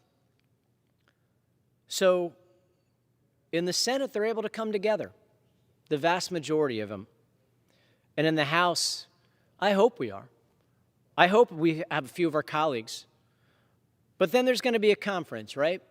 We're going to conference this, make some deals between the House and the Senate, and we're going to get something together. And that bill's going to come back. That's going to be the last shot for both Democrats and Republicans to come together to ensure we could produce millions of new jobs in domestic manufacturing. I want to commend the America Competes Act, Madam Speaker, for including $52 billion to incentivize private sector investments and continued American leadership in semiconductor manufacturing and microchip manufacturing to help address supply chain disruptions and ensure more microchips are produced here at home. I've heard from my local auto dealers, I've heard from local manufacturers, we need to make these microchips at home, and this bill helps us do that. Within our district in Central Florida, we have the Neo City Technological Campus, which is recognized as an emerging microchips, microelectronics, and advanced manufacturing hub. We've already had made synergies with institutions of higher education across Florida and key partnerships with the U.S. Department of Defense and the U.S. Department of Commerce under both the Trump administration and now under the Biden administration. New City is home to Bridge, a non-for-profit public-private partnership specializing in domestic semiconductor research, development, and manufacturing. IMEC, a world-renowned international research and development organization active in the semiconductor design and architecture space, also has a presence there. SUSS Microtech, a leading supplier of equipment and process solutions for the semiconductor industry, they're working at Neo City. And Skywater Technology, the only U.S.-owned and operated pure-play trusted foundry that works on leading-edge advanced packaging technology for microchips and microelectronics. They are all working out in collaboration at the Center of Neovation at Neo City, one of the most state-of-the-art advanced manufacturing facilities in the Western Hemisphere. As envisioned by this important legislation, the facility and experts at Bridge, IMEC, SUSS Microtech, and Skywater Technology offer immediate capability to accelerate U.S. production of critical semiconductor chips, strengthen the domestic supply chain so chips are made right here in America, and turbocharge our research capacity. Equally as important, Neo City Academy, a public STEM magnet high school, is training the leaders of tomorrow's science and technology workforce. I am proud of the work being undertaken in our district to support domestic semiconductor manufacturing technology development as they work to address the supply chain. I look forward to working with the administration and the U.S. Department of Commerce on implementation of the American Competes Act and the Chip for America Fund. In this bill, we were able to get an amendment to clarify that CHIPS funding also includes nonprofits, like places like Neo City. And we appreciate the House for supporting this, adding nonprofits to the definition of covered entities to expand the semiconductor incentive program to include nonprofit entities, clarifying that nonprofit entities like 501c3 facilities like Neo City are also eligible for funding under the semiconductor incentive program. We're helping with aerospace there. We're starting to work with commercial space like NASA and SpaceX and Blue Origin. The bill also includes my second amendment. We know that we are boosting forward, Madam Speaker, on artificial intelligence. We need to make sure as we're doing that and seeing more autonomous vehicles and other artificial intelligence uses, that we are training our labor force ahead of time for the jobs of today and tomorrow. That's why I'm proud that the AI Jobs Act passed as an amendment and directs the Department of Labor to create a report analyzing the future of artificial intelligence and its impacts on the American workforce. Specifically, the report would collect data to analyze which industries are protected to have the most growth through artificial intelligence and the demographics which may experience expanded career opportunities through and those most vulnerable to job displacement. This is an inclusion of our standalone bill, H.R. 6553, the AI Jobs Act. Thirdly, we were able to include an amendment for the blockchain and cryptocurrency specialists within the Office of Science and Technology Policy. The director of the Office of Science and Technology Policy is required to establish a blockchain and cryptocurrencies advisory specialist position within the office to advise the president on matters related to blockchain and cryptocurrencies. OSTP advises the president and others within the executive office of the president of the scientific, engineering, and technological aspects of the economy, national security, homeland security, health, foreign relations, and the environment.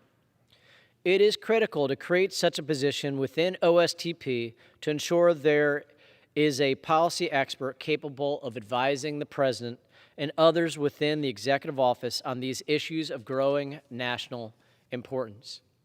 But wait, there's more, Madam Speaker, because we got our Restoring Resilient Reefs Act, which passed through our Natural Resources Committee, to reauthorize the Coral Reef Conservation Act, the CRCA, which expired nearly 15 years ago. It maintains the NOAA Coral Reef Program, which while also introducing overdue improvements to coral management and restoration efforts and giving innovative new tools to partners who are closest to this crisis: states, territories, tribes, communities, and universities. We know that the Great Florida Reef is in danger, and we're doing everything we can to restore it. This is critical to our recreation, to clean water, to protect habitat, and to tourism. A few of the provisions included in the Restoring Resilient Reefs Act, a bipartisan bill that passed out unanimously out of the Natural Resources Committee, include a 5-year authorization with the explicit focus on restoration activities where natural disasters and human activities have degraded reef ecosystems. This current program is currently funded at $33 million for 2021, but without further direction from Congress.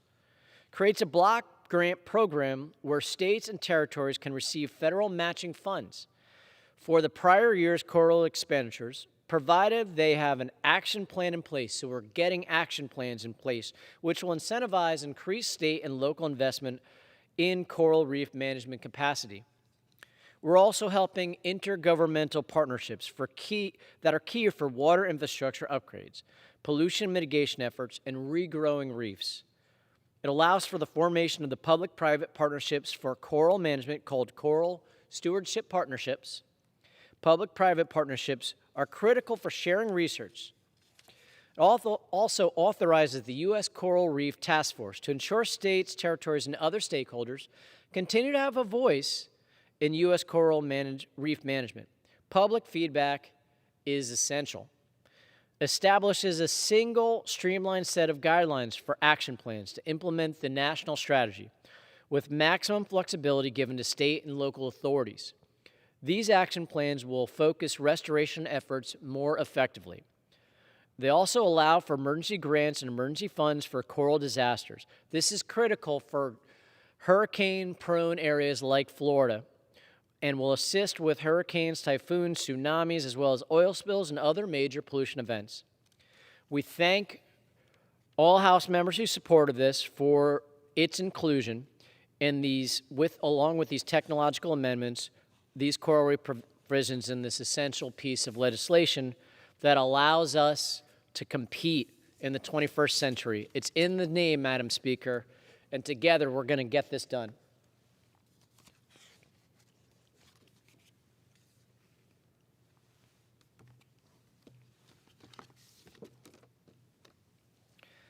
In honor of Black History Month, I would like to recognize Dr. Faye Bellamy. Dr. Faye Bellamy is a retired educator. She worked full-time in the Polk and Hillsborough County school districts. Presently, she works part-time as a professor at Polk State College. In addition to her experience teaching various subjects, she has countless hours organizing and implementing dropout prevention programs, training teachers, and working to improve our local schools. Dr. Bellamy has a bachelor's degree in social science education, a master's degree in education administration, a specialist degree in administration and supervision, and a doctorate in educational leadership and higher education. She has used the knowledge gained from her research and studies to help students obtain academic excellence. She has worked many years with civil rights organizations to improve the school system for Black people.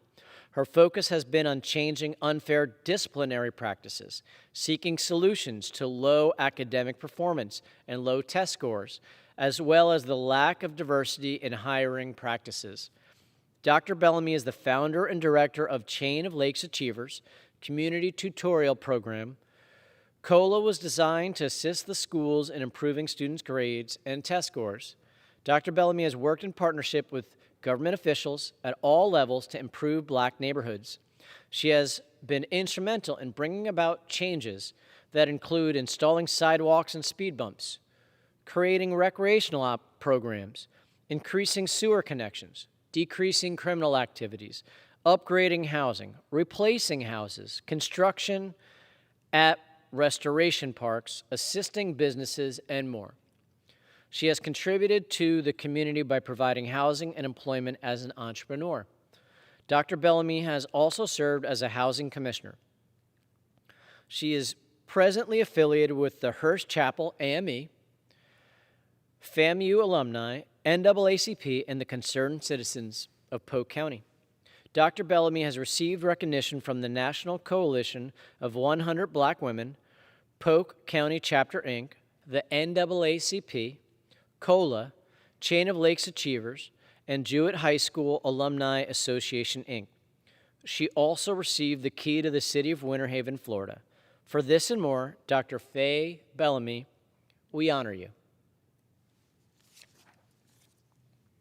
In honor of Black History Month, I would like to recognize Dr. Eugenia Agard. Dr. Agard's values have a direct impact on influencing her desire to assist communities in crisis. Therefore, it is imperative that she provide services to aid in alleviating debilitating conditions. Dr. Agard established and operates a private practice, HUGS. Her treatment model is to treat the whole person. Dr. Agard's areas of specialty are treating patients suffering from anxiety, depression, PTSD, and physical health issues co-occurring with depression. Dr. Agard is a very passionate speaker and a facilitator of education and health forums and workshops to promote healthy living from the inside out. Dr. Agard continuously hosts health forums free of charge for the community and schools to prevent barriers to health care from providing topics focused on the prevention of hypertension, diabetes, STDs, obesity, breast cancer, bullying, and more. Dr. Agard works diligently to abate the stigma of mental health. Dr. Agard educates the community on signs and symptoms of mental health treatment and support options. Dr. Agard has always been on the front line to provide crisis counseling services during both regional crises and world crises. During the Pulse nightclub shooting, she provided free and confidential counseling to many of the victims and organized healing forums in Osceola County for everyone impacted by this act of terrorism. Furthermore, during the COVID-19 pandemic, Dr. Agard immediately offered counseling services to frontline workers, creating solutions for self-care, prevention of burnout, and anxiety and depression reduction techniques. For the general public, Dr. Agard immediately created a free community outreach forum Hugs Healing Hour via Zoom for individuals and organizations to restore the sense of community amongst the isolation and depression. She provided therapeutic coping skills to combat depression and anxiety and assisted children being homeschooled. Dr. Agard continues to educate the community on COVID-19, creating forums on support, exploring fiction versus fact, and problem-solving vaccination hesitancy. Dr. Agard serves in leadership roles on many community agencies, boards, and organizations. She serves as health chair and the health director of a nonprofit where she provides medical supplies to poor areas to prevent the loss of life. For this and more, Dr. Eugenia Agard, we honor you. In honor of Black History Month, I would like to recognize Kimberly Saunders.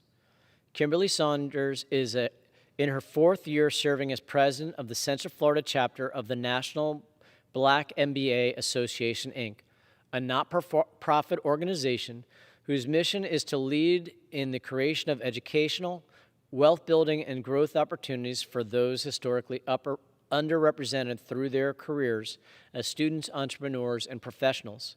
Since 2015, she has served in various volunteer capacities, such as Partnerships Chair, Vice President of Operations, and a continuing role as a mentor for the Leaders of Tomorrow program, which serves high school students in the areas of leadership, college and career preparation, financial literacy, and life skills.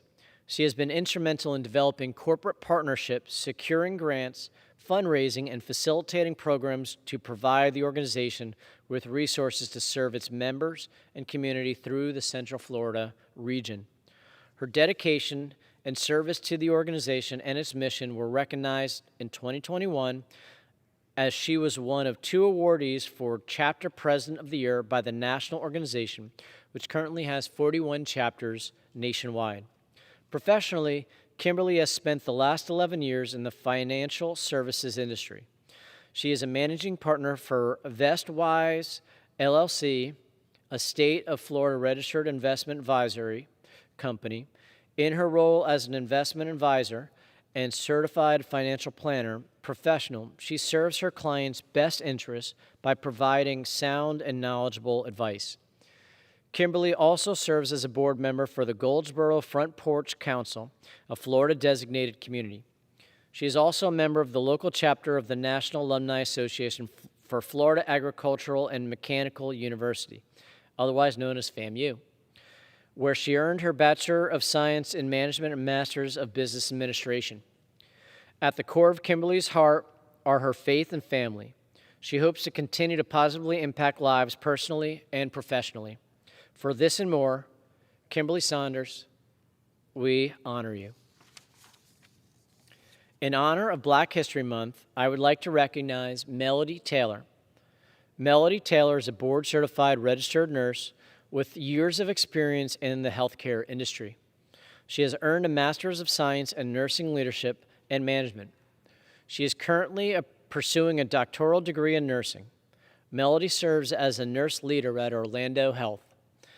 Ms. Taylor is recognized as a dedicated community and nurse advocate, having led many initiatives empowering low-income families to succeed and advancing the field of nursing. From 2007 to 2014, she engaged with the City of Orlando Office of Community Affairs to improve social determinants of health in at-risk populations. During that time, she became a volunteer on the Citizens Review Panel for the City of Orlando. Her leadership was the key driver in mobilizing low-income families to mainstream society, along with the collaborations of nonprofit, faith-based business, and governmental entities. Ms. Taylor is a founding member and president of Black Nurses Rock Orlando.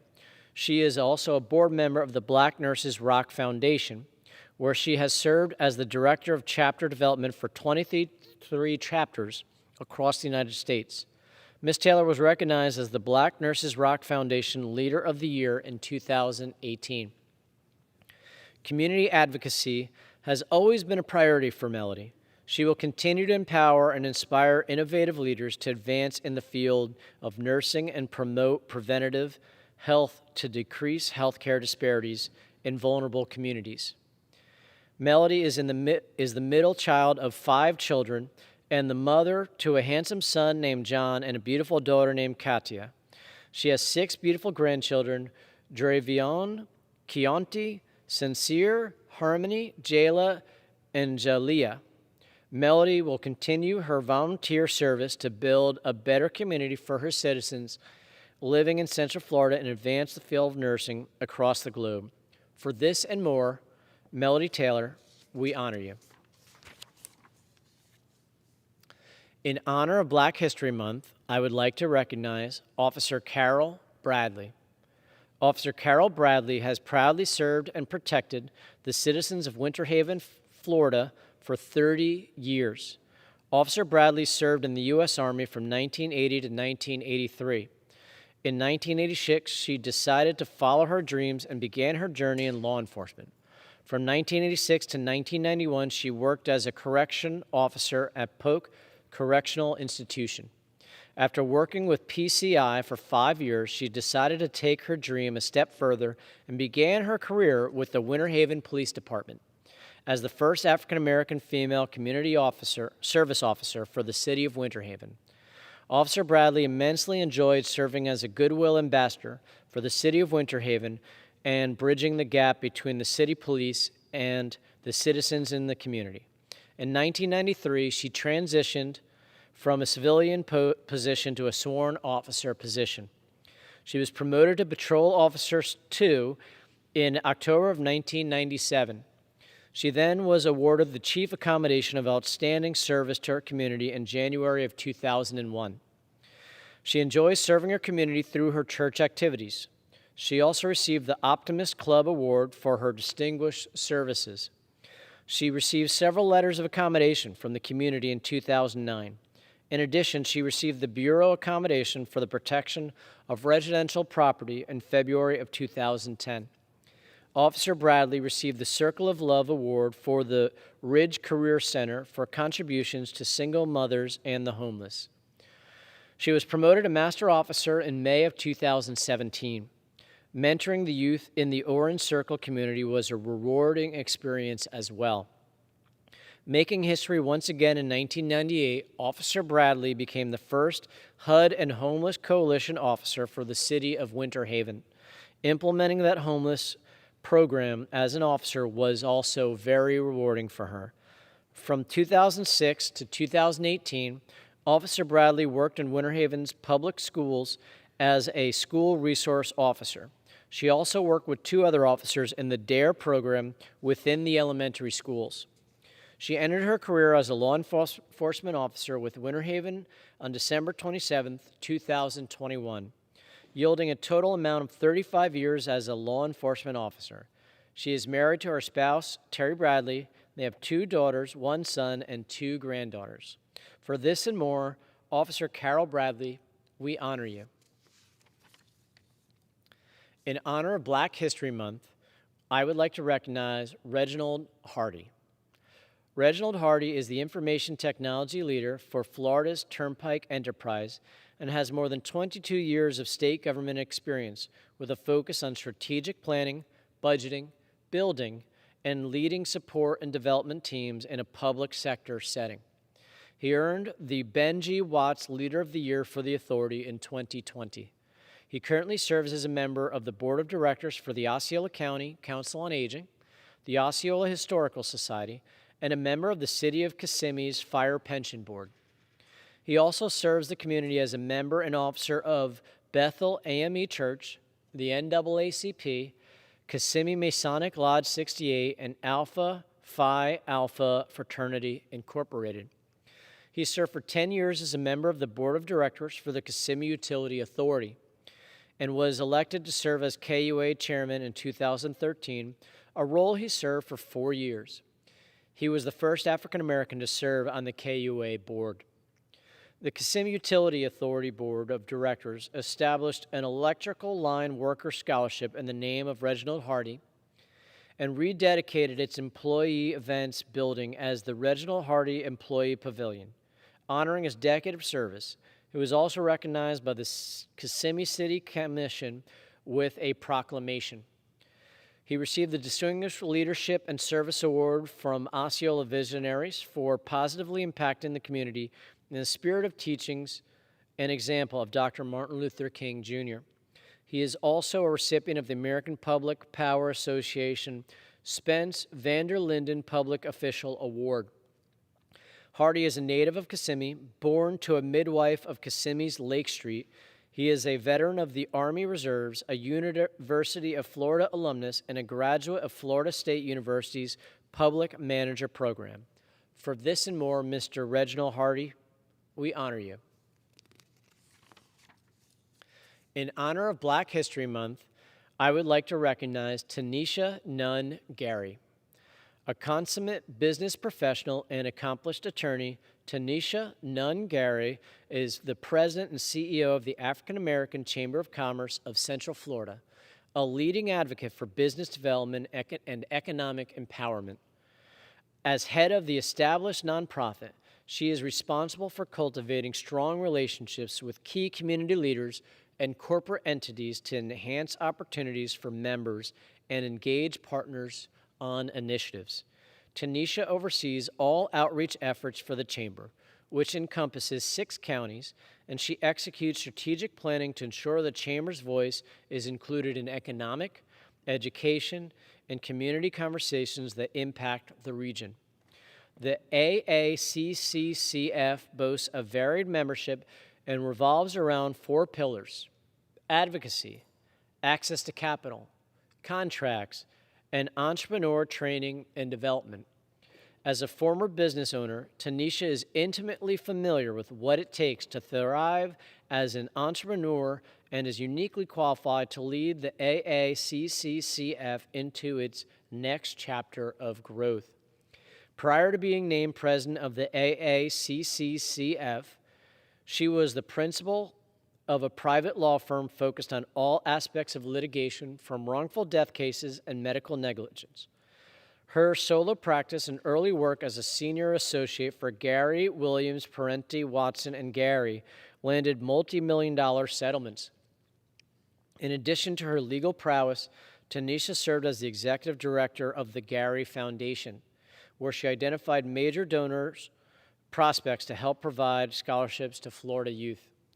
Tanisha is an active member of several civic and professional associations, including the Orange County Mayor Jerry Deming's Dr. Martin Luther King Jr. Initiative, Truist Advisory Board, Orlando Economic Partnership Board, United Arts Board, and Florida Association of Chamber Professionals. In 2021, Tanisha was named as one of the Orlando Business Journal CEOs of the Year and of 50 Central Florida Power Players. Additionally, the Orlando Magic recognized Tanisha as a hometown hero and a social justice game changer. She's also a member of Jack and Jill of America, Incorporated, Orlando chapter of the Lynx, Incorporated, a life member of Alpha Kappa Alpha Sorority, Incorporated, as well. A graduate of Spelman College and the Quinnipiac University School of Law, she enjoys traveling, reading, baking, and spending time with her son. For this and more, Tanisha Nunn Gary, we honor you. In honor of Black History Month, I would like to recognize Tony Jenkins. Tony Jenkins is the Florida Blue Market President for the Central Florida region, where he provides strategic oversight and leads a team in developing business plans to increase and maintain and retain membership, enhance brand visibility, and coordinate employee engagement. Tony was instrumental in establishing Florida Blue's diversity program in 2001. Prior to joining Florida Blue, Jenkins served as the Director of Diversity for CSX Corporation, the largest rail network in the eastern United States. He also spent 18 years with the Walt Disney World Company in various leadership roles, specializing in diversity, equity, and inclusion. Under Tony's leadership in Central Florida, Florida Blue has been recognized as a best place to work, an outstanding diverse organization, and a corporate philanthropy honoree. Tony is an advocate for several causes through the Orlando community. He's the past chair for United Arts of Central Florida and the Florida Commission on Human Relations. He currently serves on the board of Florida Citrus Sports, and is a board of trustees at the Stetson University. Tony is a chair-elect for the Orlando Economic Partnership Board, where he also serves as chair for their DEI task force, engaging Orlando's business leaders across varied industries. Tony's been recognized by the Orlando Business Journal as one of Central Florida's top 10 businessmen to watch and CEO of the Year. Most recently, he received the publication's Diversity in Business Lifetime Achievement Award. He is also an I4 Business Magazine Business Leader of the Year Award recipient. He holds a Bachelor's degree of Arts in Hospitality Management from Morris Brown College in Atlanta, Georgia. For this and more, Tony Jenkins, we honor you. In honor of Black History Month, I would like to recognize Marisha Jefferson Lias. Hailing from the great city of Quincy, Florida, Marisha Jefferson Lias is the daughter of Wilbert Sr. and Janie Jefferson. Her father's successful fruit contracting business brought the family to Polk County, Florida, where Marisha embarked on an amazing journey of academic excellence. After graduating from Effingham County High School in Savannah, Georgia, Marisha returned to Florida and enrolled in Polk Community College, now Polk State College. She received an associate degree in liberal arts. She then matriculated to the almighty Bethune-Cookman College, now Bethune-Cookman University, receiving a bachelor's degree in education. In the phrase "can't stop, won't stop," was a person, then Marisha, who would be the title holder of that mantra. She continued her studies at the University of South Florida, receiving a Master of Education in Organizational Leadership. Marisha took her educational talents to the Polk County School Board, where she spent 16 years as a certified educator, holding various positions such as elementary teacher, reading coach, medical academy director, and health science clinical nurse and instructor. Marisha's gift of being an educator and a nurturer allowed her to receive her bachelor's degree in nursing from Polk State College. She went to Florida Southern College and obtained her master's degree in nursing, specializing as a family nurse practitioner. She is currently matriculating her doctorate in the same college with a projected completion date of 2023. Mrs. Jefferson Lias truly lives the words, divinely speaking life one breath at a time. Not only has Marisha achieved everything that she has set her mind to possess, but she is also the epitome of a leader, advocate, nurturer, and mentor. Her compassion for people and helping others stems from a generational line of educators and nurses, including a great-grandmother who was a nurse midwife.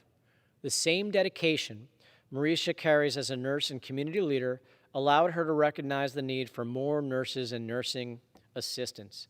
She started a company that offers training and prep courses for nurses during the pandemic, since that void needs to be filled in her community. She currently is the owner of Divine Essential Medical Academy, LLC, as well as other business ventures. She is a blessed wife and mother and godmother. She is an inspiration to her family, friends, and community. For that and more, Miss Marisha Jefferson Lias, we honor you. In honor of Black History Month, I would like to recognize Valparaiso J. Baker.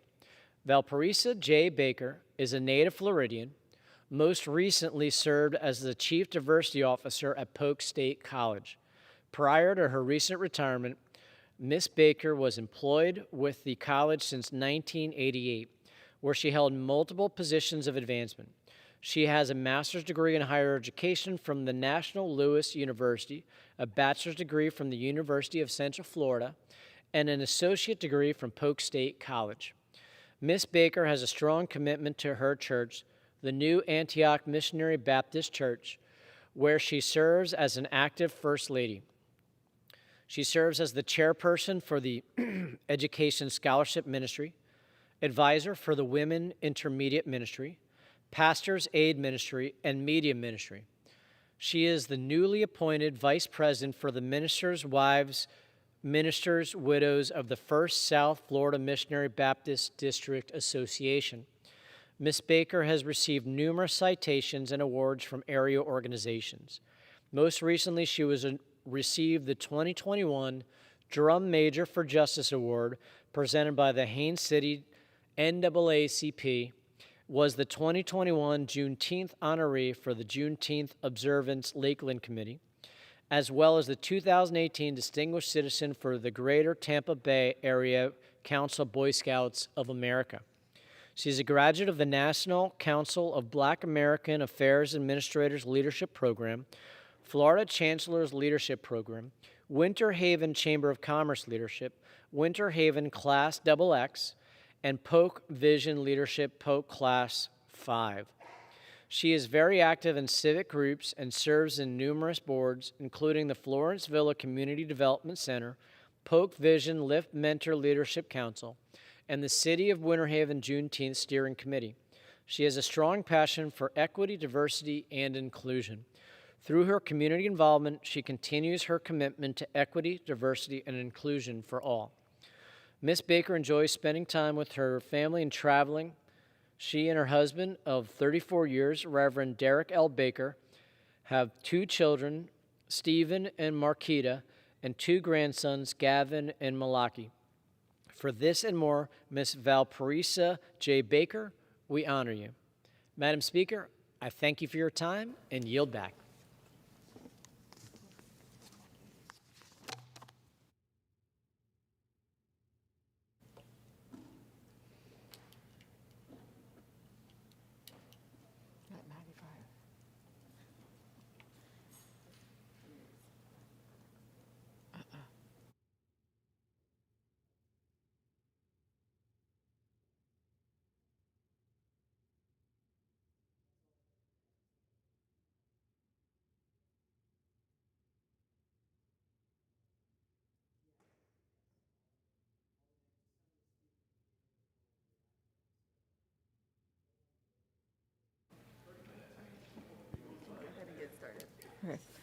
Under the Speaker's announced policy of January 4th, 2021, the Chair recognizes the gentleman from Pennsylvania, Mr. Perry, for 30 minutes.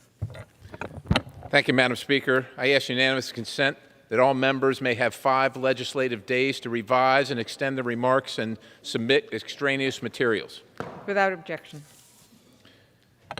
Madam Speaker, ladies and gentlemen, yesterday the House Freedom Caucus held an off-site, unsanctioned hearing on our circumstances at the border. Now, we did that because we can't have a hearing right here in the Capitol. It's not allowed. The majority party won't allow us to talk about it, doesn't want to talk about it themselves. We're expecting the State of the Union address from the President in about a month, and I suspect he won't talk about it then either. But the American people want to talk about it. They want to know about it, and they deserve to know about it. It's happening in their country. Madam Speaker, Article 2, Section 3 of the Constitution says that the President shall faithfully execute the laws. Shall faithfully execute the laws. We have laws on the books passed in this House, sent to the Senate, and ratified by a signature by the President of the United States that are being violated. That are being violated, not just disregarded, but actively violated by the President of the United States. Actively violated. What does that mean? Like, what is that? What would you call it when the chief executive officer, the President of the United States, who takes an oath to uphold and defend the constitutions and the law of the land, not only disregards them, but actively works to subvert them? What would you call that? I'll let you decide that. We learned a lot of things at the hearing. It was a great time. One of the things that you might not know as a speaker's designee, as citizens, is that there's an organization, the International Organization for Migration, within the United Nations. The United Nations that your tax dollars go pay for. We don't know how much this spends on IOM, but the IOM is counseling people to come across our border illegally, counseling them so that they can subvert the laws that your duly elected legislature has passed, have been signed by the President, and should be enforced by the executive branch. And you're paying, your tax dollars are going to pay for people to break the law, to come into your country illegally. Up to 2 million, probably over 2 million, right? 2 million, about 2 million that the Border Patrol has touched in the last year. Has touched. Who knows how many that they haven't even interacted with, and that's just 1 year. How long, Madam Speaker, how long will this go on? Today is Groundhog Day. I'm from Pennsylvania. We have the chief prognosticator, Punxsutawney Phil, who's predicting another 6 weeks of winter, right? This is Groundhog Day in America for every citizen, because every day when they wake up, it's not another 6 weeks, it's not another 6 minutes, it's not another 6 months. We hope to the good Lord that it's not going to be another 6 years, that this keeps happening. This keeps happening every single day. It is unacceptable. There was a movie made about it, which was a comedy, but this isn't a comedy. This is a tragedy. This is horrific for our country. It is undermining the very things that we stand for, and we beseech our president to make it end. And with that, I'm going to recognize the gentlelady from Colorado, Ms. Boebert.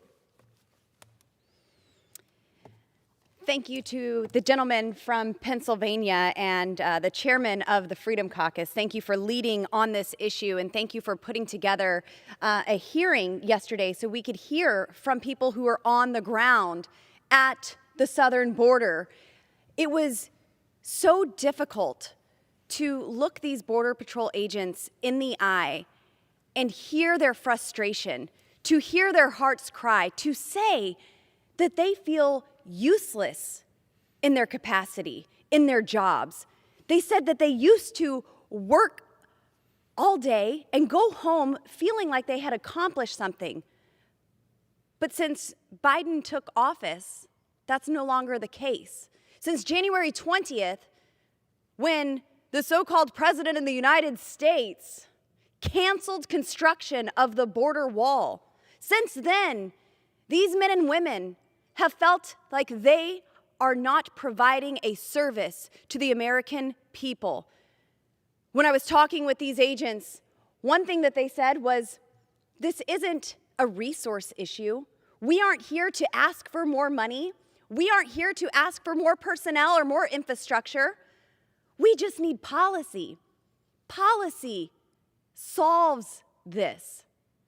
Returning to the Trump-era policies solves this.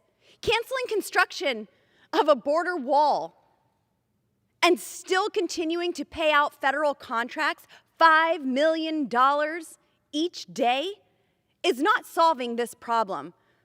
Nearly 2 million illegal aliens coming into our country, and that's not even counting the hundreds of thousands of gotaways that are not included in that number.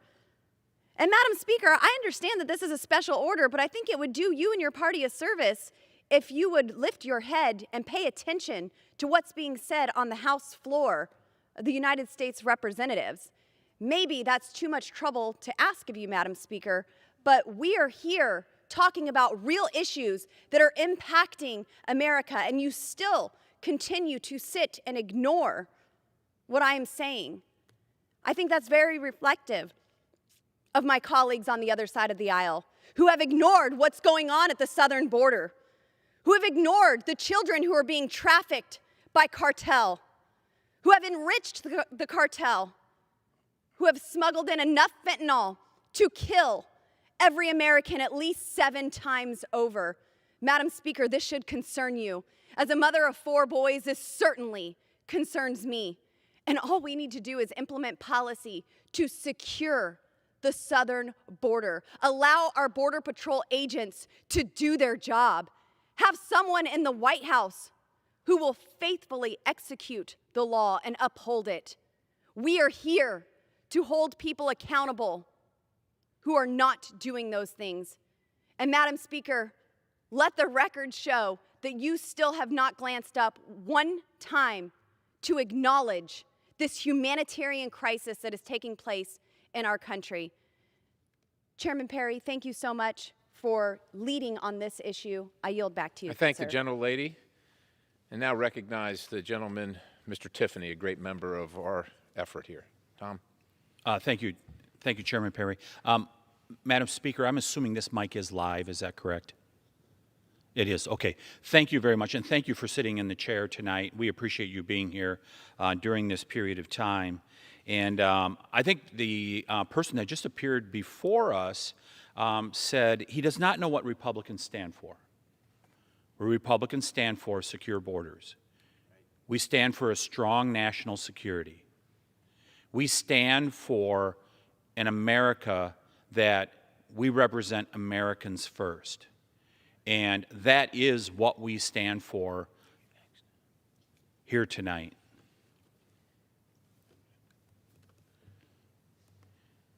The Biden administration has turned the United States government, our government, whether you're Republican, Democrat, or any other affiliation, into the largest human trafficking operation in the history of the world.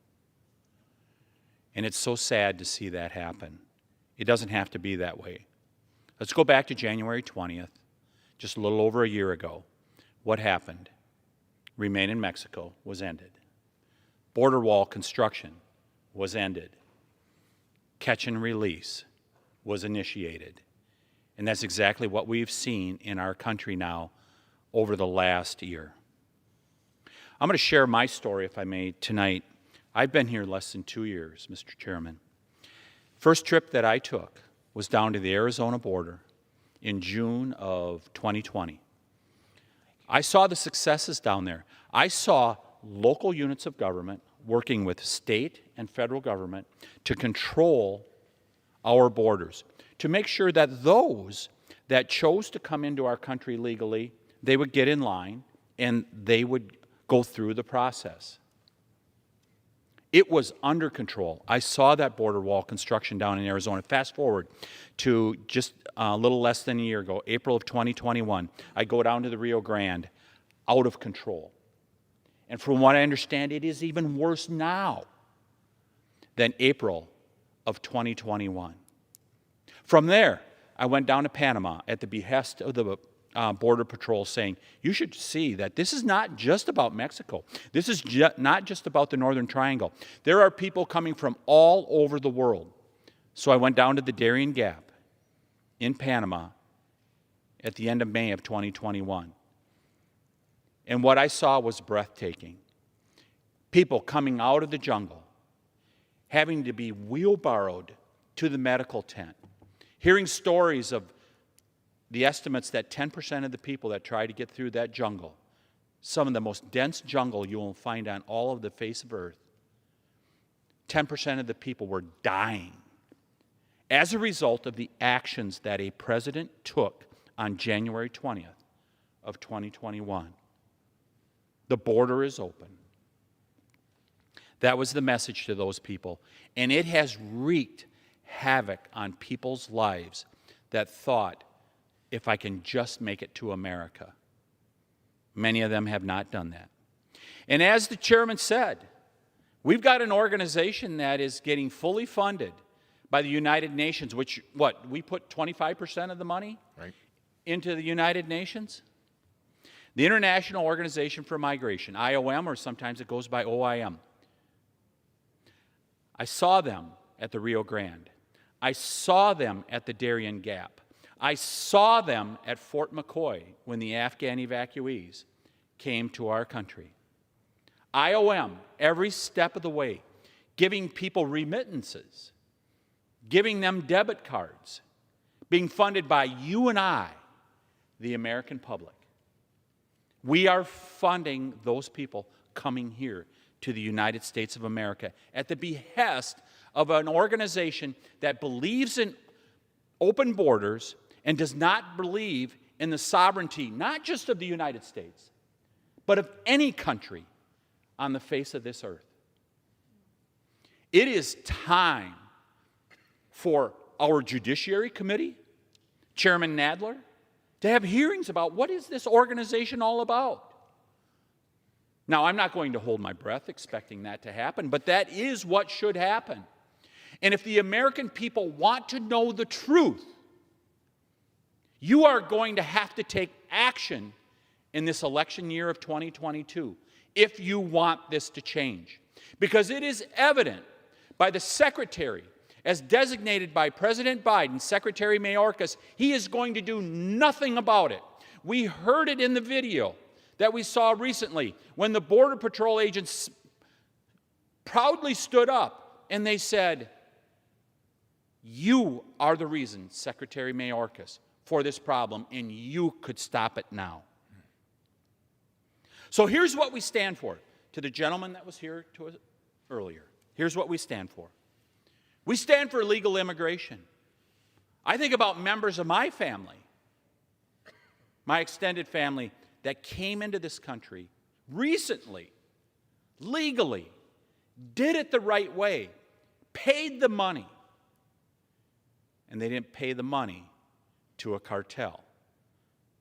They paid it to the United States government to do it the right way. That's what we stand for, is legal immigration. We stand for stopping the flow of drugs that are killing Americans in record numbers. We stand for respecting our borders. We stand with our Border Patrol and all those people that are in security that just want to make sure that people come into our country legally. I stand for an America that is great. I stand with America first.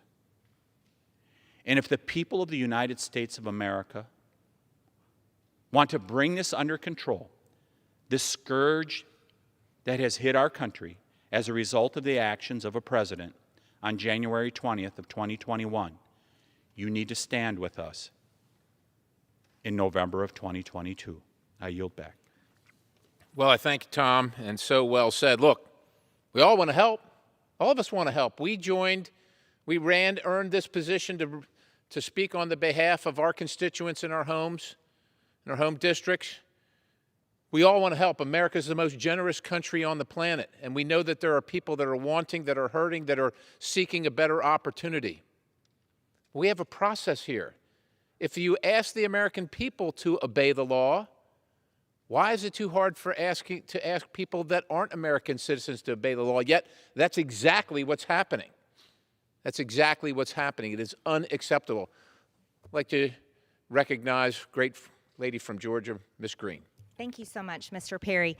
And maybe you and I can discuss together, and maybe you can help me with some things. You know, I'm new to Congress. I'm a freshman member of Congress. And I've been pretty shocked. I thought Congress's role is to create a budget for the United States, for our government, and we're about to run out of money in just a few weeks. And the 117th Congress hasn't produced a budget to keep the government open. It's appalling to me as a business owner that we're even in this situation. You know, private businesses go out of business when we are not able to produce a budget that makes a profit to be able to pay our employees, to be able to buy our materials and continue. So that's something I'm struggling with. And I'm also struggling with this, Mr. Perry, is that I heard the Democrats present a bill today that they're very much wanting to pass called the Competes Act, having to do with our American jobs and economy in relation to China. But here's the real trouble for me, and this is where I struggle.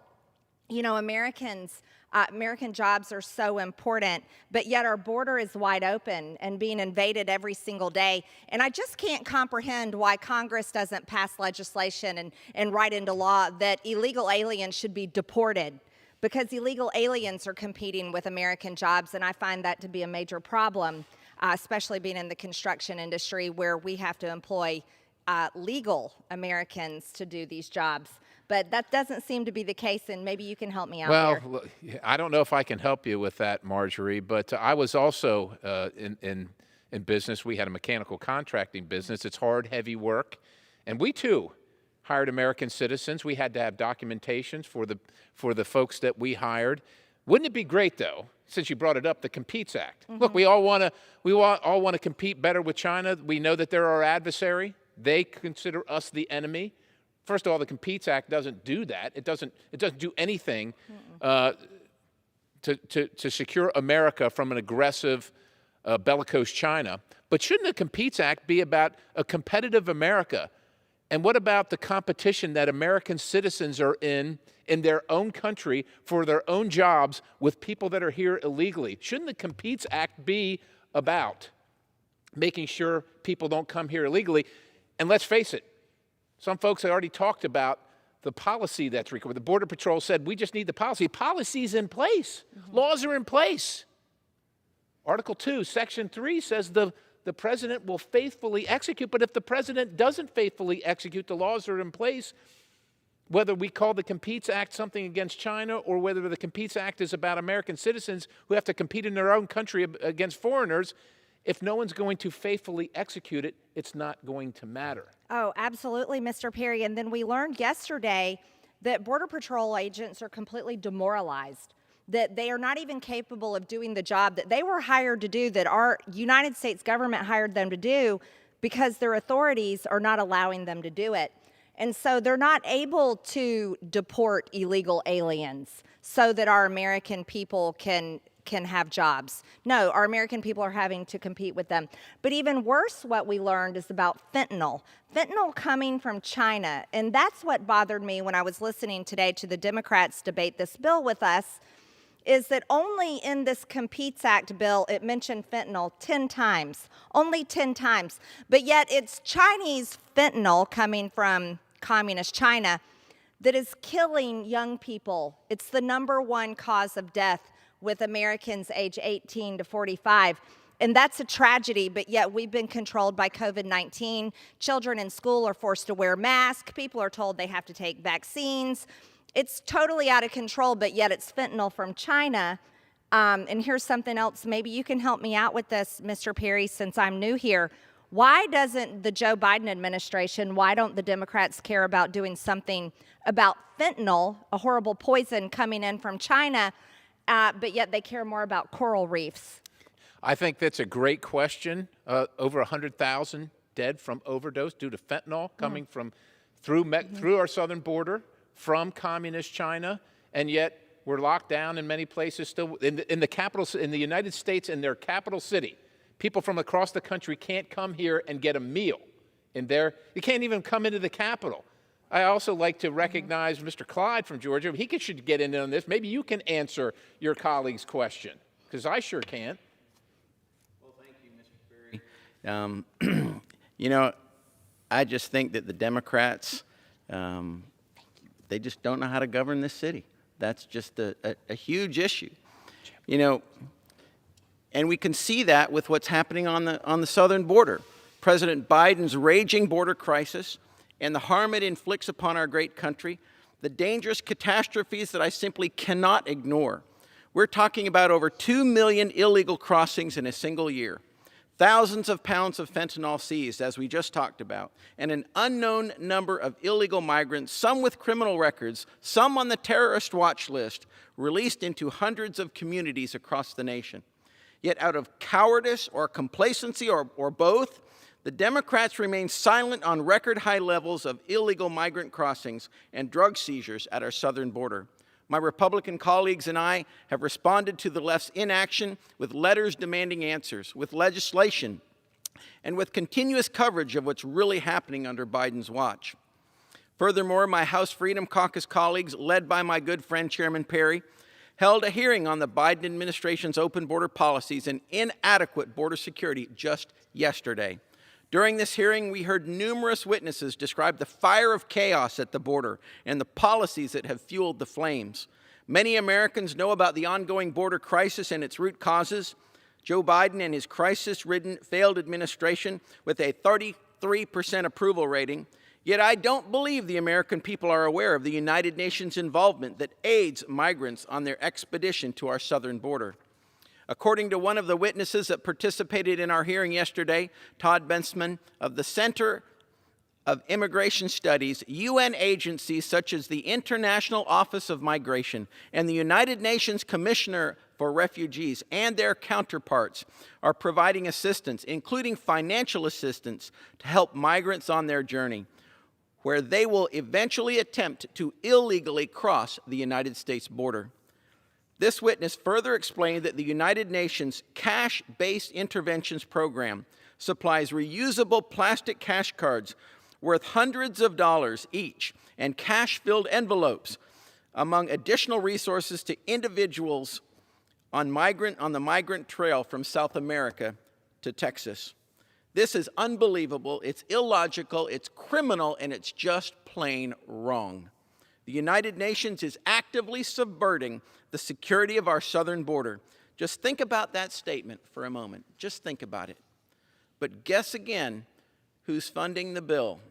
It's the American taxpayer. The United States contributes billions of dollars to the United Nations every year, meaning our citizens are paying for fraudulent UN programs that contribute to the very border crisis that is threatening their lives and livelihoods. It's also absolutely ludicrous that our country is funding programs and then the UN simultaneously derails our national security, sovereignty, and freedoms. As our national debt just hit $30 trillion, this senseless spending isn't just fiscally irresponsible, it's also morally bankrupt, as it enables illegal migrants, human traffickers, drug smugglers, dangerous criminals, and terrorists to take advantage of the Biden administration's open border policies. Well, enough is enough. We must defund all these UN programs. Not defund the police, but defund the UN programs that encourage foreigners to violate our laws, to breach our border, to jeopardize our nation, and put Americans last. Thank you, and I yield back. I thank the gentleman, and I inquire with the chair the time remaining. The gentleman has 5 minutes remaining. 5 minutes. Thank you, Madam Speaker. And I'd just like to recognize my great friend from Texas, Mr. Chip Roy. He's been on the front lines of this issue. And when people say, I just want to add this, Chip, I don't want to take from your time, but people often say to me, well, what would you cut? What would you cut? Well, you know what I would cut from the state and foreign ops budget? Money going to the UN to pay for people to come to our country and cross our border illegally. How about cutting that? Sir. Well, I would agree with my friend from Pennsylvania. I appreciate you having this time on the floor, and I appreciate my colleagues from coming down. The state of Texas is on the front lines, under siege. The communities that I represent, dealing with the scourge of open borders, the dangers that are provided by cartels and the illegal elements that come across the border on a daily basis, and this body does nothing about it. This week, we're going to entertain legislation that will do nothing to combat China, nothing to stop China from continuing to run rampant around this world, violating human rights, undermining our national security, and we're going to put together a nonsense bill that's a Green New Deal agenda, pacify and appease China bill, when we should be saying what the woman from Texas said to the coach of the Miracle on Ice hockey team, beat those commie bastards. That's what we ought to be saying. That's what we ought to be doing. But no, here we sit, doing nothing. But you know what we are doing is we're sleeping while our border's wide open. But worse than that, the Biden administration and Secretary Mayorkas are taking purposeful steps to open our border, disregard the law, and to fail to faithfully execute the laws of the United States. And our country's in danger. And Americans are dying. Americans are dying specifically because of the actions of the Secretary of Homeland Security. That's what's actually occurring. We have fence rusting in fields in Texas. We have contracts that aren't being paid. In fact, we're paying people not to work, not to build the fences. We're not using migrant protection protocols. We're not using Title 42. We're releasing people into the United States against federal law. And we are not doing anything to actually secure the border. And therefore, the Secretary of Homeland Security should be impeached for it. I'll make one final point. Jen Psaki, the White House press secretary, stood at the podium and laughed about our commentary about the borders being open and our streets being unsafe. And she lied. She lied about Border Patrol agents whipping migrants. It was purposeful, and it was done to divide our nation by race, the same kind of division that has the President of the United States choosing the race and the sex of the Supreme Court justice, the same man who blocked Janice Rogers Brown, blocked a black woman Supreme Court justice, blocked an Hispanic Miguel Estrada because he's Hispanic, because he's not the right kind of Hispanic. That's the truth. That's the truth of a president and an administration that wants to divide our country by race. They want to lie about our Border Patrol agents, and they don't want to do a dang thing about it. I yield back to my friend from Pennsylvania. If you'll join me in a colloquy in the remaining 2 minutes, my good friend from Texas, Mr. Roy, we sent a letter asking for the report, didn't we, on this, these Border Patrol agents that had been suspended for allegedly whipping these Haitian illegal crossers. And of course, it never happened. Even the reporter, the photographer that took the pictures said that it never happened. The only thing that was abused or whipped was the truth and the reputation of our fine Border Patrol agents. Where does that stand right now? Well, I'm glad the gentleman from Pennsylvania asked the question. It stands nowhere. They're not giving us any report. They said it would be a couple of weeks away, and I can tell you why. Because the report will demonstrate there was no whipping. It was a lie. And they owe an apology to those Border Patrol agents who are being abused on the front lines, having gunfire shot at them, dealing with COVID. No apology. No apology. What about to the American people for lying to the American people and creating this division? Didn't our chief executive run and say that he was going to unite the country? Didn't he say that? He was going to unite the country. Isn't this an opportunity? Release the report. Look, none of us are perfect. We all fall short. I think we can agree. That's Amen. one thing we can agree on. Amen. When you fall short, is there something wrong with apologizing for your failures? Is no. there something that and the would help? president should apologize for that, and the president should apologize to every parent of a dead American kid who takes Xanax and dies with it laced with fentanyl because we have open borders, and the secretary knows it. And the secretary knows it, and the secretary just went to the border, right? Talked to Border Patrol, and what did they tell him? And the Border Patrol was saying, what are we doing? We're doing nothing. And that's what the Border Patrol is saying, but my colleagues on the other side of the aisle wouldn't know that because we never have hearings inviting the people on the front lines to talk and actually hold the secretary accountable. Well, I thank my colleagues from the Freedom Caucus for coming and talking about what's happening on the border. I know that the left and the majority party in this House refuse to do it. Certainly the president refuses to do it, but we don't refuse to do it. We're going to do it because our country's in peril, our families are in peril, our community's in peril, and somebody's got to say something and do something about it. Madam Speaker, with that, I yield the balance. Thank you. Members are reminded to refrain from engaging in personalities toward the president and to direct their remarks to the chair and not to a perceived viewing audience.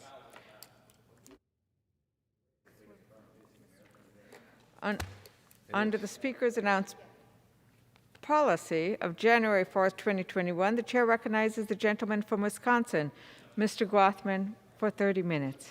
Thank you very much. President Biden and the progressives frequently talk about equity and prejudice, and they think we have a lot of discrimination in this country and some people are treated better than others. I don't think that's a problem. I think his remarks are solely designed to tear down America and create resentments. I look at my own district of people of non-European descent, and whether I look at the Hmong from Laos or Sikhs from India, I see people who come here who grew up in lands in which their native tongue wasn't even American. Most of the religion was not Christianity, and they're thriving in America. But there is one group in the United States, in general, and Joe Biden in particular, if you look at his Build Back Better bill, seems to hate overtly, and there's discrimination against this group. Married couples with children. Karl Marx was, of course, against the nuclear family because it was self-supporting and perhaps educated the children in morals and values that may be different from what the government wants. He wanted the government to raise the children. Black Lives Matter, which played a central role in retaining the majority for the Democrats last November, had on its website that its goal was to get rid of the Western prescribed nuclear family till it was taken down. By the way, that's one of the most dishonest statements ever. Families with mom and dad and kids are from all around the world, from Asia, from South America, from Africa. The idea that an old-fashioned nuclear family is only European is preposterous, but nevertheless, that's what they said. But I get it. There are people in this world who don't want the father supporting the family. Now let's look at what is going on in the Build Back Better bill. Robert Rector of the Heritage Foundation has done a fine analysis of the effect of Build Back Better on nuclear families. Frequently, welfare programs disincentivize work and disincentivize marriage, okay? And how they do it is obvious. If you work harder, you don't get those benefits, be it low-income housing, be it SNAP, be it Medicaid. The harder you work, they begin to take away benefits. Furthermore, these programs discourage marriage because if a mother, usually the mother, if a mother marries a man who has a decent income, She's no longer considered in poverty, and again, all the programs, the daycare, the earned income tax credit, the SNAP, disappear. This is why I call what happens in the Build Back Better bill a part of the war on marriage. This began with Lyndon Johnson, for my money, the worst president this country's ever had, and not for the way he conducted the Vietnam War. I'm old enough to remember when you talked about Lyndon Johnson, that was the horrible thing you said, but for what developed into a war on marriage. It's hard to believe, but when they started the welfare system in the 1960s, only 7% of the children were born out of wedlock. That number's now 40%. It's stayed pretty static since the 1990s, but it's clear in the Build Back Better bill that President Biden is trying to push that number up above 40%. I recently heard of a young girl being advised by her mother to get pregnant. Not to get pregnant and get married, but to get pregnant because it would open up a variety of government benefits. And Mom felt this was the way to go through life. Build Back Better, and it depends which benefits we're looking at, could increase the number of benefits when put on everything else to up to $14,000 penalty for getting married. In other words, we do what we can to discourage marriage. SNAP, earned income tax credit, child care, low-income housing, as well as more narrowly tailored programs such as Pell Grants or TANF, all carry marriage penalties with themselves. That's exactly what will happen if people come off of the waiting list for the generous increases in low-income housing and take the benefit of that low-income housing together with an increase in the earned income tax credit and an increase in the SNAP. You can wind up getting $11,000 more for making this decision, just like Karl Marx wanted. Get the man out of the household. I know so much of the focus of the Build Back Better bill is just on the spending package and the effect it will have on inflation, and that's true. And people like to focus on giving free college to illegal immigrants, which still amazes me, and that's bad too. But I really think if the bill were to pass, what it will be remembered for is a big shot in the arm towards the type of people who do not want an old-fashioned nuclear family. And it's something that I haven't heard the press cover. Robert Rector's Heritage Foundation study is something that I think will be made public within the next 2 or 3 days. And when it is made public, I hope our press corps pays a little bit of attention to the shift that this bill will have towards making it more economically advantageous to not have two parents in the household. The next topic that I'd like to address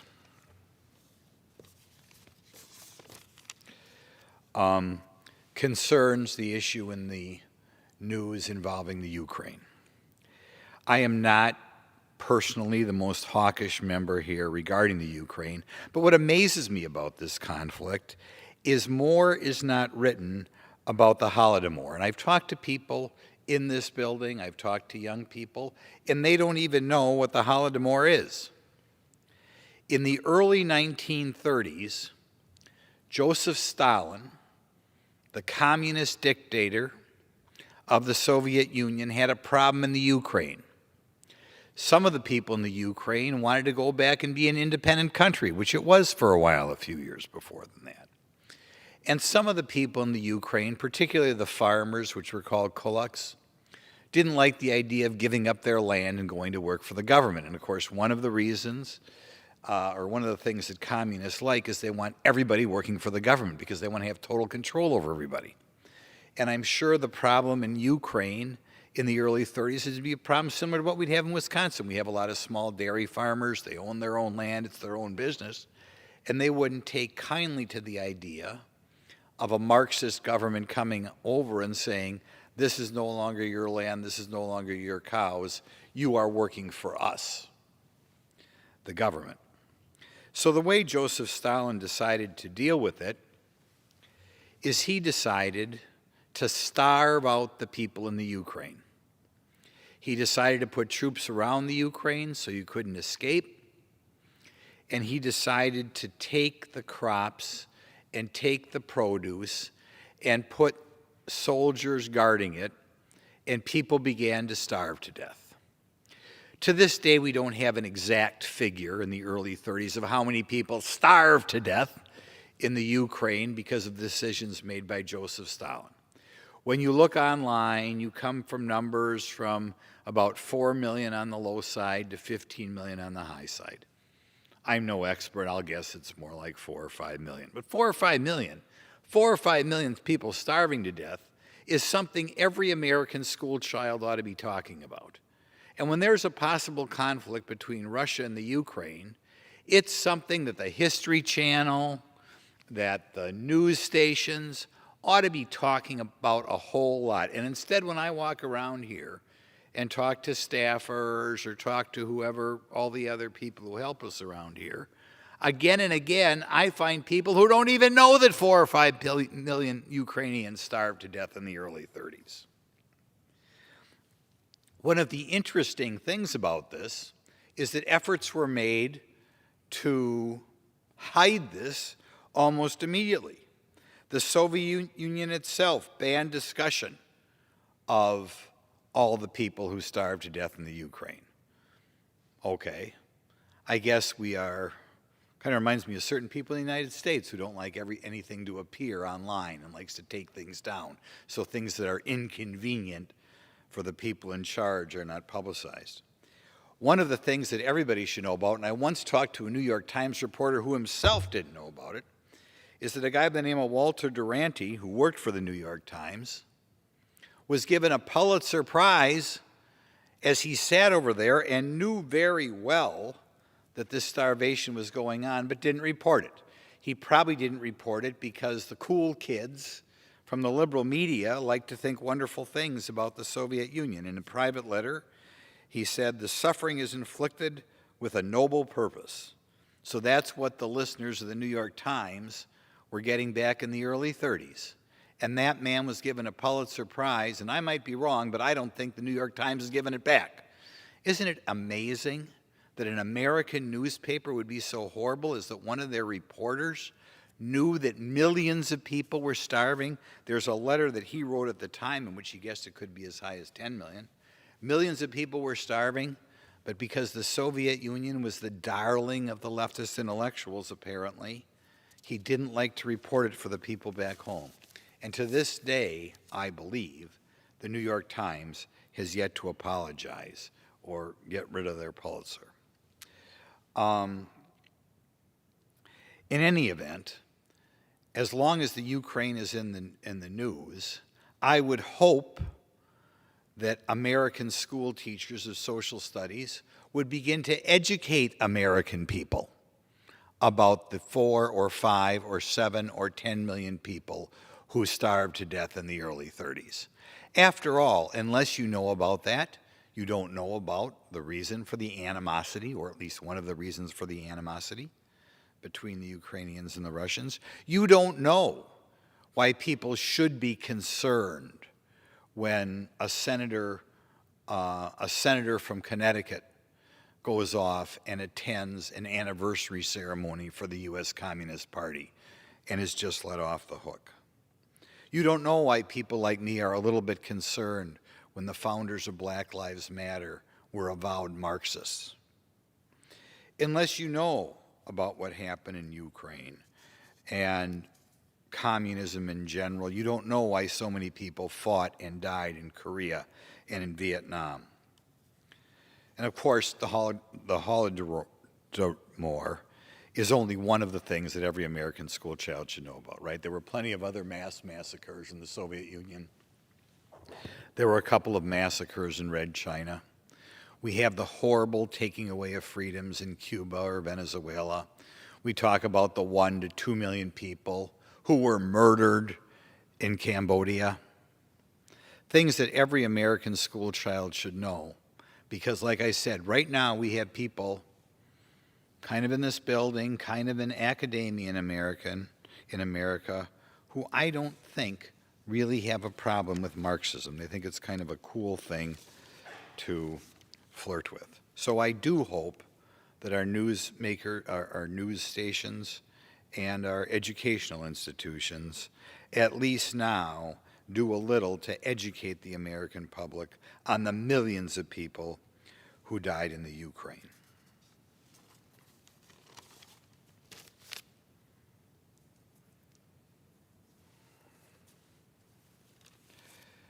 Two other issues to deal with today. I will follow up a little bit on what my colleagues said before, because that is arguably the one area in which, there are many areas, but in which the Biden administration is permanently damaging America. We recently got the numbers of people who came in this country in December. It took a while to get them. The total, including what they call gotaways, is about 90,000 people who didn't go through appropriate channels, people who we would sometimes refer to as illegal immigrants. 90,000 in December. The December before, that was a little over 20,000. So we've gone up from 20,000 to 90,000 in 1 year. And I guess it's another thing that the press isn't really talking about like it should. I guess the COVID and the inability to get monoclonal antibodies out to people, which they don't talk about enough either, but that's something else we talk about. We can talk about the Ukraine, and meanwhile, we aren't paying attention to just one more month in which the number of people coming here has shot up from 20 to 90,000. And as my colleagues just pointed out, not only is that people coming across, when you have an open border, we recently hit all-time record, 100,000 Americans dying of illegal drug overdoses in 1 year, 100,000. When I got this job, it was 45,000, and it was a scandal. Everybody in this House was supposed to have a plan to deal with the 45,000 people who died every year of illegal drug overdoses. Well, guess what? In 7 years, that's gone up to 100,000. The biggest problem is fentanyl, and the fentanyl, I'm told, 100% of it is coming across the southern border. But for some reason, our comatose press corps is not asking politicians, including the president, do you care? I mentioned the Vietnam War and the Korean War a second ago. When we talk about 100,000 people dying in 1 year, that's about as many American troops who died in Korea and Vietnam together. Every year, people dying. And all the heartbreak that that causes, we don't care anymore. Or at least our press corps, the people who determine what's on people's minds, aren't caring anymore. If it was one of your loved ones who died, you would care. So I beg the American public and the comatose press corps to publicize the fact that we are now having 4.5 times as many people a month come here as when Joe Biden took office, and publicize the fact that 100,000 Americans are dying every year of illegal drug overdoses, largely fentanyl, which is frequently given to people who don't even know they have it. Now, we're going to address one final issue that has not received enough attention with regard to the Build Back Better bill. And I'll beg the chair and anybody else who's listening to pay attention to this. The Build Back Better was a bill, one of these thousands of, or at least well over 1,000-page bills. And to be honest, whenever you pass one of these massive bills up here, people who vote for it don't know all that's in it. It's impossible to know all that's in it. And I've talked to people about this provision that's in it, and quite frankly, most people don't know what is in it to a certain extent because they're sexier issues. But in Joe Biden's bill, we are giving grants designed, if they are accepted, to phase out 14C certificates.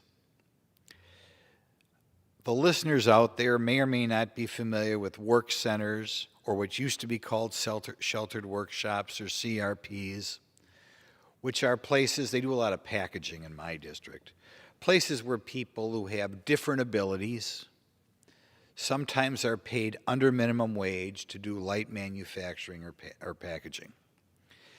It always is enjoyable for me to tour these facilities because you deal with people who have, I would think, have dealt a tough lot on life, and they are so overwhelmingly happy to have a job like everybody else, to have a job like their siblings where they go to work.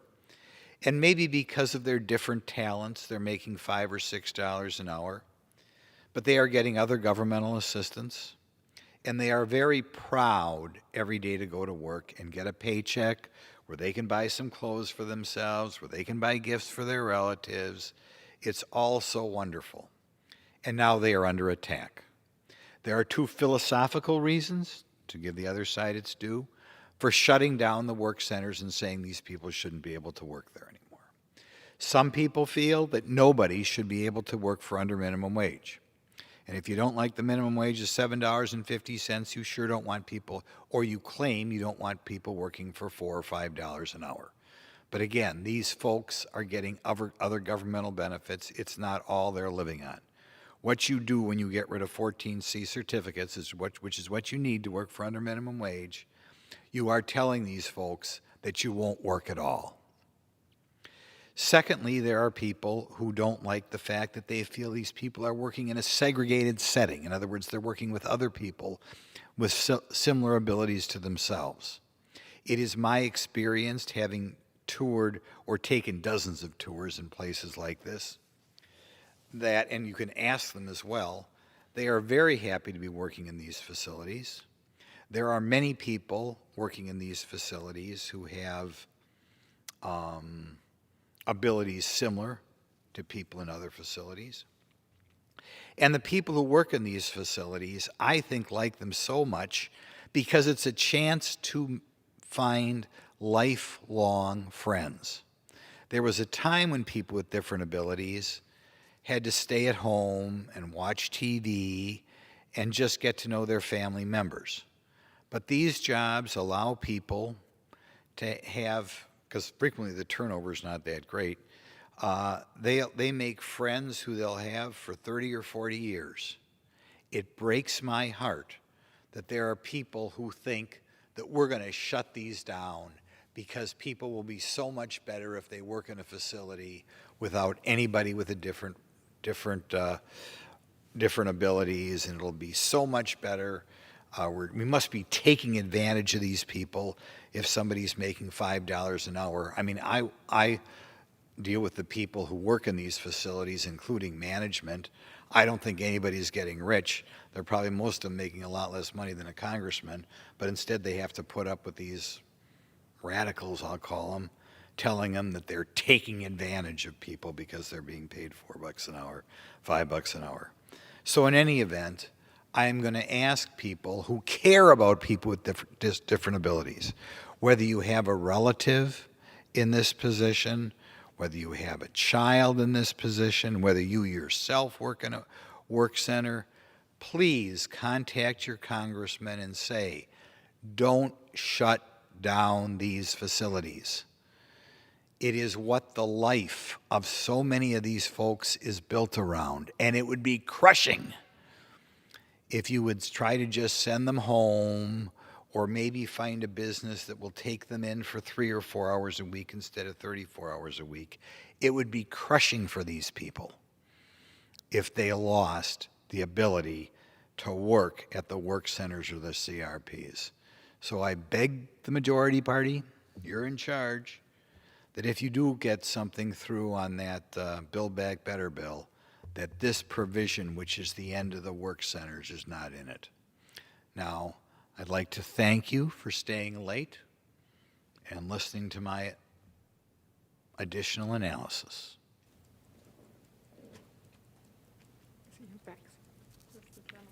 Does the gentleman yield back? Yes, I yield back, and well, I guess somebody's got to move to adjourn. Members are reminded to refrain from engaging in personalities towards the president. Pursuant to Section 11B of House Resolution 188, the House stands adjourned until noon tomorrow.